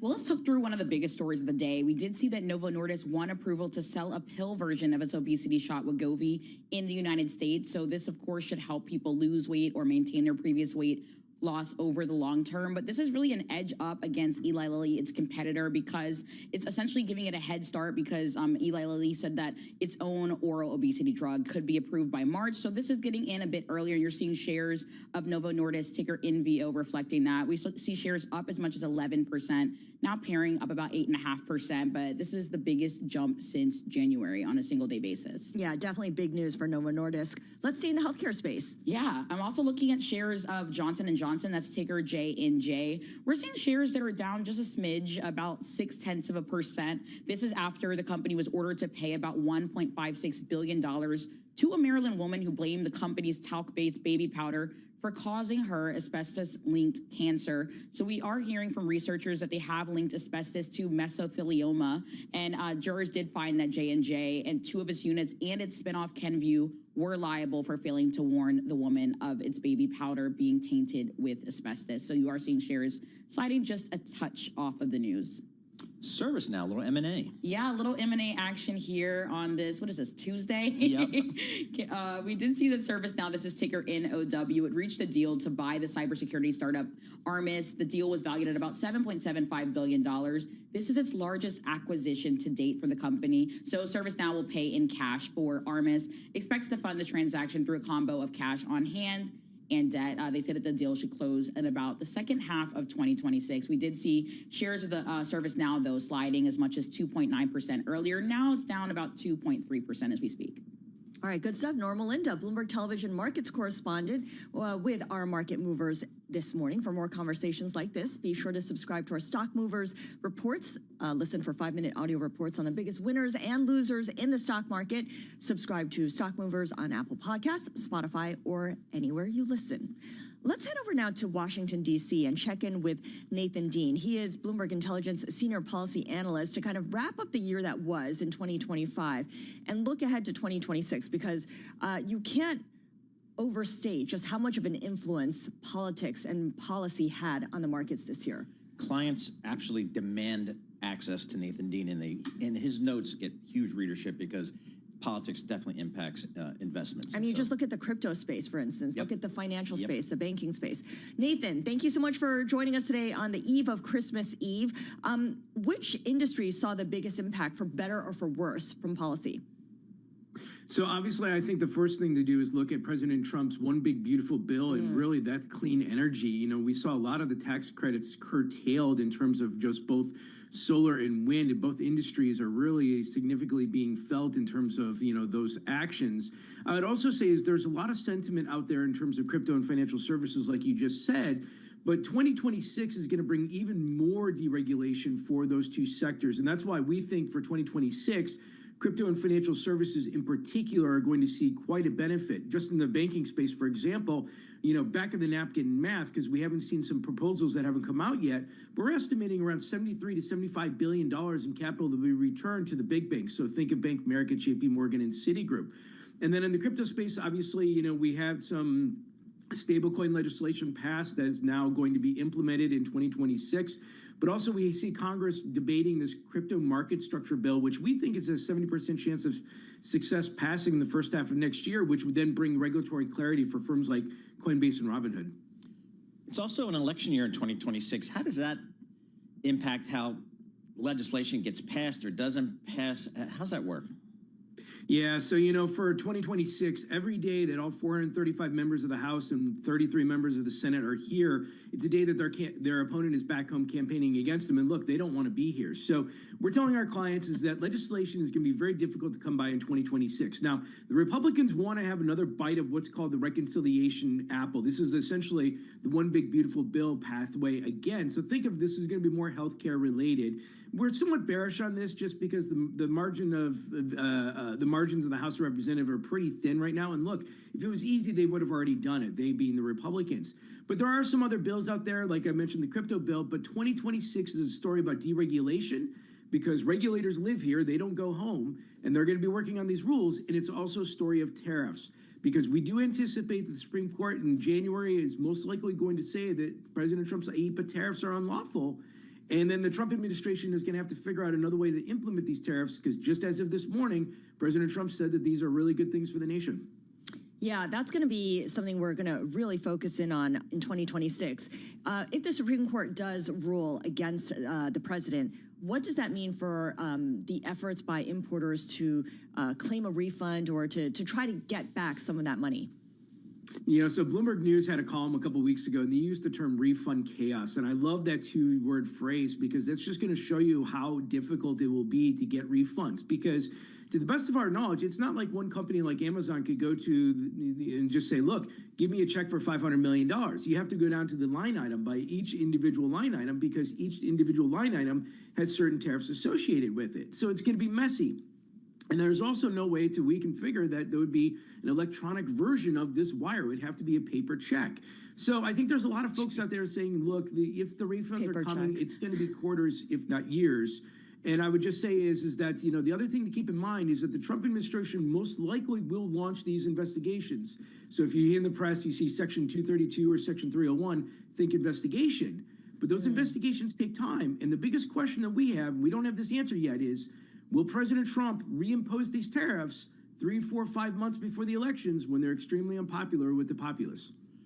Jeez, I mean, that's going to be crazy to see how that plays out. What else here, Nathan? Is the expectation in Washington that the Democrats will win back the House, perhaps? So it's certainly looking that way. I mean, just go historically, and the minority party has always done extremely well. I mean, think of President Obama, the Tea Party comes in. Think of President Trump, Nancy Pelosi becomes Speaker of the House. So historically, that would suggest that the momentum goes back towards the Democrats. But we've seen, in Virginia, New Jersey, Miami, New York City, that the Democrats are performing much better than they would have even just within that historical norm. And we've seen a lot of retirements from the Republican side as we head into these midterms. Now, if you think of how do the midterms actually impact the investing side, I would say is one, it takes away the opportunity for this reconciliation method again. So think in 2027, you're not going to see a very large tax cut bill or a deficit inducing bill. It brings things back down to gridlock. I'm not saying nothing can get done, but it just means that legislation is going to be less of an emphasis, and President Trump to implement policy is going to focus more on executive orders and then the deregulatory method. Is there any appetite, Nathan, in Washington to address AI and to set up some more standard guidelines for companies to operate in? I mean, I think about NVIDIA and how it's the poster child of the AI revolution here in the U.S., and Jensen Huang has pretty much gotten everything he wanted. Yeah, so President Trump issued an executive order on artificial intelligence, essentially combating the state's abilities to create their own rules on AI. Now, our legal analyst, Matt Shenholm, has looked at it and said most likely this would not pass court muster, so that AI executive order probably doesn't have much teeth to it. But in that executive order, President Trump also directed the executive branch to come up with a national standard. And so if we see the executive branch and the various agencies come out and say, look, this is what we think the national standard should look like, at least it's an area for debate, a foundation, if you will, for Congress to begin to start thinking about this. Because right now it's very hands-off industry in terms of regulation. I didn't talk about it in 2025 because there really isn't all that much regulation for it. But if this foundation and this debate continues, and you will see a lot of anti-data center messaging as we get into the 2026 midterms here in Northern Virginia, we saw it already in our election. You are going to see this come into the political spectrum. So I do think over 2026, you'll see this debate. But again, I don't think you're going to see anything actually put down on a piece of paper and say this is what the national standard is.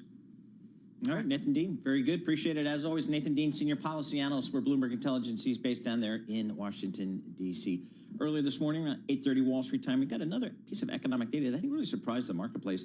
GDP annualized came in at 4.3%. Now, the consensus was 3.3%, so a big, big beat. Last period, it was 3.8%. So it was a number that I think really surprised a lot of people here. So we want to get the latest reporting on that. Stuart Paul, U.S. economist with Bloomberg Economics, joins us here.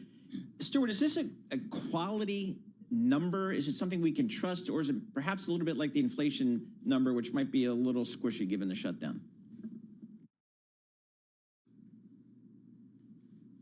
Oh, we got the mute button going.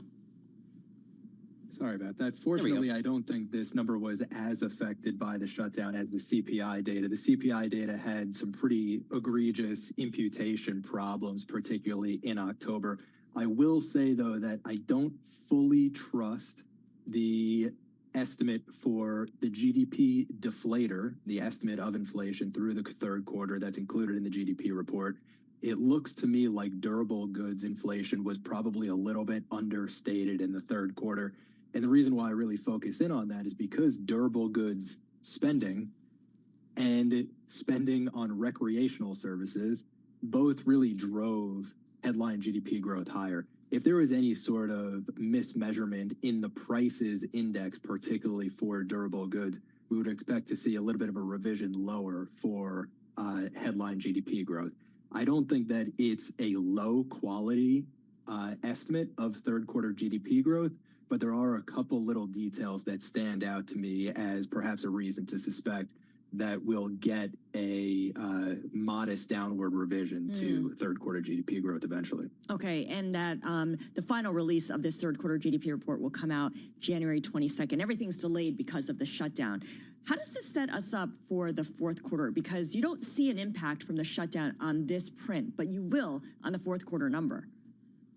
That's right. So look, at a minimum, we should expect the government shutdown to shave off about 1.5 percentage points from fourth quarter GDP growth. That's just based on the duration of the fourth quarter. We should expect to see a bit of a rebound in the first quarter, when some of that spending after the government shutdown came back online. When I look at a lot of fourth quarter data, it's not great.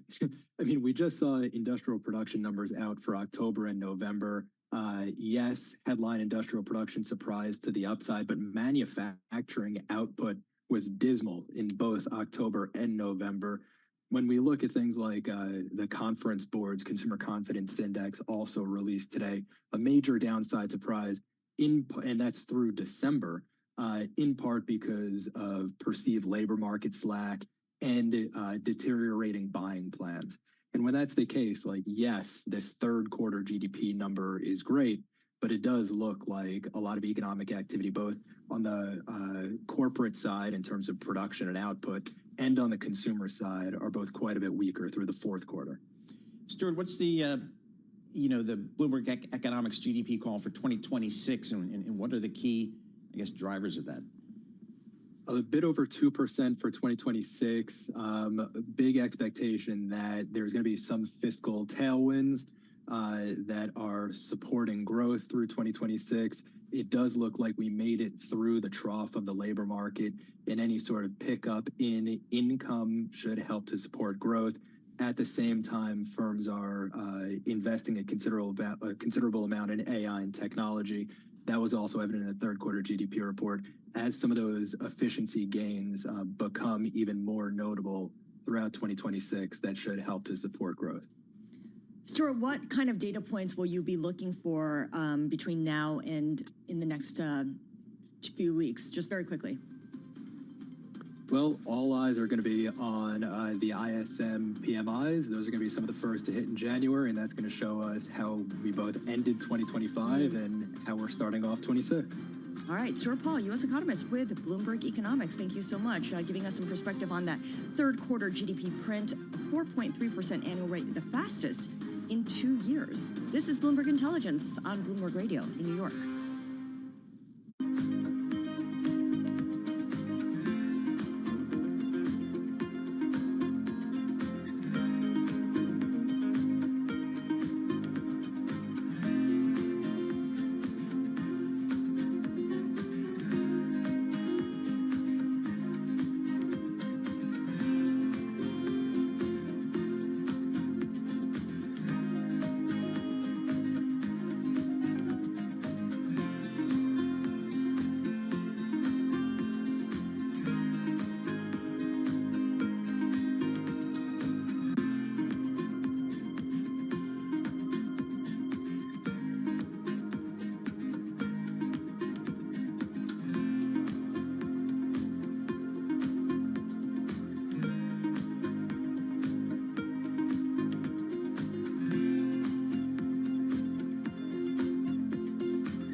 markets, headlines, and breaking news 24 hours a day at Bloomberg.com, Bloomberg Television, and the Bloomberg Business app. This is a Bloomberg Business Flash.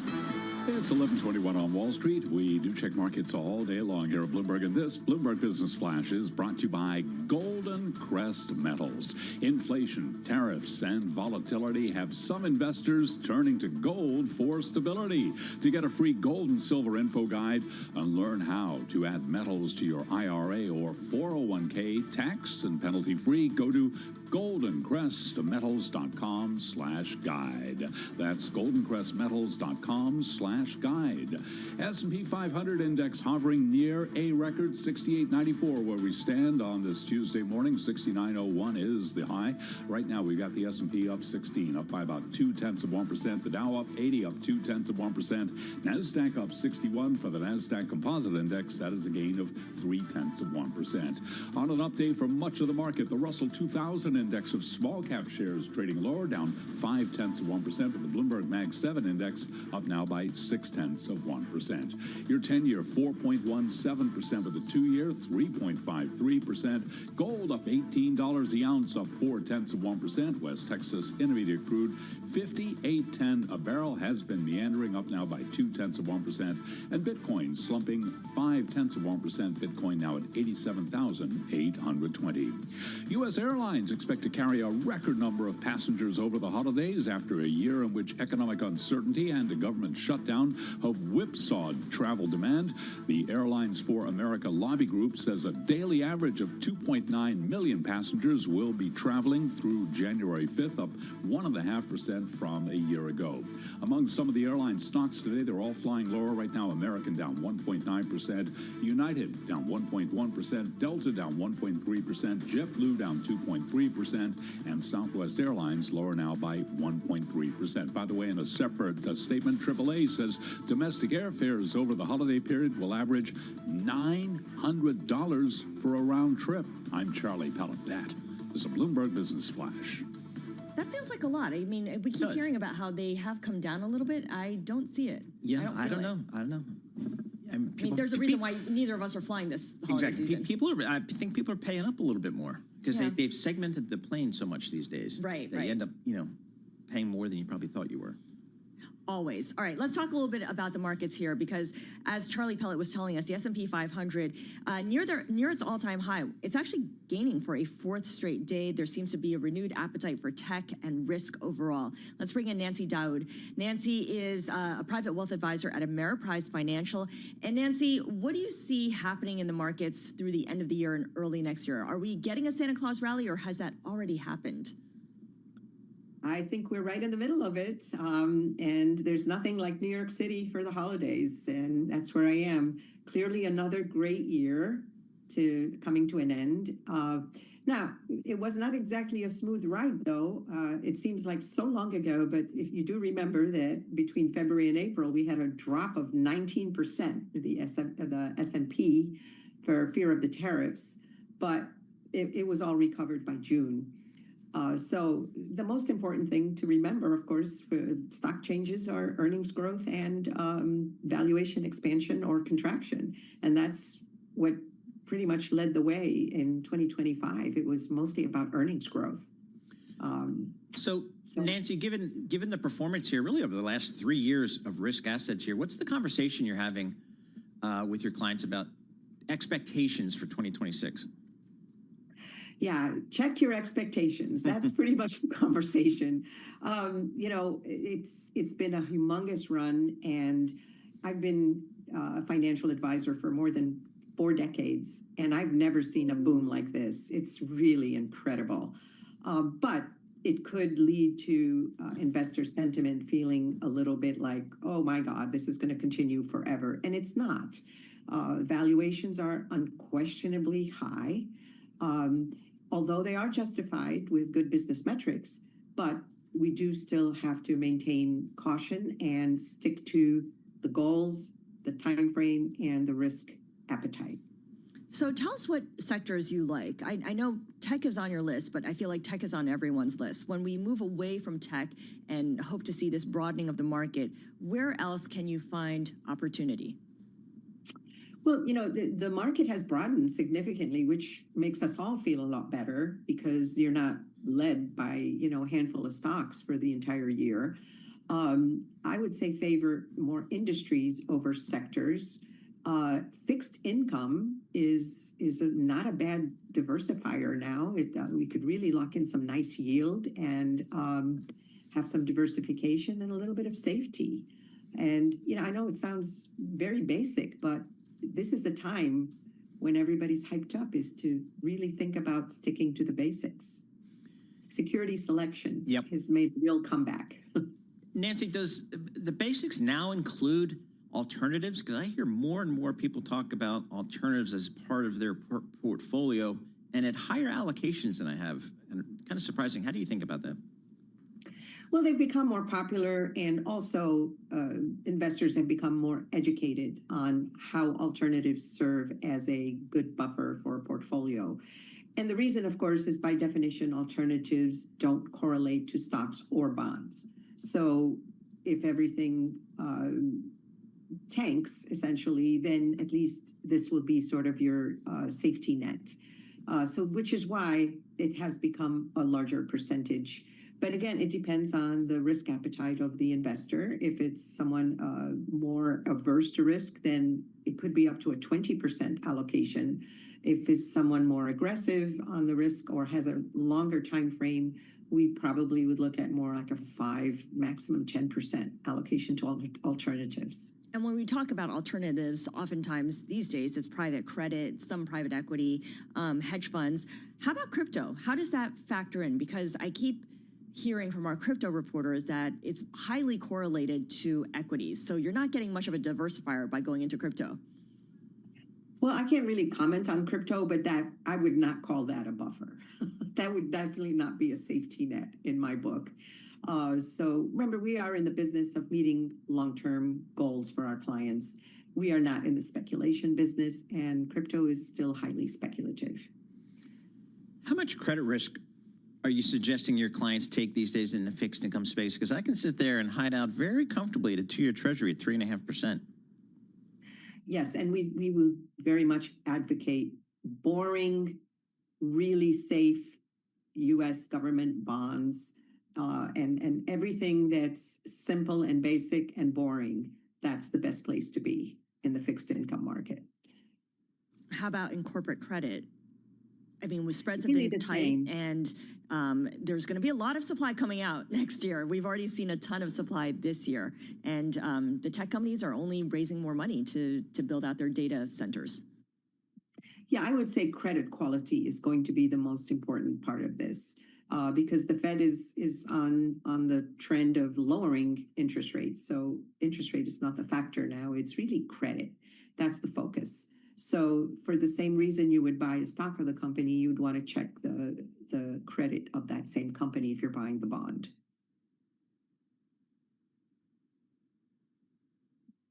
Ameriprise Financial. We're starting to get some economic data over the last couple of weeks here as the shutdown effects start to ebb somewhat here. We got a really strong GDP print here today. So there's plenty for the market to chew on here. There's plenty for the Fed to chew on as well. So let's check in with Will Hoffman, Bloomberg Intelligence Senior Rates Associate. Will, what are you guys thinking about this Federal Reserve on the back of, we got labor data last week, we got inflation data last week, and now we get a GDP print that comes in well above expectations. How do you factor all that in? Well, the bond market did a little bit of bear flattening this morning with the front end selling off, kind of repricing very modestly the odds for additional rate cuts from the Fed in the beginning of next year. But given illiquid trading conditions and the fact this is a pretty stale report from September, markets pretty much took it in stride. Frankly surprised, we saw about a 5 basis point sell-off in 2-year yields, but that's come back down. At this point, it's all about what the incoming data is going to look like, especially as we start to move past some of the distortions that the shutdown has had on CPI and other data, and is likely to linger in some of the year-over-year metrics for the next few months. Yeah, so what would be the first data point you think would provide a clean read of where things stand right now that doesn't have, the selling impact from the shutdown? It's completely fair. We're waiting to see what private payrolls are going to do in the first 2 months of next year. The January meeting seems like it's going to be a flyer at this point, and they'll take a pass on a cut there, but it's pretty much all hands on deck for the March meeting. So you're going to have quite a few prints come through in January and February into that meeting. And frankly, that's what's going to drive incremental pricing for March and as we get into the second quarter there. It's all about downside labor risks. And if those start to unwind and we see unemployment creep down, whether from strong job ads or labor force participation going the other way, it'll kind of start to give the signal that the labor market maybe isn't as weak as the Fed anticipates. But from where we sit now, it's still steady as she goes in terms of the dual mandate pretty much holding the path steady. Lisa Bromowitz tells me I need to pay attention to the 2 10-year spread. And right now, looking at the 2-year Treasury yield versus the 10-year, it's about 65 basis points of steepening. What does that tell pros like you? At this point, the fact that we steepened out, 15, 18 basis points in the last few months shows us that people are starting to leg back into, in this case, call it 2-year, 10-year steepeners. Not to get really into bond math on a quiet holiday week here, but the carry and roll profiles of 2-year, 10-year steepeners have been pretty brutally negative, especially on longer time horizons for the last few months, because you've got in this case, you've got your long 2-year leg rolling up the curve towards overnight rates because that part of the curve is super inverted still. I should say it's steepened out and is no longer as inverted. But you also have your short 10-year position rolling down the curve, which is also pretty onerous. That's lightened up, but it's still rather negative. So we're seeing people start to leg back in. But at this point, it seems like the Fed will slowly drift us back down to neutral or potentially just below it, depending on how unemployment goes. But it's going to be pretty difficult for people to tactically jump in and out of that position, just given how negative the economics are. We've heard a little bit of narratives from FOMC purchases of T-bills, selling MBS duration, imparting some steepening bias, but frankly, we haven't seen that, nor do we expect there to be much of a curve impact from the resumption of, or I should say the initiation of Reserve Management Operations, another Fed acronym for everyone to remember, but at this point in time have not seen anything abnormal, nor something that would lean in the curve from a supply or outright rate expectation standpoint. And Will, when do you expect the president will announce his pick for Fed chair? Oh, goodness, that's a great question. To be frank, we've played stop and go with timelines 3 to 5 times so far the last 3 months. But frankly, I think once a trial balloon, which they've floated several times, lands comfortably, I think you're going to see markets actually take that one in stride. At the end of the day, messing with the Federal Reserve is pretty counterproductive to many of the longer-term goals for the administration. And so at the end of the day, expect it in the first 2 to 3 months of next year. All right. Likely not later. Very good. Will Hoffman, U.S. and Canadian rate strategist for Bloomberg Intelligence, also a proud graduate of the University of Delaware, which won the Lending Tree Bowl back on December 17th, beating the University of Louisiana 20-13. So a big win for the Delaware Blue Hens football program. So there you go. S&P 500 up 15. This is Bloomberg.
markets, headlines, and breaking news 24 hours a day at Bloomberg.com, Bloomberg Television, and the Bloomberg Business app. This is a Bloomberg Business Flash.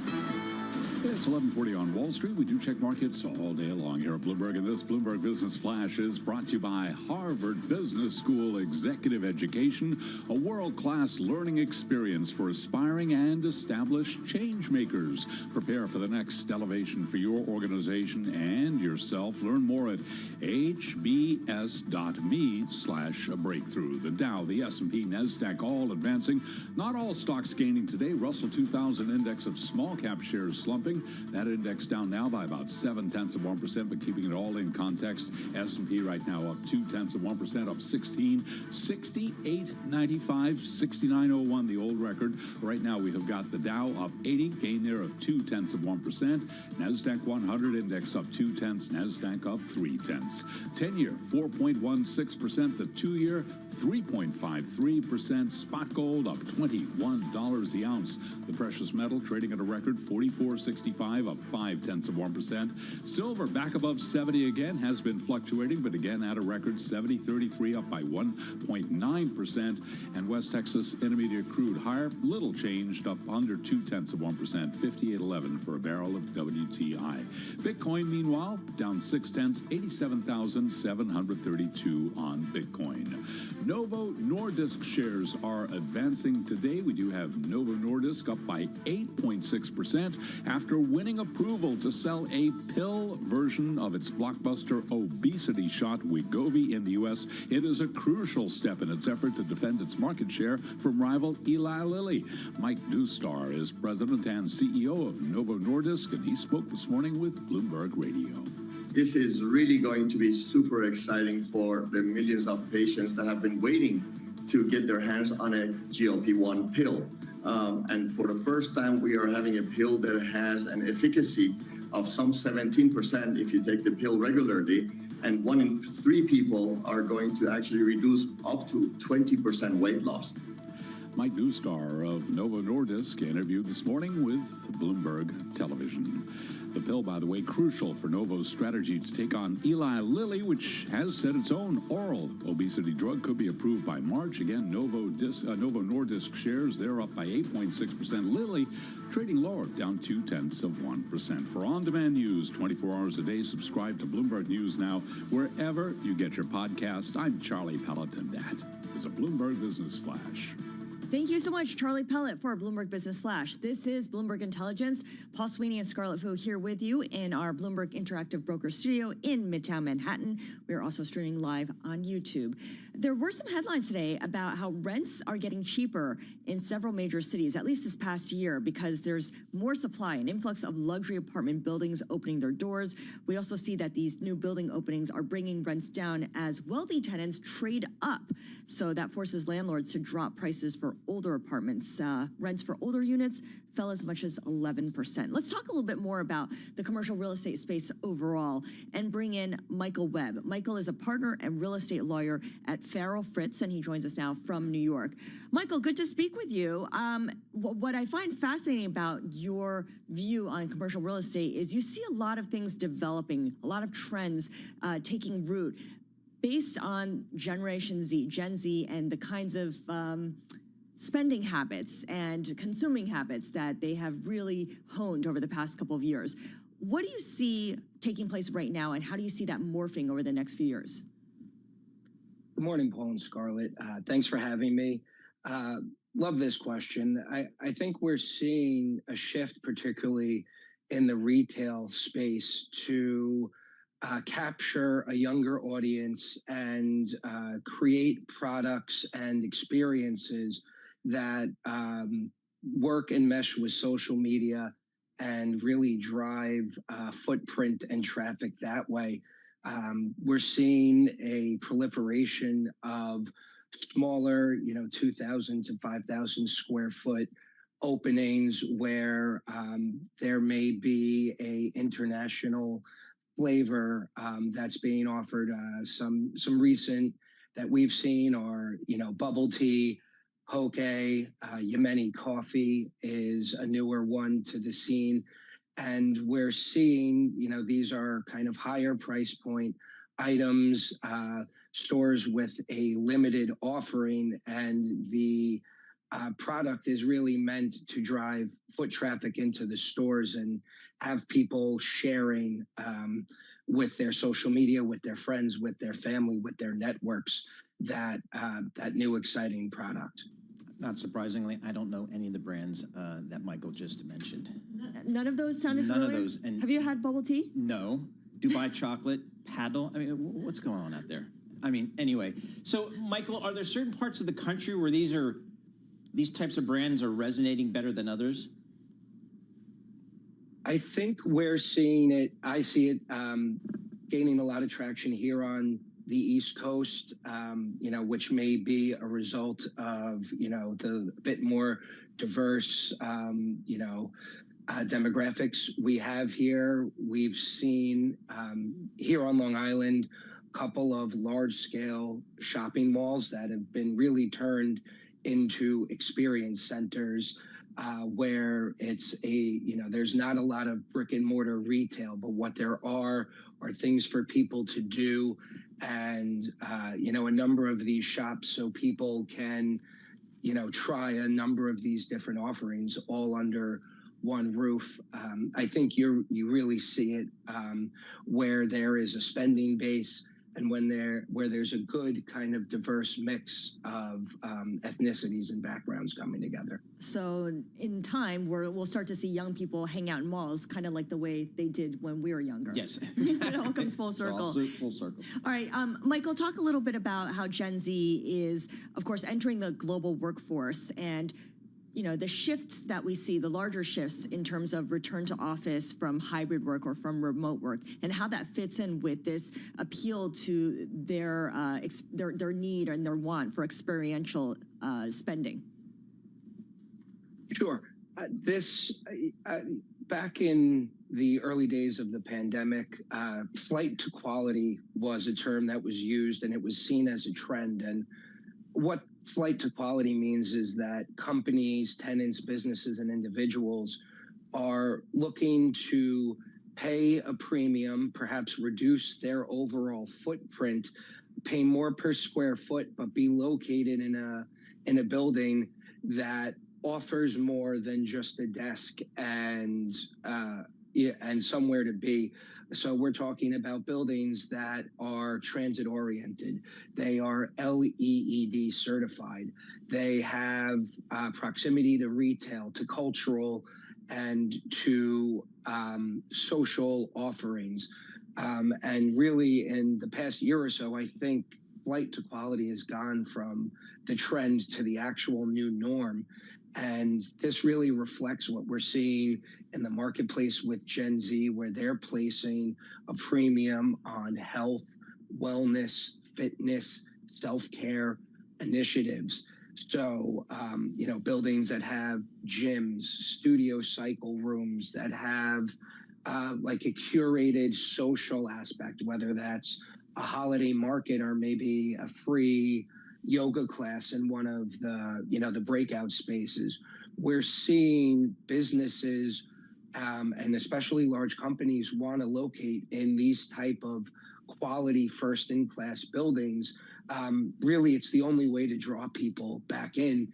If you want people to return to office right now in the current climate, you need to incentivize it. And a way to do that is to be located in a building that really has a holistic sense of offerings and appeals to the health, the wellness, the safety, cleanliness, wants, and needs. All right.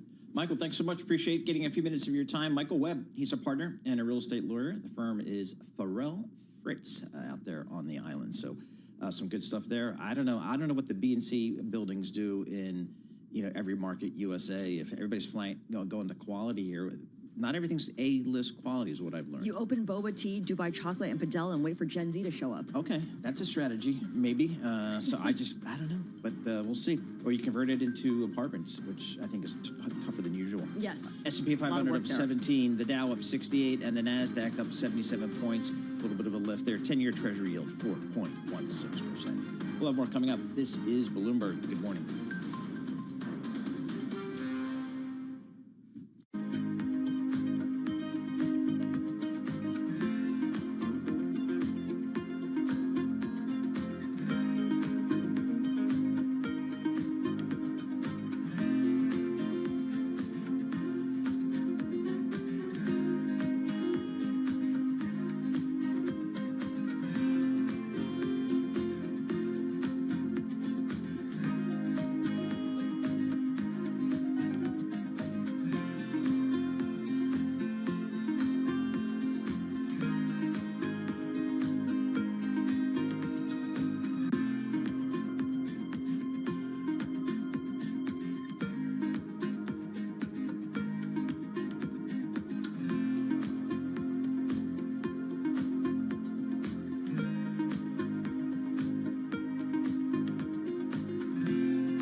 listening to Bloomberg Intelligence with Scarlett Fu and Paul Sweeney on Bloomberg Radio. All right, Scarlett Fu and Paul Sweeney live here in our Bloomberg Interactive Broker Studio in New York City, and we are streaming live on YouTube as well, so head over to youtube.com and search Bloomberg Podcast, and that's where you'll find us. Let's check in with Michael Halen, Senior Restaurant and Food Service Analyst at Bloomberg Intelligence. He's down there at our Princeton campus there. Mike, thanks so much for joining us here. Give us a little recap of how the restaurant industry did in 2025, and what do you think the outlook is for 26? 2025 has been a roller coaster. You know, we entered the year, economy was slowing a little bit. Restaurant stocks got absolutely peppered on the tariff freak out, you know, we'll call it, even though they don't have a ton of exposure to tariffs. They rallied aggressively into the 2Q earnings reports, and then basically got punished since then. You know, good or reports, whether reports are good or bad, restaurant stocks have underperformed the S&P by a crazy margin this year, Paul, 35 percentage points. Ooh, okay. Yeah, so, you know, we think this sets up for a really nice bounce back for the entire industry. All right, so talk to us about 2026. We just got a really good GDP print today of 4.3%. We got a pretty benign inflation print last week of dubious quality, perhaps. But what's the backdrop for the restaurant industry in 26? You know, listen, a big part of the issue for restaurant stocks is that we've had stagflationary economic data this year, and that's a economic environment that backtests very poorly for restaurants. Consumers are getting squeezed, right? Prices go up, but their earnings aren't. So we're going to get the opposite of that. So, you know, we're lapping 2 straight years of very weak 1Q results.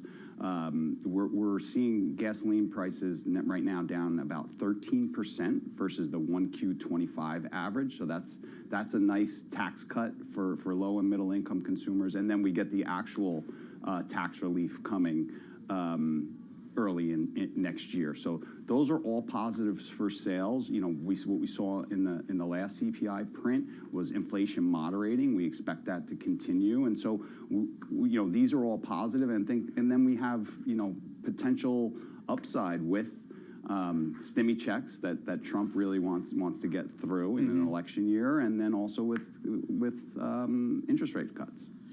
Is there, and I know you guys segment the restaurant industry, you know, kind of by price points and things like that. Is there a segment that you feel strongly about one way or the other? Yeah, so we're really positive on quick service this year. And now quick service for people, that's the McDonald's of the world. Yes, sir. That's the fast food chain. Yep. So that's two that we really like are McDonald's. McDonald's is lapping E. coli in the fourth quarter and the coming first quarter. They've been crushing it from what we hear on the Grinch adult Happy Meal. And so that's a name we think can really outperform. Restaurant Brands, which owns Burger King, Tim Hortons, Popeyes, that's another name that we like heading into next year. So, you know, these chains have underperformed due to low-income consumer weakness in 2025, and so they're getting some easier comparisons to lap, whereas the casual dining chains like Brinker's Chili's and Texas Roadhouse had a really, really nice bounce-back year in 2025, and so now they have some tougher comps to lap. Some other names that we're looking at are fast casual. It's been widely talked about how poorly fast casual has done. You know, I think, you know, Wingstop and Chipotle are two names that stick out. But then you have a chain like Cava that, you know, has missed their guidance, but, you know, in a vacuum has put up pretty solid numbers. So we're looking at Cava and Wingstop to have some nice bounce back years as well in 2026. What's the cost side of the equation look like, Mike? I mean, I think, you know, beef prices, just for example, you know, really high. How's kind of the inputs for a lot of these companies? What's the outlook? Yeah, so there's been pressure, to your point, in the second half of 2025. Beef prices are probably going to see about 15% inflation in the fourth quarter. So, yeah, pretty steep inflation, you know. But our restaurant chains, our steakhouse chains that we cover, you know, Longhorn, Texas Roadhouse, they continue to generate traffic, and I think part of what happens is when steak prices really accelerate, the gap shrinks between the price at the grocery store and the restaurant, and that actually kind of helps them a little bit. Generally, with CPI, the rate of inflation decelerating in the first half, we think, and then also with sales and traffic that we think are going to be better than the street. We think margins right now are too low for the restaurant names that we cover. All right, I got it. Before you leave, I got to ask you, Cracker Barrel, it's still down 50%. Too early to try to catch a falling knife there? Well, with Cracker Barrel, which is interesting, is the really, really bad numbers of the last quarter are going to less bad, right? It's going to be a while until they get to good. But I mean, this stock has gone straight down, whatever it is, down like 65-ish, 70%. It's been going straight down since June or July. It's definitely trading at a pretty cheap multiple. Yep, interesting. All right, Mike, thanks so much for joining us. Really appreciate it. Michael Halen, he's a senior restaurant and food service analyst for Bloomberg Intelligence. Like checking in with Mike, he's got some strong convictions on his sector and what he likes and what he doesn't like. And it's also a good read on the consumer there. So we like checking in with Mike every once in a while. For our listeners in the U.S., a reminder, you can listen to us via satellite radio on Sirius XM Channel 121.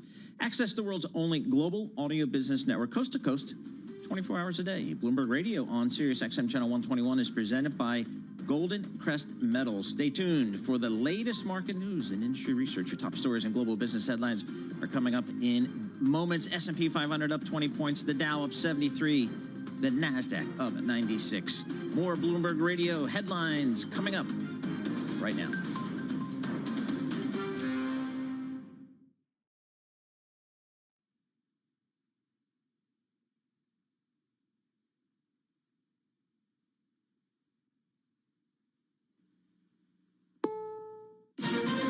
This is CBS News on the Hour, sponsored by Progressive Insurance.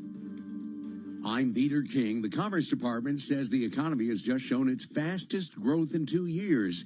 The gross domestic product, increasing to a 4.3% annual rate during the third quarter. President Trump says his tariffs are the reason. Dallas Morning News business editor Javier David is a CBS News contributor. The economy continues to expand, and that's because consumer spending comprises about 70% of overall U.S. economic activity. So the data tells us the consumers are still opening their wallets, but they're really not happy about it. And a big part of the reason why is the affordability question. And to that end, the Conference Board says consumer confidence fell again this month to its lowest level since the Trump tariffs began. So what's in those 30,000 pages just released from the Jeffrey Epstein files? A look from CBS's Scott McFarland. Trump's name shows up in the Epstein flight manifest a lot in the 1990s, at least 8 different times. There's also a subpoena that was issued to Mar-a-Lago in 2021 in connection with the Ghislaine Maxwell investigation. And the Justice Department has taken an unusual step of saying that the documents contain, quote, untrue and sensationalist claims against President Trump, who's not been accused of doing anything illegal. On the immigration front, a judge has ordered due process for 100 Venezuelan men deported to a notorious prison in El Salvador. And this from CBS's Lindsay Reiser. CBS News has learned the Trump administration is seeking to cancel thousands of asylum cases and deport the applicants to third-party countries. Data obtained by our team shows ICE has filed more than 8,000 requests to toss out asylum cases in immigration court. It's also asking judges to deport those applicants to third-party countries. And videos of accused illegal immigrants are turning out to be a problem for the administration. CBS's Michael Wallace. The Washington Post reviewed thousands of internal ICE chat messages and found the White House has urged the agency to post flashy videos of their chases and arrests. Oh, you thought this was a game, huh? Many of the videos feature copyright-protected music without the artist's permission. The Trump administration has defended the intensity of the videos, saying Americans want visual proof the president is keeping his promise to deport millions of immigrants. We often hear bad stuff about self-driving cars, but University of Toronto researchers have found that they could reduce traffic injuries. Dr. Aman Malhotra says most injuries are caused by bad human behavior. There could be up to 1 million injuries avoided with scaling autonomous vehicle adoption over the next 10 years across the United States. And that's sort of one of the most optimistic scenarios. The Dow is up 65. This is CBS News.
Pittsburgh Steelers wide receiver DK Metcalf will miss the last 2 games of the regular season. The NFL suspended him for reaching into the stands and taking a swipe at a fan Sunday during the Steelers game in Detroit. Well, scuba divers often think of being underwater as good therapy for them. It turns out that scuba diving has other therapeutic powers, too. The Adaptable Foundation in North Texas uses scuba diving to help people living with cognitive challenges, chronic pain, or physical injuries gain confidence. The foundation's president and experienced scuba diver, Carrie Ann Melendez. There's so many no's that come with being a person with a disability. And our take on this is the answer is yes. 13-year-old Finn McKegg has cerebral palsy. It helps me relax, and I feel weightless like an astronaut on the moon. Christopher Cruz, CBS News. And I'm Peter King, CBS News.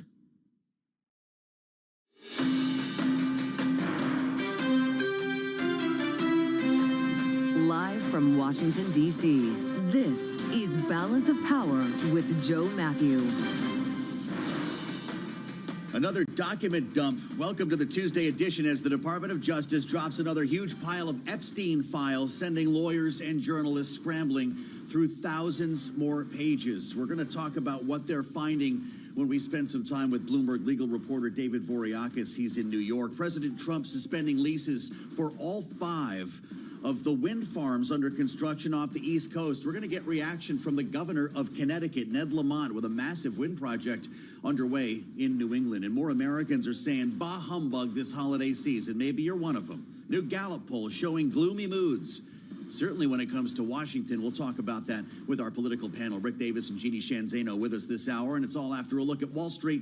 Let's start off with Charlie Pellet, the voice of Wall Street and the Tuesday trade. So far, so good, Charlie. So far, no humbugs on Wall Street, at least today. This Santa Claus rally keeps on going up another day today with the Dow, the S&P, NASDAQ, all advancing. Strength in mega-cap tech stocks helping lift key indexes. The notable exception, Russell 2000 index, it is in the red, trading lower now, down by about 0.6%, but the Dow, the S&P, NASDAQ, all in the green. S&P right now up 20 at 68.98. That is a gain of 0.3%. We've got the Dow up 67 now, up by about 0.1%, while NASDAQ, the composite index, up now by 98. That is a gain of 0.4%. The Bloomberg Mag 7 index up 0.9%, with the 10-year currently yielding 4.16%, the 2-year 3.53%. Gold is surging $34 the ounce, up 0.8%. We are looking at a record right now, $44.79 on the precious metal. Silver also at a record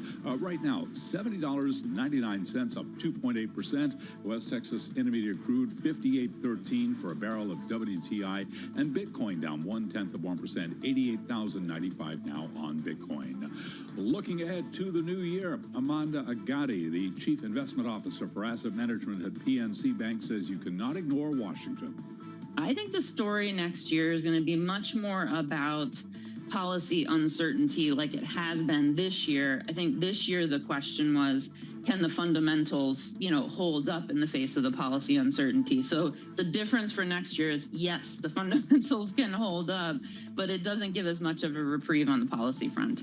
PNC's Amanda Agati interview this morning on Daybreak. Novo Nordisk shares are surging after winning approval to sell a pill version of its blockbuster obesity shot Wegovy in the United States. Novo Nordisk up now by 8.3%. Rival Lilly down now by 0.5%. And one other story we're following for you briefly. Treasury Secretary Scott Bessent said to be backing the idea of reconsidering the Fed's 2% inflation target once the U.S. has sustainably brought price increases back down to that pace. He made the comment on the All In podcast. I'm Charlie Pellet. That Joe Matthew is a Bloomberg Business Flash. All right, we call him Santa Claus around here, at least this time of year. Charlie Pellet, many thanks. Do you know, Charlie, I saw a video earlier today. It was on Instagram. Christina Ruffini found an Instagram video of you on a subway train surrounded by people who were cheering. when they realized that you were the voice of the subway. Okay, What was happening in that very, scene? very briefly, what happens this time of the year, 4 weekends, and I encourage all of our listeners in the metropolitan New York area to join us next weekend as well. 10 a.m. to 4 p.m., 5 p.m., we roll out vintage subway trains. You're based in D.C. What? Could you imagine if they had vintage trains to roll out on the system? We got one train, we run from 2nd Avenue on the Lower East Side up to 2nd Avenue and 96th Street, and it's a lot of fun. And we show up, we have fun. People dress in costumes, period attire. Really? And yeah, it's just an amazing amount of fun to be on these old-time trains here in New York. And everyone knows that you're the guy, stand clear of the closing. I mean, they were they were cheering. They couldn't believe it. We start peeling back the onion. There's a now defunct radio station down the dial. That radio station shows up with one of the cars that is numbered 880. That's a big hint right there. And one of the guys happens to be a big fan of transit. He makes the announcement, used to be the meteorologist on that radio station. So TMI, we got to focus on what's going on with politics, lots of news, lots of business. But Not yes, TMI. This is essential. That is how I spend my weekends, Joe Matthew, riding the rails, and when I'm on vacation, flying the planes, and then riding the rails in other countries as well. You're incredible. I love that he called it defunct. Wow, man, this is a brave new world we're in, Charlie. Thank you. I thank you for watching. Was that satisfying? I hope that was. Thank you. I When mean, you saw just that told video me that this morning- that's what Charlie did, and I sent you this Instagram post. I feel like my phone was listening to me, but in the best possible way. Charlie, so. she's coming up there. Christina Ruffini. I hope the red carpet is ready to roll out, and you need to take her on the train. Are you kidding about her coming up, or are you absolutely serious? You know what, though? I want to include the whole broadcast audience, because we're there, we're in the subways, and I will say hello and do pictures and everything with anybody who shows up. So that time of the year, take notes. happy holidays, CC, my take friend. notes up there. We got to pull producer James into this. Happy holidays to you, Charlie. You're the greatest. And yes, I'm probably talking out of school. Christina Ruffini is headed to world headquarters in New York. You're stuck with me for today, though. It's good You're to see stuck with me, buddy, Well, and we're that's a good stuck deal with to have. another round of Epstein files. I don't think I've ever used the word tranche so many times in my life as I have the last couple months, but another batch is out. Yes, indeed. The president's commenting on them. Yeah, no, so by the way, I've seen everything from 11,000 to 30,000. It's a big old pile of documents. We've got photographs. The president's name does appear in many more occasions in this second dump than the one we saw, what was it now? I guess 2 days ago at this point. It's kind of, well, no, that was Friday. That was the deadline. Indeed, you're right. The president was asked about it at Mar-a-Lago when he was talking about his Golden Fleet last evening. Here's what he had to say. Everybody was friendly with this guy, either friendly or not friendly, but they, he was around. He was all over Palm Beach and other places. The head of Harvard was his best friend, Larry Summers, and Bill Clinton was a friend of his, but everybody was. He's frequently mentioning the names of the Democrats who are involved here. But in this case, we do see a number of instances in which the president of the United States is not only mentioned, but was flying on the jet, flying on Epstein's plane many more times than had been Right. known. That seems to be one of the bigger headlines coming out of this. There's a 2020 email from a federal prosecutor that states Trump traveled on Epstein's private jet many more times than have previously been reported. It also includes a trip where there were only 3 passengers, Trump, Epstein, and a 20-year-old whose name was redacted. A 20-year-old. This is something else. And whether we see images of this, all of it is unknown right now. But our team has been very busy pouring through thousands of documents. David Voriakis has been helping to spearhead our coverage. Bloomberg News legal reporter is with us now from world headquarters in New York. David, thank you for joining. Is that the biggest revelation so far that you have seen, the instances that Donald Trump was on Epstein's jet?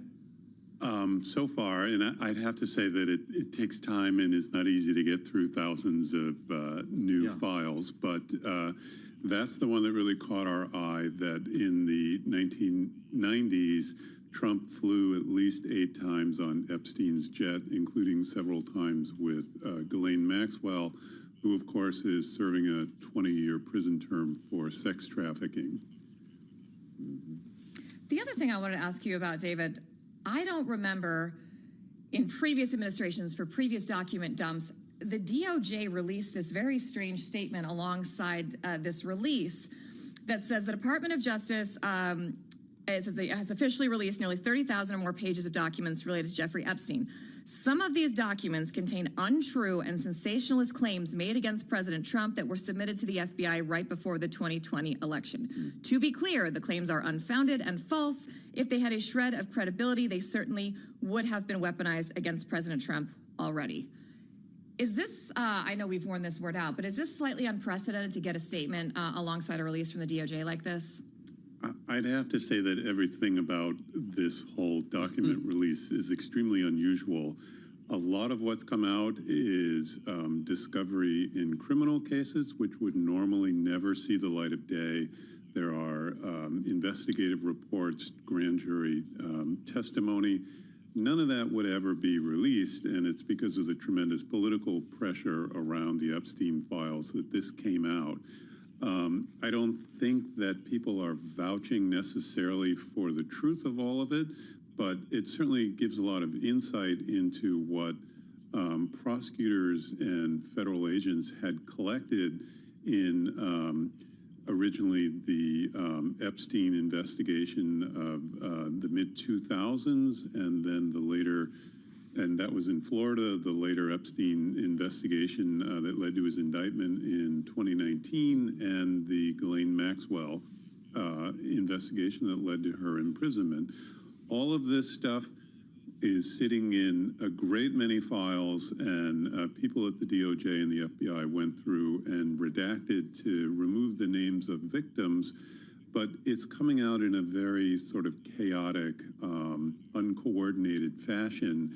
And so it's hard to necessarily see a straight line thread through it all, but everyone's trying to say, well, this augments what we knew about that, and that augments what we knew about this, and then there's a few brand new, fresh revelations that we had never heard before. It's interesting you use the word uncoordinated here, or chaotic, because there has been some question about whether this was coordinated for the initial dump to be showing this image we have on YouTube right now, Bill Clinton in the pool, Bill Clinton hanging out with Epstein. It was a lot of Bill Clinton, along with some others, not including Donald Trump. In fact, one of the photos with Trump was taken offline for a short spell over the weekend for the sake of redaction and the protecting of at least one victim. David, do we have any reason to believe that this was a concerted effort in the first batch to not show Trump and not show the fact that he was on the jet 8 times, as we now see? It's hard for me to answer that. I don't really know. I mean, the complaint by the Justice Department is they had a tremendous amount of material to get out in basically 1 month's time. And I would certainly be sympathetic to that challenge, but it is a law that was signed by the president and set a firm deadline, which they were not able to fully meet. As far as the photographs, for instance, I looked on Friday night through a couple thousand photographs taken from Trump's New York house on the Upper East Side, and it was just a tremendous amount of material just from one search there, and then, you know, there's a whole criminal investigation, and so there is a great deal of material that has been released, will be released, and it's hard to know what they might have scrubbed or how they may have protected the president. David, thank you. I know you're doing a lot of work pouring through these documents, and we'll let you get back to it. David Voriakis with us live from New York. Christina, really remarkable here, and David makes the point. We've got a lot more to come. I mean, this was described as hundreds of thousands of documents, and we're only seeing tens of thousands so far. Yeah, it's also a good point he made about the fact that it is chaotic, and it does make it harder to find a through line, but it also makes it harder to find what hasn't been released. If it was chronological, you could just follow the years, but it's not that easy. Well, probably on purpose. This may continue to be a pretty confusing exercise, and we'll keep at it. We've got a great team pouring through these documents as they land. This tranche, to borrow a term, I think hit at like 3 o'clock this morning. Yeah, very early. So it's been hours in the making, and we'll let you know as they learn more. Alongside Christina Ruffini, I'm Joe Matthew. We'll assemble our panel next, right here on Bloomberg.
It's 12:21 on Wall Street. We do check markets all day long here at Bloomberg with the Dow, the S&P, NASDAQ, all advancing. S&P 500 index right now higher by 22 points. That is a gain of just about 0.3%.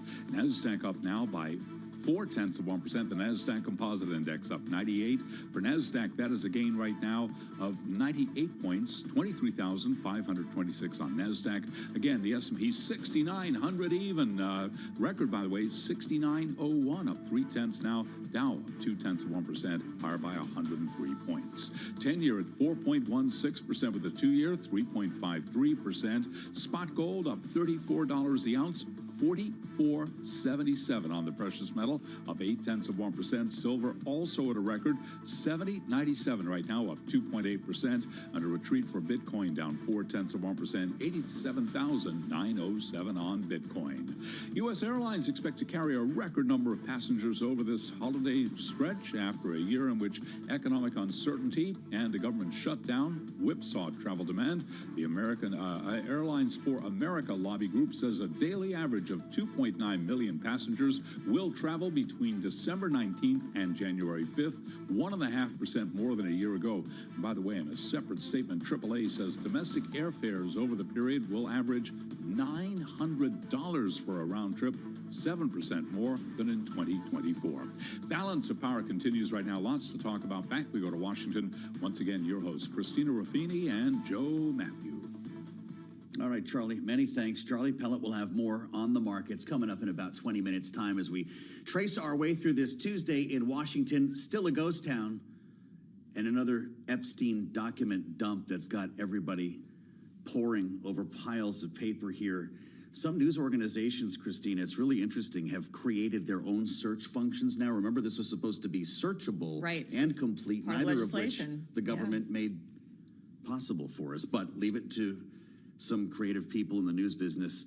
Everybody's got a searchable database online now, it looks like. This is also, if you've been in this business long enough, there have been a couple of these big ones, and teams have ways of doing this. It's never fun, and it's always hard, but you gotta make it work in any way you can. This is why, yes, and you can dig through it. We'll have cascading headlines, presumably, through the day as it's a rolling target, 100%. Uncovered. So what's everybody complaining about is my question right now. You saw the economic data this morning. This economy is a lot stronger than we thought. U.S. economy grows at fastest pace in 4 years, the headline on the terminal. GDP, 4.3%. The fastest pace in 2 years, thanks to a consumer that just won't stop. And I'm assuming that that will be matched by holiday shopping here. We'll be looking at numbers, of course, in early January. But then you get the tax refunds, and the idea is that no matter what the president does, tariffs or not, the consumer just keeps plowing ahead. Yeah, but there's another side to this, and that's that consumer confidence is not at an all-time high and keeps going down. Saw that today, right? And you're getting to this point where people are beginning to ask whether the GDP is really connected to that consumer confidence index, the status of living, lifestyle. We've used it as such an indicator for how regular people are feeling in countries for so long. As those start to diverge in what we keep calling this K-shaped economy. Sure. Is this indicator as much of an indicator as it has been for decades? Well, it's a great question, especially when it comes to its relationship with the job market. Right. And our friend Rick Davis, who's going to join us in a moment with Jeannie Shanzano, is, of course, his favorite political poll remains the University of Michigan Consumer Sentiment Index. So we're connecting the dots on a couple things, and I'm going to add the Gallup poll today. This is what we want to talk about. How gloomy are we going into Christmas and the New Year? The poll finds 24% of Americans are satisfied and 74% dissatisfied with the way things are going in this country. That, by the way, is unchanged since November, so we're pretty used to feeling pretty bummed out.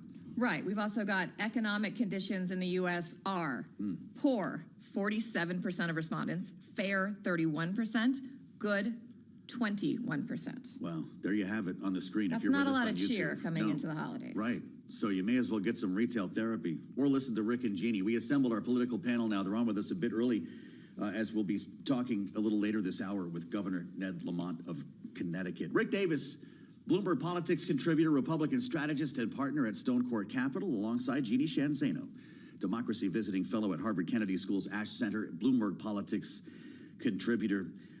Rick, I already mentioned you, so I'll start with you here. When you consider what we've seen in consumer sentiment, consumer confidence from Challenger, and you look at this Gallup number, I won't even tell you what the president and the congressional approval ratings are, but just direction of the country, right track, wrong track, and our feelings about the economy tell you what today? This is pretty dismal, gloomy readings. The American public is not happy with the direction of the economy. Those numbers on this Gallup poll just jump out. They are not very keen on the direction of the country as a whole. And we get some hints in this poll as to why, but all the surveys that we've seen, even the Gallup poll or the Michigan Consumer Sentiment poll reflects that. I mean, there was a little bit of rebound in consumer sentiment in December compared to November, but it's still at a historic low, In other words, there's never been consumers so mad in history as today in the United States of America. So, I mean, like, at all that, while the president every single day gets on TV saying we have the greatest economy in the history of our country and everything is going great. So the disconnect is, I think, one of the biggest stories of the year. Ginny, I want to ask you about that because, one thing you learn when you get out in the country and talk to real people is they don't really care what the GDP number is. They care what hits their pocketbooks when they go to the grocery store. They care whether or not they personally feel the economy is doing better. And that's something we saw in the last election as well, when the numbers were pretty good, but the American consumer, the American voter, didn't feel that way, and they made a change. How are Democrats going to approach this? Do you think they look at the data? Do you think they use the polling that we're just talking about? Or do you think they just tell people to feel their feelings when it comes to the economy? What's the most effective way going into the midterms? Yeah, Christy, you're absolutely right. One thing we do know is lived experience is what matters. It's not what politicians tell us, and it's certainly not what the data tells us. I'm a data person, and nobody listens to data. They listen to their own lived experience. And so you couple that with the fact that we have a president who is not addressing what we know is the key issue, and you were just talking about it. It is affordability, it is the cost of living, it is the economy. Instead, we have spent the better part of the last several weeks talking about Jeffrey Epstein, Bill Clinton, attacking boats in Venezuela, renaming the Kennedy Center, horrific things about Rob Reiner, who was murdered by his son.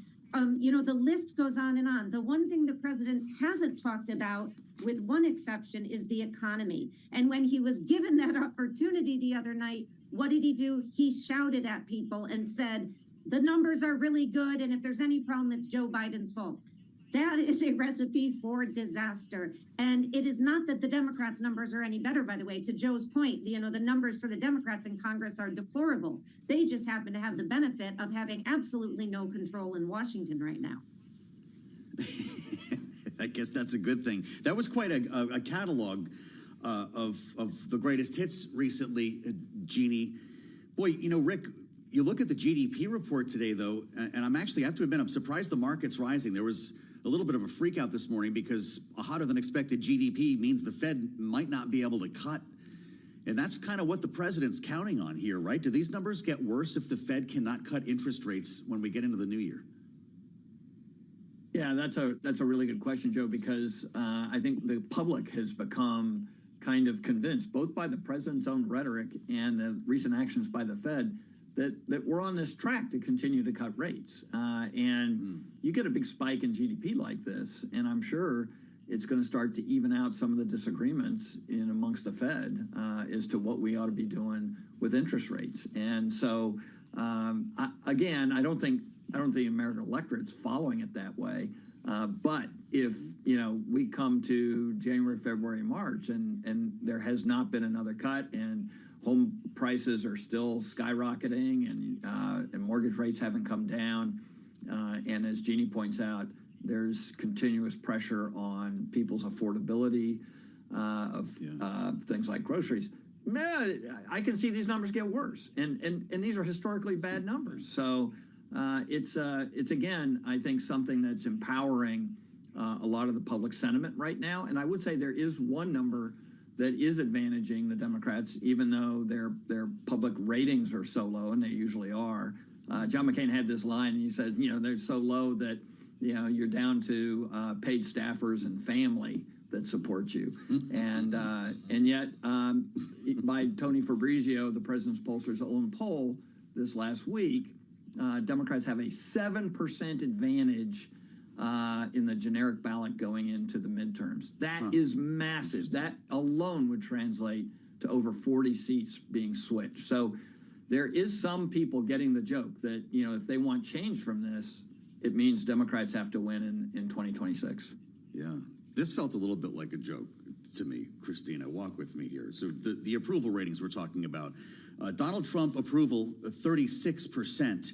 None of the 12 other U.S. leaders from Congress, the cabinet, the Supreme Court, or the Federal Reserve earn majority-level approval either. Yeah, but look who's at the top of that list.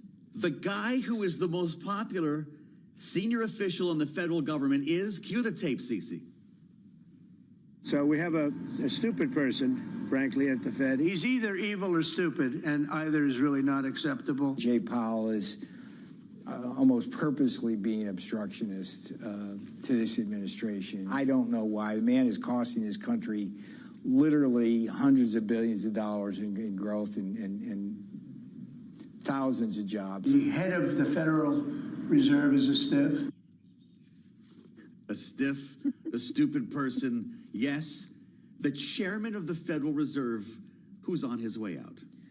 And I think the fact that he's polling higher than the president is not likely to make this rhetoric tamp down anytime in the near future. We know how the president feels about polls, and we know how he feels about people being more popular than him. True. Jeannie, what's your reaction to that? I mean, that's my question. What is your reaction? That's what I got. That was a classic rundown. Can you imagine Donald Trump looking at these numbers and seeing Jay Powell, this stupid man who is in the double digits in the 40s, and he's way, way down at near his low. He's got to be so frustrated by that. It is shocking, but I think it does tell you that the president and the administration and everybody inside Washington and Congress and the White House have a lot of work to do. And, people do maybe like Jay Powell's more reserved and no-nonsense data approach to making decisions. So I'm all for it. What a concept. Jay Powell gets 44%. Marco Rubio second at 41%. Rick Davis, could you get Powell elected to public office? Well, I'm not sure you can get him elected to public office, but I agree that this is the one number that's probably going to drive the president crazy. And I say there's another number. In this same poll, J.D. Vance is slightly more popular than Donald Trump. That's not going to be a good meeting when they have lunch someday and he's looking across the table. And, it's like, wait, hold it. I'm the president. Who wants to tell him? An all-about Eve situation brewing in the White House. Exactly. Wow, this is fraught with danger. Rick and Jeannie will be back in our second hour. Our great panel, Rick Davis and Jeannie Shanzano, on this Christmas Eve. We'll have a lot more to talk about as we pour through the Epstein files, and straight ahead our conversation with Connecticut Governor Ned Lamont as the president presses pause on wind projects. It's straight ahead.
It's 12:40 on Wall Street. We do check markets all day long here at Bloomberg. Stocks are advancing. A notable exception, Russell 2000 index of small cap shares, but the Dow, the S&P, NASDAQ solidly in the green. S&P 500 index now at 68.99. The record 69.01. Right now the S&P is up 21, higher by 0.3%. The Dow up 95, up by about 0.2%.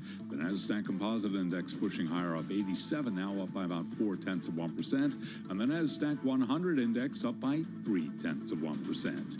10-year 4.16%, with a 2-year 3.53%. Gold is up 0.8%, 44.77 the ounce, trading at a record. Silver at a record, up 2.8%, 71.04 right now for an ounce of silver.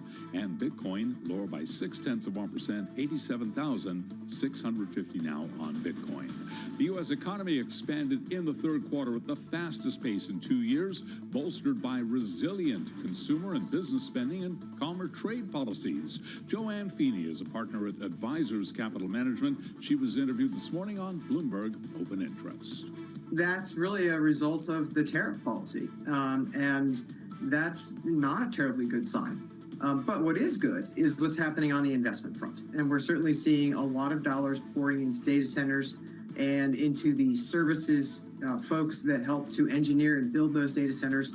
So, we're certainly seeing the AI move spread across the economy and show up in these GDP numbers. Joanne Feeney of Advisors Capital Management interviewed on Bloomberg Open Interest. ServiceNow has reached a deal to buy the cybersecurity startup Armis in a deal valued at $7.75 billion, representing its largest acquisition to date. ServiceNow out of Santa Clara, California, ticker NOW, and right now we're looking at ServiceNow down by 2.6%. Some of the other stories that we're keeping an eye on: Novo Nordisk, that stock surging 8.3%. Big news last night.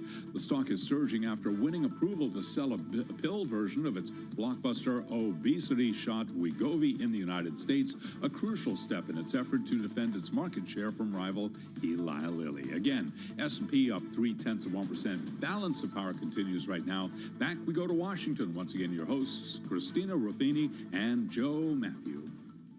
All right, Charlie, we do thank you. Charlie Pellet will have more on the markets coming up at the top of the hour, 1 p.m. Eastern Time. Thank you for being with us on the Tuesday edition of Balance of Power.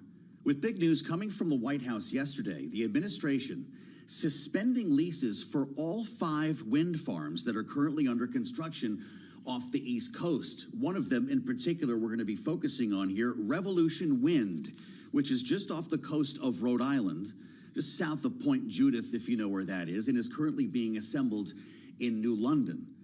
Now, this should not be a big shock. If you've followed what President Trump has said over the course of the campaign, his first term and now back in the White House, in this case, the Interior Department, in fact, halted these projects in the name of national security, suggesting that the turbines may interfere with radar.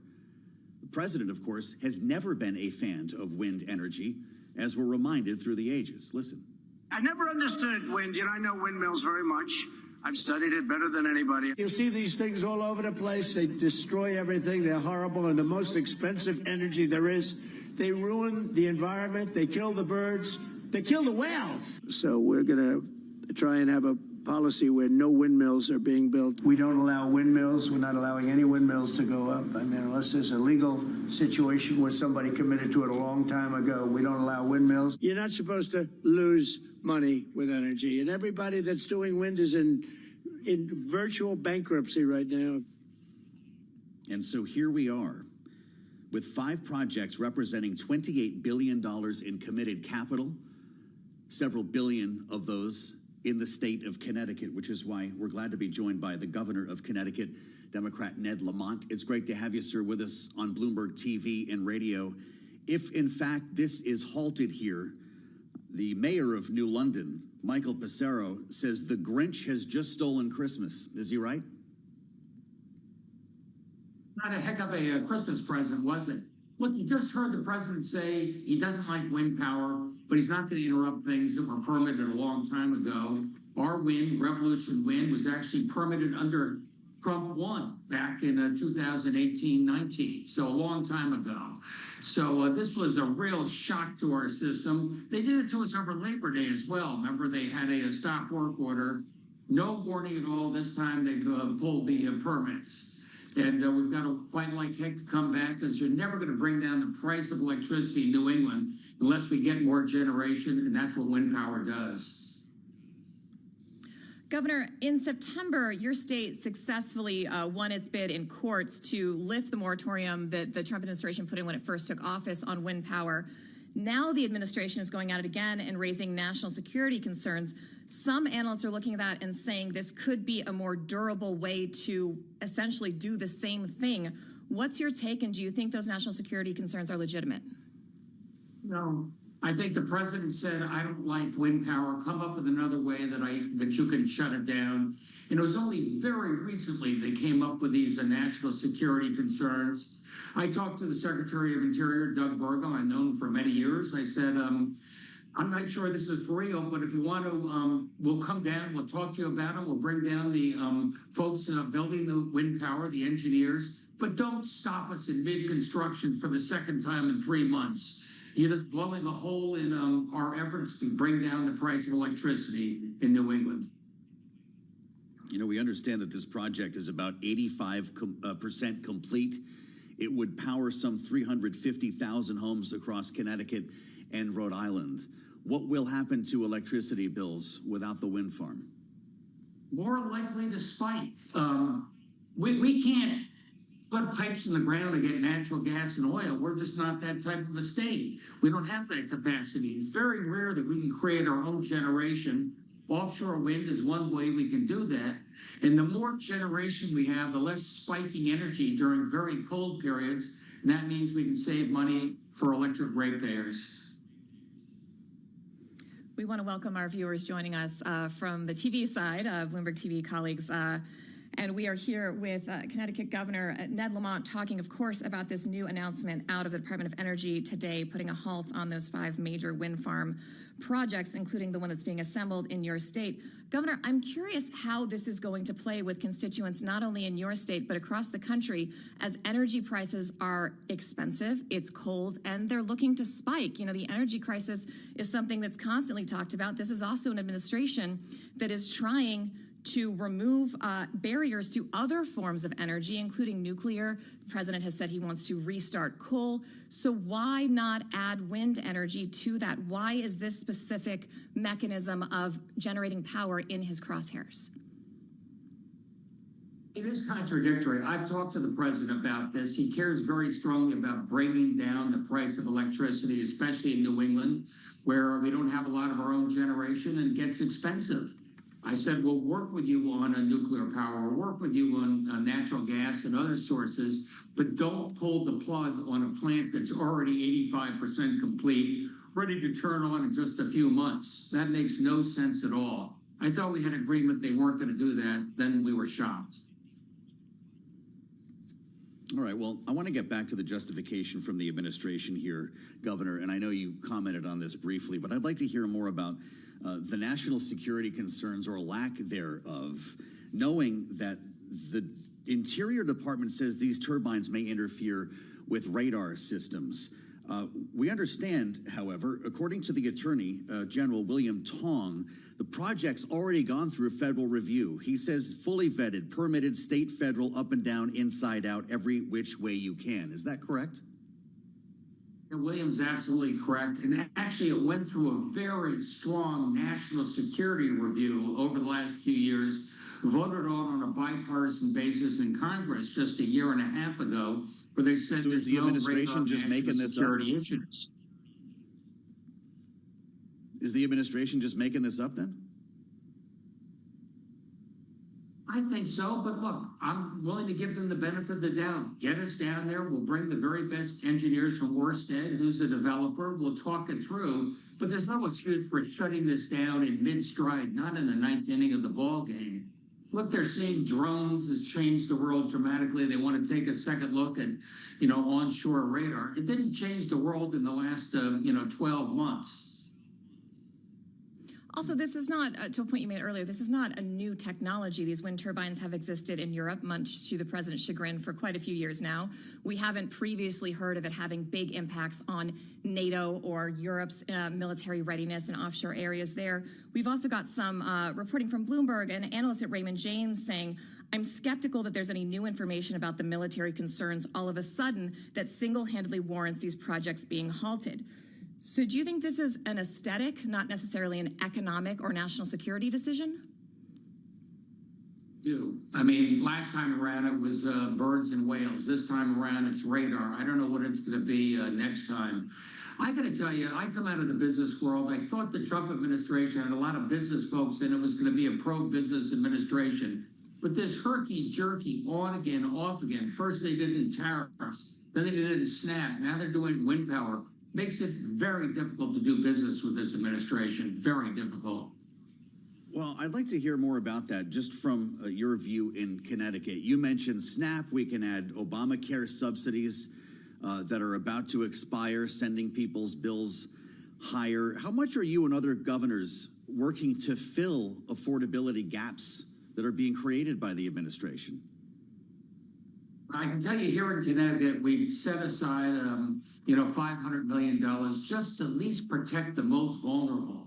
But the idea that you were going to yank food support from working families when food prices have almost doubled in the last 5 years made no sense. And as Judith pointed out, when it comes to the healthcare subsidies on the exchange, people are going to see their bills go up $1,000 or $2,000. That's a heck of a Christmas present, and that's a real shock to the system. So we made sure that we protected all of our families up to about $128,000. Then we softened the blow for everybody else. Governor, you said you've been talking to the Trump administration throughout this process and about this decision, how they were treating it previously. I'm wondering, did you get any kind of a heads up? Have you spoken to the president since this decision came down? And if not, what do you want to tell him? No, this really came out of left field at the very last moment. We had a conference call, all the governors with Secretaries Burgum and Wright just a couple of weeks ago, talking about pipelines and natural gas. This did not come up at all. Like I said, I think this was a problem, a solution looking for a problem, and it's the wrong solution. Just lastly then, Governor, what would you tell people driving to work today in Putnam, Connecticut, who are already looking at expensive electric bills? They're worried about the data center that might be coming in next door. Do they need to brace for higher prices? And what will they look like in 2026? Well, we're saying a pause on data centers just because they suck so much electricity and drive up costs. But one of the things we need is more generation. I think those ratepayers in Putnam know all too well that we're doing everything we can to add more electricity generation, to bring down costs for you and your family. And pulling the plug on Revolution Wind in the ninth inning makes no sense at all. Well, this is something that we're going to keep talking about here. It sounds like you might not have a sense or be able to quantify how much those bills are going to rise, Governor. Is that fair to say?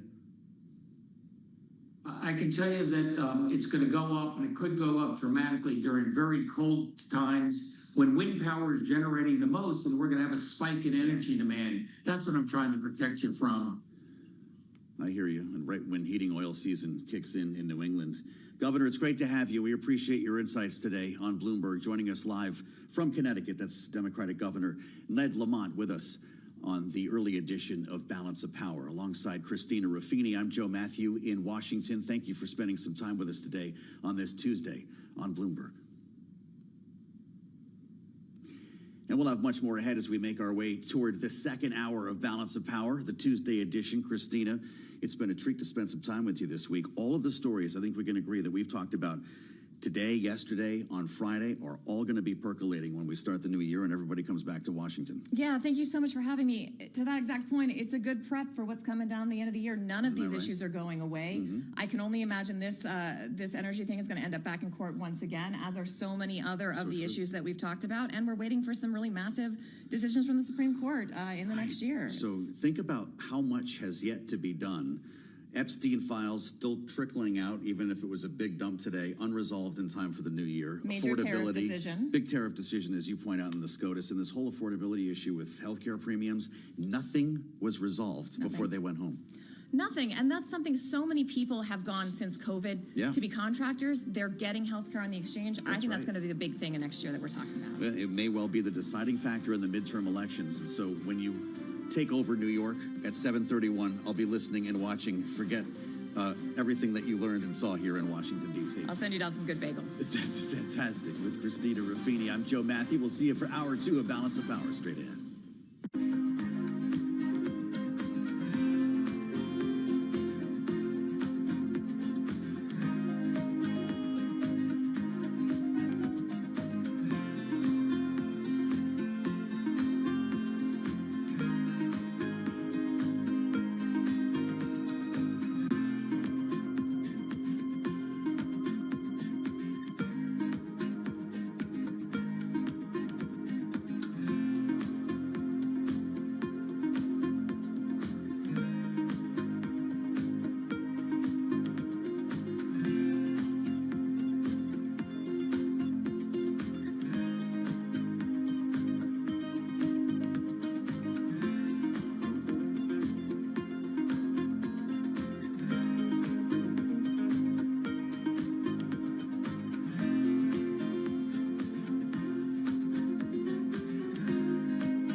From Washington, D.C., this is Balance of Power with Joe Matthew. Washington pours over thousands more documents. Welcome to the Tuesday edition as the Department of Justice drops another huge pile of Epstein files this morning, finding President Trump flew on Epstein's private jet. many more times than was known. We'll get the latest on what else they're finding from Bloomberg's Laura Davison as the president takes to Truth Social right now to talk up the economy. With a stronger than expected report on GDP, we'll have insights from our political panel. And as Congress writes a to-do list for the new year, we'll compare notes with Democratic Congresswoman Becca Balint of Vermont and former Republican Congressman Patrick McHenry. Bloomberg Politics contributor. It's all after a look at Wall Street. Let's get to the Tuesday trade right now and the latest on the markets with Charlie Pellet live in New York. Charlie, how's it look? Thank you very much, Joe Matthew. Right now on that to-do list, buy at least for the bulls with the Dow, the S&P, NASDAQ all pushing higher. S&P 500 index flirting with a record right now, 68.99 and change, 69.01. The record on the S&P up 20 right now, higher by 0.3% again, right at 68.99. Dow up 86, gain there of 0.2%. NASDAQ Composite Index up 0.3%. NASDAQ 100 Index up 0.2%, but certainly not a broad-based rally today. The Russell 2000 Index of small cap shares, the laggard, down now by 0.7%. Our Mag 7 Index pushing higher, up 0.6%. The 10-year 4.17% right now on the 10-year. We've got the 2-year yielding 3.53%. Gold up $30 the ounce, 44.74 up 0.7. Silver surging 2.5%, 70.76 for an ounce of silver. West Texas Intermediate crude up 0.4%, 58.23 a barrel. And Bitcoin now down 1.2%, 87,188 on Bitcoin. We're keeping an eye on Novo Nordisk shares. Big news after the bell last night, up 8.2% right now. Novo surging after winning approval to sell a pill version of its blockbuster obesity drug Wegovy in the U.S. It's a crucial step in its effort to defend its market share from rival Eli Lilly. And while Novo is up, Eli Lilly down 0.1%. Bears repeating, though, Novo Nordisk up now by 8.1%. Again, recapping, the Dow, the S&P, NASDAQ, all advancing. S&P right now up by 0.3%. Balance of power continues right now. Back, we go to Washington. Once again, your host, here he is, Joe Matthew. Okay, Charlie, we do thank you. Charlie Pellet, live from New York. He'll have more on the markets in about 20 minutes' time. It has been feeling pretty good, maybe a Santa Claus effect here on Wall Street as we count down the final trading sessions of the year. And it looks like President Trump is doing so as well. So thank you for joining us on the Tuesday edition here on Bloomberg TV and radio. The Trump rule, as he puts it on Truth Social. The financial news today was great, he says, referring to the GDP report you've been hearing us talk about. Up 4.2%, he writes, as opposed to the predicted 2.5. It was actually 4.3 on an annualized rate. But in the modern market, the president writes, when you have good news, the market stays even or goes down because Wall Street's heads are wired differently than they used to be. If you're an investor or a market watcher, you'll get a kick out of this. The president says in the old days when there was good news, market went up. Nowadays, when there's good news, market goes down because everybody thinks that interest rates will be immediately lifted to take care of potential inflation. He goes on to write that he wants a market the likes of which we haven't had in many decades, one that goes up on good news, down on bad news, the way it should be, he says. Though, of course, at any point in modern history, when interest rates were in question, yes, good news on Main Street has always been bad news on Wall Street and vice versa, if it's the interest rate game you're playing, and we are right now with a lot of questions about the Fed meeting, not to mention the Fed chair in the new year. This is where we start our conversation with Laura Davison, our Deputy Washington Bureau Chief, who's on the other end of the Truth Social feed, not to mention the latest dump of Epstein files. We're going to try to cover it all, Laura. It's great to see you. This is a stock market that the president loves to trump. It's near all-time highs. Why worry about it on a day like today when you've got great economic news? Well, you can see in this Truth Post that Trump is really, really worried about interest rates in particular. This is, he's, supposed to be meeting with Rick Reeder, a potential Fed chair this week. And as he's kind of started to figure out is that he is not able to compel markets to do exactly what he wants them to do. We've seen this time and time again with the Liberation Day tariffs throughout the year, that, he is trying to, tell traders, hey, look, it's good news, go up. And, we should keep interest rates steady. Right. However, that's not both how the Fed is thinking as well as how traders are thinking as they're looking at the whole holistic economy, which has a bunch of other warning signs out there. Pretty tough if you're Kevin Hassett right now or whomever thinks they might be getting the next job as Fed chair, because the president's saying when the data blows the cover off the ball when we're too hot, I still need you to cut. And I guess the market would go up in that world, but that would be unsustainable, wouldn't it? It's very likely. This is a lot of like very complicated mental gymnastics here that the president is asking both us as well as traders to do as he's trying to kind of create this economic message. This just really goes to show how much the president has really struggled when it comes to economic messaging. His team wants him out there talking about affordability, talking about these pocketbook issues that resonate with voters. Trump, however, is still very motivated by some of those metrics that your average person isn't watching. He's motivated by the stock market. He's motivated by some of those key indicators, whereas people are still like, hey, my rent feels expensive. I can't buy a house. My grocery bill is 25% up from what it was a couple of years ago. We'll combine this with the latest dump of the Epstein files. Probably not a great news day, at least if that's the way the president is interpreting the economic news, because the markets are holding positive right now. But we've got another big dump, thousands more Epstein files, and the president's name is appearing more times in this tranche than the first. He was asked about this at Mar-a-Lago last evening. Here's what Donald Trump said. Everybody was friendly with this guy, either friendly or not friendly, but he was around. He was all over Palm Beach and other places. The head of Harvard was his best friend, Larry Summers. And Bill Clinton was a friend of his, but everybody was. So, downplaying his relationship with Epstein, only to learn this morning, according to an email from an assistant U.S. attorney in the Southern District of New York, Donald Trump was listed as a passenger on at least 8 flights on Epstein's private jet between 1993 and 96, including at least 4 flights on which Ghislaine Maxwell was also present. Email says Trump also took at least 1 flight with Epstein and a 20-year-old. Is this the most significant finding in this second day? This very much could be, and this has been one of the points that Trump has repeatedly denied. He said he was never on the plane, he never went to the island, and now it's showing that he was, in fact, on the plane, according to these documents. Trump, in his remarks last night, he mentioned that he thought it was a shame that people's reputations were being tarnished because of their connections with Jeffrey Epstein, and also mentioned he thought it was, a distraction from all the work that the White House is doing. So this is clearly someone who's in damage control mode. We also saw the Justice Department come out with a very interesting and I would say unusual tweet saying that in these documents, yes, Trump is named, but it is false and salacious, and these essentially sort of undercutting their own documents in their own release. So this is clearly some of the critics coming out saying that this process has gotten very political, that the White House and the Justice Department are trying to protect Trump. This feeds a lot of that suspicion. Yeah, Laura, thank you so much. I know it's a super busy day in the newsroom, and it's always great to have you. Laura Davison with us on Bloomberg TV and radio. That statement that Laura refers to, coming from DOJ, reads, some of these documents, I'm reading directly here, some of these documents contain untrue and sensationalist claims made against President Trump that were submitted to the FBI right before the 2020 election. To be clear, the claims are unfounded and false. And if they had a shred of credibility, they certainly would have been weaponized against President Trump already. This is where we start our conversation with Becca Balint, the Democratic Congresswoman from Vermont's at-large district, is back with us on Bloomberg TV and radio. Congresswoman, it's great to see you.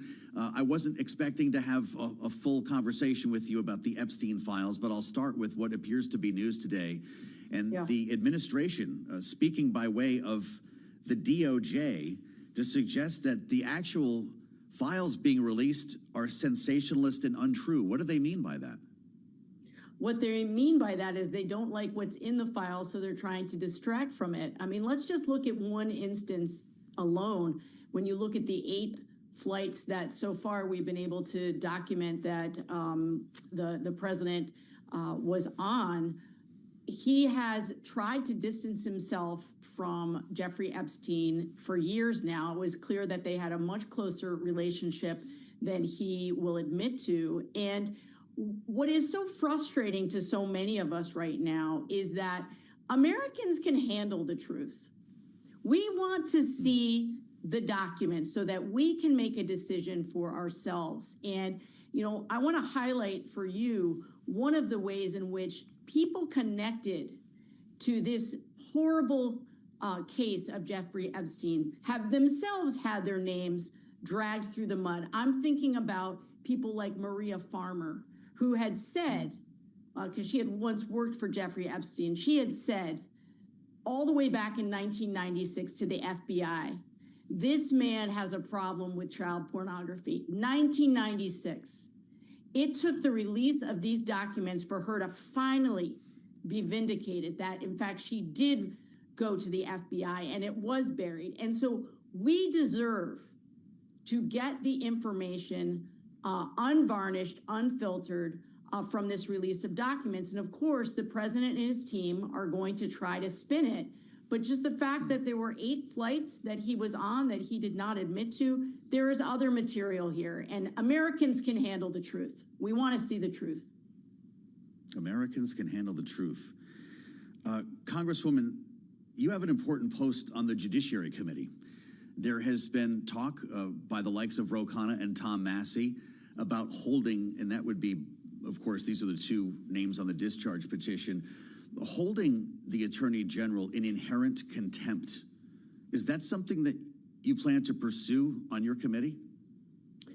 So certainly, I don't want to get ahead of my ranking member, Jamie Raskin, but certainly both members on the House Judiciary Committee and the Senate Judiciary Committee have strong concerns that we are not getting honest answers from this administration. And I think it is time to have the Attorney General come before us to answer the questions, because she was the one, in fact, that had gone on TV with so-called, binders of names, of documents related to the case. And then it turned out that as soon as, we called the bluff and said, okay, let's come forward with the information, all of a sudden she clams up and is not willing to be straight with us. And again, the Americans can handle the truth. What they can't handle is being treated like they're idiots. And I feel like what we've been getting from this administration as it relates to the Jeffrey Epstein case is treating Americans like they are children and they can't decide for themselves by looking at the documents. And of course, we want to redact any names of victims, but the victims who many of us met with back in November, they said, look, we want the information out. Don't tell us that you're protecting us when we're the ones that want the information out. And so it's long past time for this administration to come clean on the president's relationship with Jeffrey Epstein. There's a lot of other stuff I want to ask you about, but I'm going to pose a question here that we hear asked frequently by Republicans who are critical of Democrats' posture towards this whole story. This question just arrived from a terminal user. Please ask the representative why they, and I'm assuming he means Democrats, why they didn't care about the Epstein files during Biden's presidency. How would you answer him? Well, so I want to just be clear with the person who's writing in about that. This is a case for myself and many of us who have been victims of abuse ourselves. And there are people in Congress like myself who have been victims of abuse ourselves. I don't care where the truth takes us. I never have. If it implicates any past presidents of either party or anyone in a position that should have released more information, I want to see it. I want to see the light of day. And there were pending cases that were going on under the Biden administration that restricted the amount of information that could be released, but I want it all out. I'm one of those people that says what this whole disgusting case needs is a lot of disinfectant. A lot of very powerful men and some powerful women have been protected, and it's long past time for that to end. Well, they're going to keep coming out here, Congresswoman. What are you going to be looking for? The next dump and the dump after that? What I'm going to be looking for is who are those people who are responsible back in 96, back in 2008, that continue to make decisions to give this man, Jeffrey Epstein, and his associates a pat on the wrist. At what point did we know who else was implicated? This was not just one man. There were other people that had to have been involved in abusing all of these young girls and women and covering up about it. And so I want to go where the information takes us. And I fully anticipate it will be powerful men and women across the political spectrum. And I don't give a damn about that. I want these women to finally get some modicum of justice. Wow. Congresswoman, we got big economic news today, and we were talking about it right before you joined us with Laura Davison. Big spending from consumers. Third quarter GDP came in much stronger than expected, hotter than expected, depending on who you ask here, to the point where there are questions, and the president's truthing now about the potential interruption in interest rate cuts because of this. Did Democrats and mainstream economists get the impact of tariffs wrong? What are Vermonters feeling? Oh my gosh, no, I don't think they got it wrong, because we're talking about the markets versus what people are feeling at home. What people are feeling at home is they can't afford a house. They can't find an apartment. They have real concerns about the amount of debt and student loans that they're carrying. And so oftentimes this top line information about the markets really does not trickle down to regular people, many of whom don't have these investments. People who are living paycheck to paycheck, many of them here in Vermont. And so oftentimes it's a mixed economic picture. But I can tell you, I've been back in Vermont now talking to, rank and file voters, people who are feeling like things are not in a good place right now. And certainly if you run any kind of small business that relies on imports of whether it's goods or parts that you need for your products, this has not been a good year for you, because you have to either pay for it out of your own pocket or pass it off to consumers. There are numerous businesses that I've talked to in Vermont that may not survive this tariff regime. So it's always a mixed bag of economic information. What I'm most concerned about is what rank and file people are telling me across Vermont. And what they're still telling me is they are struggling. Absolutely still struggling. What are you hearing when you talk to folks who run the resorts like Smuggler's Notch, like Stowe, when you go to the Trapp Family Lodge? Congresswoman, are there Canadians around this season? A lot fewer Canadians around this season. They are voting with their feet. And it is unfortunate, I'll just say to listeners, it was an unfortunate visit that Secretary Noem made to our border communities months ago, in which she was mocking Canada as the 51st state. And they haven't forgotten that. It was an incredible slight to them. We are one of their biggest trading partners in Vermont. So they're voting with their feet. They're not coming to the resorts. Some people who have come here for decades for the holidays have decided not to come. And it really hurts those, again, a lot of those, certainly the resorts, but the mom and pop restaurants and stores that benefit from that traffic.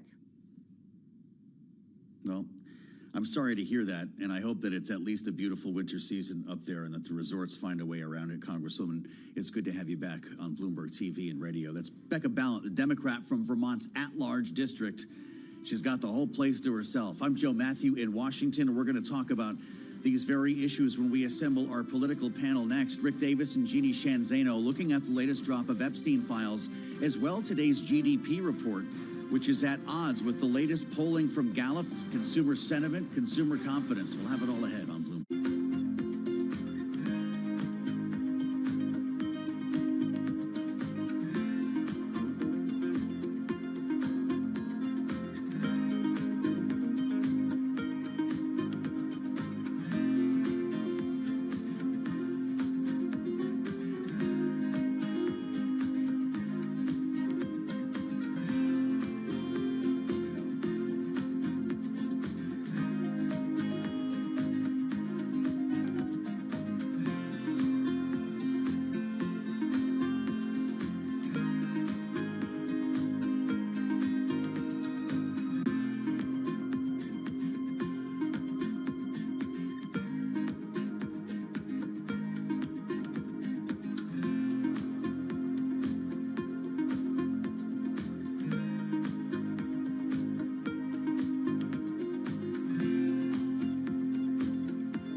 1:21 on Wall Street. We do check markets all day long here at Bloomberg. S&P 500 index solidly at a record right now, 69.05, up 0.4%.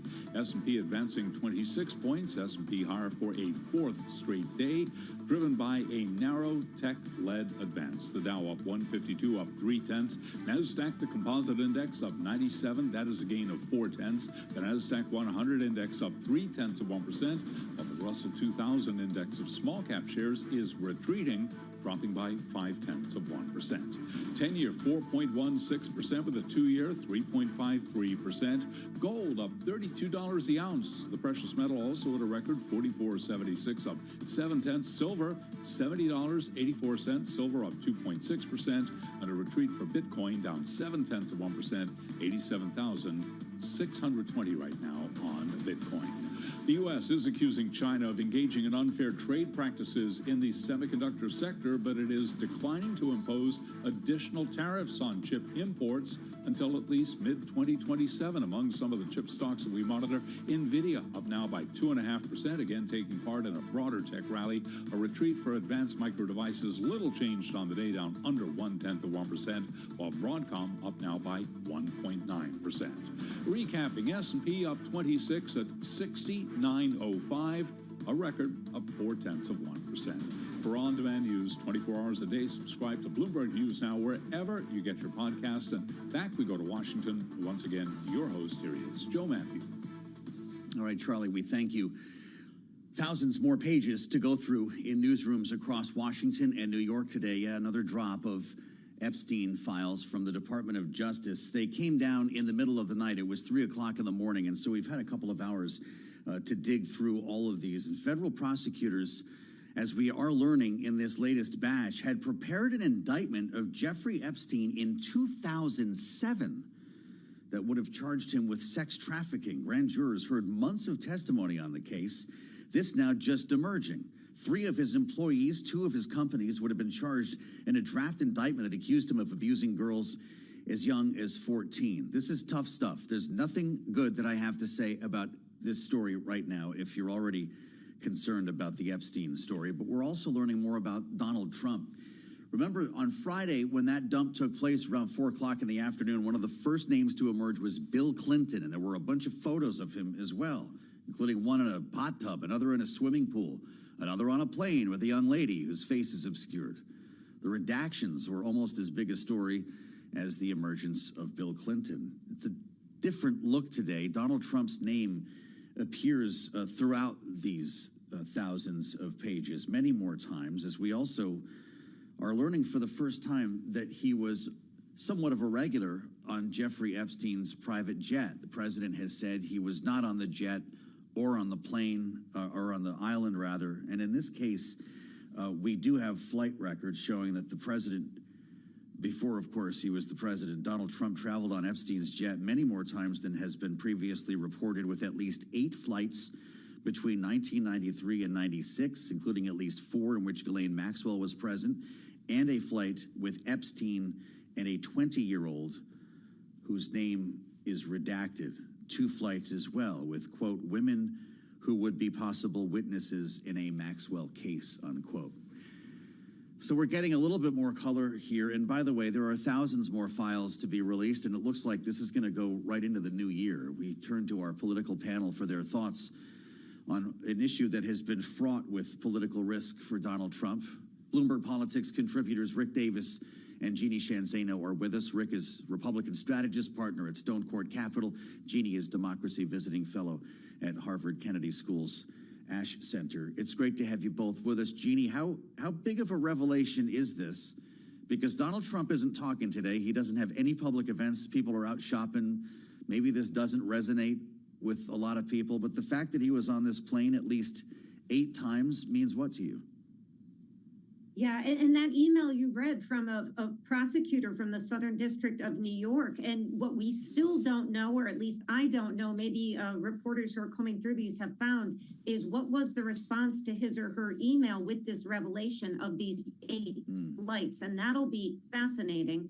Another portion that we're learning now is this very grotesque letter, handwritten apparently from Epstein to Nasser, Larry Nasser, the convicted sex offender whose victims were, over 150 young gymnasts. There's a handwritten letter sent apparently from Epstein to Nasser with some really grotesque comments in it, including about the president. This is all in this drop of 30,000 today. And I think this drip is going, to your point, continue, I think, maybe into the new year. And that is most unfortunate for the president and for the White House politically, because the president wants to be talking today about very good economic news. It is all being drowned out by these very, very difficult stories in which his name is mentioned. Yeah, the letter to Nasser, a convicted sex offender, is quite remarkable here. Jeannie, from the Damage Control Department, Rick, what does the White House do with this if the president said he was never on the jet? It's a really good question. It's almost like they're trapped in their own spin at this point. You can now see why Donald Trump reversed course after years of saying, get the files out, to the point where now, he's been the primary obstruction in the last year of this administration to shield the public from these files. So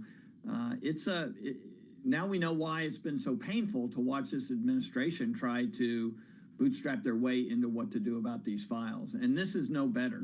The idea that they haven't delivered all the required, there's a law that requires them to deliver all that data on Friday. They didn't do it. They continue to eke it out. It's only hurting their case. It's only upsetting more Republicans. Democrats were already on the hunt, but now Republicans are saying, wait a minute, this is a law. You have to adhere to it. There's talk about all kinds of contempt provisions for DOJ and things like that. So it's actually getting worse, I think, not better.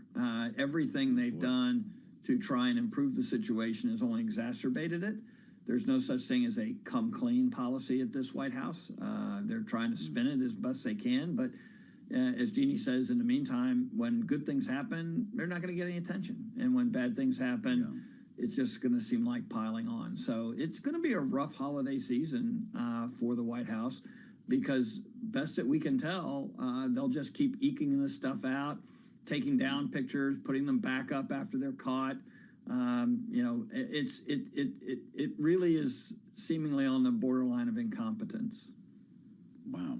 Jeannie, we just talked to Congresswoman Ballant of Vermont, a Democrat on the Judiciary Committee, who says the ranking member, Jamie Raskin, is working up potentially contempt charges here for the Attorney General. We know that Tom Massey and Ro Khanna have already said that they plan to pursue inherent contempt. Do you actually expect a congressional answer to this? It would require Republicans to play along. It would. And, I think as we looked at that discharge petition and so many people thought it was probably going to go nowhere, and then it ended up getting wildly huge bipartisan support in the end. This could go somewhere. And, I just think about it, Joe, like, have you ever gotten an email where somebody emails you and then tries to retract it? Now, you may not have looked at that email originally, but once they retract it, you're like, oh, what was in there that they didn't want me to see? This is what the White House and the Department of Justice are doing and have been doing. Susie Wiles was absolutely right when she said Bondi whiffed this. Imagine if they had just said, we are going to do what the president promised on the campaign trail, release everything. If they had gotten ahead of this story, it wouldn't necessarily be good for the president for sure, but it would be a lot less painful for the president, but more importantly, the victims of all of this. And I would just also add, this goes well beyond President Trump and President Clinton. It goes to our institutions. The FBI getting complaints about pedophilia in Jeffrey Epstein 30 years ago and not doing anything to address that. Garcia is right, Robert Garcia, the congressman, to get that investigated. We have an institutional and a government-wide problem. And so, at this point, the White House is going to have, to Rick's point, a very bad Christmas of this, because they're not handling it well. This is crisis management number one, and they're failing at that. I'm sure I've never tried to retract an email or a text, Jeannie. But, I was thinking earlier, 8 times, gosh, then maybe that's not a lot if you fly on friends' private jets. But how many times have you ridden in someone's car 8 times. Would you remember that person? Because he's going to be asked if he remembered this, having claimed to have not been on the plane. By the way, President's not truth socialing about this story today. He is truthing about a stronger than expected economic report, Rick, that he doesn't seem to be very happy about. He says financial news today was great, referring to the GDP. It was up 4.3%. He says 4.2, but whatever. But in the modern market, when you have good news, the market stays even or even goes down, he says, because Wall Street's heads are wired differently than they used to be. In the old days, when there was good news, the market went up. Now where there's good news, the market goes down because everybody thinks that interest rates will be immediately lifted to take care of inflation. Looking back at the market, we're right near our highs of the day here, Rick, and we're set to close near our highs for the year. Good news on Main Street has long been bad news on Wall Street. What's he talking about? Never predict the market halfway through the day. I think that's really good advice that someone needs to give to Donald Trump. And look, only 3 or 4 months ago, Joe, we were talking about, has Donald Trump lost his interest in the markets? He doesn't seem to care. Right. He's just putting out economic news during the day that affects the markets, doesn't seem to care. Markets go up or down. He hasn't made any comments about them lately. And then now he seems obsessed with it all over again. I mean, why pull away from the positive news you have about growth in the country? Talk about manufacturing, talk about new jobs. Instead, he laments the fact that the market's not, performing the way it should be. Honestly, I mean, he's like bracketing himself. I'll give you the bad news first, then I'm going to tell you the good news, and I'm going back to the bad news. I mean, like, I've never seen anything like it. I mean, like, he's usually much better at promotional skills, but today he seems a little off his game, and maybe it's because of the conversation we're having around Epstein. It's a honker. This is a long post, Jeannie. I don't know if anyone's counted the words here yet, but he goes on to write, a nation can never be economically great if eggheads are allowed to do everything within their power to destroy the upward slope. Who's he talking about, us? I think so. I'm personally offended by that, Joe. And you know what made me laugh? And I couldn't read the whole thing, but the top in caps where he says the Trump rule, and then he ends it by saying anybody who disagrees with me about the Trump rule will never be fed fair.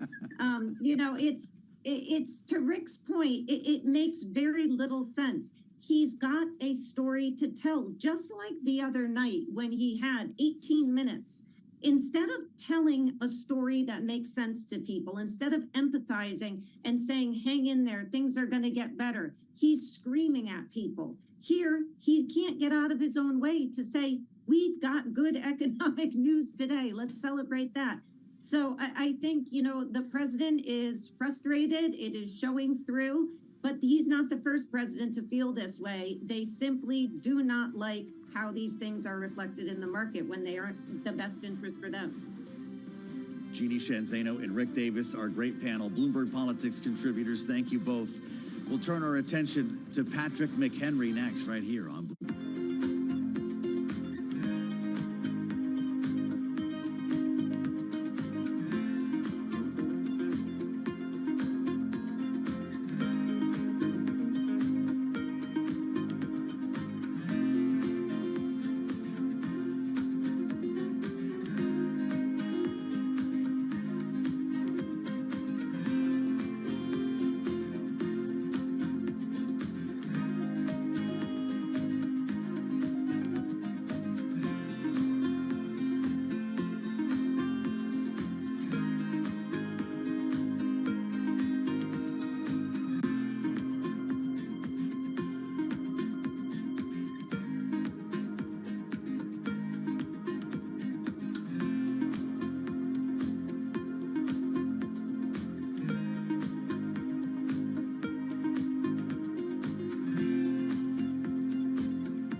140 on Wall Street. We do check markets all day long here at Bloomberg. Stocks are higher. S&P 500 index trading right now at a record 69.05, on track for a record close. We are seeing a tech-led bounce with the S&P up 26, up 0.4. NASDAQ also up 0.4%. The NASDAQ 100 index up 0.3. Dow Industrials up 140 now, up 0.3%, while the Russell 2000 index of small cap shares is lower by 0.5%. The Bloomberg Mag 7 index up 0.7%.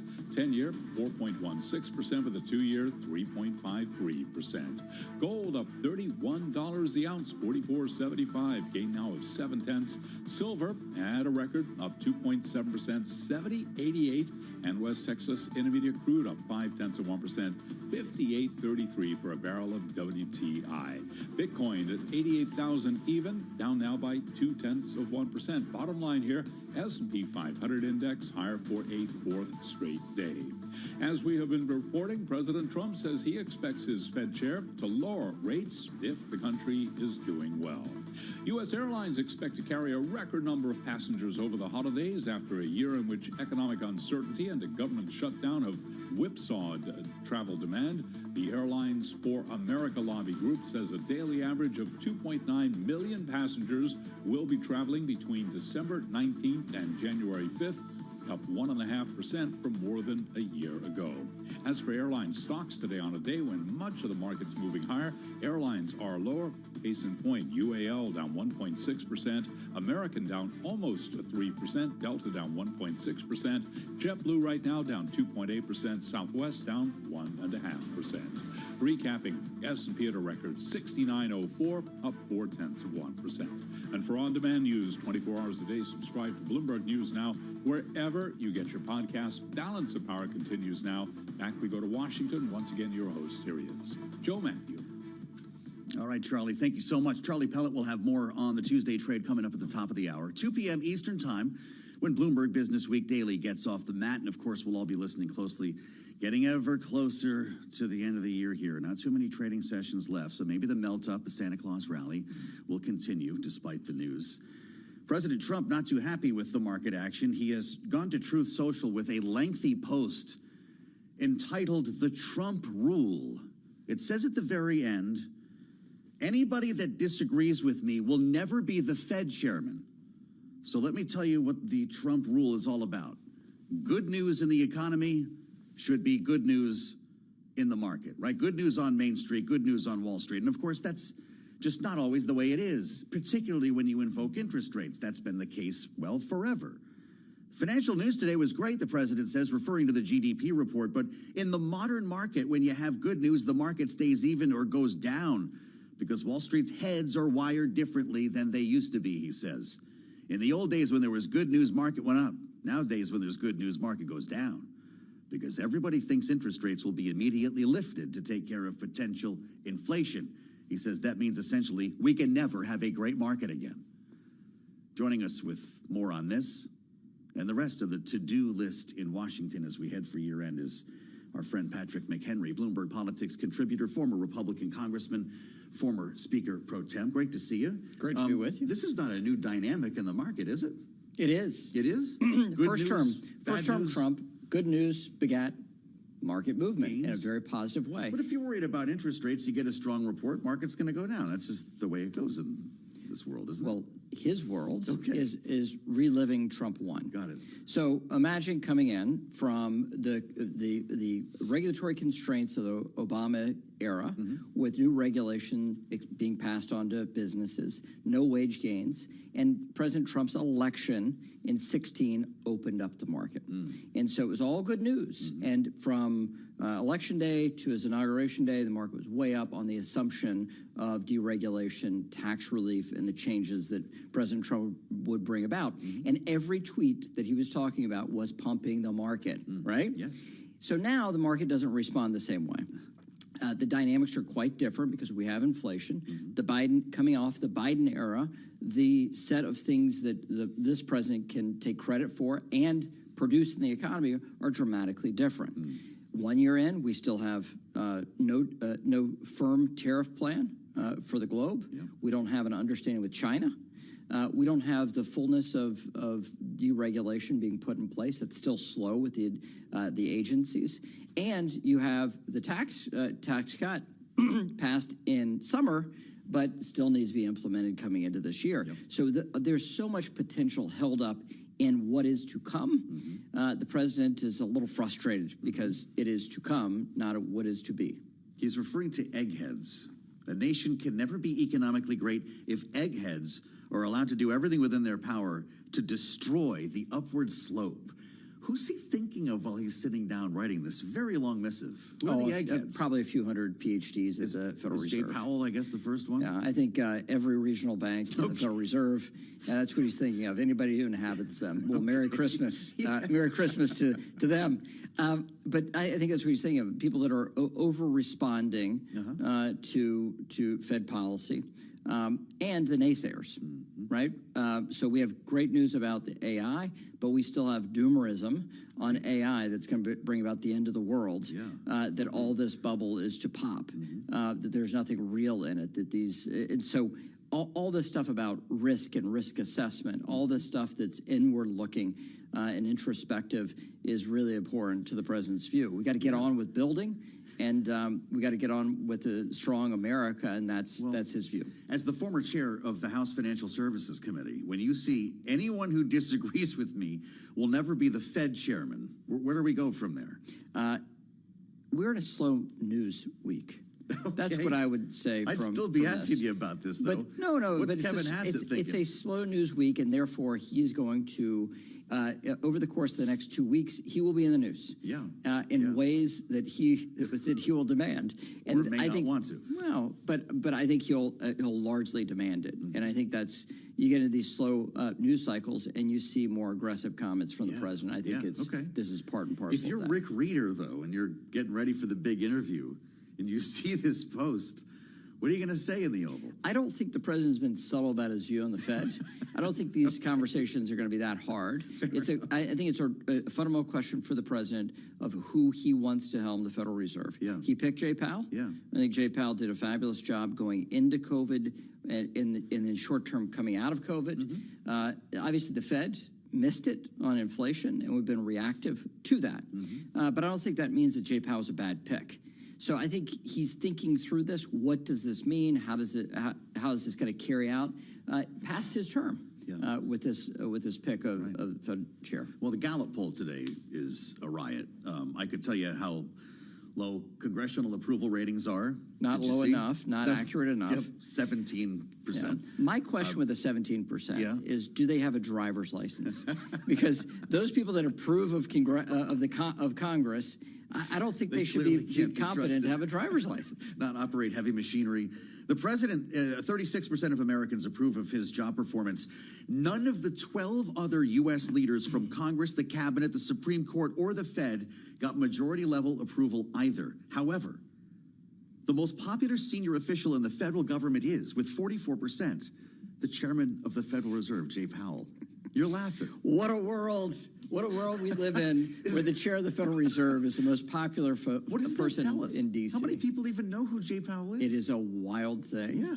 That looks to me like a highly informed sample of Americans. Or does it say something about self-discipline and not being a wild man in politics right now? Well, I think what you've seen from Jay Powell from the very beginning, from his appointment, from his nomination all the way forward for the last 8 years, is discipline. Discipline about what he has said. He has taken pain like a first-class global actor, political pain. But the interesting thing here is what holds true in this era, and has held true for a couple decades now, is that if you're known as a congressional leader, you're not liked.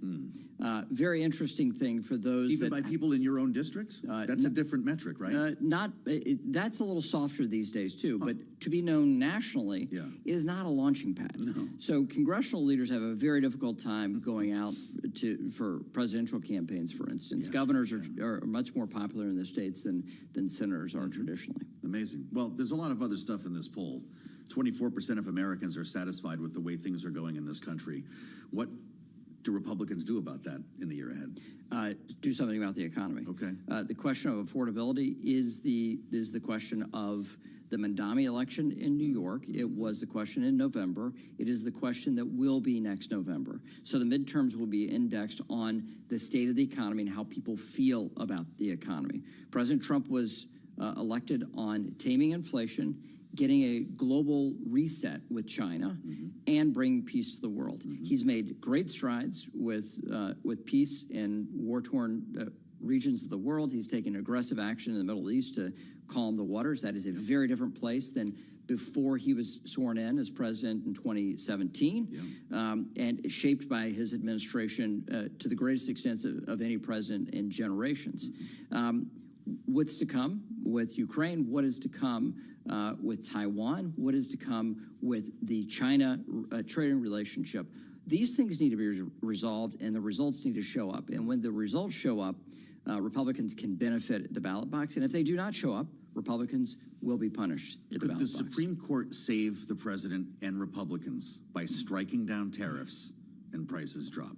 Well, that could have and would have a significant impact on prices. The president has a number of other authorities to reinstate some of these tariffs. It will take time. But the fact is, about 50 to 60% of the tariffs have been passed on to consumers so far.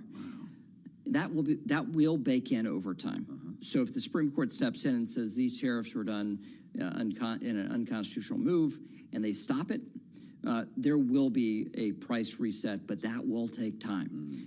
And hopefully, in the meantime, as that is taking effect, Republicans can get on with a stronger economic reality and deliver for the American people. Are we going to find out, maybe you know already, that there are Republicans and Democrats drafting a piece of legislation called the Great American Refund Act, knowing that this money will have to be paid back at some point? So you had the comments by NEC Chair Hassett saying it would be very complicated to refund the tariffs. Great administrative problem. Yes. And there are moments here in Washington where what they're talking to is the referee, right? So when President Trump is talking about a Fed decision before the Fed meets, he is talking to a narrow group of people that are making a decision. Kevin Hassett was talking directly to the members of the Supreme Court and saying, be careful what you ask for because it can open up a can of worms. So the refund question, I think, is the stickiest piece of this tariffs case before the Supreme Court. If you have to issue a refund, how do you go about it? Who are the beneficiaries of those refunds? And how do you reset with all these global agreements that the president has gotten over the last couple of months?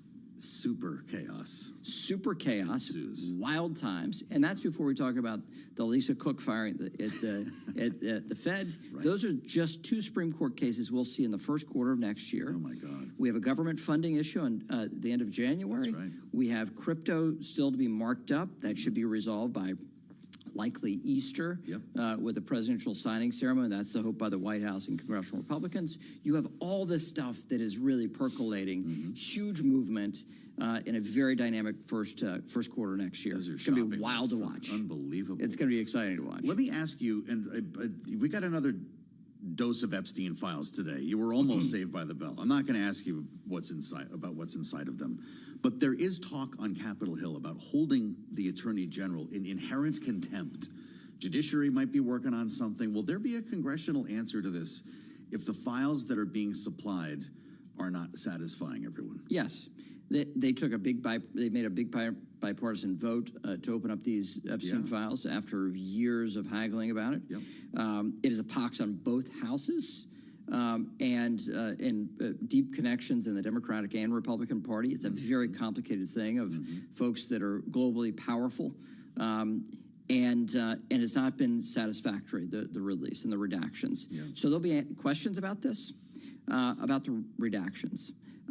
But the fundamental thing here is when you see conspiracies and they release the files and you don't find the conspiracy, funny enough, the conspiracy theorists think that there's still a conspiracy. There will be no satisfying conspiracy theorists, whether it's about UFOs or the Epstein files, and that's just the case. And we have some conspiracy theorists that are that are trying to get the answer and resolve this and find themselves in the unsatisfactory position of being questioned by their peers and their friends on this. It's crazy. He promised to release them both, the UFO files and the Epstein files, and I guess the JFK files. They're all Yes, coming out and they've all been released. Great to see you as and always. Unsatisfied. So. And no one's satisfied. That's what we've determined here. Look at the Gallup poll. Gloom and doom ahead of the holidays. Thank God for Patrick McHenry and his great insights. I'm Joe Matthew in Washington. This is Bloomberg.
Business Week Daily, reporting from the magazine that helps global leaders stay ahead, with insight on the people, companies, and trends shaping today's complex economy, plus global business, finance, and tech news as it happens. Bloomberg Business Week Daily with Carol Masser and Tim Stenivek, live on Bloomberg Radio, television, YouTube, and Bloomberg Originals. Carol Masser, Tim Stenivek have a well-deserved day off here on the eve of Christmas Eve. I'm Romaine Bostick. I'm Caroline Hyde. Great to have you, and I'd love to see you in the Christmas red today. Look at the poinsettia you got going on. You've got teddy bears. We've got a Santa rally on our hands, too. We do have a bit of a Santa rally on our hands here. This is what everybody's been waiting for, the idea of where we close out the year. A year that's been incredibly volatile, as you know that. I don't know what your expectations were in January, but... Quiet. Yeah, exactly. But whatever your expectations were, they got blown out of the water. But if you're an equity investor, assuming that you rode this wave for a good portion of the year, you're doing pretty well. You're doing very well if you're in tech. You're up 20% at least on the NASDAQ 100. The S&P 500 at a new record high. I'm looking at what's driving us on the day, and once again, it's kind of what's worked all year. It's semiconductors. It's the picks and shovels of AI. You've got Marvell leading the cause. We're up 3%. You've got NVIDIA, Broadcom, Amazon doing particularly well. We've also had a little bit of M&A. ServiceNow completing on that deal that Bloomberg broke to begin with. ServiceNow. We're going to talk to the chief operating officer a little bit later on Bloomberg Television. And also just this idea that a lot of that deal activity, this kind of surge that we've seen in the second half of the year, everyone really expecting that to continue, Caroline, into 2026. We've got so much to be digesting throughout the show. You're going to hear a little bit about real estate. We're going to get you into diversified assets. We're going to be talking crypto as well, because that's not been a totally perfect trade for those who are along this particular asset class. Some billionaires win, Romain. Yeah. Some billionaires don't. We're also going to talk furniture. Ooh, Actually, yeah, love that. which I always love a good read on the consumer, and especially like furniture, because that's one of those things you buy like once every a few years. Or You're something. using that credit card. So I don't know. Buy now, pay later. No. How dare you? By the way, I just noticed your earrings. Your Santa Claus. Your Santa hat earrings. For all you radio audience, I've got some jingle jangle on today. All right, we got a lot to cover here. First, though, I think we want to get over to Charlie Pellet, right? He's standing by right now with a closer look at what's going on out there. Thank you very much. Happy holidays to you both. Romain Bostic, Caroline Hyde, they got you covered right here on Bloomberg Business Week Daily. Right now, the Dow, the S&P, NASDAQ, all pushing higher. I'm looking at a record on the S&P, 6904, where we stand right now, taking out 6901. Will the record stick? Got to keep it locked into Bloomberg Radio and Television right through the close and beyond. S&P right now up 26, gain there of 0.4%. Dow up 109, now up 0.2%. NASDAQ Composite Index up 105, gain there of 0.5%. NASDAQ 100 Index up 0.3%. But perhaps a question for our market guest today, what's going on with the Russell 2000 Index? Small cap shares trading lower. Right now, that index down by just about 0.6%. The Bloomberg Mag 7 Index is techs rally up 0.7%. Your 10-year 4.16%. The 2-year 3.53%. Gold is surging 1%. Record there 44.89 the ounce. West Texas Intermediate crude oil up 0.6%.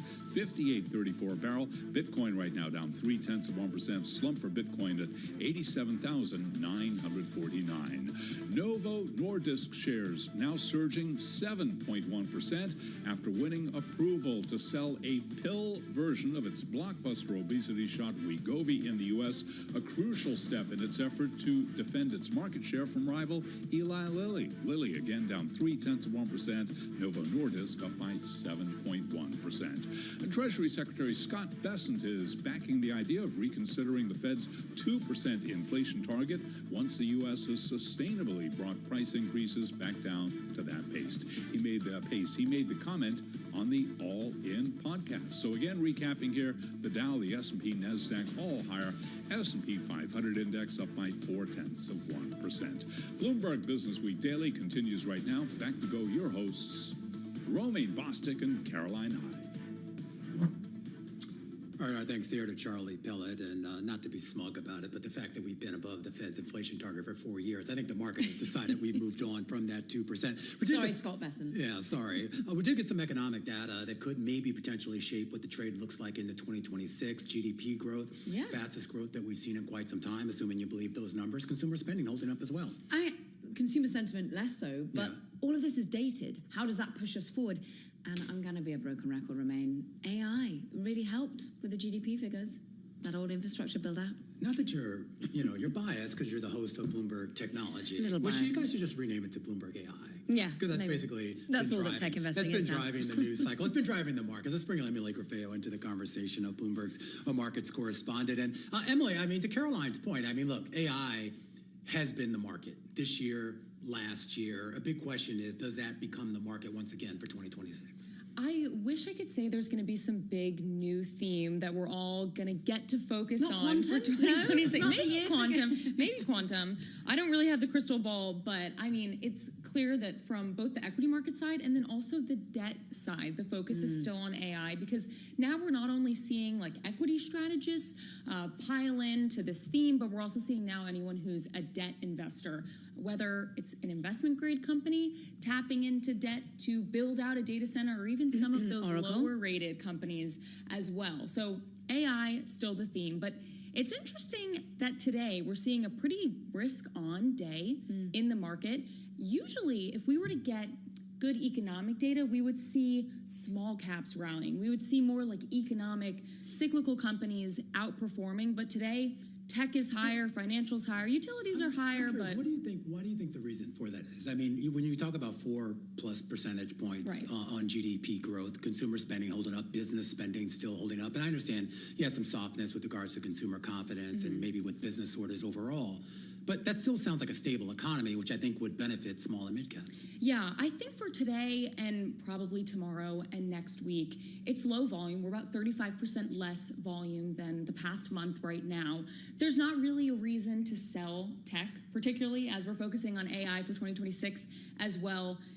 I think traders are feeling like any of the traders who are still on Wall Street, still at their desks, why mess with what has worked already? And when we have a day where, yes, we got this consumer confidence data that's potentially signaling, what could come ahead, why would you sell on a day when the GDP surprises so much to the upside? There's not really like a reason to be bearish right now. Apart from the Fed doesn't cut as much, and therefore maybe that's why Bitcoin's down a little bit. What are you seeing in terms of that trade? Yeah, so it is surprising. I mean, we do have rates a little bit higher today, especially in the front end, which again could suggest if the economy is too hot, maybe we don't need a rate cut. But if you look at what some of the strategists were saying, even Wells Fargo weighing in saying, the economy's hot, investors should pay attention to the positive trends. We believe the next 12 months will favor U.S. equities based on our expectations for higher U.S. GDP, broadening, accelerating earnings growth, moderating inflation, and improved global growth. At the end of the day, economic growth drives earnings, drives stock prices. So I think that's kind of the bet right now, less focus on this potentially keeping inflation higher and then keeping the Fed. And is that what the catalyst is? The next catalyst for investors more broadly is going to be fundamental data. It's going to be earnings. It's going to be seeing which companies are able to drive forward productivity and revenue. Yeah, I think that'll be a focus, particularly when it comes to AI. I know that you focus on this. There's been all of this CapEx spending on AI in 2025. Are we going to see it actually pay off next year? So I think patience is needed. But some of the rotation that we've seen over the last couple of months seems to suggest that the idea that people are moving away from, or not necessarily moving away, but trying to look beyond just the picks and shovels, the chips, et cetera, and start to look at maybe like the financial companies that will have greater productivity, or the retailers that will find better ways to use AI and this technology to get you to, buy whatever it is they want to buy. And it seems like a lot more people are trying to look for those opportunities now than maybe what they were, 12 months ago. Yeah, you hear a lot of people, again, talking about the broadening out of the rally, that maybe this is the time that you want to pivot into the equal weight S&P 500, for example, over the cap-weighted S&P 500 that we all know. I will caveat, again, though, that people were saying that at the beginning of 2025, that this was going to be the big year of the rotation. And there was so much talk of sell America, particularly in April after the tariffs. And this has been another example of why would you short the S&P 500? Like, if you just buy SPY and you hold it, you're up almost 18% year to date, despite all of the volatility. So definitely people talking about the rotation, but at least in ETF world, people are still buying SPY. I mean, there has been that frothier part of the market come out, though. Oh, yeah. The momentum trades, I mean, dare I say, quantum got a lot of the bubble pushed out of it. A lot of the power names suddenly got a little bit deflated.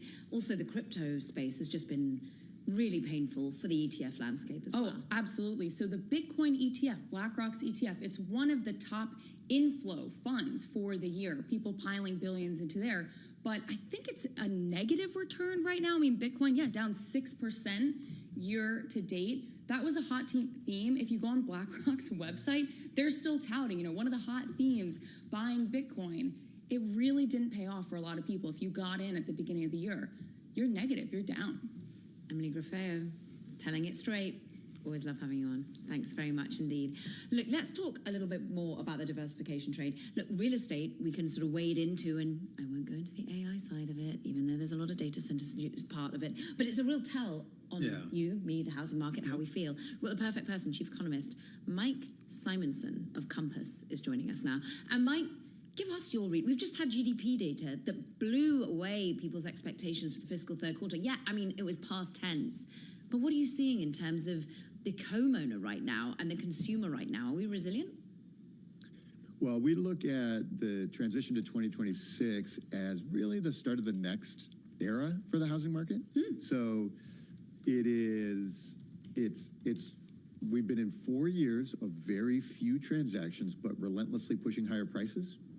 And what we finally see now in 26 is that the opposite story is emerging, where sales can finally grow, but prices are flat, so incomes are rising faster than prices, and therefore affordability starts to improve. So when you factor in the latest GDP growth numbers, that is pushing incomes higher, helps incomes grow faster than home prices, and helps restore affordability to the housing market. I am curious, though, when we talk about this issue of affordability, Mike, a big part of that, of course, is also the issue of supply. And depending on the market you're in, certainly if you're in a city like New York or some of the other major sort of economic centers, the supply just isn't there. And it hasn't been there really for quite a few years. Yeah, the supply story is really the main theme of the last 4 years. What we've seen is a tight supply in the Midwest and Northeast, but really growing across the Sun Belt. And that's because of a lack of mobility. So we've been moving from the north to the south for many years. In the last few years, that mobility has slowed dramatically. We're not selling in New York to buy in Florida. Why? We're not selling. Why, Mike? Because for one, it got more expensive to move. So home prices went up, insurance went up, all of the rates went up. The prices moved, but also because we're hiring less, the hiring rates are super low. I am less confident to quit my job in Chicago to get a job in Dallas, or leave my job in New York to move to Florida for a new job. And because of that, I am staying in place. We've called it the Great Stay, and it's not just a housing phenomenon, it's also a jobs phenomenon. Is there sort of a retirement narrative in there, Mike? And I raise that question because you have a huge population of boomers now that, in theory, would be aging out of some of the long-term properties that they've been in, and that normal churn you get as those folks sell those larger properties and maybe scale down to an apartment or to a nursing home or some kind of care facility. Is that not taking place? It turns out it is happening very much more slowly than people anticipated. Really, boomers are staying in their homes longer. They're staying in their bigger homes longer, and they're not selling. It's been called the silver tsunami. At some point, the boomers are going to have to sell. But as of right now, boomers are net buyers of real estate. Okay. And then what of Gen and the millennials, or the desire for them to move? In many ways, some people would say you see a New Yorker moving to Florida for the sun and for actually retirement purposes. What do you think gives the confidence that someone can quit a job in New York and go and get one in Dallas? As you were saying, that wasn't the case before, but doesn't it feel, though, the jobs market is up and away for 2026? So, as of right now, the key that I'm watching for is the hires rate. So unemployment has remained relatively low. It's getting a little bit worse, but the hiring rate has been ultra low and hasn't yet turned the corner. So it could be that with a few Fed rate cuts and growing GDP numbers, that gives companies confidence to hire in the next year. And if we see hiring grow, then you can imagine that people will feel more confident to sell in the north, to buy in the south, and we'll see some evening out of that tight inventory in the Midwest and Northeast and the ample inventory across the South. It's been a real divided country. Mike, I do want to get your thoughts on the impact of this artificial intelligence boom, whether it's the build out of the data centers, or whether it's all those people who were lucky enough to invest in this space early enough and potentially are sitting on some pretty healthy profits. There's been anecdotal evidence about a bit of a comeback in the real estate market in San Francisco and Silicon Valley as a direct result of this AI boom. Are you seeing any data that supports that idea? Yes, we are. And in fact, you really can't talk about the 2026 market without talking about AI. So there is the wealth effect. And what's fascinating in the local markets, you can see equity growth and stock market wealth impacts New York, of course. The AI specific boom in San Francisco, rents are dramatically higher in San Francisco. Home prices in San Francisco have been down for several years and have maybe turned the corner. It may be the only big market in the country where home prices look like they're recovering. They're still below last year at this time, but we can definitely see that. What's fascinating is in other tech markets like Seattle or Austin, we don't yet see that kind of demand. It's really specific. And at the same time, you can see that wealth, that luxury is outperforming. So high-end homes are outperforming in terms of sales numbers, in terms of price resilience, and that's pretty true across the country. And I think that is relatively related to strong equity markets, which are very much AI-driven. And so you can definitely see that across the country. I feel when we enter 2025, the luxury bifurcation, across markets, across economics, was there. But 2025 also became more of the year where companies insisted their workers come back to the office, at least 4 days, maybe 5 days a week. How has that played out in real estate? What the data shows is that in the big cities, the return to office has actually flattened out. So there is a sort of permanent seeming remoteness, which in those cities gave benefit to the ex-urban markets, the longer commutes, because it's not doing a 5-day-a-week commute, it is doing a couple-day-a-week commute. And so those markets and those ex-urban communities do look like they are remaining supported in a world where there is a new higher level of some permanent remote work. The smaller cities, that's less true. There's more of a return to the office in the smaller cities, and so that is really a large city phenomenon.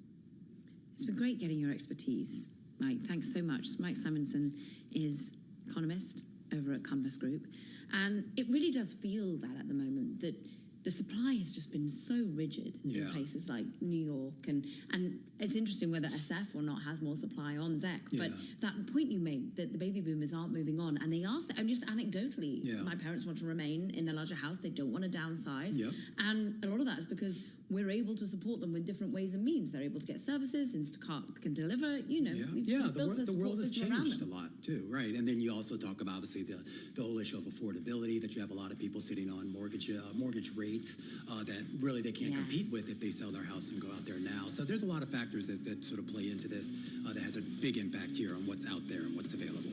All right, Romaine Bostick and Caroline Hyde in today for Tim Stenovic and Carol Masser. This is Bloomberg Business Week Daily. We'll be back in a moment, right here on Bloomberg.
It's 2:21 on Wall Street. We do check markets all day long. Your Bloomberg developing story at this hour. Headlines right now on the Bloomberg Professional Service. A jet carrying Libya's military commander has disappeared from radar in Turkey. Now, Turkey says the head of the Libyan military, al-Haddad, was inside the jet.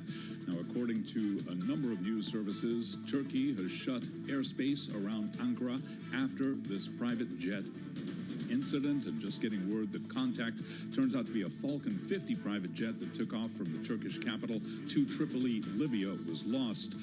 Again, developing story headlines right now on the Bloomberg. U.S. equities, they're pushing higher. In fact, we are looking at the best level of the day right now, looking at a record right now with the S&P at 6907, up 28, gain there of 0.4%. Dow Industrials up 113, up by about 0.2%. The Nasdaq Composite Index higher by 110 now, up 0.5%. Interestingly, though, a down day for the Russell 2000 Index. Small cap shares are declining. The index down now by about 0.6%. 10-year 4.16%, with the 2-year 3.53%. Gold up 1%.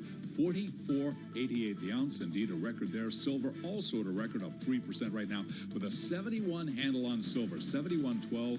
West Texas Intermediate crude up 0.6, 58.39 a barrel, and Bitcoin now lower by 0.5%, 87,828 on Bitcoin. Oil on track to snap a 4-day winning streak as traders weigh the U.S. clampdown on shipments from Venezuela against weak demand. Again, West Texas Intermediate crude up right now by 0.6%. Recapping, the S&P up 28 at a record up 0.4. And for on-demand news 24 hours a day, subscribe to Bloomberg News Now wherever you get your podcast. I'm Charlie Pelleton. That is a Bloomberg Business Flash. Charlie Pellet, thank you very much indeed. Welcome, Caroline Hyde, Romain Bostic, filling in for Carol Massif, Tim Stenvik. We're talking really big picture, 2025, pushing 2026, the trends, which are AI, whether you're using it, whether you're investing in it, but also just what the consumer's up to. How do we feel? Is it a vibe session again, or actually are we feeling more constructive? The economic data today, really much better than the market had anticipated. Absolutely, and it gets to this idea that people are still spending. There are some concerns about who is actually spending, but also a lot of questions, too, that I have personally about what people are spending on. Is it kind of the little things, or are they willing to spend on the big ticket items? Whether How's it's, your apartment looking, Romain? Apartment, I don't know. I'm not in the market for any more furniture. I live in a New York City apartment. We're all You're trying to declutter. Yeah. But some people are in the market for it. We've got a perfect guest. All right, let's bring him in. Chad Spencer joining us right now from Ashley Global Retail. Great to have you here, Chad. Talk a little bit about just kind of first the state of the kind of home furnishings market. I always look at it as being one of those things that, okay, you buy a couch or a bed, once every 5-10 years or so. But are you seeing maybe a little bit more activity in terms of what people are coming into the stores or to your website to buy? Yeah, it's great. You mean specifically product? I would tell you, just in general, the home business, we found the business to be really strong over the last 12 months. I wouldn't say that is necessarily the case throughout the industry, as I do believe there is some shifting happening in brick and mortar and online, and you're seeing that integration happening for brands that are poised to really take share in both spaces. But overall, I will tell you the overall industry in general, and specifically Ashley, we've had a fantastic year, and we're seeing traffic look good. People are coming to stores over the holiday period. December right now, even December in this holiday period, with what all is happening in the world and the craziness, is that we're finding double-digit growth and in the sales and the business. So we're really pleased overall this year. I would just say in general, we found double-digit growth in sales. So the consumer is still optimistic, to your point on what y'all were talking about. I think we obviously are providing, I would just say, extreme value for the consumer. But in general, I think the consumer is still pretty aggressive out there spending money and trying to make their home great. So talk a little bit about how you make the buying process a little bit easier, more seamless for the consumer, particularly for an item like a home furnishing, where a lot of people want to sort of go into the store, sit on the couch, or look at that coffee table, et cetera, et cetera. But of course, we are a digital first economy, more or less, at this point. And I know you guys have rolled out some tools, including that partnership with Perplexity, that I guess is going to allow me to better plan out what I need to buy and where it's all going to be placed. Well, I think you said it. We're a digital first economy. It leads everywhere. It is absolutely critical that you are in that space and you own that space. And you said it, Perplexity, PayPal, that whole partnership was really about us putting that foot forward to say we want to be a leader here. We've been a leader for so long. And if you understand agentic and what that means for the future of how commerce is going to be done, then we have to be in there, and we have to be, I would just say, leading the way to make sure the consumer can find the experience they're looking for. It's not, in today's world, you don't have to go anywhere if you don't want to your point. And what we're trying to do is to make sure that the experience in store and online absolutely mirror each other.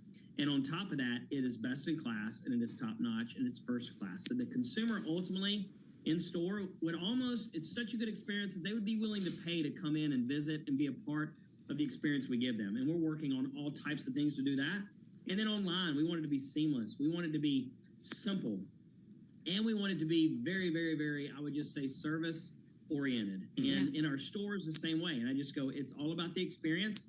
And that is what we're doing from the standpoint of how we, if you do come in the store, and how we tell those stories to make sure we're doing a quick job of getting the consumer where they want to be with the product they want to be online and in store. And then when you decide you want to purchase, there's nothing more frustrating going to I'm ready to purchase. I know what I want. Great. And it takes forever. So, we're really focused on a sub 10-minute transaction time because we do a lot of finance and stuff in stores. How do we make it quick? How do we make it fast? Because when it happens, she's ready to move on. What about that financing element being able to be integrated in a ChatGPT, a Gemini, or indeed a Perplexity experience? The moment you're doing it with Perplexity and PayPal, but I'm sure you want to get into some of the other more widely used chatbots right now. And how can I get the full financial experience that way? Yeah, you said it. I mean, the truth is financing is absolutely critical for all of our success. It's what allows you to provide a complete home. And it allows for, we do 0% interest for 60 months. It allows people to go ahead and finish that second, third, and fourth bedroom, or even just the kids area, whatever they want to do outdoor.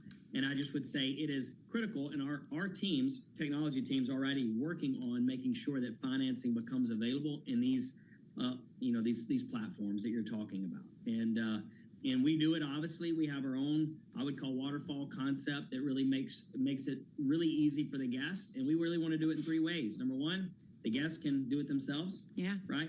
They can be assisted if they want to be assisted, or we can absolutely do it completely for them. And so there's really a 3-pronged approach we have at Ashley, which number one would be, how do you want to do it? And online, putting in more and more financial offers, and then making sure that it sweeps into this agentic space, and then all these platforms. Really, it's got to be omni, or, it's just got to be, everything's got to be the same. And so we're really working right now with Salesforce, other people, to make sure that we are getting all of our ducks in a row to make sure financing is available wherever she decides to shop.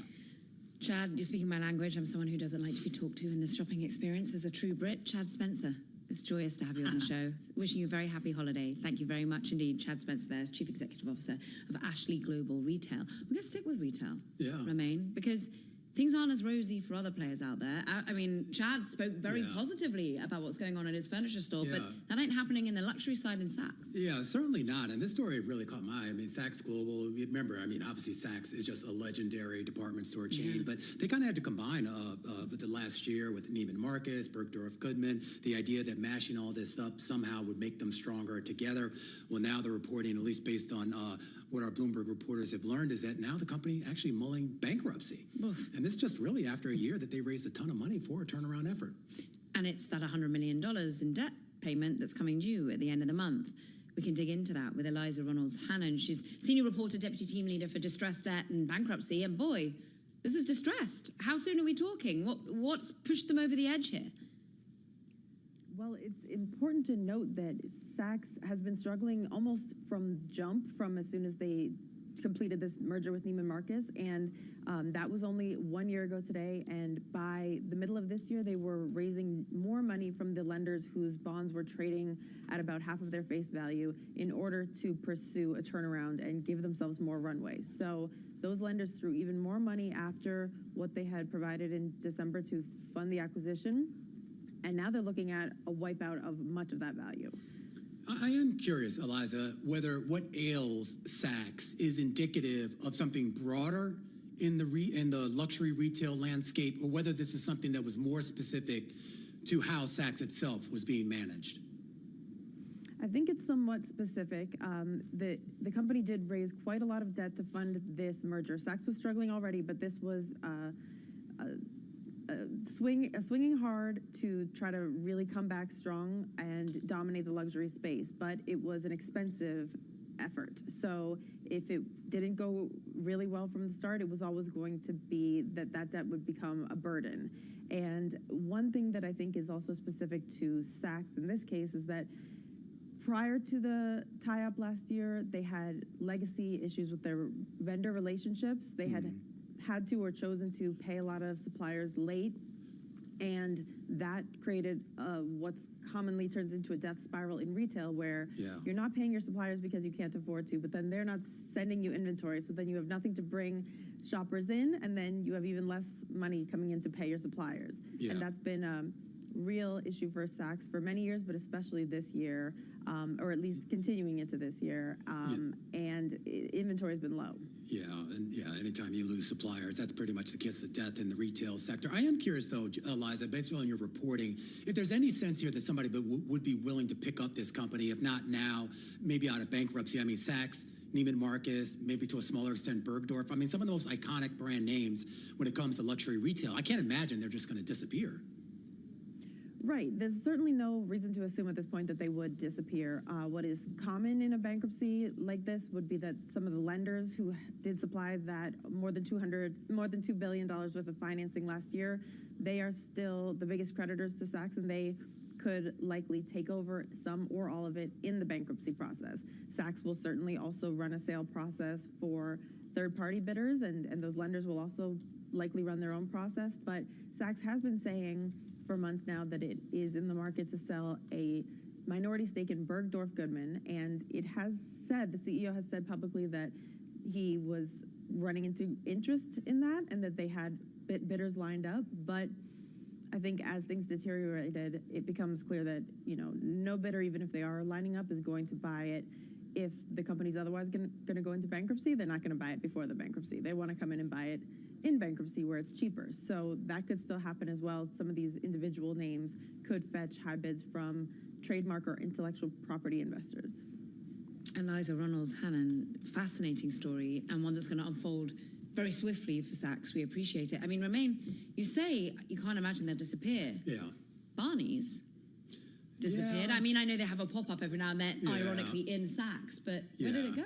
Yeah, you're right. I mean, it's funny. I walk by the old Barney's building, which still stands, is still vacant there. So yeah, you're right. Obviously, sometimes brands can sort of wither away, but I don't know. Saks just seems so iconic to me that we wouldn't have a Saks. Fifth Avenue, Caroline?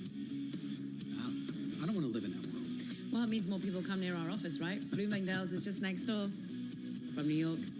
This is Business Week Daily.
It's 2:40 on Wall Street. We do check markets all day long here at Bloomberg. S&P 500 index holding at a record right now. We're looking at gains of 0.4% on the index, up 27, a record 69.06. Dow Industrials pushing higher, up 91, up 0.2. NASDAQ up 0.5%.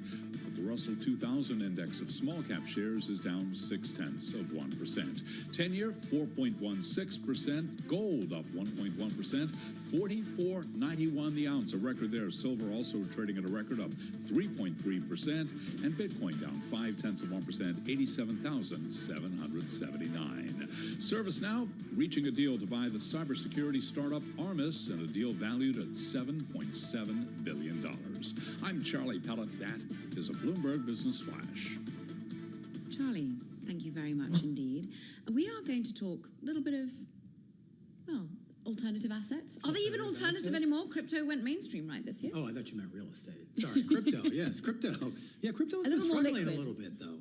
I mean, but you think about that big run-up that we had earlier this year, right? And a lot of that seemed to be based on the idea of all these companies basically becoming, crypto treasuries, Bitcoin treasuries to be specific, and that was driving a lot of the demand for these coins, and then eventually that drove the price up. I don't know if that actually materialized in the way that people thought it would. There was some regulatory tailwinds remain. There was some other institutional interest, but the DAT focus has started to unravel. And I think that there's been an awful lot of buying of shares by these digital asset treasury companies rather than the underlying crypto asset that they were originally set up for. We want to dig into that a little bit more with now a CEO of a DAT. We're welcoming Maya Vujinovic to the show, CEO of Digital Assets. You, of course, are over at FG Nexus, which is an Ethereum digital asset treasury company. In many ways, this was replicating what Michael Saylor did with Bitcoin and Strategy. But at the moment, the net asset values have, well, the shares have been trading below them, and you've been having to sell ETH, buy shares back. How do you see the outlook progressing for the rest of 2026? Yeah, great question. It seems like you guys are focused on the right thing, where everywhere I turn around, anchors are focused on price of Bitcoin and is it going down, is it going up? But these are some really fundamental questions, and thank you for having me on the show pre-holiday as well. I think, look, there's been, obviously, DATs have exploded early days, and MicroStrategy kind of led that, let's say, innovation to some extent, right? And then BitMine kind of showed off in Ethereum. And there was a very short window. I mean, even when we started ours, I basically said to my team, look, there's a really short window of this kind of uptrend. Why at that time is because we were pre-Fed cut. And so when you are pre-Fed cut, obviously, right, we've had that pump, which is exactly what also BitMine was able to benefit from. And then after that, I think it deflated a bit. And part of the reason is that people just kind of started asking a most important question, which is what I asked from the beginning, which is, what do we want to be when we grow up, right? And I think these DATs are really important. As you said, you're chasing MNAV, which is important, right? It's ETH per share or Bitcoin per share or Solana per share, right? But at the same time, you really have to evolve as a business as well. And so to your point, we have obviously bought our shares back, which I think is a very strategic move, an important move to show to our shareholders that we're actually serious about keeping our stock at a certain levels. And we have done that, and we're actually very competitive in the market. Our NAV is now, much higher than most of the DATs in the space, right? Minus, let's say, BitMine and MicroStrategy. Well, how much of a runway, though, do you need, Maya? Like when we start to talk about this idea of trying to sort of address that gap in valuation, do you have the space, or more importantly, are investors giving you the space to close that gap? Yes, and I think this was an important part of our early raise, is to get the investors to understand the game. Granted, a lot of investors have come into the space thinking like, right, this is going to be a next MicroStrategy or, BitMine overnight. But, all of them have been struggling, right? Even BitMine and MicroStrategy have, right? And so we do have investors who understand that, one, this is a long-term game. Two, this technology is long-term, right?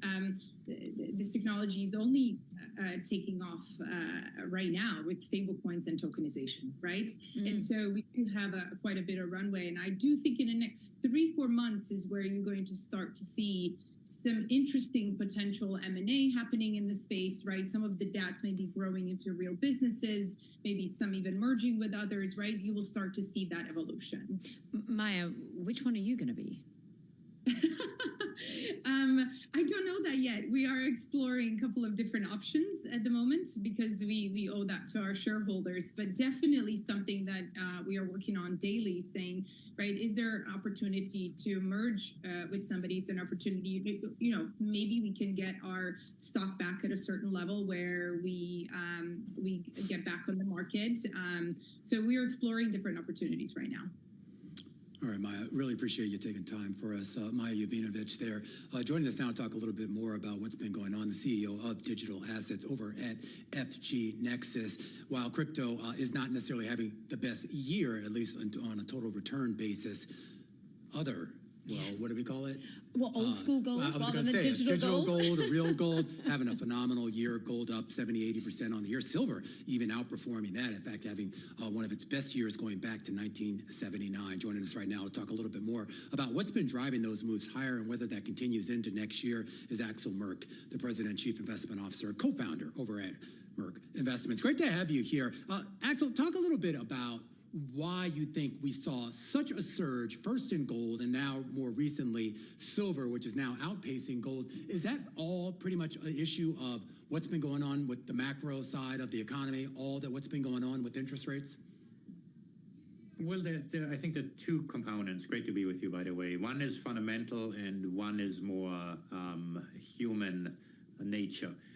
On the fundamental side, the one aspect I think that's been underreported is that when trade is impeded, when a wrench is thrown into the global trade machinery, it's not just the flow of goods, it's also the flow of currency that's affected, meaning that foreigners are disincentivized to own treasuries, pushing up borrowing costs in the US, and of course then the right reaction would be, because deficits need to be financed more domestically to lower deficit spending, and instead what's happening is pressure has increased on the Federal Reserve. And that wrench that's thrown, and ultimately that is what drives the exorbitant privilege, the ability to kind of borrow cheaply in the US, to invest for higher returns abroad. It's a process that gets disrupted, and because the gold space and precious metal space is fairly small, we can have outsized impacts. The weaponization of the dollar impacts it as well. The other side of that is the speculator. For several years, the speculator was busy with meme coins, digital tokens, SPACs, and historically the speculator is in the precious metal space. They have come back, and the key contribution they make is that to add volatility. So we have a little bit of both. Fundamentals are impacted, the macro aspect, and then yes, there are technicals or speculators, whichever way you want to frame them. How do you protect yourself? I mean, you're someone who's had an extraordinary year investing in gold, but also the mining and miners around that. When you're at this new peak, what do you do to protect your downside? Well, for better or worse, we have a mandate, and so we are kind of stuck in what we do. But by all means, we do, of course, have the questions come up internally. How do you manage risk in this sort of environment? And I can't, of course, speak on behalf of what individual investors do. What we do on the mining side, which is a big chunk of what we do, is we focus on management teams. The scarcest resource is not gold or silver. It is good management. And so by being in the right stage of the growth where one supports them, one have somewhat of a protection on the downside. But of course, if you're in the space, if we were to have a significant downdraft, then by all means, yes, you would be affected as well. Of course, you can buy protection. The implication of that is, of course, that you underperform in the bull market. And so it ultimately comes down to what is your risk tolerance, what risk can you afford to take, and what you want to take. As far as we're concerned, we're mostly interested in communicating of the decision we ultimately make, so investors can make their choice based on that. And you certainly have seen it in the appreciation in your assets. Axel, really appreciate it. Axel Merk, President and Chief Investment Officer, co-founder there of Merk Investments. Digital gold versus real gold. Caroline, what you got? This year, you should have backed the hard stuff. Remain a joy as always. This is Business Week Daily.